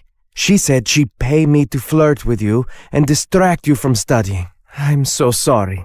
I was just a game to you? I only agreed because I really needed the money for my mom's treatments. That's why I'm even competing in the bee. I didn't expect to end up having real feelings for you. When Kelsey found out, she stole my phone and smashed it. She even threatened to get me kicked out of school. Just then, my mom and Mr. Dean walked up. Mom, what are you doing here? Mr. Dean convinced me to attend, and I had no idea you were so talented at this. We're so proud of you, Sierra. And then Kelsey walked in. Of course my dad is here to support perfect little Sierra. And Leon, I see you've betrayed me too. Guess your mom isn't going to get any better. Why are you so evil? What did I ever do to you, Kelsey? You stole everything from me. Everything! She didn't steal anything from you, Kelsey. Oh, really? Because I remember the night you and Mom screamed at each other when she found out about your little affair, when we both found out Sierra is your daughter. What? Oh, yeah. My neighbor was actually my half-sister, the girl who ruined my family and took my dad away from me. Is this true? Yes, it is. Even though this was the craziest day ever, the news warmed my heart. I'd seen Mr. Dean as my dad since I was a kid. You didn't lose your dad to me, Kelsey. You lost him because of you. You could have told me the truth. You could have been my sister. But you chose to be a liar, a bully, and a sad little lowlife who only feels powerful when someone else is hurting. I may stutter, but I never had to hurt people to be heard. And why didn't you guys tell me sooner? I'm sorry. He didn't know until I told him once we moved in next door. I wanted to tell you right away, but then my wife left me and Kelsey took the news really hard and started lashing out. We thought it would be best for you to not know. For your sake, and Kelsey's. I was planning on telling you. I figured since we live together now, It was the right time. You live together now? She screamed, grabbed my trophy, and hurled it through the convention center's windows. She got arrested for property damage and spent some time in juvie before going to live with her mom. I told my mom I wanted to stay with Mr. Dean for the rest of high school, and thankfully, she allowed it. I gave the prize money to Leon to help his sick mom, but I refused to date him even after all his apologies. My self-worth wouldn't allow me to be with someone who thought it was okay to play with my feelings for any reason. I'm so proud of you, Sierra. Thanks, Dad.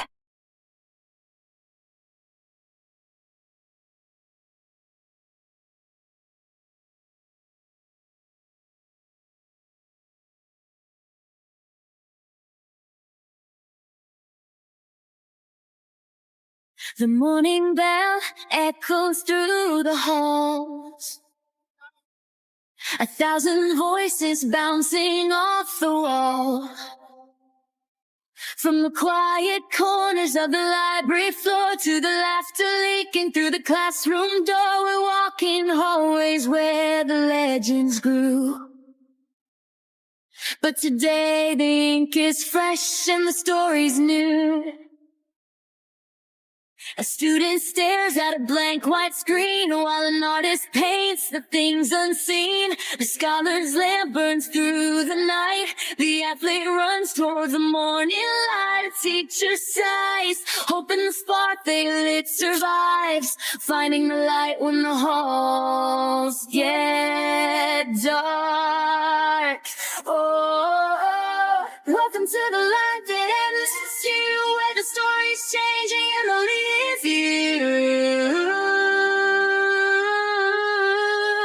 So carve your name in the wind, let the legacy breathe. There's a world in the pages that we're starting to weave. Not just a school, but the soul of a story. Turning our scars into stars and our grit into glory.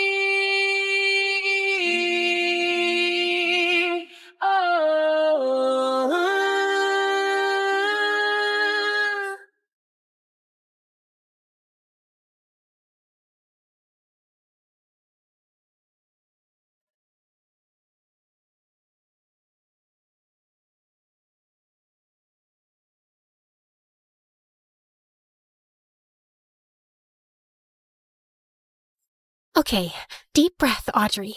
This is it. First day as a freshman at my dream school, the place everyone spends their whole life trying to get into. For kids like me, who can't even dream of affording the tuition, there's only one option. Grind like your life depends on it. I don't have any special talents to get a sponsor. It's just my brains, coffee, and a very unhealthy relationship with practice tests. And the grind paid off. I made it through ultra hard mode, the entrance exam. Welcome to My Story University, also known as MSU. This place isn't just a world-class institution. It's a living campus of scholars, athletes, and artists from every walk of life. Some of you got here through hard work and exams, others through sponsorships, scholarships, or family legacy. But no matter how you arrived, one thing is true. You're here now, standing at the start of something extraordinary. To be here means you've made it through one of the toughest selection processes in the country, or at least convinced your parents to pay for it. Either way, you've earned this moment, so take a breath, look around you, because from the moment you pass through this gate, your story begins. Wow, just listening to her made me feel so excited. Just then, the student beside her stepped forward, literally bouncing on her toes. She's probably one of the prettiest girls I've ever seen. Hi, freshmen! Welcome to MSU! I'm Anya, sophomore, event planner, and your official chaos guide for today. All right, before anything else, keep your brand new ID close. It's your golden ticket. Tap it on the scanner at the first gate, add a fingerprint check, and boom, you're officially inside MSU. Very spy movie, I know. Now, everyone form lines. Trust me, once you scan in, the real MSU magic begins. Lines formed in no time as students started to pass through the entrance gate. I was grinning from ear to ear when someone hit me from behind. I stumbled forward and turned, glaring at whoever just ruined my perfect moment. And that's when I saw him, a tall guy with broad shoulders and messy hair that looked annoyingly good, like he woke up and the wind just styled it for him. And of course, handsome. Sports drama poster handsome. My bad. Didn't think you'd stop dead in the middle of the line just to admire the scanner. I narrowed my eyes at him. Perfect. 2 minutes into MSU, and I've already run into Mr. Sponsored Athlete with a smug grin. He chuckled, clearly not offended. In fact, he looked way too entertained. Only an entrance exam kid would call me that with a straight face. Entrance exam kid? Like it was stamped on my forehead? Don't worry. I'm sure your sponsors didn't pick you for your brains either. Okay, fair. You've got bite. I'm sticking with you. Please don't. Excuse me. Flirting's cute and all, but can you scoot? My first crush just walked through the gate, and I am not missing this. My face instantly went tomato mode. Relax. We let you chase true love. Ladies first. Thank you. Thank God she swapped places with Mr. Sponsored Athlete. I was able to focus again. Then it was my turn. I stepped up to the scanner, swiped my ID, pressed my fingertip, and the gates slid open. A security guard by the arch tipped his cap at me, smiling like he'd been waiting all morning just to say this. Welcome to MSU. Big day, huh? You're gonna love what's waiting on the other side. I gave him a smile as I walked toward the side entrance, and my breath hitches as I stared at what I can only describe as a dreamlike paradise. Rows of cherry blossom trees arched overhead, petals drifting like pink snow across a stone bridge that seemed to glow in the sunlight. Students slowed down, phones snapping, voices hushed, like we'd all walked into some dream sequence. So this is the famous Blossom Bridge of MSU. This was the kind of moment you wanted to bottle up forever. The kind that made every sleepless night, every exam, every meltdown feel worth it. I clutched my pamphlet tighter, grinning without even meaning to. For a second, everything felt perfect. Beautiful, right? You'll see this every day on your walk to school. Okay, now on to important people. Introducing our student council president and vice president. The student council president looked intense, posture straight, sharp eyes scanning the crowd, practically glowing with authority. Meanwhile, the vice president had this cheerful, approachable vibe, like the type who'd hand out snacks during finals week. Welcome to My Story University. You should all be proud because earning your place here is no small achievement. But pride alone will not carry you. MSU demands discipline, excellence, and respect. Your time here will test not only your abilities, but your character. Remember that. The air went heavy. Students straightened their backs like we'd just been drafted into the military. My grin slipped into something closer to panic. Don't let him scare you too much. Yes, MSU is prestigious. Yes, it's challenging, but it's also where you'll find friends, discover passions, and create memories you'll never forget. The tension broke instantly, and I felt my shoulder relax. To help with that, we have a special event for the whole day. You may form your own groups, but if you're too shy, we'll group you. Like, for example, her eyes swept the crowd and then landed right on me. Her perfect couple here. My eyes went wide. Perfect couple? Me? But with who? I glanced sideways and saw Mr. Sponsored Athlete standing way too close to me. He grinned at me. Told you. I'm sticking by you. I'm Tyler. And you?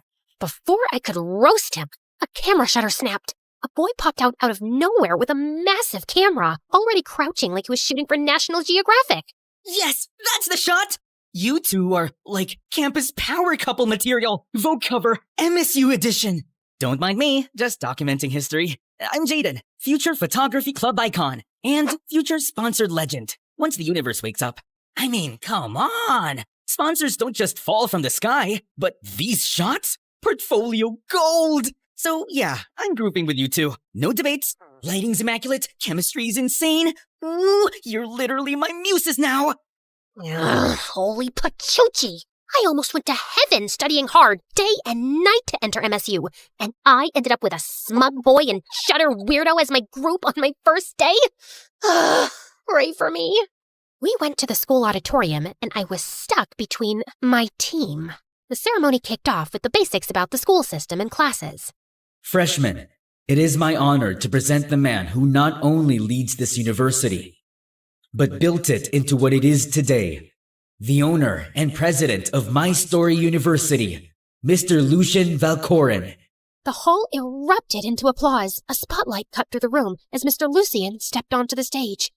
Tall, broad-shouldered, every detail immaculate, a dark, tailored suit, and an aura so strong it silenced the room the moment he looked at us. Handsome, almost too handsome, in that untouchable, dangerous way. Okay, yeah, that's definitely a vampire businessman. He wasn't wrong. A deep, velvety voice filled the room, sending a chill down my spine. Welcome, my dear freshmen, to My Story University. Here at MSU, we aim to shape you into the best versions of yourselves. Our university is more than just a campus. It's a community, one you may never want to leave. His lips curled into a smile, teeth just a little too sharp. We're currently expanding MSU's reach by adding classrooms right by our beloved cemetery. And soon, we'll be bringing MSU to the moon. Wait, what? Did I hear that right? Heads whipped around. Murmurs rippled through the hall. Just kidding. I was only trying to wake you up. Some of you looked like you were about to fall asleep. The tension broke into nervous laughter. A few students even clapped in relief. Then his gaze sharpened again, sweeping across the crowd. Now, before your studies begin, there is a tradition every freshman must take part in, the Freshman Quest.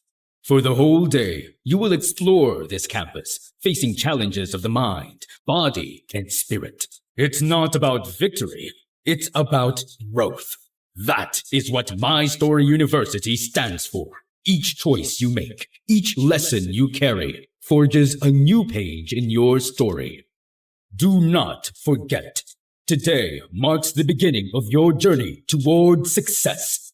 This is where your legacy begins. The hall erupted in genuine applause, excitement buzzing like static in the air. Thank you, President Lucian. Freshmen, your orientation continues with the first phase of your freshman quest. Your initial challenge awaits inside the Grand Library. Grand Library? Totally my thing! Students buzzed with excitement, groups already chattering about strategies. I adjusted my bag and straightened my stuff, ready to dive in. Except, of course, I wasn't alone.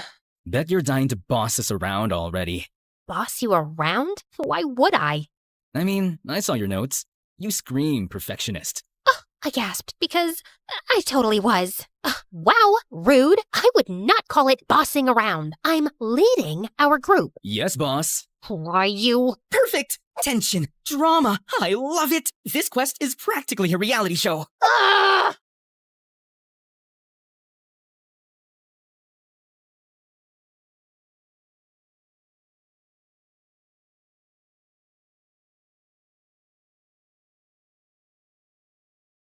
Welcome to MSU's Grand Library. Now, for your challenge, decode the riddle, find the hidden phrase within the library, and present it to the librarian's desk. You only have an hour. The ones who will solve it by the given time will be rewarded by MSU prestige points. The room erupted into murmurs as groups crowded around the pedestal. I leaned in, scanning the parchment, my brain already piecing it together. Guardians of the word, keepers of time. Knowledge is locked in order and rhyme. Seek the author whose name holds 3 on the second floor, row 63. Next, take the tome of silver spine, 5th from the top where the lamps still shine. Last, find the scholar who never wrote. His number alone keeps wisdom afloat. Bring them together, letters align, reveal the message hidden by design. Yeah, that wasn't a riddle. That was a boss fight in poem form. Other groups started discussing right there. Some already arguing over what the poem even meant, and some I knew from one look, our competition. If I wanted to win, I needed to focus. I dragged Smut Boy and Shutter Weirdo to a quiet corner. No way I was letting the entire freshman class eavesdrop on my strategy meeting. Okay, listen, we're not solving this in the middle of the stampede. Everyone's confused, which means we can get ahead if you two actually listen for once. Love the confidence. Totally giving team captain energy. Yes! Secret strategy meeting! Love it! Focus! The first clue points to authors with 3-letter last names. Second floor, row 63. Tyler, that's your job. You can climb faster. The second clue is a silver-spined book, 5th from the top, near the lampposts. Jaden, you can handle that. And the last clue, the scholar who never wrote, that's a call number with no listed author. Reference section. That one's mine. Yes, boss. I rolled my eyes. Come on, chop chop! Tyler sprints up the second floor like a man on a mission. Jaden hops onto the ladder and zooms across the shelves dramatically. Guess I nearly choked. Why is he like this? He came back with the books and lined them up. As soon as I arranged them correctly, the secret phrase appears. Welcome, story makers. See? Genius. First place was practically ours. Whoa, okay, that was genius. brainy main character energy. Love it. Pose with the books? Yes, perfect. Save it. We need to move. But then, Jaden bumps into the table, and the silver-spined book slipped from the pile. Tyler lunged to grab it, but he crashed straight into Jaden, and boom, camera bag exploded. Several things cluttered, and Tyler scrambled after it like this was a sports drill. Jaden literally dived onto the floor. Not the lens! And 2 nearby groups tripped over the mess. It's absolute chaos in just 3 seconds. Okay. Not my smoothest save. Oh, come on! We scrambled through the mess of Jaden's stuff, books, and people. My heart raced as I dug for our pile, panic setting in. By the time I dragged both the guys in the books to the librarian's desk, another group was already standing there with the answer. Group 12, first place. Group 14, close behind. The crowd applauded, while Tyler and Jaden looked so proud. And me? I am not even the slightest happy. Close behind? Second place? We should have won, thanks to Dumber and Dumber here. Relax, boss. It's not losing. It's character development. Character development? I don't need character development. I need first place. Holy pachuchi. So much for my first day at MSU. Students would remember me as a viral TikTok sound waiting to happen. The next quest, art challenge. I hid behind my map like it was a security blanket, trying to block out the stairs. And of course, Tyler and Jaden were crackling like hyenas behind me. Apparently, my rage and humiliation are their new favorite hobby. We finally stopped in front of the art building. Its glass doors framed with colorful murals painted by past students. Anya bounced ahead of us, waving both arms like she owned the place. Welcome, freshmen! This is MSU's art building, one of my absolute favorites. We've got cozy rooms for solo artists who like to brood, and big studios for collabs or group lessons. You can make anything here. Painting, sculpture, digital art, photography, even the weird experimental stuff. And right in the center of MSU, our pride and joy, the Art Museum. Only truly extraordinary work gets displayed there. If your piece makes it in, trust me, people remember you forever. Check it out later if you're curious. Jaden practically vibrated beside me. He's looking like he'd found religion. Oh, this is it. This is fate. My portfolio is gonna hang in that museum. Center stage, spotlight, destiny. The doors swung open, and someone came out, a woman in a paint-splattered apron and the most colorful outfit I'd ever seen, like a walking rainbow with glitter on top. Her hair was bright orange and curly, the pencil tucked behind her ear, and she had the kind of energy that made you want to burst into one of those children's songs about how the world is colorful and so am I, while spinning in a field of flowers. Hello, my little masterpieces! I am Orla, and today you're going to discover that art is not just what you make, it's who you are. Prepare to laugh, prepare to cry, and most importantly, prepare to get paint absolutely everywhere! Your challenge is simple, yet profound. Each group gets one canvas. Together, you must create your very own team mascot. It can be anything. Bold, wild, ridiculous, iconic. Don't play it safe. Safe is boring. And in art, boring is the only true failure. Boring is totally not my thing. Holy pachuchi, just looking at my teammates made me nervous. The canvases were passed out, brushes clattered onto the tables, and the room instantly filled with chatter and the smell of wet paint. The 3 of us stared at the big blank canvas in front of us. All right, here's the plan. 1 canvas, 1 mascot. I'll sketch something smart and symbolic, then we'll discuss colors later. Yes, boss. It took me a while to create a pencil drawing of our mascot, and I was actually satisfied with it. Okay, for the colors. Tyler just dunked a brush into the paint like it was a soup spoon. This mascot needs fire. Boom! He slapped a massive red streak across my careful outline, and I nearly had a conniption. If there's fire, it needs protection and something cool. He added giant sunglasses, random accessories, and a ridiculous grin. Tyler started laughing, and Jaden doubled over with him. They continued drawing silly things, and I just can't. I'm drawing! Our symbolic creature looked like Memezilla on spring break. Look at his arms. He's jacked. Wait, he needs a Gucci belt. I snorted a tiny giggle, then clamped my hands over my mouth. No, Audrey! Don't encourage them. Stay strong. My eyes caught the team near us, and oh, holy pachuchi! They looked so artsy and serene, like they'd been born holding paintbrushes, and their mascot was a masterpiece. Relax, boss. Ours has flavor. Jaden added glitter to the sunglasses and posed proudly. And style. Don't forget style. They just kept laughing while I was practically combusting on the spot. I stared blankly at my pamphlet, now all wrinkled, like how I feel on the inside. Years of grinding. I ended like this. Day 1 of my dream school, and instead of rising to the top, I was sinking. Fast. Tyler approaches, hands still in pockets, still grinning. Jaden lingers a few steps behind, camera lowered for once. So, this is where you host your dramatic breakdowns? I'm not breaking down. I'm just frustrated.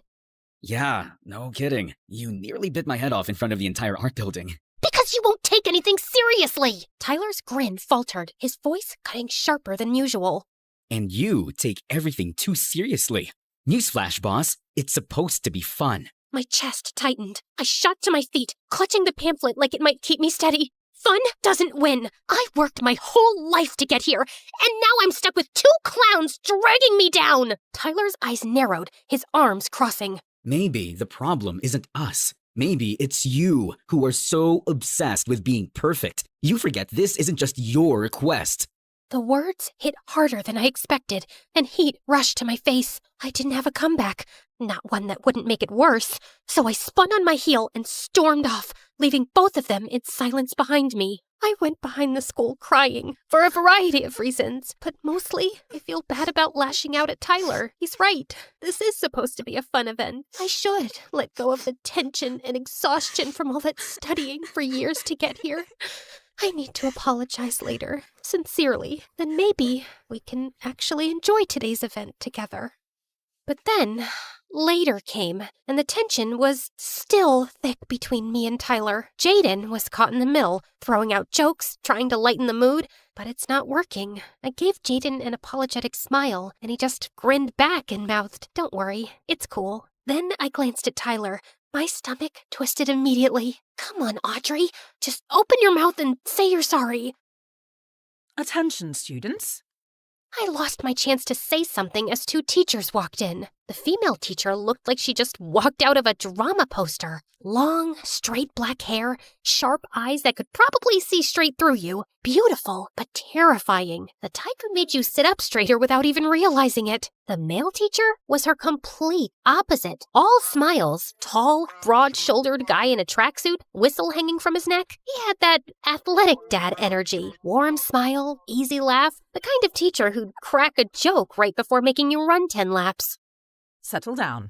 This is your final challenge. Oh yeah! Time to see if you've got brains and brawn. Don't worry, kids. Only a little pain is involved.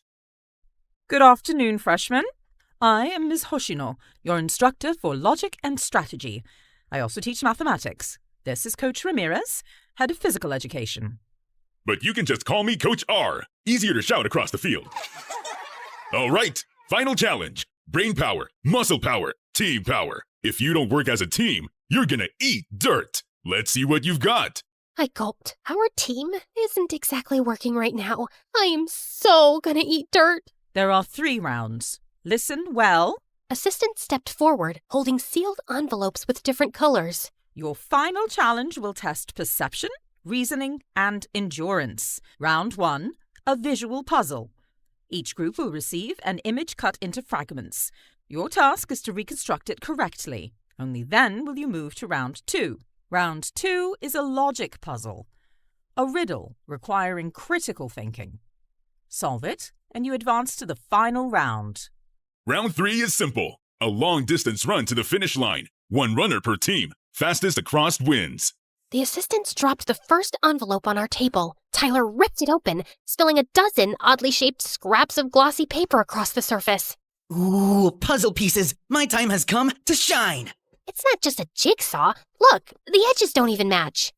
Please, I've spent years framing shots and lining up angles. This is basically Photoshop, but in real life. His hands moved fast, rotating pieces, sliding them into place. Tyler and I tried to follow, but he was already halfway there before we could blink. Not gonna lie, he's kinda cracked at this.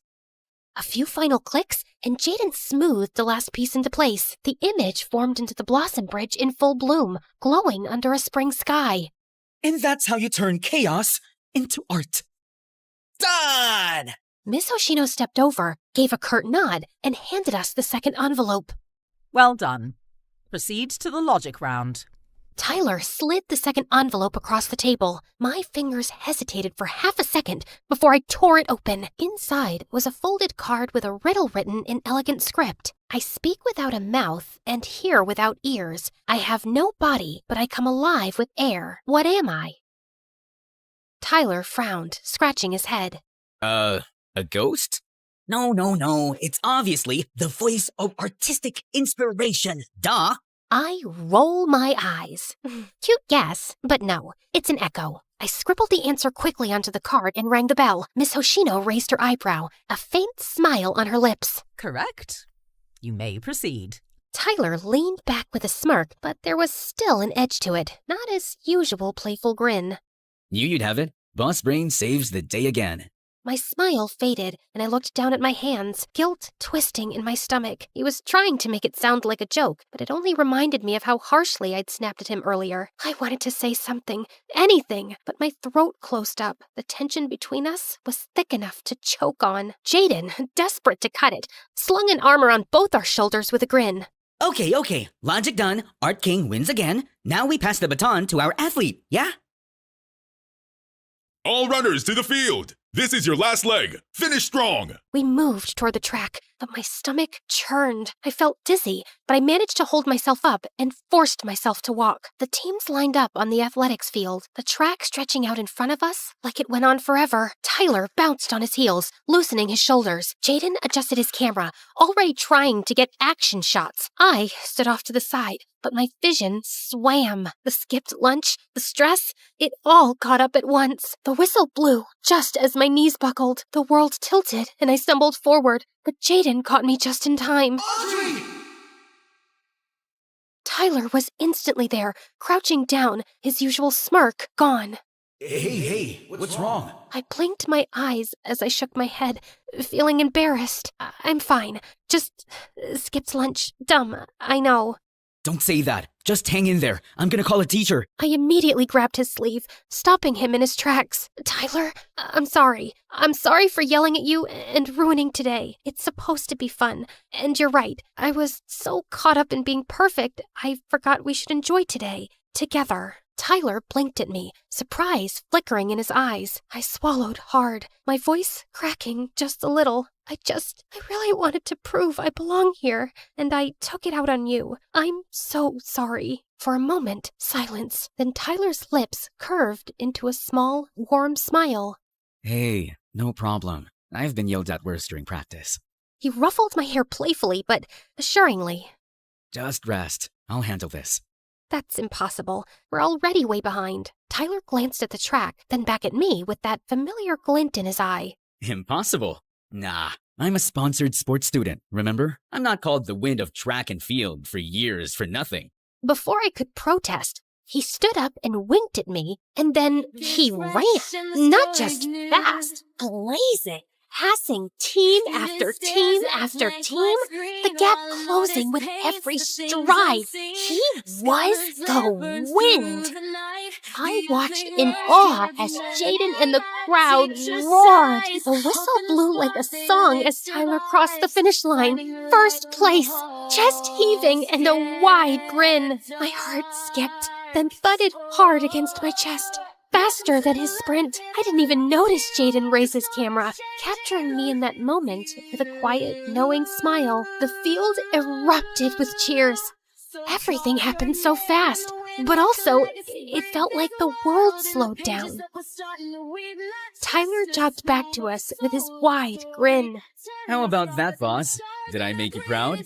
I laughed. Are you kidding? That was freaking A!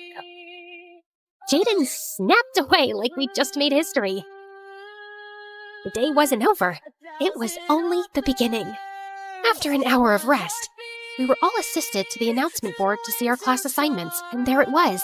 My name, Tyler's, and Jaden's. Same class. They really had it out for me, huh? We stepped into the classroom and instantly started bickering over seats. I wanted the front row, Tyler claimed the window, and Jaden tried to sit in the middle just to capture the tension from both sides. From there, the tour kicked off. The science laboratory was first. The second I walked in, my heart fluttered. Rows of microscopes, glass cabinets of specimens, lab coats hung neatly on racks. The air even smelled like potential. The gym was huge, a full-size court echoing with the sound of basketballs. Tyler's eyes lit up instantly. Just behind it was the sports field. And Tyler was in his element, high-fiving Coach R like they were old friends, and younger athletes chasing him as if they were already their hero. Jaden, he practically screamed when we reached the photography club room. He gasped so loud people turned, then begged the club president to let him live there forever. And from there, the day blurred into moments stitched together. And there's a lot more to explore. We walked leisurely on the Blossom Bridge at sunset, petals drifting around us. For once, I didn't feel like I had to walk fast. We laughed, and the sound felt lighter than it had all day. For the first time since stepping off that bus this morning, MSU didn't feel intimidating. It was alive. It's our school, where our journey begins. The sky deepened into twilight, and lanterns flickered to life one by one until the whole campus glowed like a magical realm. Booths lit up the central campus, the air filled with laughter, music, and the smell of food. This is just pure happiness. Freshman night has officially begun.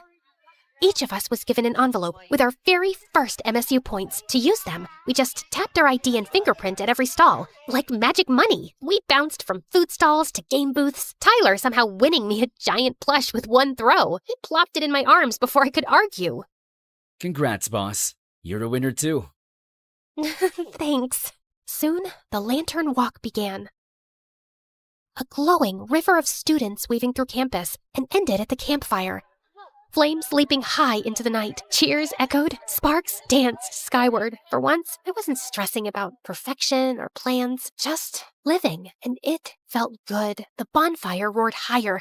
Music drifted through the crowds as students paired off, some laughing, some swaying in clumsy circles.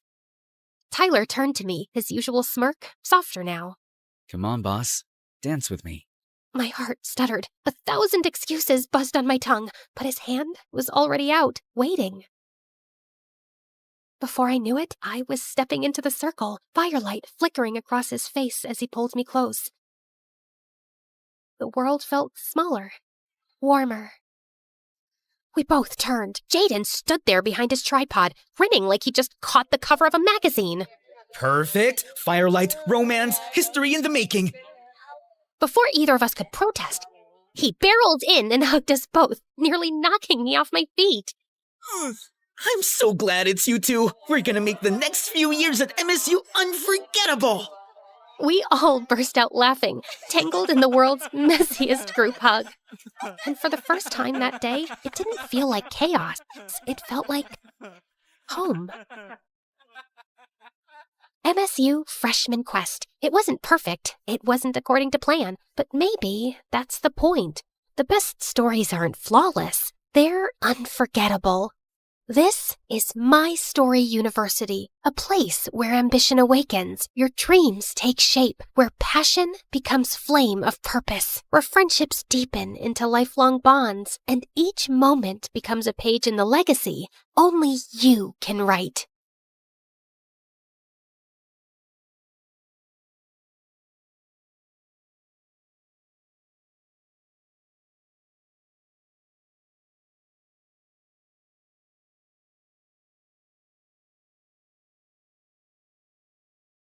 As Hermes, messenger of the gods, I've borne witness to countless tales spun across the tapestry of Olympus. With my winged sandals, I have traveled across the realms of the universe, carrying tidings that have altered fates. Among these tales, one that stands out in my mind is the story of Persephone, and how a twist in her fate affects every mortal until eternity.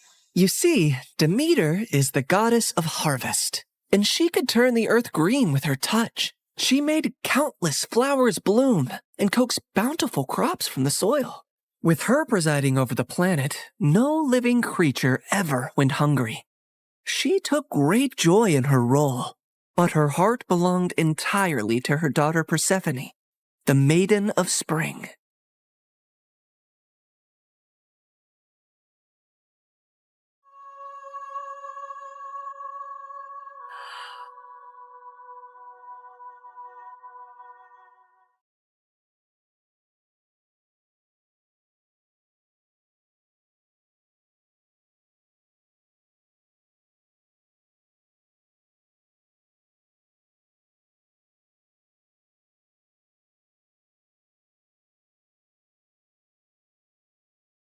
I've never seen anything like you. Are there more of you nearby? Little princess, I know of a field where the flowers bloom as far as the eye can see. I can take you there if you want. Oh, really? Oh, that would be a sight to behold. Then come with me, sweet child.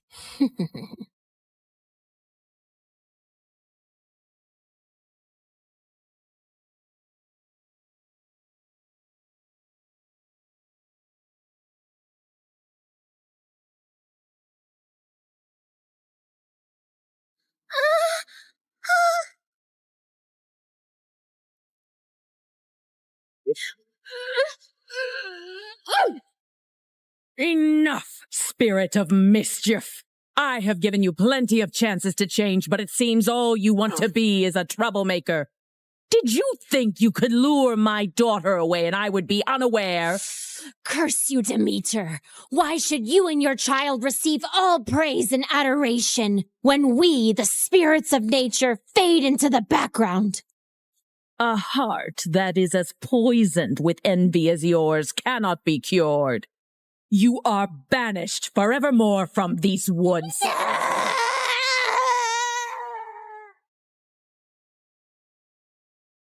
Did you forget that you are not allowed to venture into the forest alone? I'm so sorry, Mother. I only wished to see the magical flowers. And you shall see many wonders, my child, but always within the safety of my reach. The world holds great beauty, but also grave danger. Come now, it's almost dawn. Let us go out into the meadows and make our own magical flowers bloom. That sounds perfect, Mother. Demeter always wanted to keep Persephone close to her. But as her daughter grew older, she turned into a beautiful young goddess who attracted the attention of many young suitors. Anytime a god smitten by Persephone's beauty sought her hand in marriage, Demeter sternly turned them away. I cannot marry her off, Hecate. She is too delicate for the harsh world outside. Huh? These gods who come after her, they only see her beauty, not her gentle soul. They cannot care for her as I do. Demeter, you must be mindful of what Persephone wants too, or she might grow to resent her cage. A cage? Is that what you would call it? She has everything here that she could possibly desire. She's a powerful goddess, and under my guidance she can wield life from barren soil. Any god she marries will only dim her light. No, she will be here with me forever. Innocent and loved. I do not desire to leave your side, Mother. I will stay here, forever. But fate had different plans for Persephone. On a rare trip to Earth's surface, the Lord of the Underworld, Hades, was wandering through a grove of trees when his gaze fell upon a scene that held him transfixed.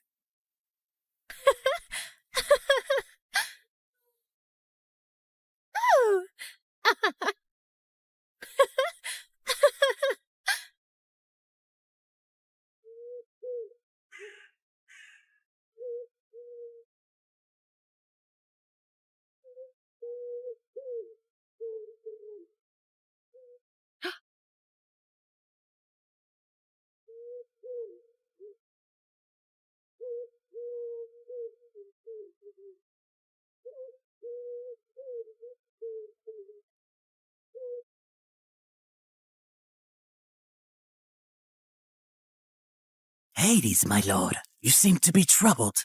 What weighs on your soul?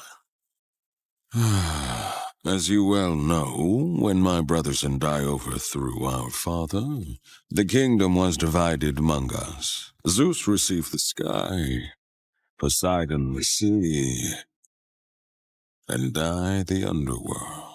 I've never complained about my lonely lot, and do my duties justice. I don't frolic or play like the other gods, and work hard in my solitude.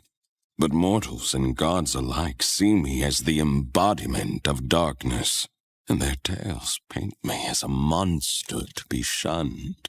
My realm is necessary, but it is hated by all, as am I.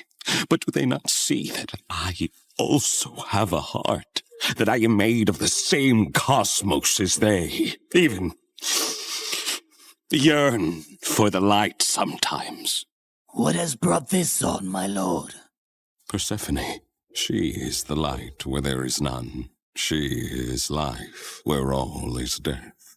Ever since I laid eyes on her, I can think of nothing else. But would she ever see past the darkness that cloaks me? Could she ever gaze upon me and see not a lord of despair, but a soul longing for companionship and warmth? Persephone, Demeter's daughter. Indeed, her radiance rivals the dawn, but she is of the upper world. I must have her as my queen, as my wife.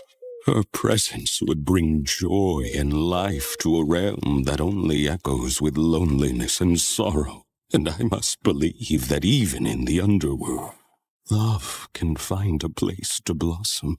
My lord, her mother would never allow it.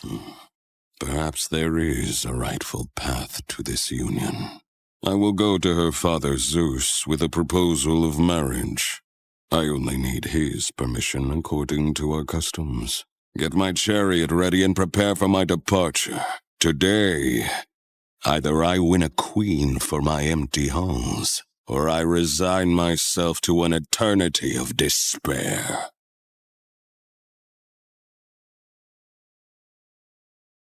The next day, when Persephone had wandered far from her companions in a field and was kneeling down to admire Narcissus, suddenly the earth beneath her shook.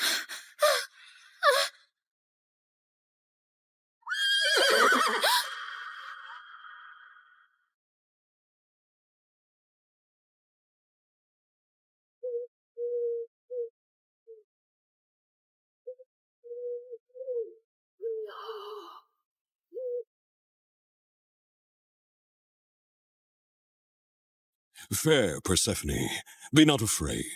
I am Hades, lord of the underworld. My kingdom is vast and rich, but it lacks the radiance of your presence. Unhand me! Come with me, and rule by my side in the shadows where eternity lies. Let me go. My mother will tear the world apart to find me, and there will be no place dark enough to hide.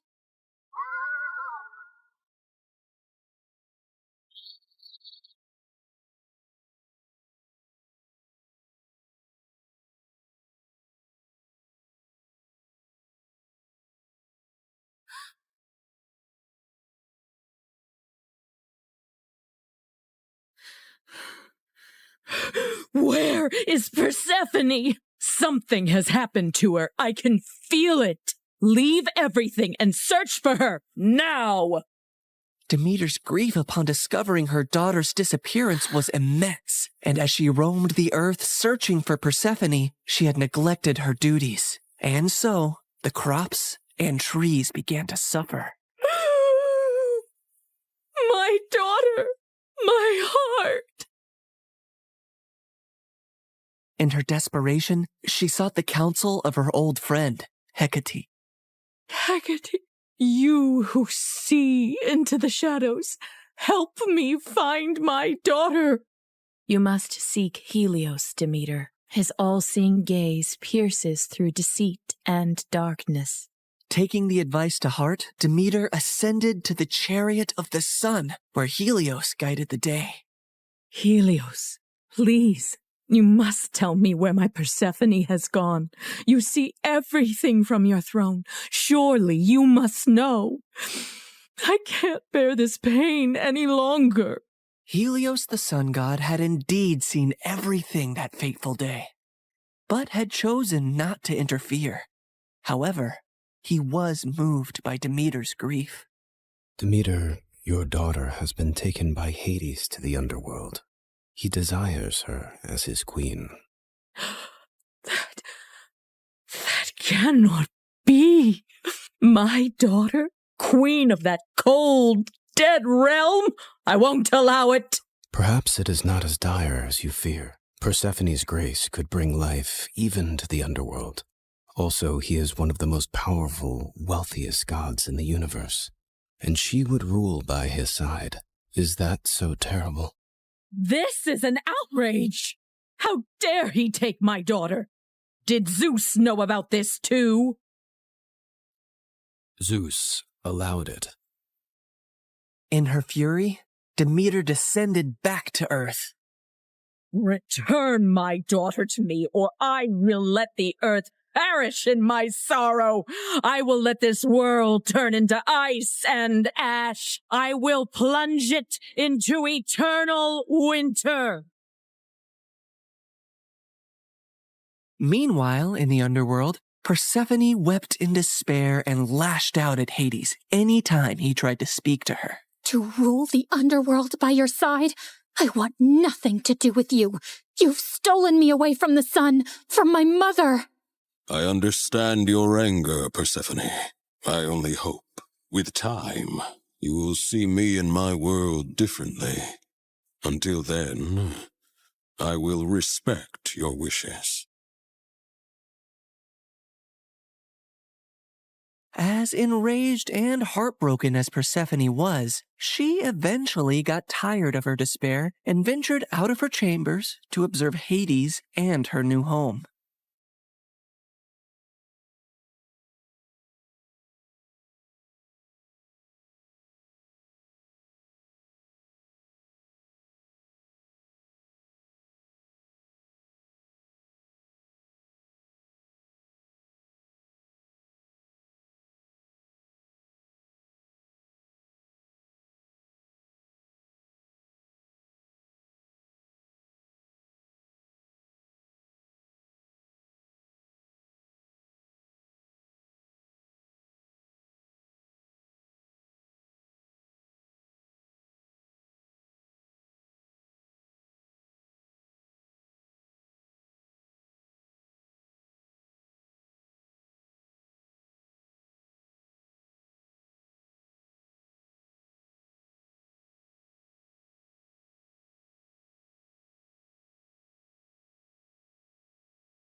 I built this for you, to remind you of the surface and to give you a place of peace. I've never seen something like this. It's so beautiful. As are you, my queen.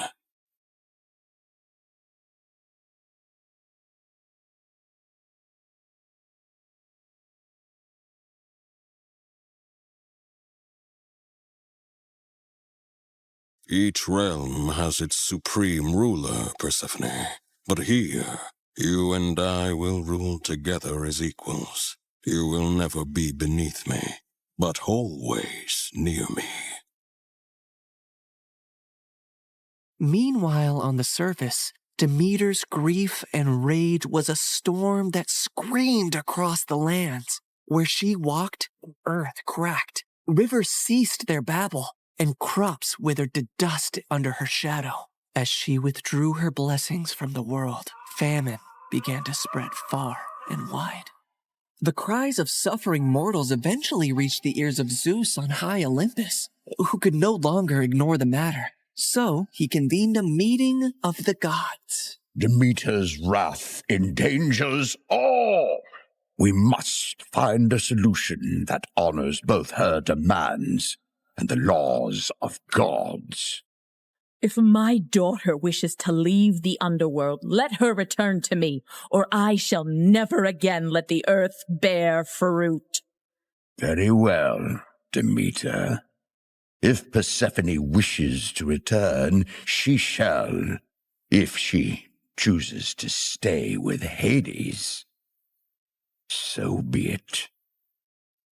With a heavy heart, Demeter agreed, and Zeus commanded me, Hermes, to negotiate Persephone's return. So I descended into the gloom of the underworld, where Hades sat upon his throne with Persephone by his side. Her face was as pale as the ghosts around her. Hermes, why does Olympus disrupt the quiet of my realm? Mighty Hades, Zeus commands you to release Persephone, lest the earth die with Demeter's heart. I cannot ignore the decree of Zeus or the pleading eyes of the one I love. But know this, the ties that bind us are not easily broken. What do you mean, Hades? Just then, Persephone looked down at something she was clutching in her hand, and I saw it was a pomegranate. Suddenly, the realization of what had happened dawned on me.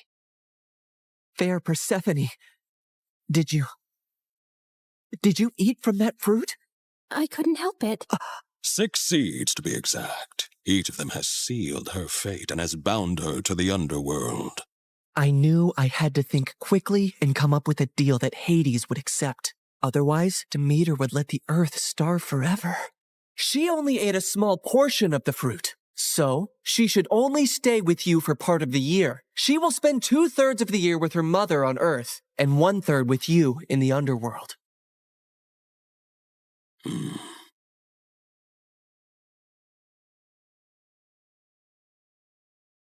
Go now to your mother, but feel compassion kindly in your heart towards me, and do not feel sorrow upon your return.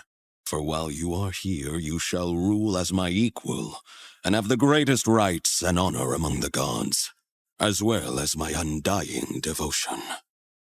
Persephone assured him she would return on the agreed time, and he arranged his chariot for her to depart.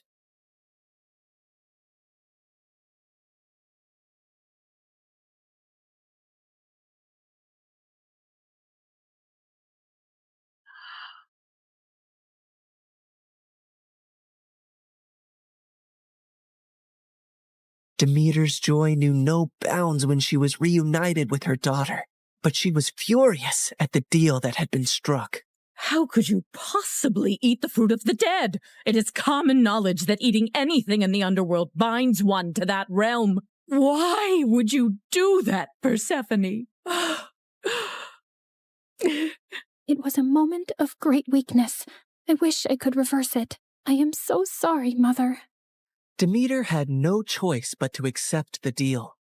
And once her wrath subsided, the earth turned green and bountiful again. But when it was time for Persephone to return to the underworld, Demeter began to mourn once more, and winter would arrive, thus setting the cycle of the seasons.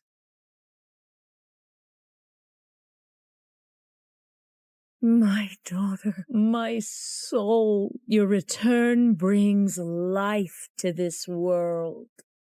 Mother, in the darkness, I've learned the secrets of the deep earth, and in your light, I bring forth life. Together, we bind the world in a cycle of death and rebirth.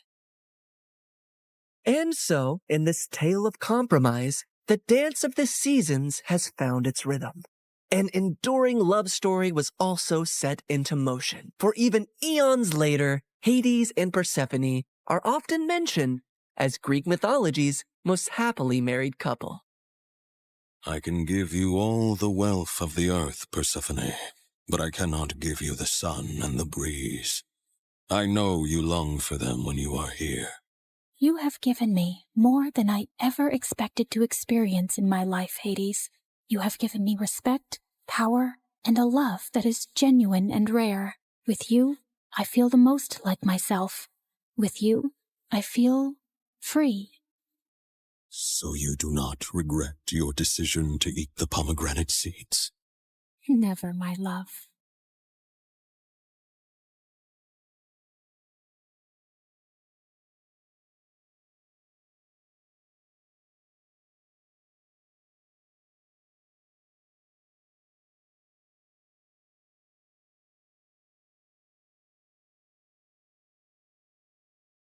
I stole my dad's car and went with my friend Josh to our town's sketchy hidden gambling place. So, did you find a job yet, or is your dad kicking you out soon? Josh, no one kicks me out, not even my own father. I don't care if he's rich and locally famous and super respected and he's kicking you out. Then I'll go live with my mom. She doesn't want you. She never said that. She's in Spain with husband number 3 and his kids. William, you're gonna be homeless. Then I'll live with you. Huh.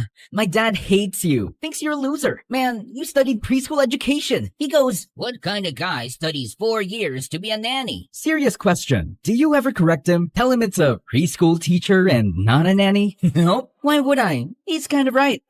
You are the worst friend I've ever had. And yet, here we are. Why? 'Cause you're a loser and can't find a better friend. Man, I don't get it. You're the smartest person I've ever met. A freaking genius with perfect memory. So how are you still such a moron? You know why? It's my stupid sleep schedule. I haven't slept in 4 days, man. I've tried everything. Wherever I go, they hook me up to all these creepy wires for hours. And then they go, "Well, we found nothing. Your brain seems perfect." And yet, here I am, sleepless, tired, all the time. Just then, the police barged in. Turns out the place was illegal and unlicensed. They arrested the owner and kicked the rest of us out. We got in the car. I started the engine, then one of the cops started yelling.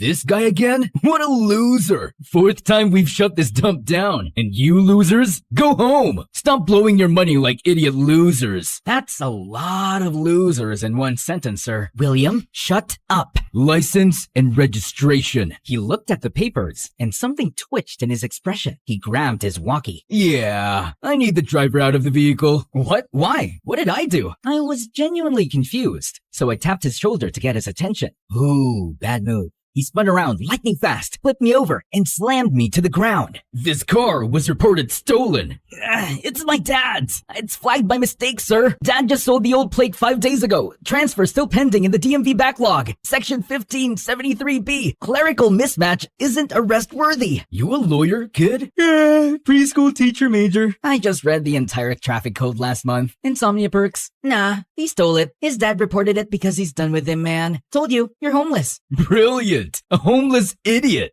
And look at this. Expired license, unpaid fines. If you're gonna steal a car, at least try not to be a walking violation. Can't wait to see how you survive on the streets, you spoiled little brat. Don't call me that. You don't know anything about my life. I've suffered. He hasn't. Don't fall for it, officer. Oh, wait. There was that one girl who broke his heart. Shattered it. Every piece smaller than a lentil seed. Well, you'll have plenty of time to think about her in jail. Actually, officer, if he starts crying and sniffling in the holding cell, can you record it for me? I'll give you my number. I do miss her a lot. Hi there. My name is William. People around me think I'm a genius. I'd humbly say I'm above average smart. With one of those stupidly sharp memories that's more annoying than useful most days. You think that means I've got perfect grades, a bright future, a life all wrapped up in shiny potential. Nope. I have severe insomnia. I can go days without sleep, which sounds cool until your brain starts short-circuiting and you start crying over spilled cereal. And yeah, it wrecks my productivity, my focus, my everything. Instead of building empires or curing diseases, I spend my nights playing weird indie video games. And that's why, well, some people think I'm a loser. Until I got recruited by a secret research program, one that experiments on people like me, trying to create humans who don't need sleep. Yeah, things escalated. But let me start from the beginning. I got dragged to a cold cell. The officer shoved me inside. You could be gentle, you know? Or what? You gonna call your mama? Oh wait, she's in Spain with husband number 3. I'm gonna kill Josh. Later, as I sat in the cell, staring at the floor and regretting every decision I'd ever made, my mind wandered back to her. Diana, my high school sweetheart. We were together for 5 years. Even though we were young, we had it all planned out. Finish med school, get married, live a perfect life. We both studied medicine. Well, she studied. I skipped lectures, stayed up playing video games, failed out, and switched majors. I loved her, but I never showed it right. I was immature, selfish, constantly brushing her off. We fought more and more until one day, after forgiving me for the millionth time, she dumped me. I was a fool, and there hasn't been a single day I haven't regretted it. You look so pathetic. Who said that? A man emerged from the shadows. Apparently, he'd been sitting beside me the whole time. I can't believe they chose you. Choose me? For what? Who's they? Yes, boss. I'm looking at him now. He definitely looks like an idiot, so it's him. Confirmed. Excuse me? You can't just talk about me like that. Don't worry, boss. It's all an act. He was literally curled up 5 seconds ago, sobbing with snot on his face. That was a private moment. Everyone has those. Without warning, the man pressed his hand against a section of the wall. It looked like any other brick until it creaked slightly and swung open from a hidden hinge. There was a narrow, dark tunnel behind it. Before I could react, he grabbed my arm and dragged me inside. My dad will end you when he hears about this. He literally had you arrested. We walked into a massive soccer field. I was never into soccer, only ever saw it in Mr. Beast videos. Then suddenly, the floodlights snapped on. It was blinding. Man, that's too bright. My eyes are too sensitive. I can't even open them. Oh, wow. Who's that goddess? My lord. Wow. Now your eyes work? Weren't they just too sensitive 2 seconds ago? A stunning girl walked toward us, surrounded by bodyguards and assistants. She moved like someone who didn't walk. She arrived. One of the younger assistants accidentally dropped a clipboard while adjusting her earpiece. Easy. You're doing fine. Don't stress. We're just changing the world. The assistant nodded, clearly starstruck. Arya turned to a girl with dark glasses and a tight ponytail, standing off to the side with a scowl. Hey, dear, relax that jaw before it breaks. You're not on trial. She then finally looked in my direction. Rex? I can be a Rex for you? Shut up, man. She's talking to me. Oh, it's him. No need to double check. Wait, before you talk, I just want to say, you are the most beautiful girl I've ever seen. And I'm not just saying that because you're surrounded by average, boring-looking girls that make you pop by comparison. No, you're beautiful as a standalone piece. Mr. William, this is a test. You'll be accompanying me to a high-level event. Think of it as a soft infiltration.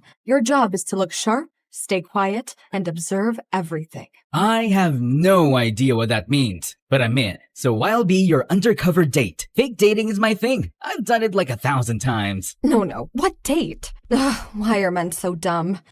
Okay, fine. Yes, like my date. Good boy. Me and you, William and Arya, are going to a party. Be ready tonight, okay, dear Willie? Your salary will be $50,000. Yeah, I can live with that. Wait, $50,000 US dollars or Zimbabwean dollars? Why would we pay you in Zimbabwean currency? Great, love that for me. Now, can you move aside so I can pass out comfortably? Dear God, why am I always stuck with absolute clowns? Rex, get him a proper suit. Not like last time. Those suits look like they were pulled from a thrift store. I know you're pocketing the budget and dressing people in outfits that cost 50 cents. 50 cents? My favorite of all time. You listen to that kind of music? Music? What music? I'm talking about 50 cents the second, ma'am. To the candy shop. I take you. To buy the lollipop. I let you. Brilliant stuff. Shut up, man. That night, I was in a limousine with Arya, headed to some fancy party where everyone wore suits. Like in Inglorious Bastards. Arya gave off good vibes. Confident, sharp, the kind of woman who probably ran a secret feminist book club and didn't tolerate nonsense from men, especially men like me. Arya introduced me to some rich-looking men. One of them had just bumped into the butler and let out a painful yelp. So when he came over to shake my hand, I was still stuck between two sentences in my head. It's my pleasure to meet you, and I'm sorry you're hurt. So when he extended his hand, I blurted out, it's my pleasure to hurt you. Excuse me? Oh, pardon him. This is William. He has a perfect sleeping schedule. Perfect? No, I barely sleep. I once stayed up 3 straight days playing a game where I raised goats on a haunted farm. Even better. That's exactly what we're looking for. You, kid, are going to be a huge contribution to our research. What research? Oh, Arya didn't tell you? I didn't think he'd understand. It's complicated. That wasn't very nice, but I didn't say anything. Maybe it really was some top secret genius level thing, but I could tell it was about people with messed up sleeping schedules. So, with that brain of yours, do you speak, like, I don't know, code, secret language, do puzzles for fun? Code? Not really. Unless you count that time I decoded the serial killer Unabomber's manifesto at age 13. Just for fun. You what? I mean, it was already decoded. I just read it all on Wikipedia during one of my sleepless spirals. He got caught April 3rd, 1996, right? His brother recognized the writing. Everyone blinked at me. I wanted to clarify that I don't try to be weird. It just leaks out when I'm under social pressure. I also know all the US vice presidents in order. It's not a cry for help, I swear. George Washington, John Adams, Thomas Jefferson, and... I need to go to the bathroom. Come with me, Willie. Why would I go into the bathroom with you, Ariana? It's Arya. She gave me a look. Oh, right. Maybe she just wanted to talk privately, so I followed. He's perfect. He's a gem. He'll make us rich. But she really did have to pee. Wait, you actually want me to go into the bathroom with you? No, you creep.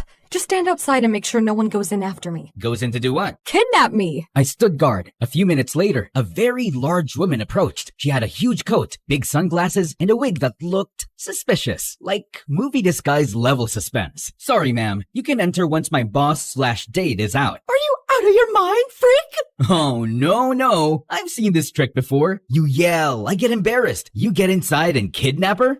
Not happening. Move aside! Your heels, red stilettos, size 11. Pretty rare in the women's section, bro. She ignored me and tried to shove past me. I didn't budge. I grabbed the wig and tugged and tugged and tugged. Nothing. She screamed. I panicked. So naturally, I lifted her dress to double check. This psycho's attacking me! Help! Yeah, the legs, the body, everything said definitely a woman. I froze. My stomach dropped. Oops. A second later, someone punched me in the face. Security threw me out like a piece of garbage. I couldn't tell if she was a woman. It was ambiguous. I sat on the curb outside, humiliated. Then the same woman walked out of the building, her coat bulging like she'd stuff a small mattress under it. She reached the van parked by the curb, glanced around, and casually unfastened her coat. And that's when I realized Ariana was inside it. The woman dropped her into the back of the van. Then she turned to me, paused, and slowly peeled off her wig. Underneath was a bald head, a cold stare, and a smile that made my blood ice cold. Idiot.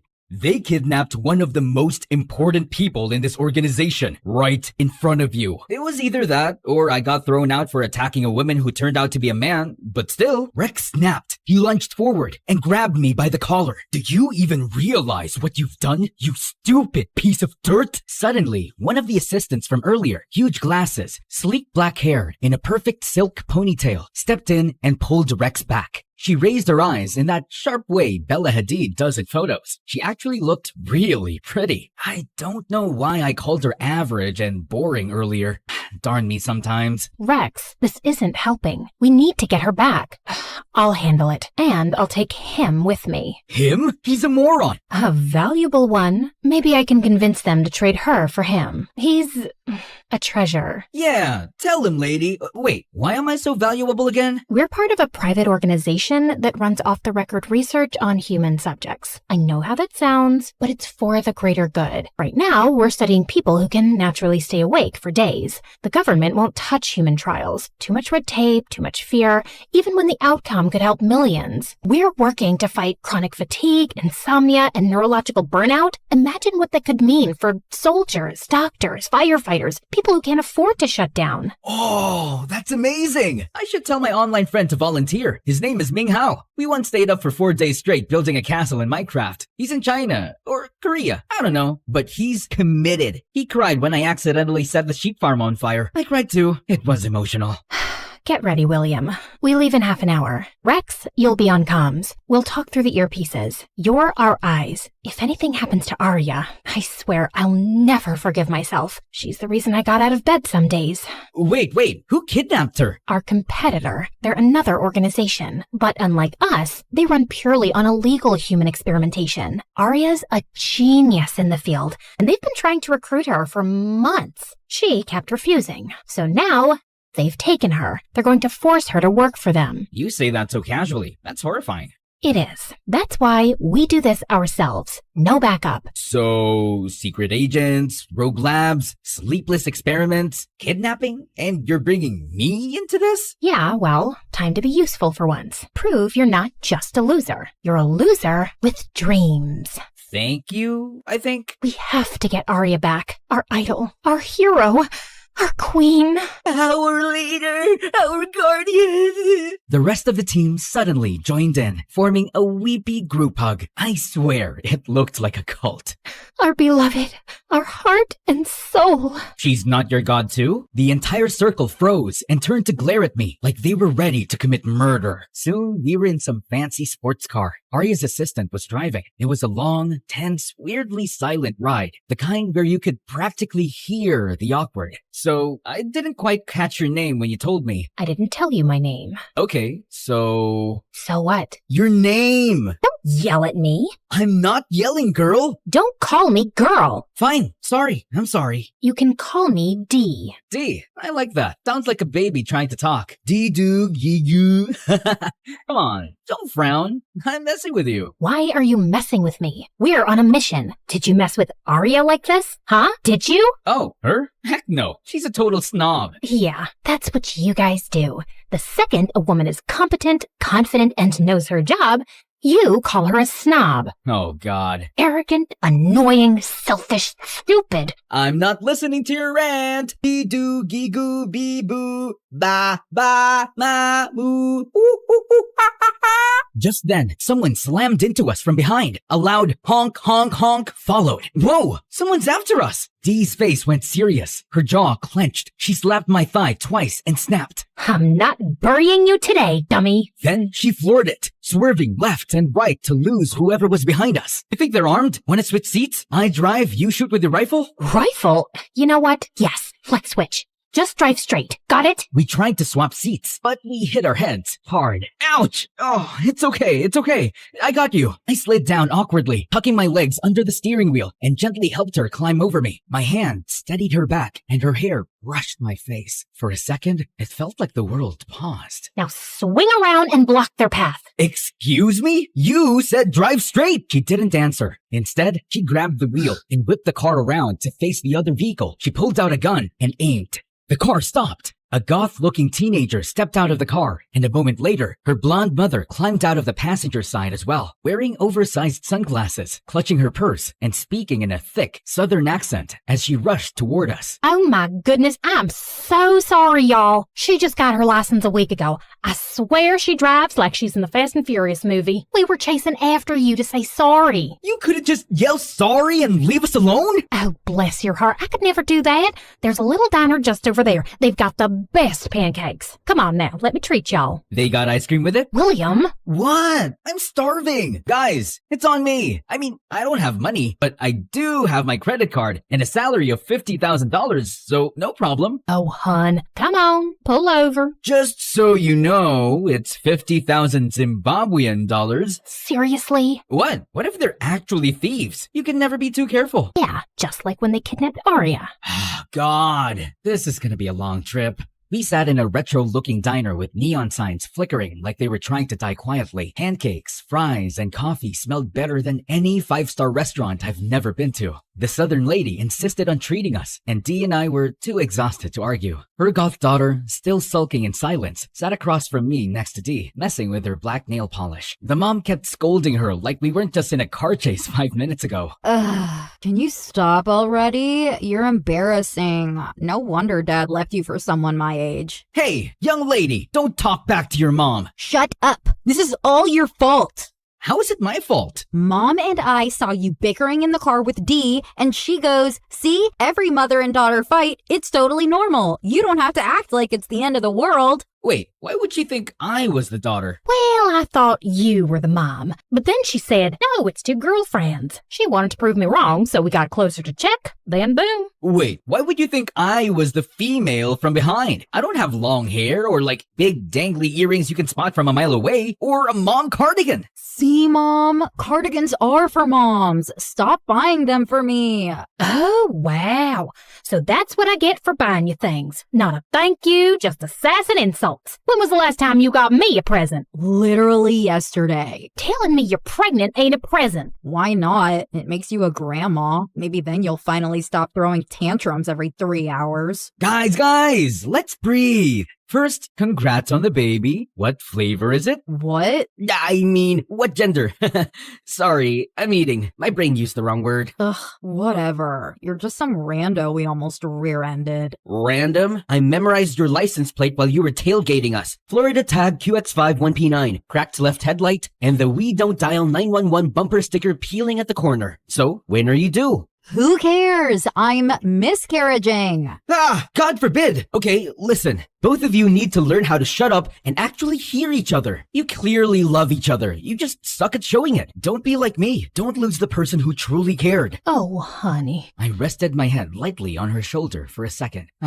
I've been the idiot who didn't listen. I had someone once, loved me for more than I deserve, but I kept messing up, sleeping in, making excuses, wasting time. She warned me 1,000,000 times, and then she walked away. And every day since, I've blamed myself. I tell myself she's still cheering me on somewhere. It keeps me going. That, and caffeine, and Call of Duty, but mostly her. Oh, sweetie. You know, Dee, earlier, when you slapped my thigh and said, "I'm not burying you today," that hit something, because only one person ever said that to me, my ex. Dee finally looked up. Her lips were pressed tight, and she was gripping her coffee like it was keeping her steady. She blinked fast, like maybe if she did it quickly enough, the tears wouldn't come out. Wait, I leaned in and reached for her sunglasses. She didn't stop me. I slipped them off. The moment stretched. Diana? She looked at me, her eyes full, shining, saying everything she wasn't. You've gotta be kidding me. Her face softened, just slightly, and a tiny smile tugged at the corner of her mouth. What happened to your face? She picked up a piece of pancake and threw it at me. That's what you say? After all this time? Oh, wait. I'm just a boring, average-looking girl, right? I'm sorry, okay? I really am. I looked at you again later, really looked, and I swear, I was like, darn, she's beautiful. And yet, you didn't even remember me. And In my defense, you changed everything, including your voice. New hair, thick glasses, colored contacts. Your eyes used to be bright blue. Now they're dark green. I think you got a nose job and a ponytail surgery and maybe chin filler, some cheek filler, possibly some temple work, also buccal fat removal, though that might just be weight loss. I'm not sure. Wow. And he was mad we thought he was a female? Hey, he's more of a man than most guys I've met. Yeah, tell him, boss. Yes, he's a lazy, reckless, stupid loser, but he's got a good heart. William, why didn't you come after me? I tried. You shut me down, remember? I was ashamed, Diana. I'd been letting you down for years. I kept thinking if I worked on myself, fixed things, I'd be worthy again, that I'd show up with something to offer. How's that working out for you? I did study something, but yeah, the sleeping issues are wrecking me. I'm trying. I really am. I'm sorry, Diana. Please, let's just be friends. That's all I'm asking. Oh, come on, hun. Give him a chance. Diana looked at me. She tilted her head, as if considering it, her eyes softening just a little. Then she grabbed the nearest juice cup and threw it in my face, and just walked out. Diana, wait! Ladies, it was lovely meeting you. Here's my card. Let's stay in touch. And if the baby's a boy, can you name him William? No way. Cool. Drive safe. I'm sorry, hun. I'm sorry, Mama. Why does the card say he's a babysitter? Our car ride was painfully quiet. Awkward, too. I didn't dare say anything that might upset Diana, so I kept my mouth shut. At least, until I couldn't anymore. Hey. Shut up. I just want to say I'm sorry. Shut up. Shut up. Shut up. What more do you have to say? Sorry? Sorry you forgot the so-called love of your life? Her face? Her voice? Sorry you never came back for me? Sorry you didn't work harder on yourself? Even though you knew I was in pain without you? But I did the right thing. I moved on. Look at me. Moving on so well, right? I'm doing great. So don't you dare say sorry to me now. I was actually going to tell you to turn your headlights on, but yeah, that too. What is wrong with you? She started hitting me. I mean, actually hitting. Then she let go of the steering wheel just to hit me harder. Whoa, eyes on the road! She didn't care. She kept throwing punches and random objects at me until, thud, we hit something. What did you just do? Switch seats. I'll drive in case someone needs to take the blame. Good idea. It's your fault anyway. We scrambled to switch places, and just as I opened the driver's door, someone stepped into view. It was dark, but I could make out the shape. Tall, broad-shouldered, built like Thor on a bad day. Then he hit us with a flashlight, straight to the face, just like in a horror movie. The guy looked about 60, with wild hair, a patchy beard, and maybe 4 teeth total. Oh, and he was holding a hammer the size of Thor's. You hit my animal. I understand, sir. Let me check on your animal. Why? Are you a vet? No, but I am, sir. You are? Oh, yes, she is, definitely. We got out and walked toward the creature. It turned out to be a horse, and honestly, it looked completely fine. Still, the man gave me the creeps. Kept staring like he was trying to read my soul with his good eye. I stayed close to Diana and slid my hand into my inner pocket, where I kept the gun Rex gave me, just in case. I've had this horse since he was a foal. That was 10 years ago. If anything happens to him, you'll regret it for the rest of your life. He's got baby teeth. No way he's 10, unless he's aging backward. Are you calling me a liar? Well... Sir, his condition's stable. He'll need a shot, but he'll be okay. I'll write you a check to cover the costs. Who are you? Someone you'll need 100 years to become half of. Ouch, Dee Dee. Okay then, all settled. Nice to meet you, sir. Have a great night. The Thor man didn't respond. We headed back to the car. I turned the key. Nothing. It didn't start. It was working just fine. You're a jinx. You can spend the night in my cottage, not far from here. That's so generous of you, sir. But we really have to keep going. I'm coming. No, wait a second. We stepped into his cottage, and to my surprise, it was actually kind of cozy. Rustic wood everywhere, a roaring fireplace, and a giant creepy picture frame of him with a woman, presumably his wife, and a young boy. Just then, Thorman was carrying 2 bowls of soup. Eat. Oh, no thanks. I'm good. I said eat. Yes, sir. Soup is great. Love soup. I pretended to eat, but I wasn't swallowing. Diana, meanwhile, was going at it like she hadn't eaten in 3 days. Psst, what if he's poisoned? What if he's a serial killer? I'm always ready for death. Would you want to spend your last few minutes with me? Good point. But for your peace of mind, don't worry. Rex has our location. Anyway, I have protein bars. Want one? Yes, please. Then go get one yourself. Meanie. You two bicker like you've been married forever. Got any kids? Oh, no, sir. We're not married. I mean, I wish we were. Well, we were together. I screwed it up. And she'll probably stay mad at me until the end of my life, which might be tonight. Don't make my mistake. Me and my wife, we were high school sweethearts. Married young. Found out we couldn't have kids. And we were fine with that. Didn't even want any. Then one day, 12 years in, she tells me she's pregnant. I was stunned. So I got myself checked. Turns out I couldn't have kids. And I got mad. Really mad. One night, she was sitting right there in front of that fireplace, her back to me. I walked up behind her. And shot her? What? Why would you say that? Then strangled her? Do I look like a murderer to you? Do you want the honest answer or the one that might spare my life? If you said yes, do you think I'd kill you? Again, the honest answer or the one that keeps me breathing? Oh my God! Stop it, William! Sir, if this is some emotional metaphor about not giving up on love, great, message received. But honestly, I'm exhausted. I saw there's a bed inside. Do you mind if I use it? We'll pay for the stay. You and William can bond out here by the fire. No, I'm coming with you. Don't leave me alone with him. He's not gonna bite you. It's not the biting I'm worried about. Man up. You don't sleep anyway, so you're fine. Not everything is a conspiracy. Sometimes things just work. Arya taught me that. She made me feel like I wasn't a screw-up, like I had a purpose. And just like that, she disappeared into the other room. It stung, knowing she needed someone to make her feel seen. And it wasn't me. I never gave her the appreciation she deserved. Maybe I was even jealous of Arya for giving her what I didn't. But really, I had no one to blame but myself. So you came up behind your wife and I killed her. 2 seconds of silence. I nearly passed out. Ooh, look at your face. Nah, she lived and gave birth to a baby boy. I forgave her. We stayed together, happily ever after. She's actually out doing some shopping. She'll be back any moment. Anyway, I gotta return nature's call. It's poop time. Just then, we heard Diana scream. I rushed inside and found her backed into a corner, frozen. A cobra was slithering just a few feet in front of her, hood spread, eyes locked on her like it had a grudge. I didn't think. I just moved. I grabbed the snake to throw it away, but then I felt a sharp sting in my arm. William! Ow! Okay, that was painful. The Thorman burst in alarmed. He took one look at the scene and calmly scooped up the snake. Whoa there, that's Mini Snake. She's not venomous, just dramatic. He tucked her under his arm, and I collapsed against the wall, clutching my arm.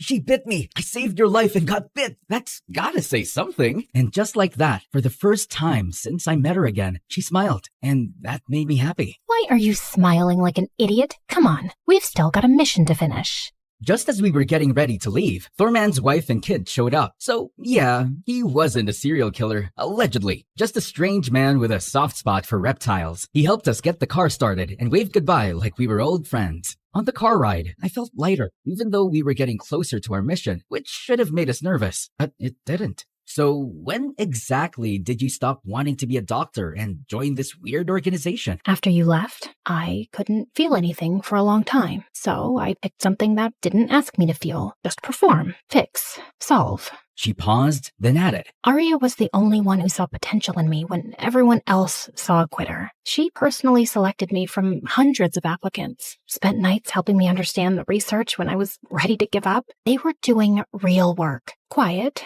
off the grid, but meaningful. That's why they chose you. And yes, I recommended you. Someone who never sleeps, has a near-perfect memory, a high IQ, and the emotional awareness of a toaster. You just called me a genius and a toaster in the same sentence. Because both can overheat and explode if left alone too long. Just then, my stomach growled loudly. Diana pulled a protein bar from her pocket and handed it over. Oh, you're the best. Oh, glad you finally noticed. Right then, a familiar song came on the radio. I reached over and turned it up. It's our song!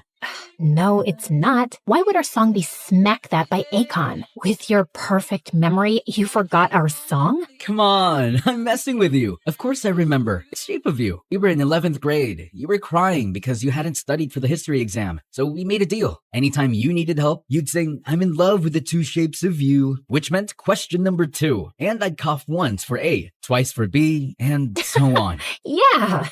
That worked until Mr. Clever kicked us out. Ugh, that old bitter man. I always thought he had a crush on me. Wait, what? If that guy really had a crush on you, there's no way he would have failed us. Well, speak for yourself. No way! He passed you? And I failed? Now I'm mad all over again. Whatever. I forgive you. Still wish you'd studied harder though. Just saying. Hey, you knew how things were at home. Dad was always sick. Mom worked nonstop. I was basically raising my siblings. If I hadn't gotten that scholarship, I wouldn't have even made it to college. Yeah, things were rough. You had so much riding on your shoulders. More than any kid should have. I'm sorry. She gave me a little nodding smile. And for the first time in a long time, I felt safe. We reached a quiet suburban neighborhood. Peaceful, almost too peaceful. We parked at the start of the street and walked a few blocks until we reached the daycare.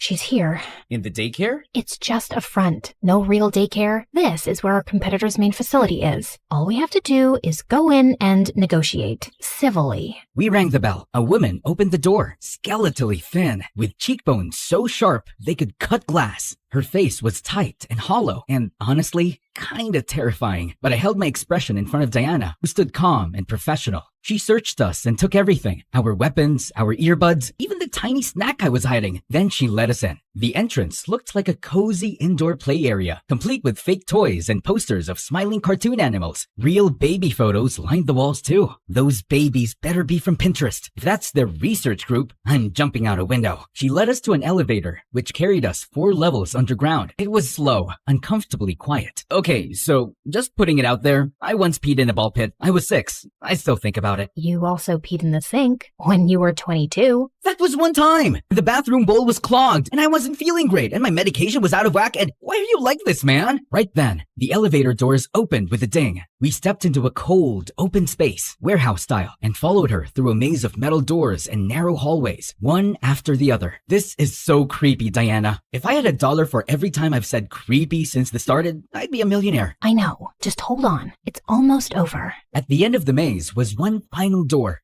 Behind it, a massive, blindingly white lab, giant machines, blinking lights, wires hanging like robotic vines. With bodyguards all around, I recognized one of them who kidnapped Arya. He looked at me and winked. I saw him mouthing the word idiot like he said before.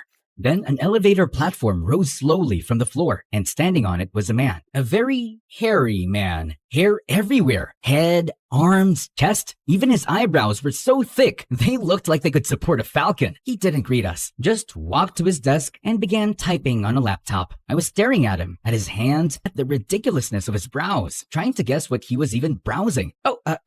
It came out wrong. Sir, please talk to us and stop eyebrowsing. Diana elbowed me in the ribs. Let's cut to the chase. Arya is ours. She's not some object. Let her go. Tell us what you want. We'll do it. I'm afraid you're too late. Why do villains always say that? Can't you say something nice like, would you like a mint before traumatizing us? He clicked a button on the remote in his hand. A panel slid down behind him, revealing a thick glass window. Behind it, Arya was unconscious on a mechanical bed, suspended midair by wires like some sci-fi puppet. Oh my god, Arya! Please, don't hurt her. We gave her a generous offer. She refused, said her principles couldn't be bought. Well, I imagine her principles are laughing at her now, from the corner of her dying brain. We'll do anything. Just let her go. What we want is William. He's the final piece, our most valuable candidate, the one who completes our collection.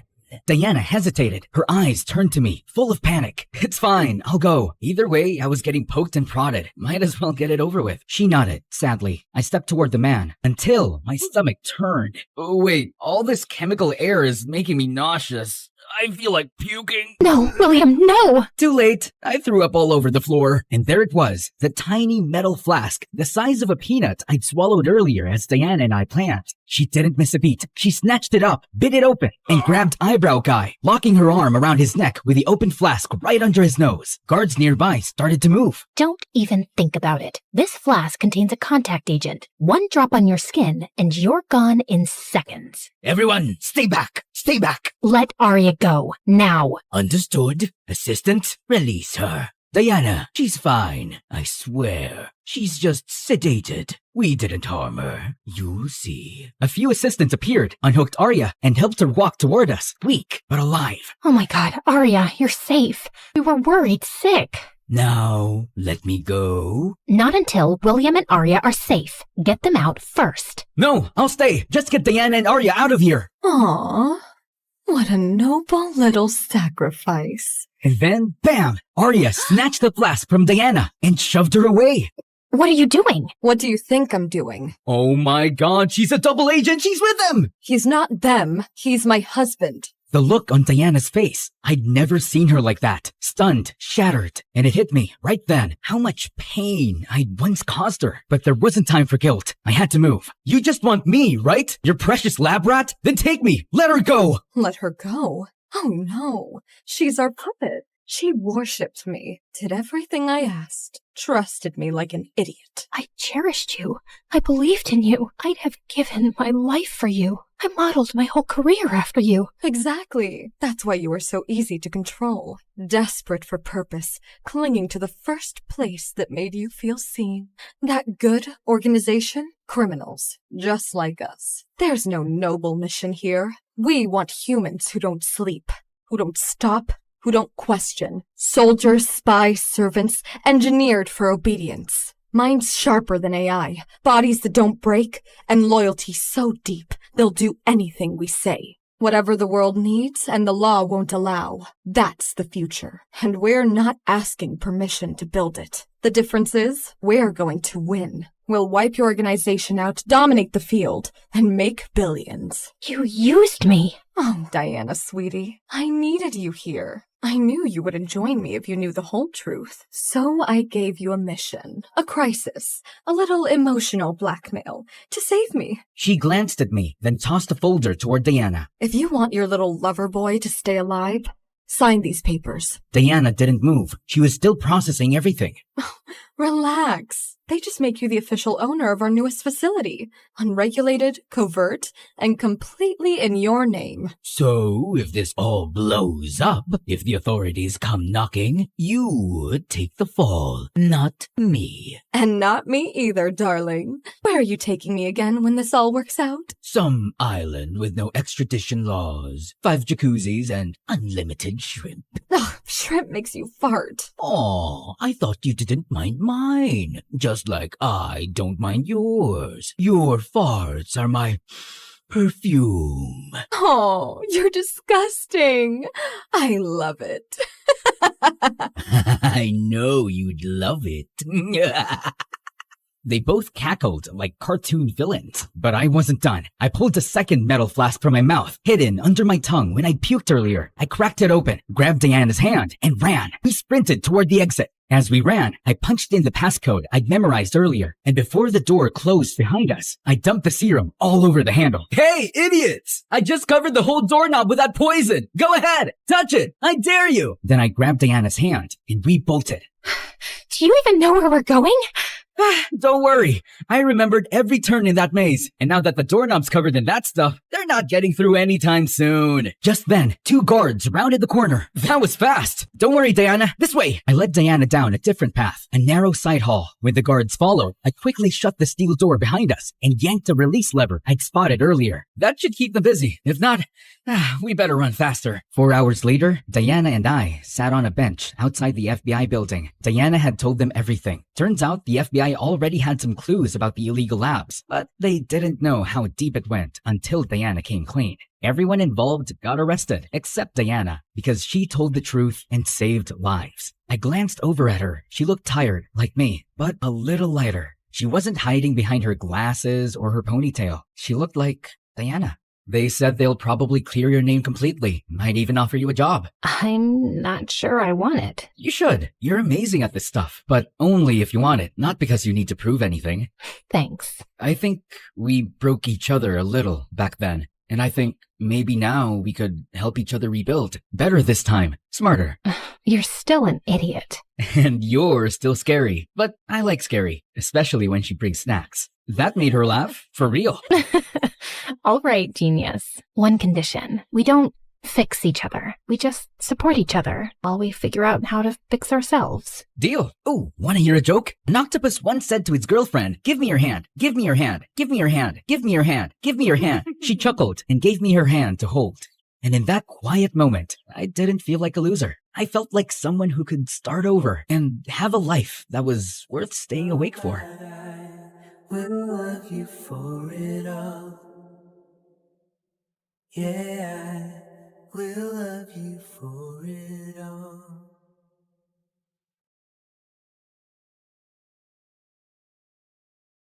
And then finally, a letter arrived one morning. My hands were trembling so much, I almost ripped the letter trying to open the envelope. Dear Drizella, my delegation has been extended and my duties have grown. I'm far too busy now to keep up with our correspondence. I hope you understand and wish you well. Prince Henry. I read it 3 times, as if expecting other words to magically appear the more I stared at the paper. But that was it. Just this cold, impersonal letter after all these months. I told myself that he was really busy with big, important things. It had been almost a year since he left, and people can change. It's not like he ever said he loved me or promised me anything. And of course, there was nothing left to do now but move on with dignity and grace. I found great comfort in pastries and gained a lot of weight. I considered becoming a nun, but decided against it since nuns aren't allowed to curse. I went to the village witch and said a friend was asking about ways to hex a prince.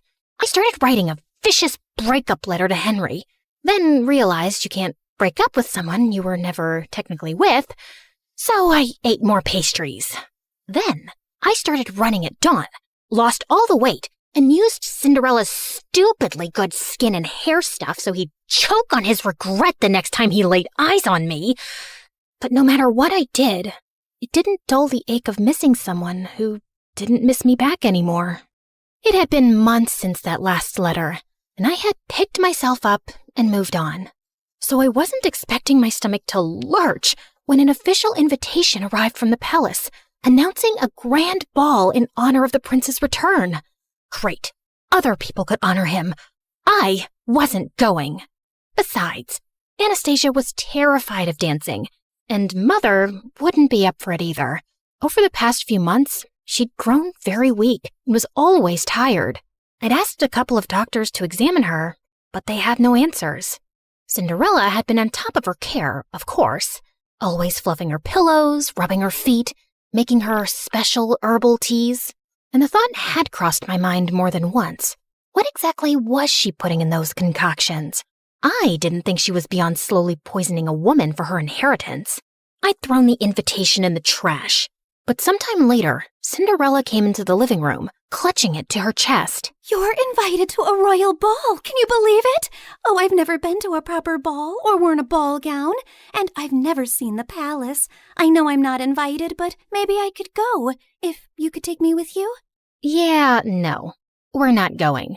Royal balls are dull. Take our invitation and go, love. I'll arrange a carriage for you. You deserve to have some fun. Yeah, there was no cute fairy swishing a wand and going bibbidi-bobbidi-boo.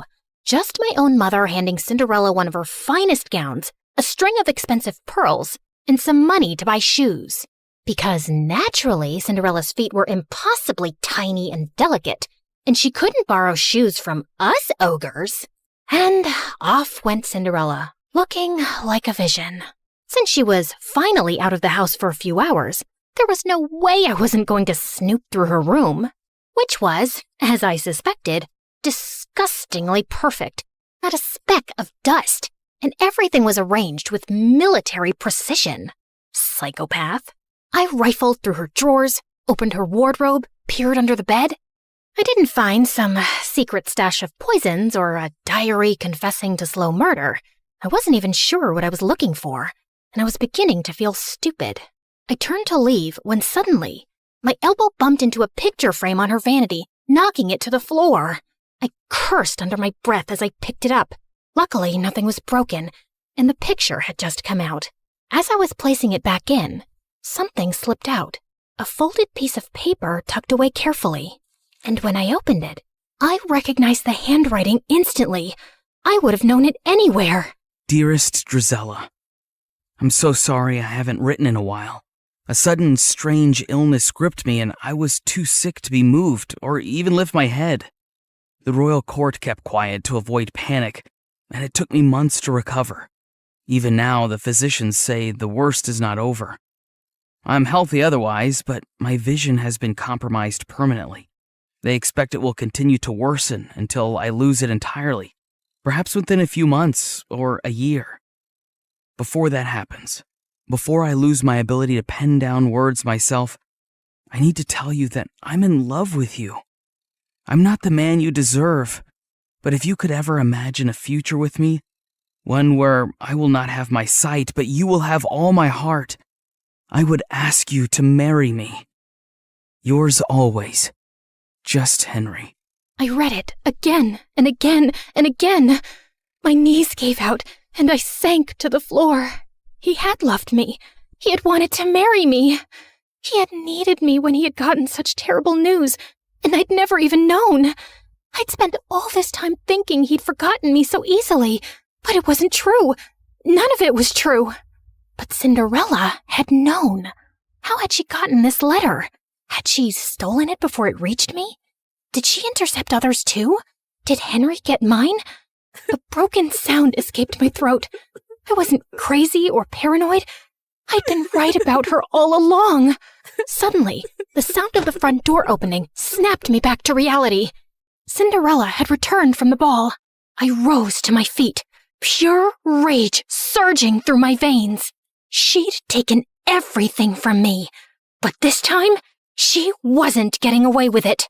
I ran downstairs and found Cinderella by the fireplace, humming softly, and I lunged towards her and grabbed her hair. Oh my God, what are you doing? I shoved the letter in her face. Why do you have this? What did you do? What did you say to him? Her blue eyes went wide. Then slowly, she smiled. And before I could react, she grabbed the letter from me and flung it into the fire. What letter? I saw red as I screamed and tried to yank her hair from her skull. She managed to pull away from me, but I grabbed her dress, tearing away the silk. She shoved me, and I stumbled back as I ripped the pearls from her throat. Mother and Anastasia came running in at the noise. What is happening? She's attacking me! She's gone mad! Get her out of here. I swear I will kill her if you don't. You don't know what she's done. She stole him from me. What? Who are you talking about? Henry, the crown prince. We were in love. He wanted to marry me. Mother and Anastasia just stared at me like I was speaking a foreign language. She's crazy and jealous. She's always hated me. Drizella, you've lost your mind and you're scaring us. No, I'm not crazy. I'll prove it. I tore up the stairs, running to my room. I flung open the chest under my bed where I'd kept all our letters. They were gone. All of them. I stumbled back down the stairs, half mad with grief and rage. I charged at Cinderella again, but Mother blocked my path and shielded her. You will not come near her again, you hear me? Enough. I couldn't breathe. I bolted from the house and ran out into the cold. I stumbled into the barn and sank onto the dirt floor, sobbing until my whole body hurt. I didn't know how much time had passed, but eventually the door creaked open and Anastasia walked in softly, kneeling beside me. If you say you talked to the prince, if you say you loved him, I believe you. You do? I knew you were hurting this past year. I mean, I know what eating your feelings looks like, but you just shut me out. I wish you hadn't. I leaned into her, the way we used to when we were little girls, feeling scared of thunder, and she pulled me into a warm hug. Thank you. I didn't sleep a wink that night, Henry's letter replaying itself over and over in my mind. Tomorrow, I was going to the palace. I didn't have a plan or some speech prepared. I just knew I had to see him, and I wasn't coming back home without doing it. It was soon after dawn that I prepared my horse to leave, when a servant handed over a letter. Important news! By decree of His Majesty, members of the royal family will be visiting each household in this town today. What? Why would the royal family be doing that? Would Henry be among them?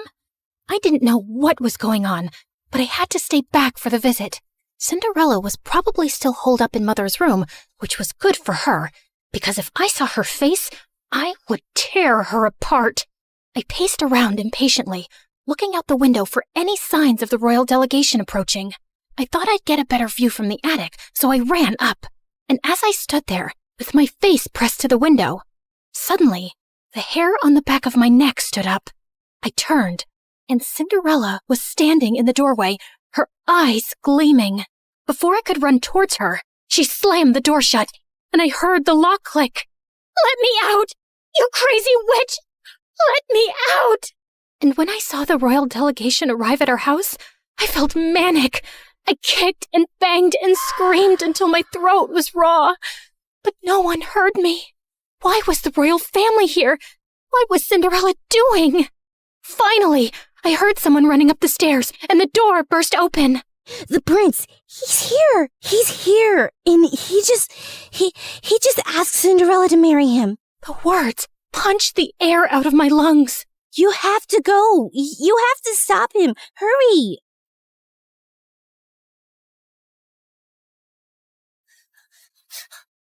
Just as the royal delegation was preparing to leave. And there he was.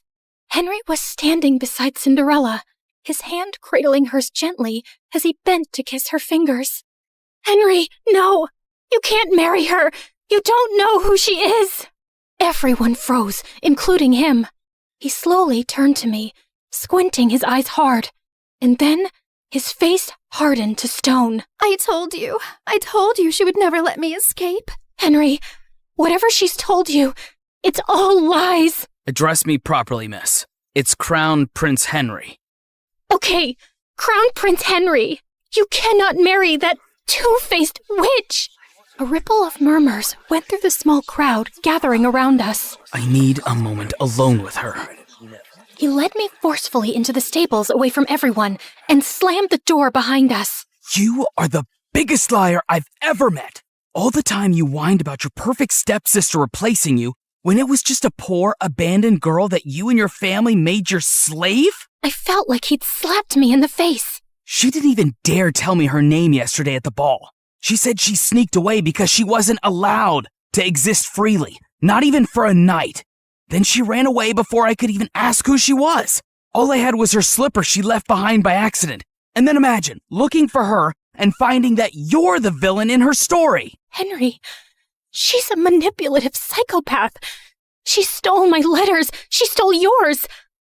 I didn't even know you were sick or losing your sight. Stop lying.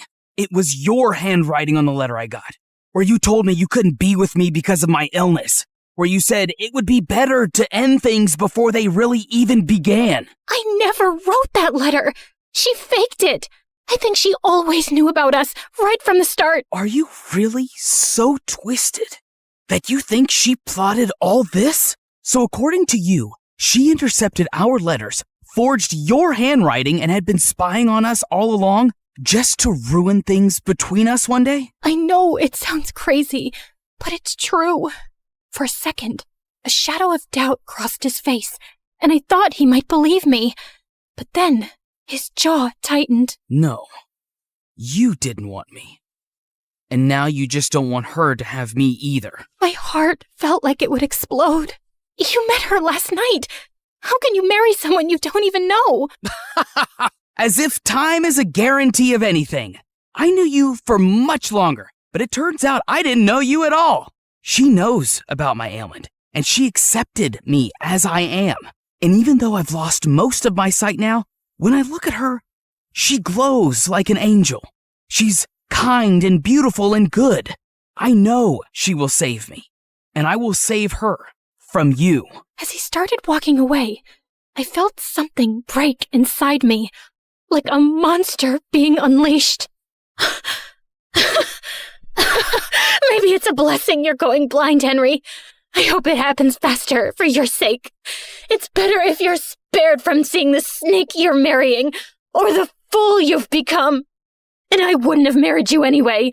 A blind fool is no prince, only a burden. Mind your tongue when speaking to your prince, and if you ever cross my path again, I will have you exiled. I walked out after him and watched from a distance as he took Cinderella's hand, lifted her into the royal carriage, and rode away, taking every dream I'd ever dared to have with him. What was it that Henry had called me? Ah, yes, the villain in Cinderella's story, in that she would save him and he would save her from me. Yes, her beauty was so bright, it even enchanted an almost blind man. It made everyone else look ugly. I calmly stepped over to the oil lamp and knocked it over. Then I stood back and watched as the flames ran up the curtains, licked up the walls, ate up her belongings, gobbled up all her lies. The whole room blazed, and it felt good. The fire spread faster than I'd expected. The house was old, and the walls were bone dry. By the time the servants managed to put it out, half the estate was gone. Mother, heartbroken and sickly, packed up what little we had left and moved in with some distant relatives. Anastasia went with her. And me? Well, I was declared unwell, hysterical, and quite dangerous. I was locked up in a sanatorium, just a fancy word for a prison with prettier walls. Anastasia tried to visit me regularly the first few years, bringing me sweet treats and books, but over time, the visits got fewer, and eventually they stopped altogether. And so, here I stayed, my name forgotten, just one half of the ugly stepsisters duo. The real question is, did Cinderella get her famous happy ending? Honestly, I don't know. The crown prince had a relapse of his disease a few years later, and this time, he did not survive it. I'm sure Cinderella wore black for a while and looked stunningly tragic, but I doubt she really mourned him, because I don't think she was capable of loving anything or anyone. But who knows? Maybe she lived happily ever after anyway, bedecked in jewels and finery, admired and beloved by the people, and with a whole castle to scrub to sparkling perfection. Anyway, this is how my story ends. It's so depressing, isn't it? But don't worry. This version won't stick, because no one really wants the truth. Not when the truth is ugly, and the liar is beautiful. Hey, before you click away, can we talk? Like, really talk? You just spent time with me and my story. Not 30 seconds, not a quick swipe, actual time. And that's kind of rare now, isn't it? Look, I get it. TikTok is addictive. Those quick dopamine hits, one after another. But here's the thing. Do you remember any of those videos from last week? Last month? They blur together, don't they? But a story? A real story sticks with you. It changes how you see things. Maybe after watching mine, you'll think differently about the villains in other stories. Maybe you'll question who's really telling the truth. That's what stories do. They don't just pass time. They change us. We're fighting to keep this alive. Every animation you see took weeks. Every character, every expression, every scene, crafted by humans who believe stories matter. We could pump out 3-minute clips with AI voices reading Reddit posts. We could chase trends. We'd probably get more views. But we don't, because you deserve better. Here's the truth. Platforms push short-form content because it keeps you scrolling longer. But we're not trying to steal your time. We're trying to earn it, to give you something worth those minutes. So if this story made you feel something, anything, then please share it. Not for the algorithm, not for us, but for everyone who's hungry for real stories and doesn't even know it yet. Send it to that friend who says, "I wish movies were like they used to be." Drop it in the group chat where people actually discuss things. Because every share is a vote that says, yes, storytelling matters. Yes, we still want narratives that challenge us, surprise us, make us think. The art of storytelling survived thousands of years. From cave paintings to campfires to Shakespeare to cinema. Don't let it die on our watch. Not for a 5-second dance trend. Help us prove that in a world of infinite scroll, some things are still worth stopping for. Share this story. Save storytelling. It sounds dramatic, because it is. Hi, I'm Alicia, and I'm about to tell you how I met the love of my life. But before we get into that, please like and subscribe to MSA. If there's one thing you have to know about me, it's that I wasn't an ordinary little girl. Being raised by a single father who was an ex-army officer does that to you. I had rules, discipline, and responsibility drilled into me since I was very young. And growing up, I found other kids my age really immature. I don't know why he'd break up with me. I wore the clothes he liked, woke up at 5 every morning to do my hair because he liked them curly, and pretended to love watching wrestling.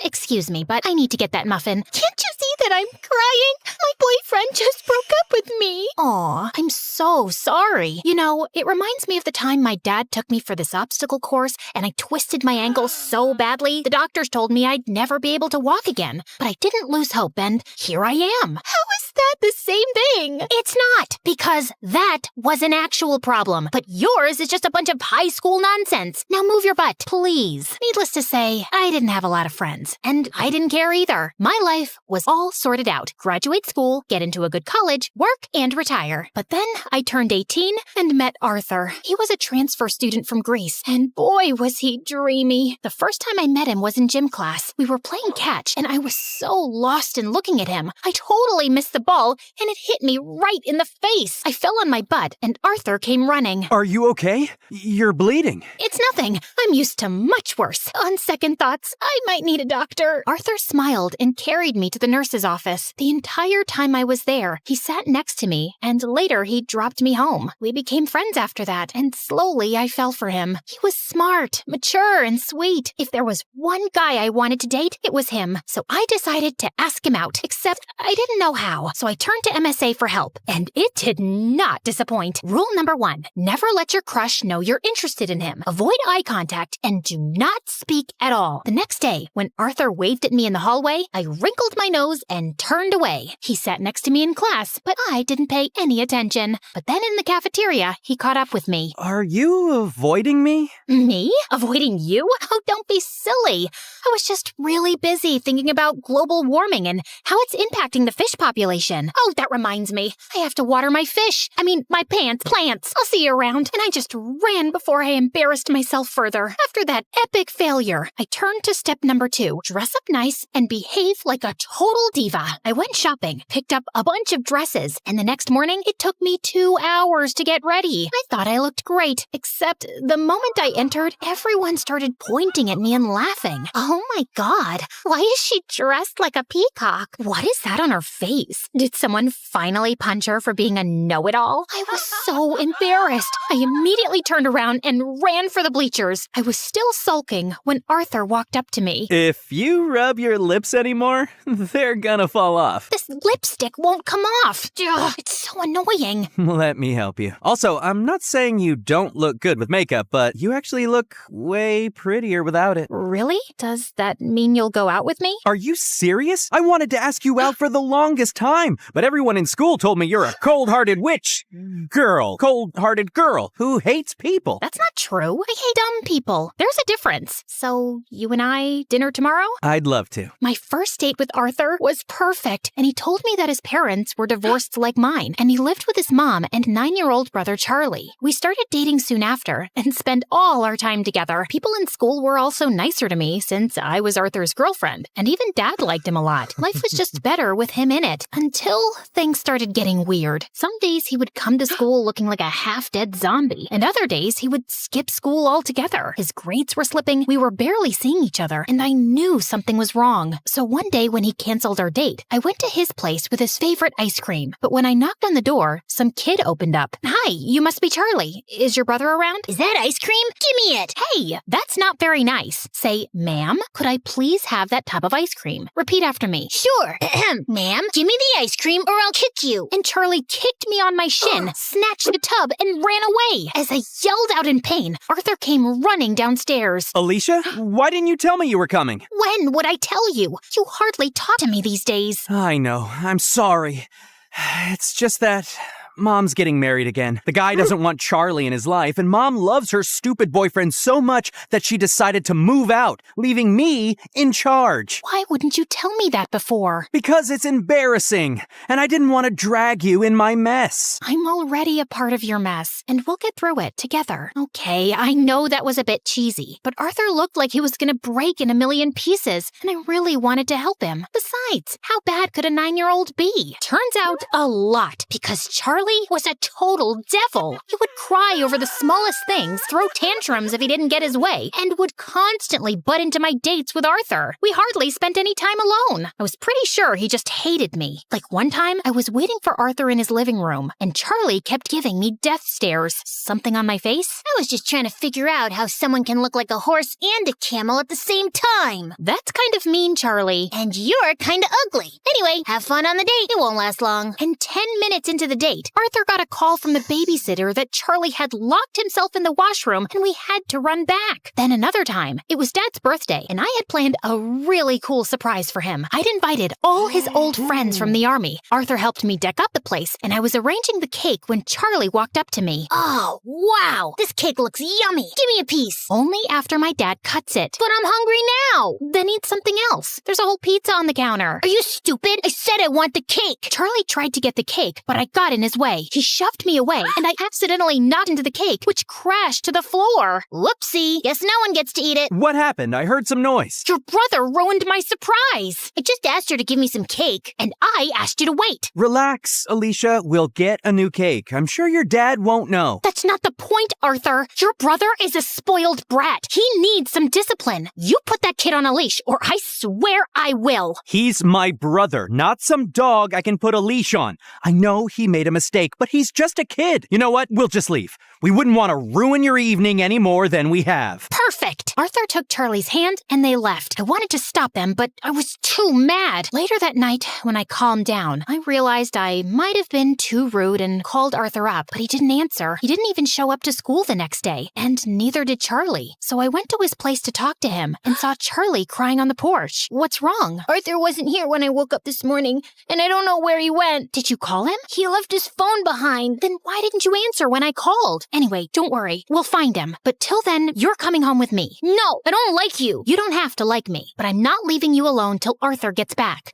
So annoying. We waited the whole day for Arthur to show up or get in touch, but he didn't. By nightfall, I decided to sleep in the lounge and offered Charlie my room. If you need anything. The next morning, Arthur was still a no-show. I couldn't reach his mom either, and then remembered he told me she was out of the country on her honeymoon. Next, I asked his friends and colleagues, but none of them knew where he was. Eventually, I contacted the police, but even a week later, they had no news of him, and I was worried sick. What could have possibly happened to him? Meanwhile, Charlie refused to go to school or shower. He mostly kept himself locked in my room and reacted rudely to any nice gesture I made. I was losing my mind. So I turned to Dad for help, and he promised he'd get a word out to his colleagues in the army to track Arthur down. I still don't know what to do with Charlie. He shuts me down every time I try to talk to him. He's been through a lot, Alicia. What he needs is some distraction to keep his mind off things.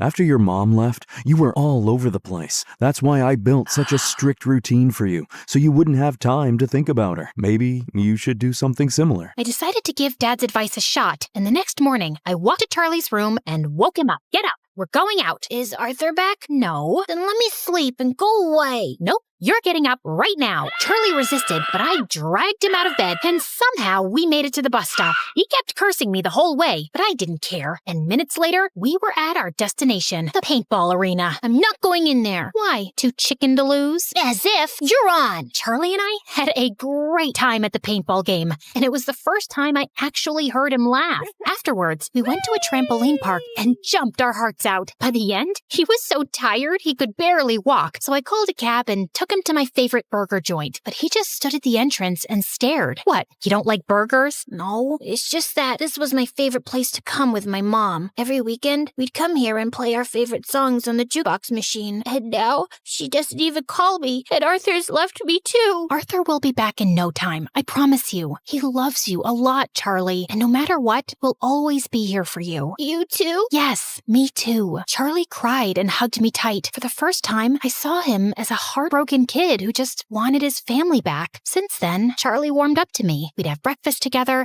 and he would always make my bed when I got home from school. He was a lot calmer and hardly threw a tantrum. I couldn't wait for Arthur to come back and see how much progress Charlie had made, but we still had no leads on him. I wanted to be strong, but with each passing day, my hopes of ever seeing him again were getting dimmer, and it broke my heart. Finally, one night, I broke down in front of Dad. I don't think Arthur's coming back, Dad. It's been weeks, and no one knows where he is. If he was in town, we would have found him by now. And Charlie, he's lost his mom and might lose his brother too. What can I even say to him? What? I turned around and saw Charlie standing at the door. You've been telling me all along the police will find him. You said you were sure. No, I'm sure he's fine, Charlie. I was just... Stop lying. Why do all grown-ups lie so much? I hate you. All of you. And Charlie just ran out of the house. Dad said he'd go after him. And as I was sitting in the kitchen in despair, the phone suddenly rang. It was the police, saying they'd found Arthur in a hospital close to town. I rushed to the location and texted Dad on the way. The doctors at the hospital told me that Arthur was brought in a few days back by the forest rangers. Apparently, he went on a hike and got injured, and since then, he'd been in a coma. I was sitting next to him when Charlie walked in with Dad. How is he? He hit his head, but he's out of danger. Doctors say there's a very good chance he'll be just fine. Charlie, promise me, no matter what happens, you and I will never fight again. I promise. I will never scream again, and I will always be a good brother. He will wake up, right? What do you think?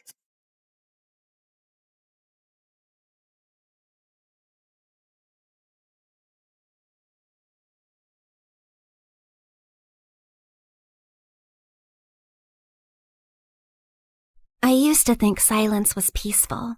Then my mom fell into a coma, and silence became the loudest sound in the world. Everything just kept piling up. And worse, it was just the two of us. No rich dad, no secret inheritance, no billionaire auntie waiting to adopt me and fix my life. I tried to stay strong, but when the nurse gently reminded me again that we still had unpaid bills, something inside me finally cracked. I just nodded, locked myself inside the restroom, and finally broke down. I had already sold almost everything I loved. My iPad, my sweatshirts, even the tiny cute things that used to make me happy. What else was I supposed to give? My hair? Both of my kidneys? I had almost lost hope. Please, I'll do anything. I'll study harder. I'll stop complaining about homework. Okay, maybe not completely, but I'll try. I won't even call the mean girls at school ugly goblins anymore. Just... please, I need a miracle. Just then, I heard a calm woman's voice speak. If you want a miracle, then look up. Wait, like treasure? You are reading it right. A special treasure awaits you. Is this a prank or something? Hello?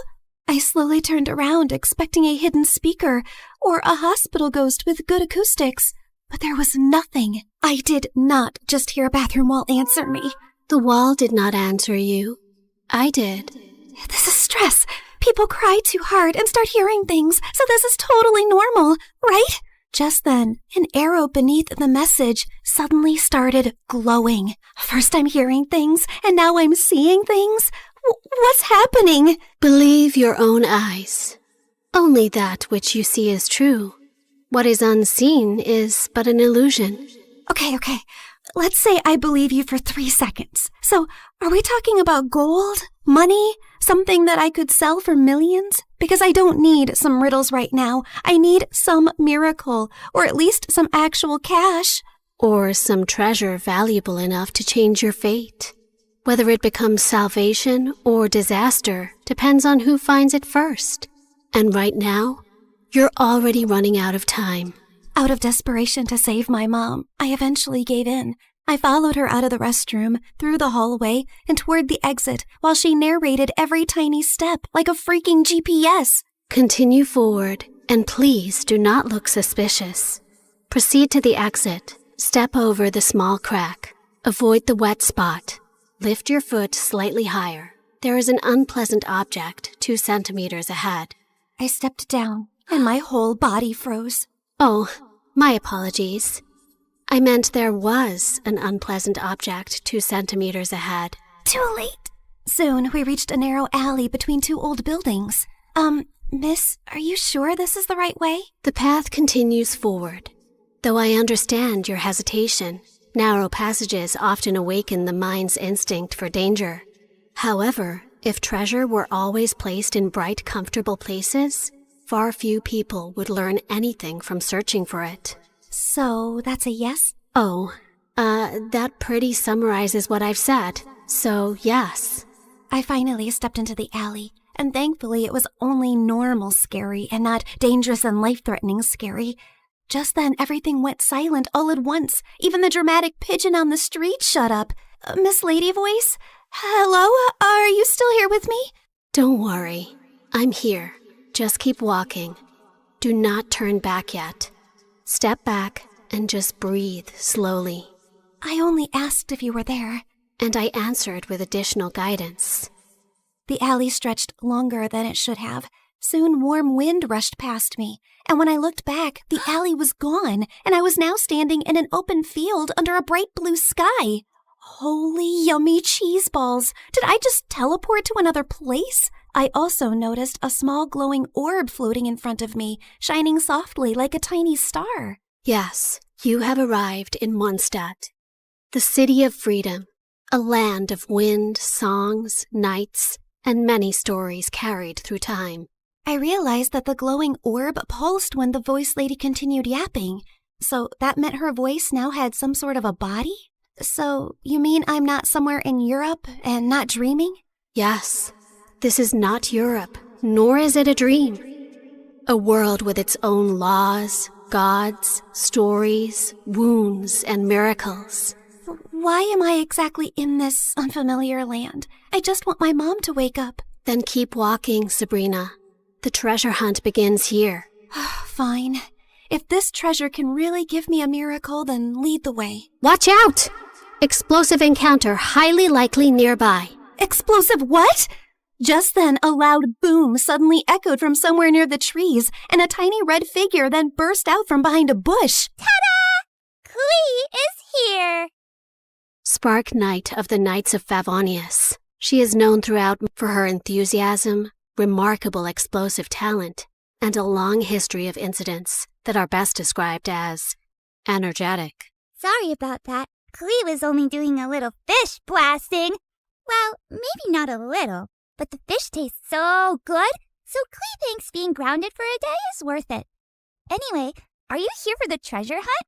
You know about that? Uh-huh. Miss Nicole told Klee. She said a dear traveler named Sabrina would arrive. Wait, you can hear her too? And she actually has a name? Of course. Miss Nicole is the best. And she talks inside heads because she can't talk with her mouth. Mom says she's very smart and very nice, but also talks a lot. Alice said that? Yep. I see. Klee skipped closer and grabbed my hand like we'd been friends for 10 years. Can Klee come play with her today, Miss Nicole? Please? Yes, you are allowed. As far as Alice is concerned, nothing is more important than a request from her beloved daughter. Yay! But why does Sabrina look so sad? Did someone make you cry?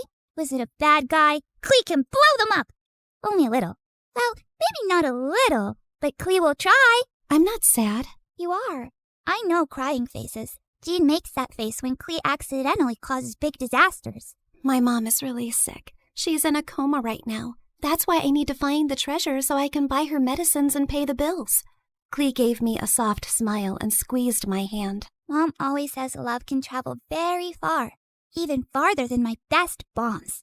So your mom's love must still be with you too, even if she's sleeping. Thanks, Klee. You're welcome.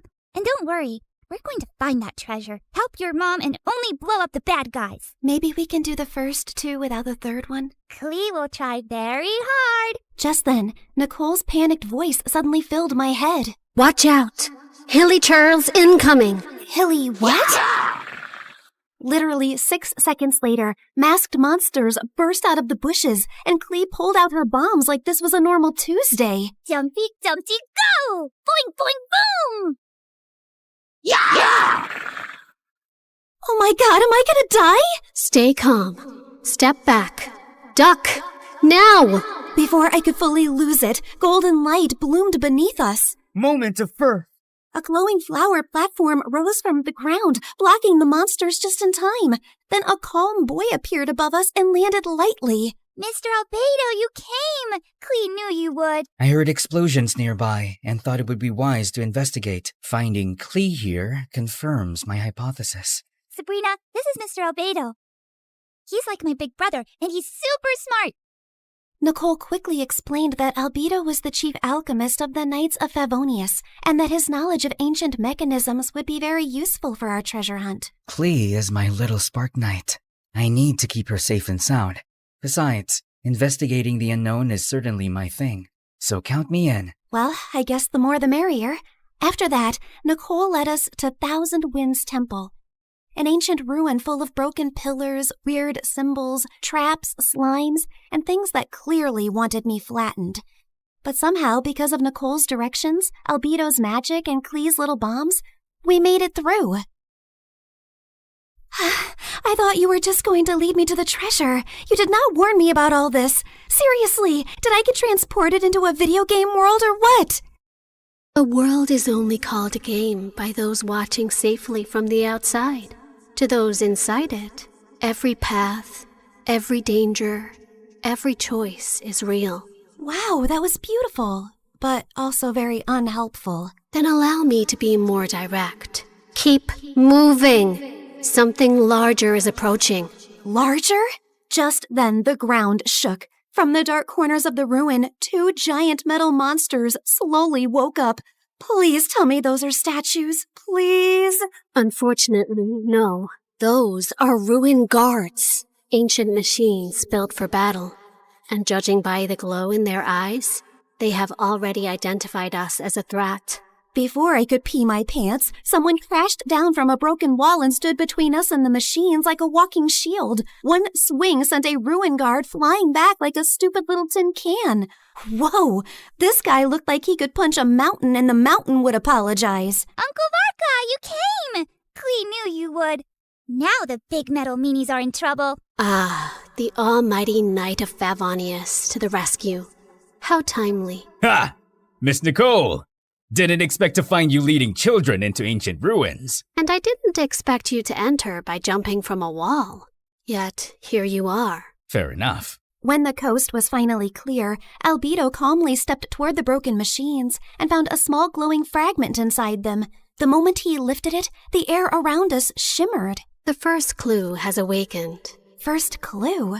Nicole's glowing orb rose into the air, stretched like a flower opening, and became a beautiful woman. Well, there you are. I was wondering how long you planned to stay as a floating light.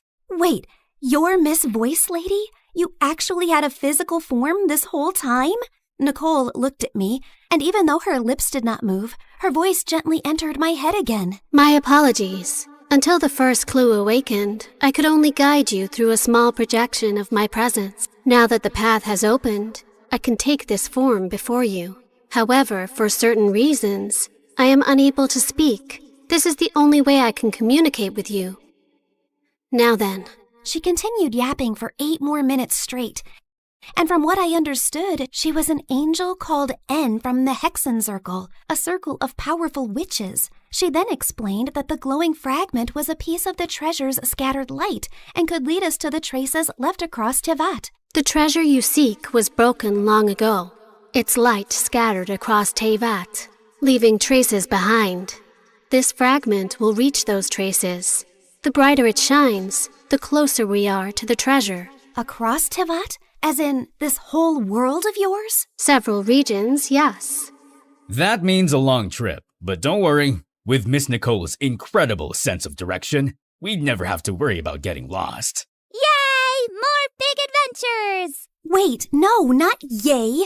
I need to go back. I have classes tomorrow and a sick mom in the hospital. Nobody told me this treasure hunt came with a lot of obstacles and a whole world tour. I understand. Your fear is not unreasonable, but the treasure you seek cannot be reached by standing still.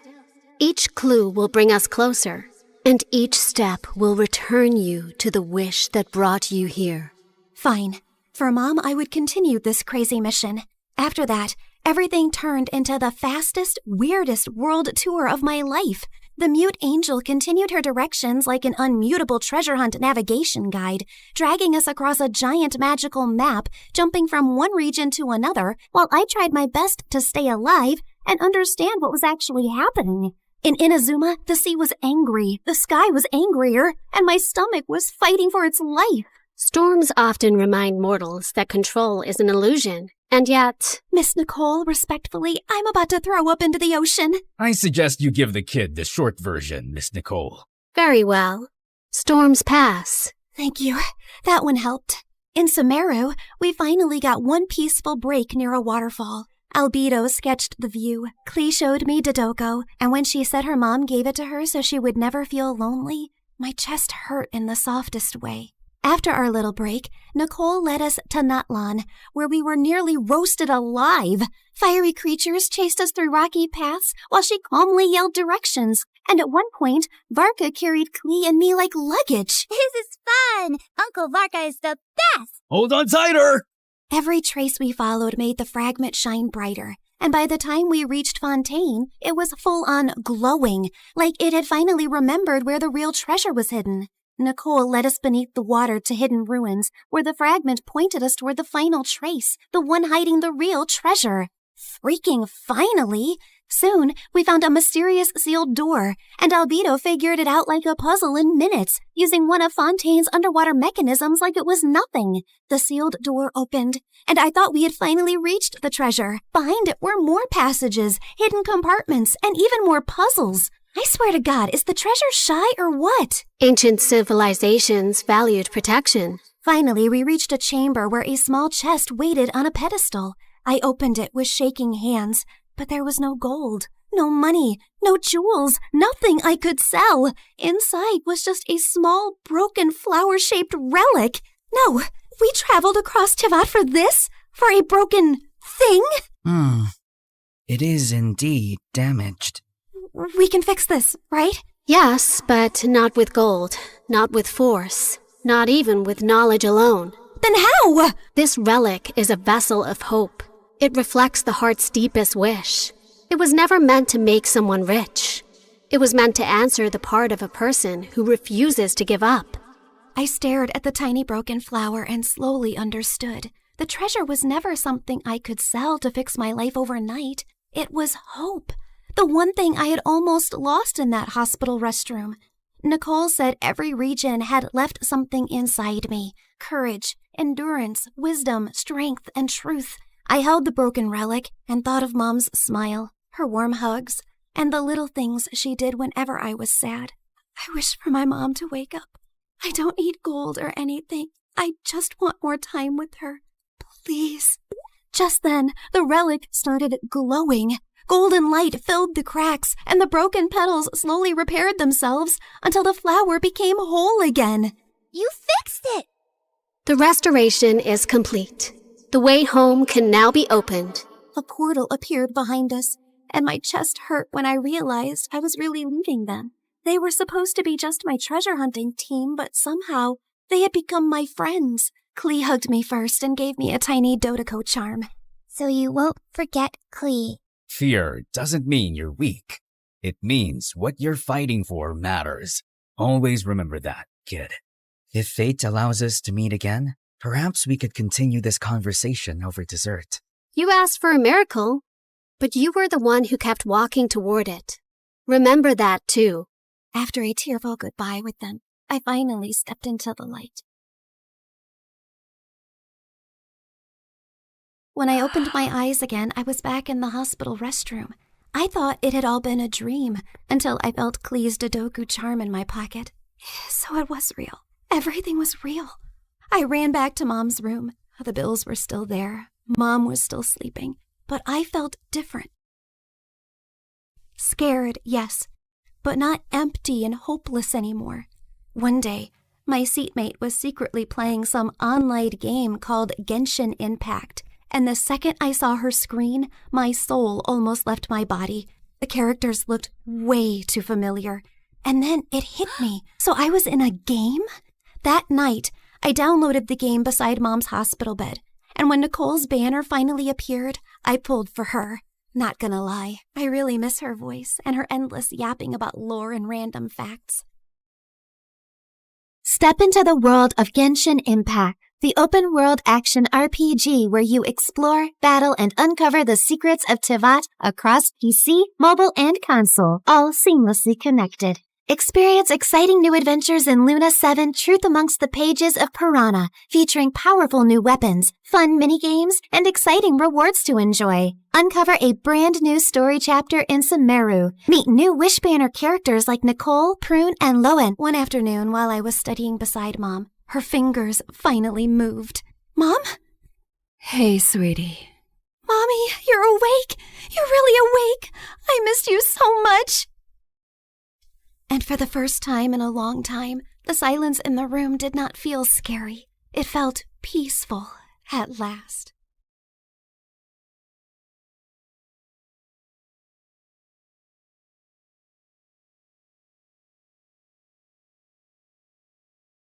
Hi, I'm Emma from Chile. Please like and subscribe to MSA. Show your love for MSA with their awesome bottles and notebooks. Peek at the collection in the description and pick your favorites. My childhood was tough. My parents were always fighting. But when I grew up, I met Clara, and my life started to become better. We met on the first day of high school, and I remember it like it was yesterday. Hi, is this seat taken? No? Great. I saw you sitting alone and thought you needed some company. Is that a choco chip muffin? I love them. You get the best muffins at this coffee house nearby, but if you eat too many, you might get gas or a sugar rush. Sorry, I'm blabbering a lot, right? Kind of.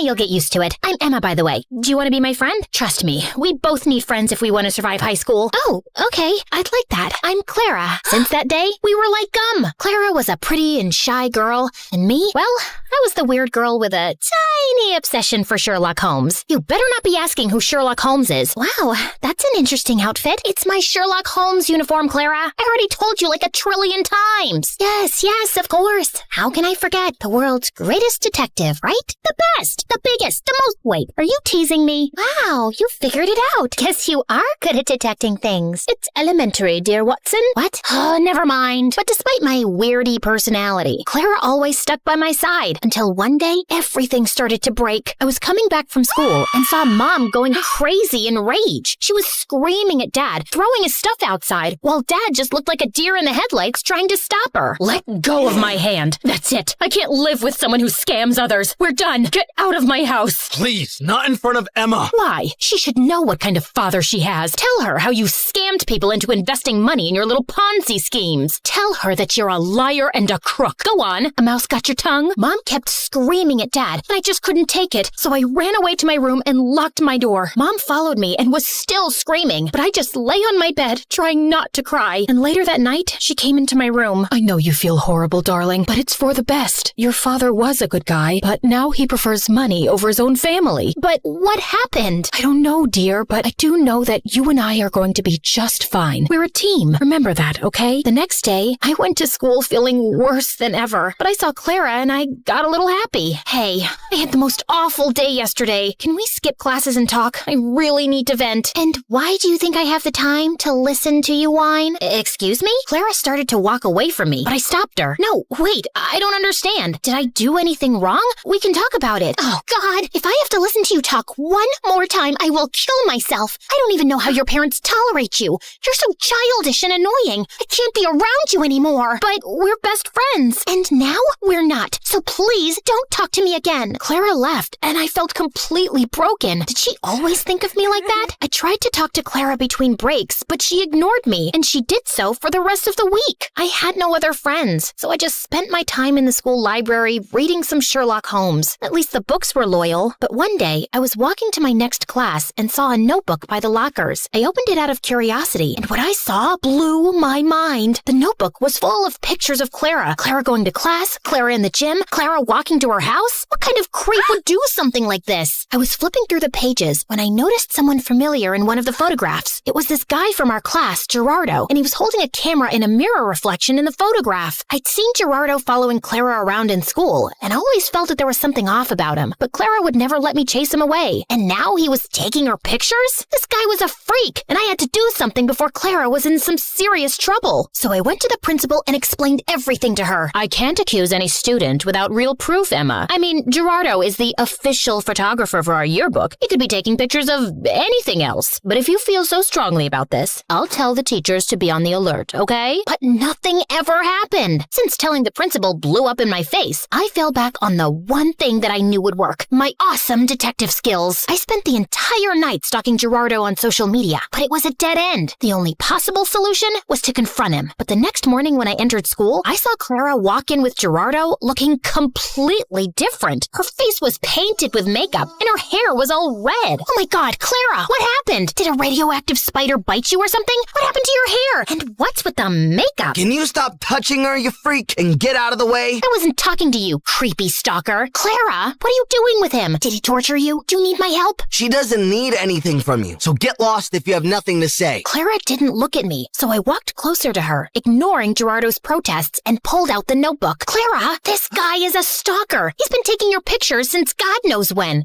Look, he's even in one of these pictures. Can you see that tiny little reflection in the background? Clara ripped the notebook out of my hands and finally looked at me, angry. What part of I don't want to be your friend didn't you understand? I don't care about your little detective games, okay? It's not a game. This guy is creepy and weird, and my boyfriend? He's my boyfriend, okay? Now stop insulting him with your dumb games and get out of my face. Clara stormed off before I could ask any questions, but Gerardo stayed, smiling at me. Thank you for finding my notebook. I was worried about losing my favorite photos of my girlfriend. Listen, I don't know how you brainwashed her, but she's not like that. I didn't do anything to her. I just offered her a quick way to earn money. What did you make her do? Why don't you ask her? He left with a victorious grin on his face. I started to feel really worried about Clara. The next day, after the end of the school day, I was determined to save Clara any way I could. So I decided to follow Gerardo like a shadow. After a while, I saw him slipping through the school back gate and entering a scary dark alley. I hid behind a pillar and saw him wait there. And moments later, a bunch of guys came in on their motorcycles, each scarier than the next. How you feeling about tomorrow, boss? Pretty good. You have the motorcycle I asked for? Yeah, it's in Clara's house. Perfect. I taught Clara everything she needs to know about riding motorcycles, and I've told her to meet us right here tomorrow. I'm telling you, Clara's so ready for this race. She's gonna nail it. And what if she doesn't? Then we train her more till she can. But don't worry, I can feel that money is ours already. Everyone started cheering in celebration, so I got out of there before they saw me. I ran until I found a bench and sat down. Clara was participating in a motorcycle race? Why? I had so many questions, but right now, the only thing on my mind was to save Clara from this dumb race. The plan was simple. I was gonna go to the dark alley after school and wait for Clara to show up,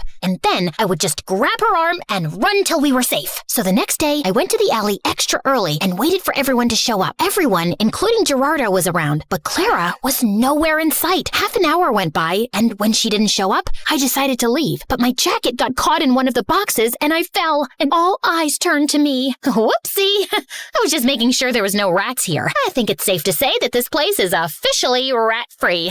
Okay, bye! I turned around to run for my life when suddenly Clara popped in front of me looking like a raging bull. I thought I asked you to stay away. I just want to help you, Clara. This is too much. I don't know what's happening with you, but I can help. How? You didn't even know your father's a scamster till your mom told you. I know you think you're some great detective and you can help everyone, but no, Emma, you can't. You have to stay away from this. Get that in your thick skull and leave me alone. I know you're saying this to hurt me, and I am hurt, I won't lie. But Clara, this is too dangerous and— Okay, enough. My head's hurting listening to your annoying voice. Lock her up. Wait, Clara tried to protest, but someone dragged me into a room nearby, took off my backpack, threw me in, and shut the door. I could hear Clara almost crying, so I pressed my ear to the door, trying to hear outside. I know she's in trouble, but you can't leave her here. You need to focus right now. We'll come back for her later, I promise. Now get on the motorcycle. You've got a race to win. I tried to scream for help, but I gave up after a while and just sat down on the floor. Ugh, how did I let this happen? I spent hours walking in circles and knocking on the door, but then I suddenly came up with an idea. I'd read in the Sherlock Holmes books how to pick locks with a hairpin, so I took the one I had in my hair and started to try it. Something clicked, and all of a sudden, the door opened. Bullseye! I knew I had it in me. Okay, now focus. I left the alley and started to run without direction, but then I heard sounds of motorcycles. I went down a stone stairway and found a giant tunnel full of motorcycles and people. And Clara! But before I get Clara out of there, I need to do something else. Hello? 911? Come to Keller Street, down the stone stairway, and hurry up. There's an illegal motorcycle street race happening. Can you provide me with your name? There's no time. Hurry up! I hung up and ran down the stairs. All the motorcycles were already lined up, and Clara was on one of them. I could see Gerardo talking to some guy, so I ran to Clara without him seeing me. Come with me. Ugh, it's impossible to escape from you, right? You can roll your eyes later. Just get off this thing and come. Emma, you don't understand. I found out a week ago that my parents declared bankruptcy, and we might have to move to a homeless shelter. He's a liar. Look at that nose on his face. It's so plastic and fake. You can't trust him. His nose was really crooked. You should have seen— Wow, great story. Let's save it for another time. Now come. Just as Clara stepped down from the motorcycle, we heard police sirens outside. I pulled Clara away before Gerardo or anyone else could frame her. How? Shh, you're a suspect. If anyone asks why you're hiding behind this bush, pretend that you're from a really exotic island, you know? Maybe you're collecting a— Emma, I'm such an idiot. I've ruined everything. My grades, my life, my future, our relationship. Gerardo told me not to talk to you anymore because he wanted me all to himself. Emma, I am so sorry about everything. I just really need my friend right now. Hey, don't worry. I'm not going anywhere. You and your family can stay with us until you guys get back on your feet. Let's just go home and get you cleaned up. I missed you. I missed you too, Emma. Thank you.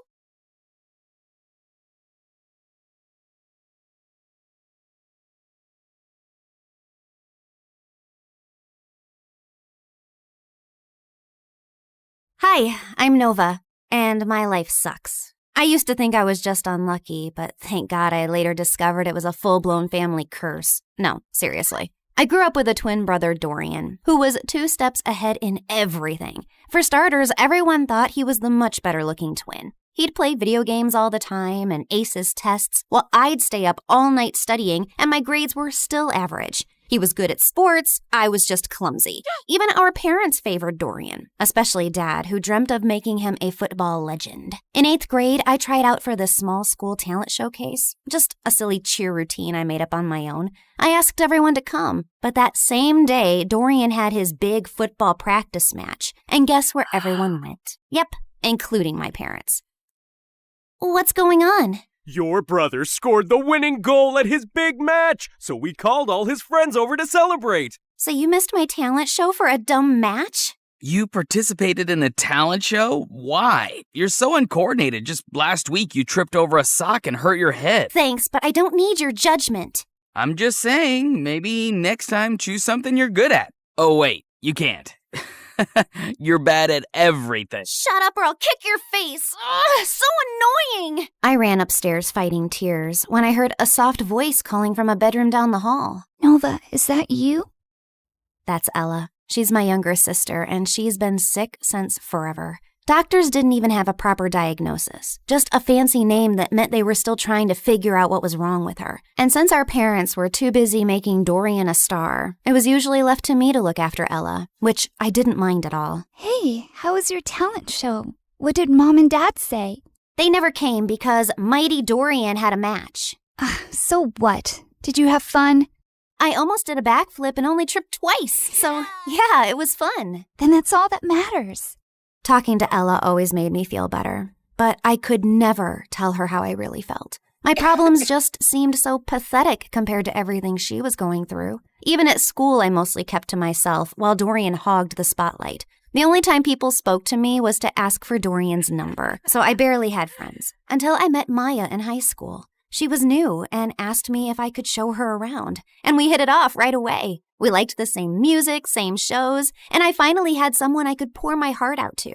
She was the only person I felt free and happy with, but that changed on her 18th birthday. Maya decided to throw a costume party. I was gonna be French fries, and she was gonna be ketchup. It was gonna be epic. But when I got to her place, I was the only one in a costume. I checked my phone wondering if I'd missed a text from Maya, but nothing. And worse, I found her standing near the pool talking to Dorian. Oh, wow. Looks like someone didn't get the memo. What is he doing here? And wasn't this supposed to be a costume party? Oh, shoot. I thought I texted you. I wanted to have a costume party, but Dorian thought it was stupid for an 18th birthday. And since when did you start taking advice from Dorian? Since we started dating. What? He asked me out last week, and I said yes. Why? Of all the men on the planet, why him? And you couldn't stand that there was finally someone who liked me more than you, could you? Would you stop overreacting? You look like angry McDonald's French fries, and I can't take you seriously. Also, my feelings for Maya are totally genuine. Genuine my butt. Everyone at school knows you change girlfriends faster than you change underwear. Maya, listen to me. Whatever garbage this guy's been feeding you, it's not worth it. But I love him. No, you're infatuated. Like every normal girl your age is with some butthead like him. Come back to your senses.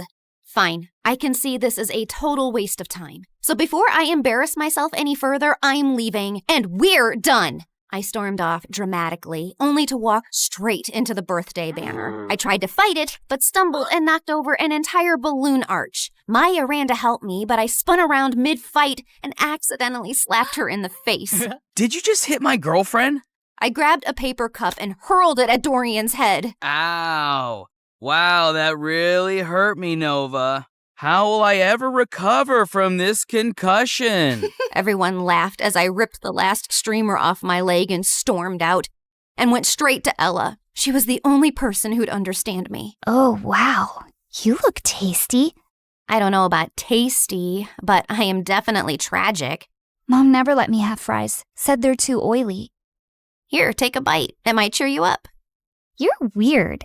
And you're stuck with me. And I put my head down, and we dozed off. The next morning, I woke up to a bunch of missed calls from Maya, but I ignored them. So she sent me a bouquet with my favorite ice cream scoops, flew drones past my window with "I'm sorry" banners. At one point, she actually climbed up to my window to talk to me, but I just drew the curtains and ran into the attic so she wouldn't find me.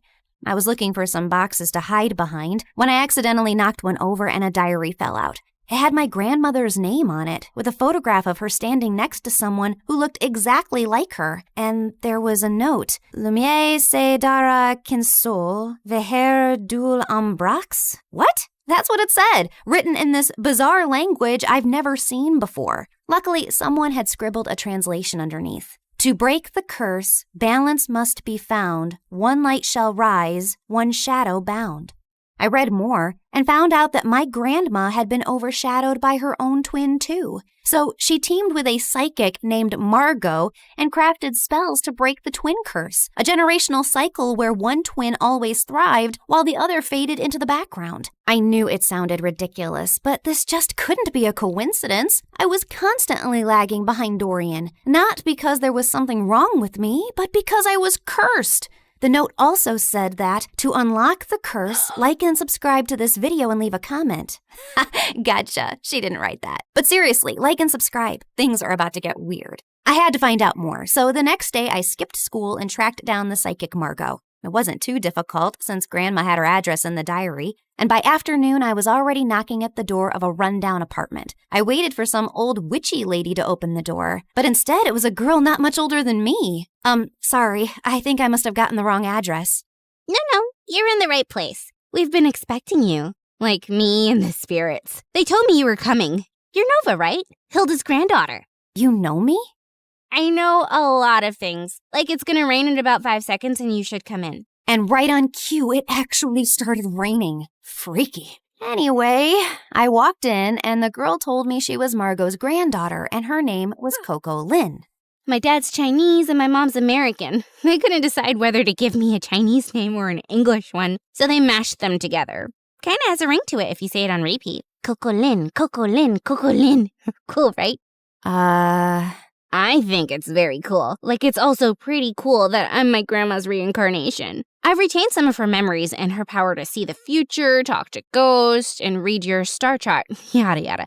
In fact, before I was my grandma, I was this super rich woman who went on a ship, met this cute artist. He was poor. I was loaded. We fell in love, but then the ship crashed and he died. Like the movie Titanic? What? Never mind. Can we just get to work, please? I gave her the diary, and she invited me into this small room. As I settled into a beanbag, Coco Lin took the diary in her hands. Then suddenly, she threw her head back dramatically. Before I could ask if she was okay, she snapped her head forward like a possessed owl, then started spinning in slow circles. Then she dropped to her knees, flapped forward, and after a full minute of silence, popped back up. All done. The curse is now reversed. Whatever once belonged to your brother is now yours. Wait, what do you mean by reversed? I wanted you to end the curse. Yeah, well, unfortunately for that, you'd have to find the original witch who cast the curse on your family. And she's probably dead. So unless you have a shovel and a time machine, this is the best I could do. Now remember, every spell has its repercussions, so just be aware of potential side effects. What kind of side effects? Mild nausea, headaches, nosebleeds, and in rare cases, hallucinations. It depends. On what? On how badly cursed you are. Just kidding. I fixed the curse, remember? You'll be fine. Would you like some tea? But I just thanked her, paid her fee, and got out of there as fast as I could. The whole way home, I kept thinking if what I'd done was wrong. But was it really that bad if Dorian suffered a little? Also, Coco Lin was kind of a weirdo, so I wasn't too sure if her chaotic head Roomba fixed anything. But boy, was I wrong. I looked around and I froze. This wasn't my room. It was bigger, with velvet curtains, a chandelier, and a full-length mirror. I jumped out of my bed and pulled the curtains, only to see a massive, perfectly manicured garden with fountains and a freaking swan. Why am I in this place? How did I get here? I checked my phone. It showed the same date as yesterday. Okay, this is clearly a dream. Ow! Ow! I pinched myself hard, and seconds later, Mom burst into the room. Oh my God, Nova! Why did you scream like that? I thought some stalker tried to jump into your room again. Again? When was the first time it happened? Oh, my poor baby. You've been so traumatized lately, you've probably blocked out everything. It's fine. We can talk about it later. For now, drink your kale. You're already late for gym, and Coach gets cranky when you're not warmed up before cheer practice. Mom, I don't do cheer practice. I barely passed PE. This isn't real. I rushed outside to find Ella's room. She might have answers. But the house was so huge, I had no idea which room was hers and accidentally entered Dorian's. What are you doing in my room? Shut up and tell me what's happening. Are you trying to pull some elaborate joke on me? Who even owns this house? One of your weird rich friends?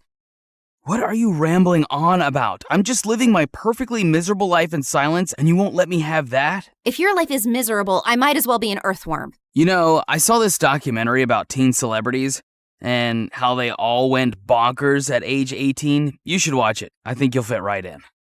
You think this is funny? God, just tell me where Ella is and I'll leave. Same place she's always been. Why? Suddenly remembered you have a sick sister who needs your attention? I've always cared about Ella. You don't care about anyone else but yourself, Nova. Now get out and go sign some stupid autographs. I was shocked. The way Dorian was talking and everything Mom said could only mean one of two things. Either everyone in my family had lost their minds, or the spell actually worked and transported me to my new reality where I was the golden child. I ran back to my room and opened my closet to find shoes and clothes that I could never afford. Downstairs, Mom was smiling like I was the best thing that ever happened to her, while Dorian sat quietly on the side scowling. Then I went to school, and the moment I got out of the car, people flocked around me. Hi, Nova. Love your outfit. Can we get a selfie? Are you coming to my birthday next week? You can cut the cake if you want to. It was like stepping into a dream where I finally mattered and wasn't invisible next to Dorian. I was still processing everything when Stacy walked over and linked her arm through mine. There you are, bestie. I've been trying to call you. Really? I didn't get any calls. I said I was trying, but then I got busy with these new cheer uniforms. Everyone's obsessed with pink, but what do you think? I actually kind of like blue, but clearly everyone else wants pink, so let's go with pink. Oh, I knew you'd say that. We're so in sync. If you were a boy, I'd totally date you. I mean, you'd have competition, obviously, but I'd cheat on my boyfriend with you. Okay, wow. I was best friends with Stacy? This girl who once insulted me in front of the whole school was now asking for my opinions? And over the next few days, it only got better.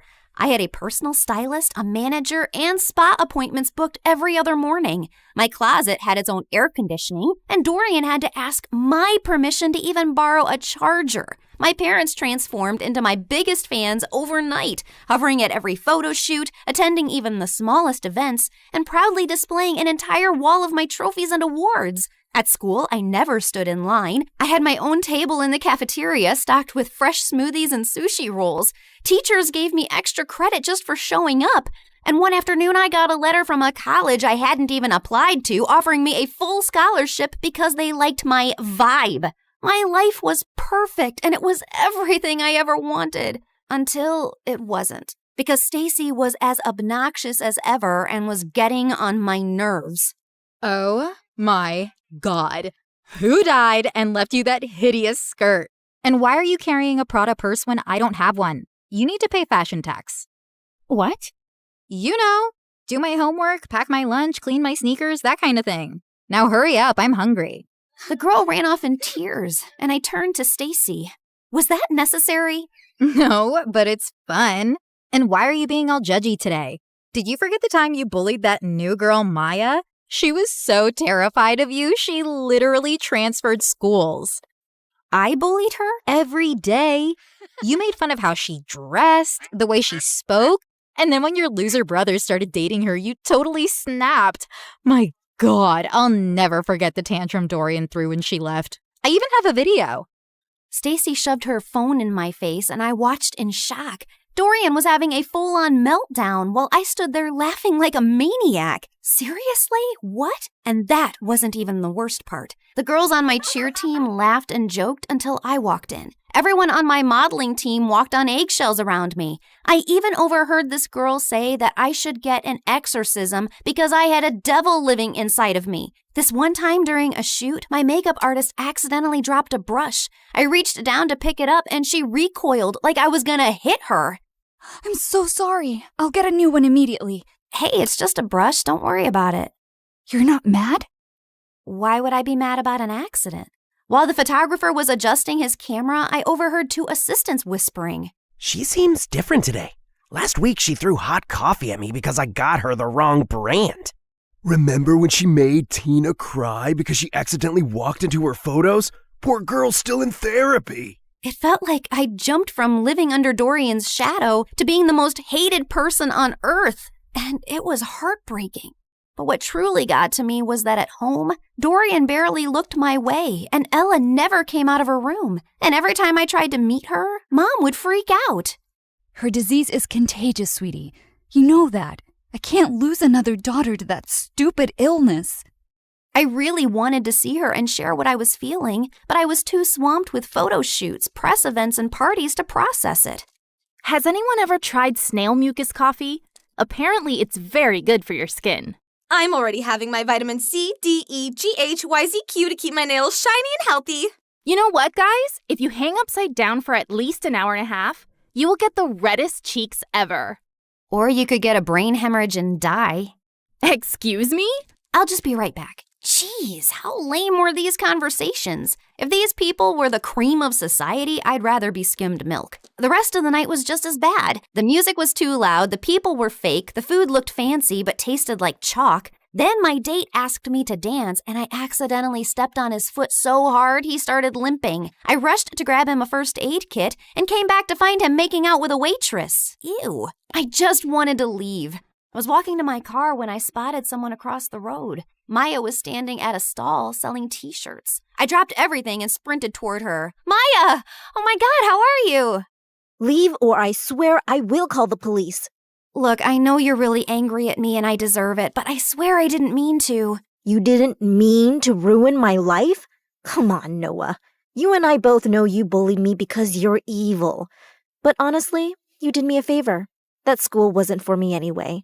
The only good thing that happened there was meeting Dorian, and I'll always be grateful for that. But you, I never ever want to see again. Please, Maya, I said I'm sorry. I'll do anything to make up to you. I'll buy all your t-shirts. I don't need your charity, Nova. But if you really want to help me, then help me sell these. You're a professional model, right? She pulled out a pile of tees with the most chaotic slogans I'd ever seen. This too shall pass, like a kidney stone. The only X I want is extra money. Nice. Who came up with these? Of course I did. I've always been really creative. That's true. By the end of the night, Maya and I had sold every single t-shirt in her stall. We even clicked a bunch of pictures, and when I shared them on my Instagram, Maya's business exploded overnight. She called me the next morning telling me how people were begging for restocks. Someone even asked if she shipped internationally. I'd finally used my popularity for something good, and I was happy. But that changed the moment I entered school the next day. Why were you hanging out with peasant Maya yesterday? It's all over your Instagram feed. I was just trying to help her sell her stuff and apologized for being completely moronic. You did not. It's against every rule book ever written for mean girls. Once you bully someone, you never apologize to them, especially not if they're as ugly as peasant Maya. Stop calling her that. She's a brilliant and hardworking girl, and she's 10 times the person you'd ever be. 10 times fatter, sure. She's a real inspiration for stretchy t-shirts. Say one more word about her and I swear. Or what? You'll cry into your organic kale smoothie? I have a better idea. And I launched myself at Stacy, but she didn't even budge. Instead, she smiled and punched me. Then she jumped on me, pulled my hair, elbowed me in the stomach, and I almost threw up. I thought I was gonna die when a bunch of girls rescued me. Later, while I sat outside the nurse's office with an ice pack on my face, I overheard a group of girls whispering nearby. Wow, Nova really thought she could take down Stacy? That girl's made of iron. I heard her mom's Russian. She came here illegally, then married some rich guy, and that's how Stacy got all her money. My maid's cousin works at their house. She says Stacy lives like a trash gremlin. Her room smells like stale yogurt and wet socks. Ugh, gross. Imagine strutting around like a queen bee while your closet is a health hazard. If I were Nova, I'd wash my hands with bleach just to get the smell off. They kept going, but I tuned out. Not because I was offended. Honestly, it all made sense. Stacy didn't rule the school out of confidence. She did it to distract people from the disaster she actually was. Anyway, I was feeling better, so I decided to take the day off and go home, when suddenly Dorian came running down the hallway. Nova, it's Ella. They're moving her to a hospital. Her condition is getting worse. The world blurred for a second, and I pushed Stacy out of the way and ran through the gates. We reached the hospital and saw Mom and Dad were sitting in the waiting room. Where is she? What happened? She took a turn for the worse. The doctors are doing everything they can. I sat down slowly. Ella, my baby sister, my sunshine. She was the only person who ever believed in me, and she was suffering. I buried my face in my hands, and that's when Dorian snapped. Is this all your fault? Dorian, please. No, Mom, she needs to know. I've been trying for months to act normal, but no more. What are you talking about? You were supposed to babysit Ella, but instead, you chose to sneak out and go to your dumb party with her in the back seat. You'd barely gotten the car out of the driveway when you crashed into another car. You blacked out and Ella took the hit. She's been in a coma ever since. But Mom told me her condition was contagious. That's why I couldn't see her. Well, she lied. Because you hurt your head too and forgot all about the accident. And Mom didn't tell you so you could live your perfect little life like the golden child you are. I swear, if something happens to her, I will never forgive you. And he stormed away, leaving me totally shaken. I bullied my best friend. My brother couldn't even look at me. And my little sister was in a coma because of me. This wasn't the life I wanted. I stood up quietly while everyone was still talking to the doctor, slipped out of the hospital, and ran straight home. I stormed into the attic, flung open every box until I finally found the diary. The next morning, before going to the psychic's house, I went to the hospital. I just had to make sure Ella was okay. And thankfully, when I got there, she was sitting on her bed smiling. I stopped a doctor walking by. Is she okay? Yeah, she had a seizure, but it shocked her system so hard, it jump-started her like an old car battery. Guess sometimes being on your deathbed has its perks. I took one look at Ella's face and walked in. As soon as she saw me, her face lit up. I ran over and hugged her tight. Hey there, you slept for a really long time. Yeah, well, I needed my beauty sleep. Why do you look so old and wrinkly? Probably because I'm sad and sorry for everything. I messed up your life. It wasn't entirely your fault. I was jumping around like a monkey in the back seat, remember?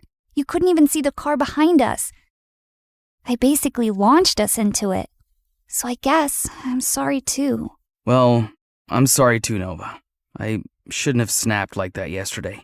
I haven't always been the best brother because I've often let jealousy get in the way. I wasn't exactly the best sister either. What I did with Maya and how I treated people around me was horrible. Yeah, but you're changing. I saw what you did for Maya. That's growth. I nodded slowly. I'd spent so long being angry about everything I wasn't, I forgot to appreciate what I had, my adorably flawed family. And all I really wanted to do was to go back and mend things now. Namaste, fellow seeker. What brings you here today? Oh, it's you. Welcome back. You recognize me? Why do you always ask the same question? Of course I do. I can see through dimensions too. Like, in one of my parallel lives, I was this really hot girl who lived on the streets doing odd jobs, until one day this handsome rich guy asked me to be his date. He bought me clothes, took me to parties, and eventually fell in love with me. Like Pretty Woman? Yes, I was a very pretty woman. But enough about me. Tell me what you need. I told her I wanted to reverse the curse, and Coco Lynn stared at me blankly. Are you sure? Once I reverse the curse again, the spell will seal itself. No more rewinds. So make up your mind. You can't keep jumping between realities. I already have. I want to go home. And this time I won't hide behind Dorian's shadow or bad grades. I spent so much time being angry and dejected that I never really focused on myself. And that's why I never got anywhere in life. I can't control how people treat me, but I can control how I take their opinions. So now I'll live for me, with kindness and purpose. Spoken like someone who's truly ready. She stood, cracked her knuckles, and started chanting. The candles flickered, the walls shimmered, and then everything went blank. I woke up to the smell of burnt toast and the sound of birds. I sat up slowly and looked around. My old room. My old posters, my old creaky fan spinning above me. I rushed to Ella's room and found her sleeping peacefully. Then I went downstairs and saw Dorian kicking the ball like a dork. I ran and tackled him in a giant hug. Oh my God, I missed you. Get off me. You broke my streak. Now I have to start all over again. Well, so do I. That morning I got dressed and walked into school. And for the first time, people noticed. Not because I was a model or because I had 1 million followers, but because I held the door open. Because I helped a kid who dropped books. Because I smiled at people. For real. And that's when I realized that life isn't about being the favorite. It's about being someone you can be proud of, even when no one's clapping.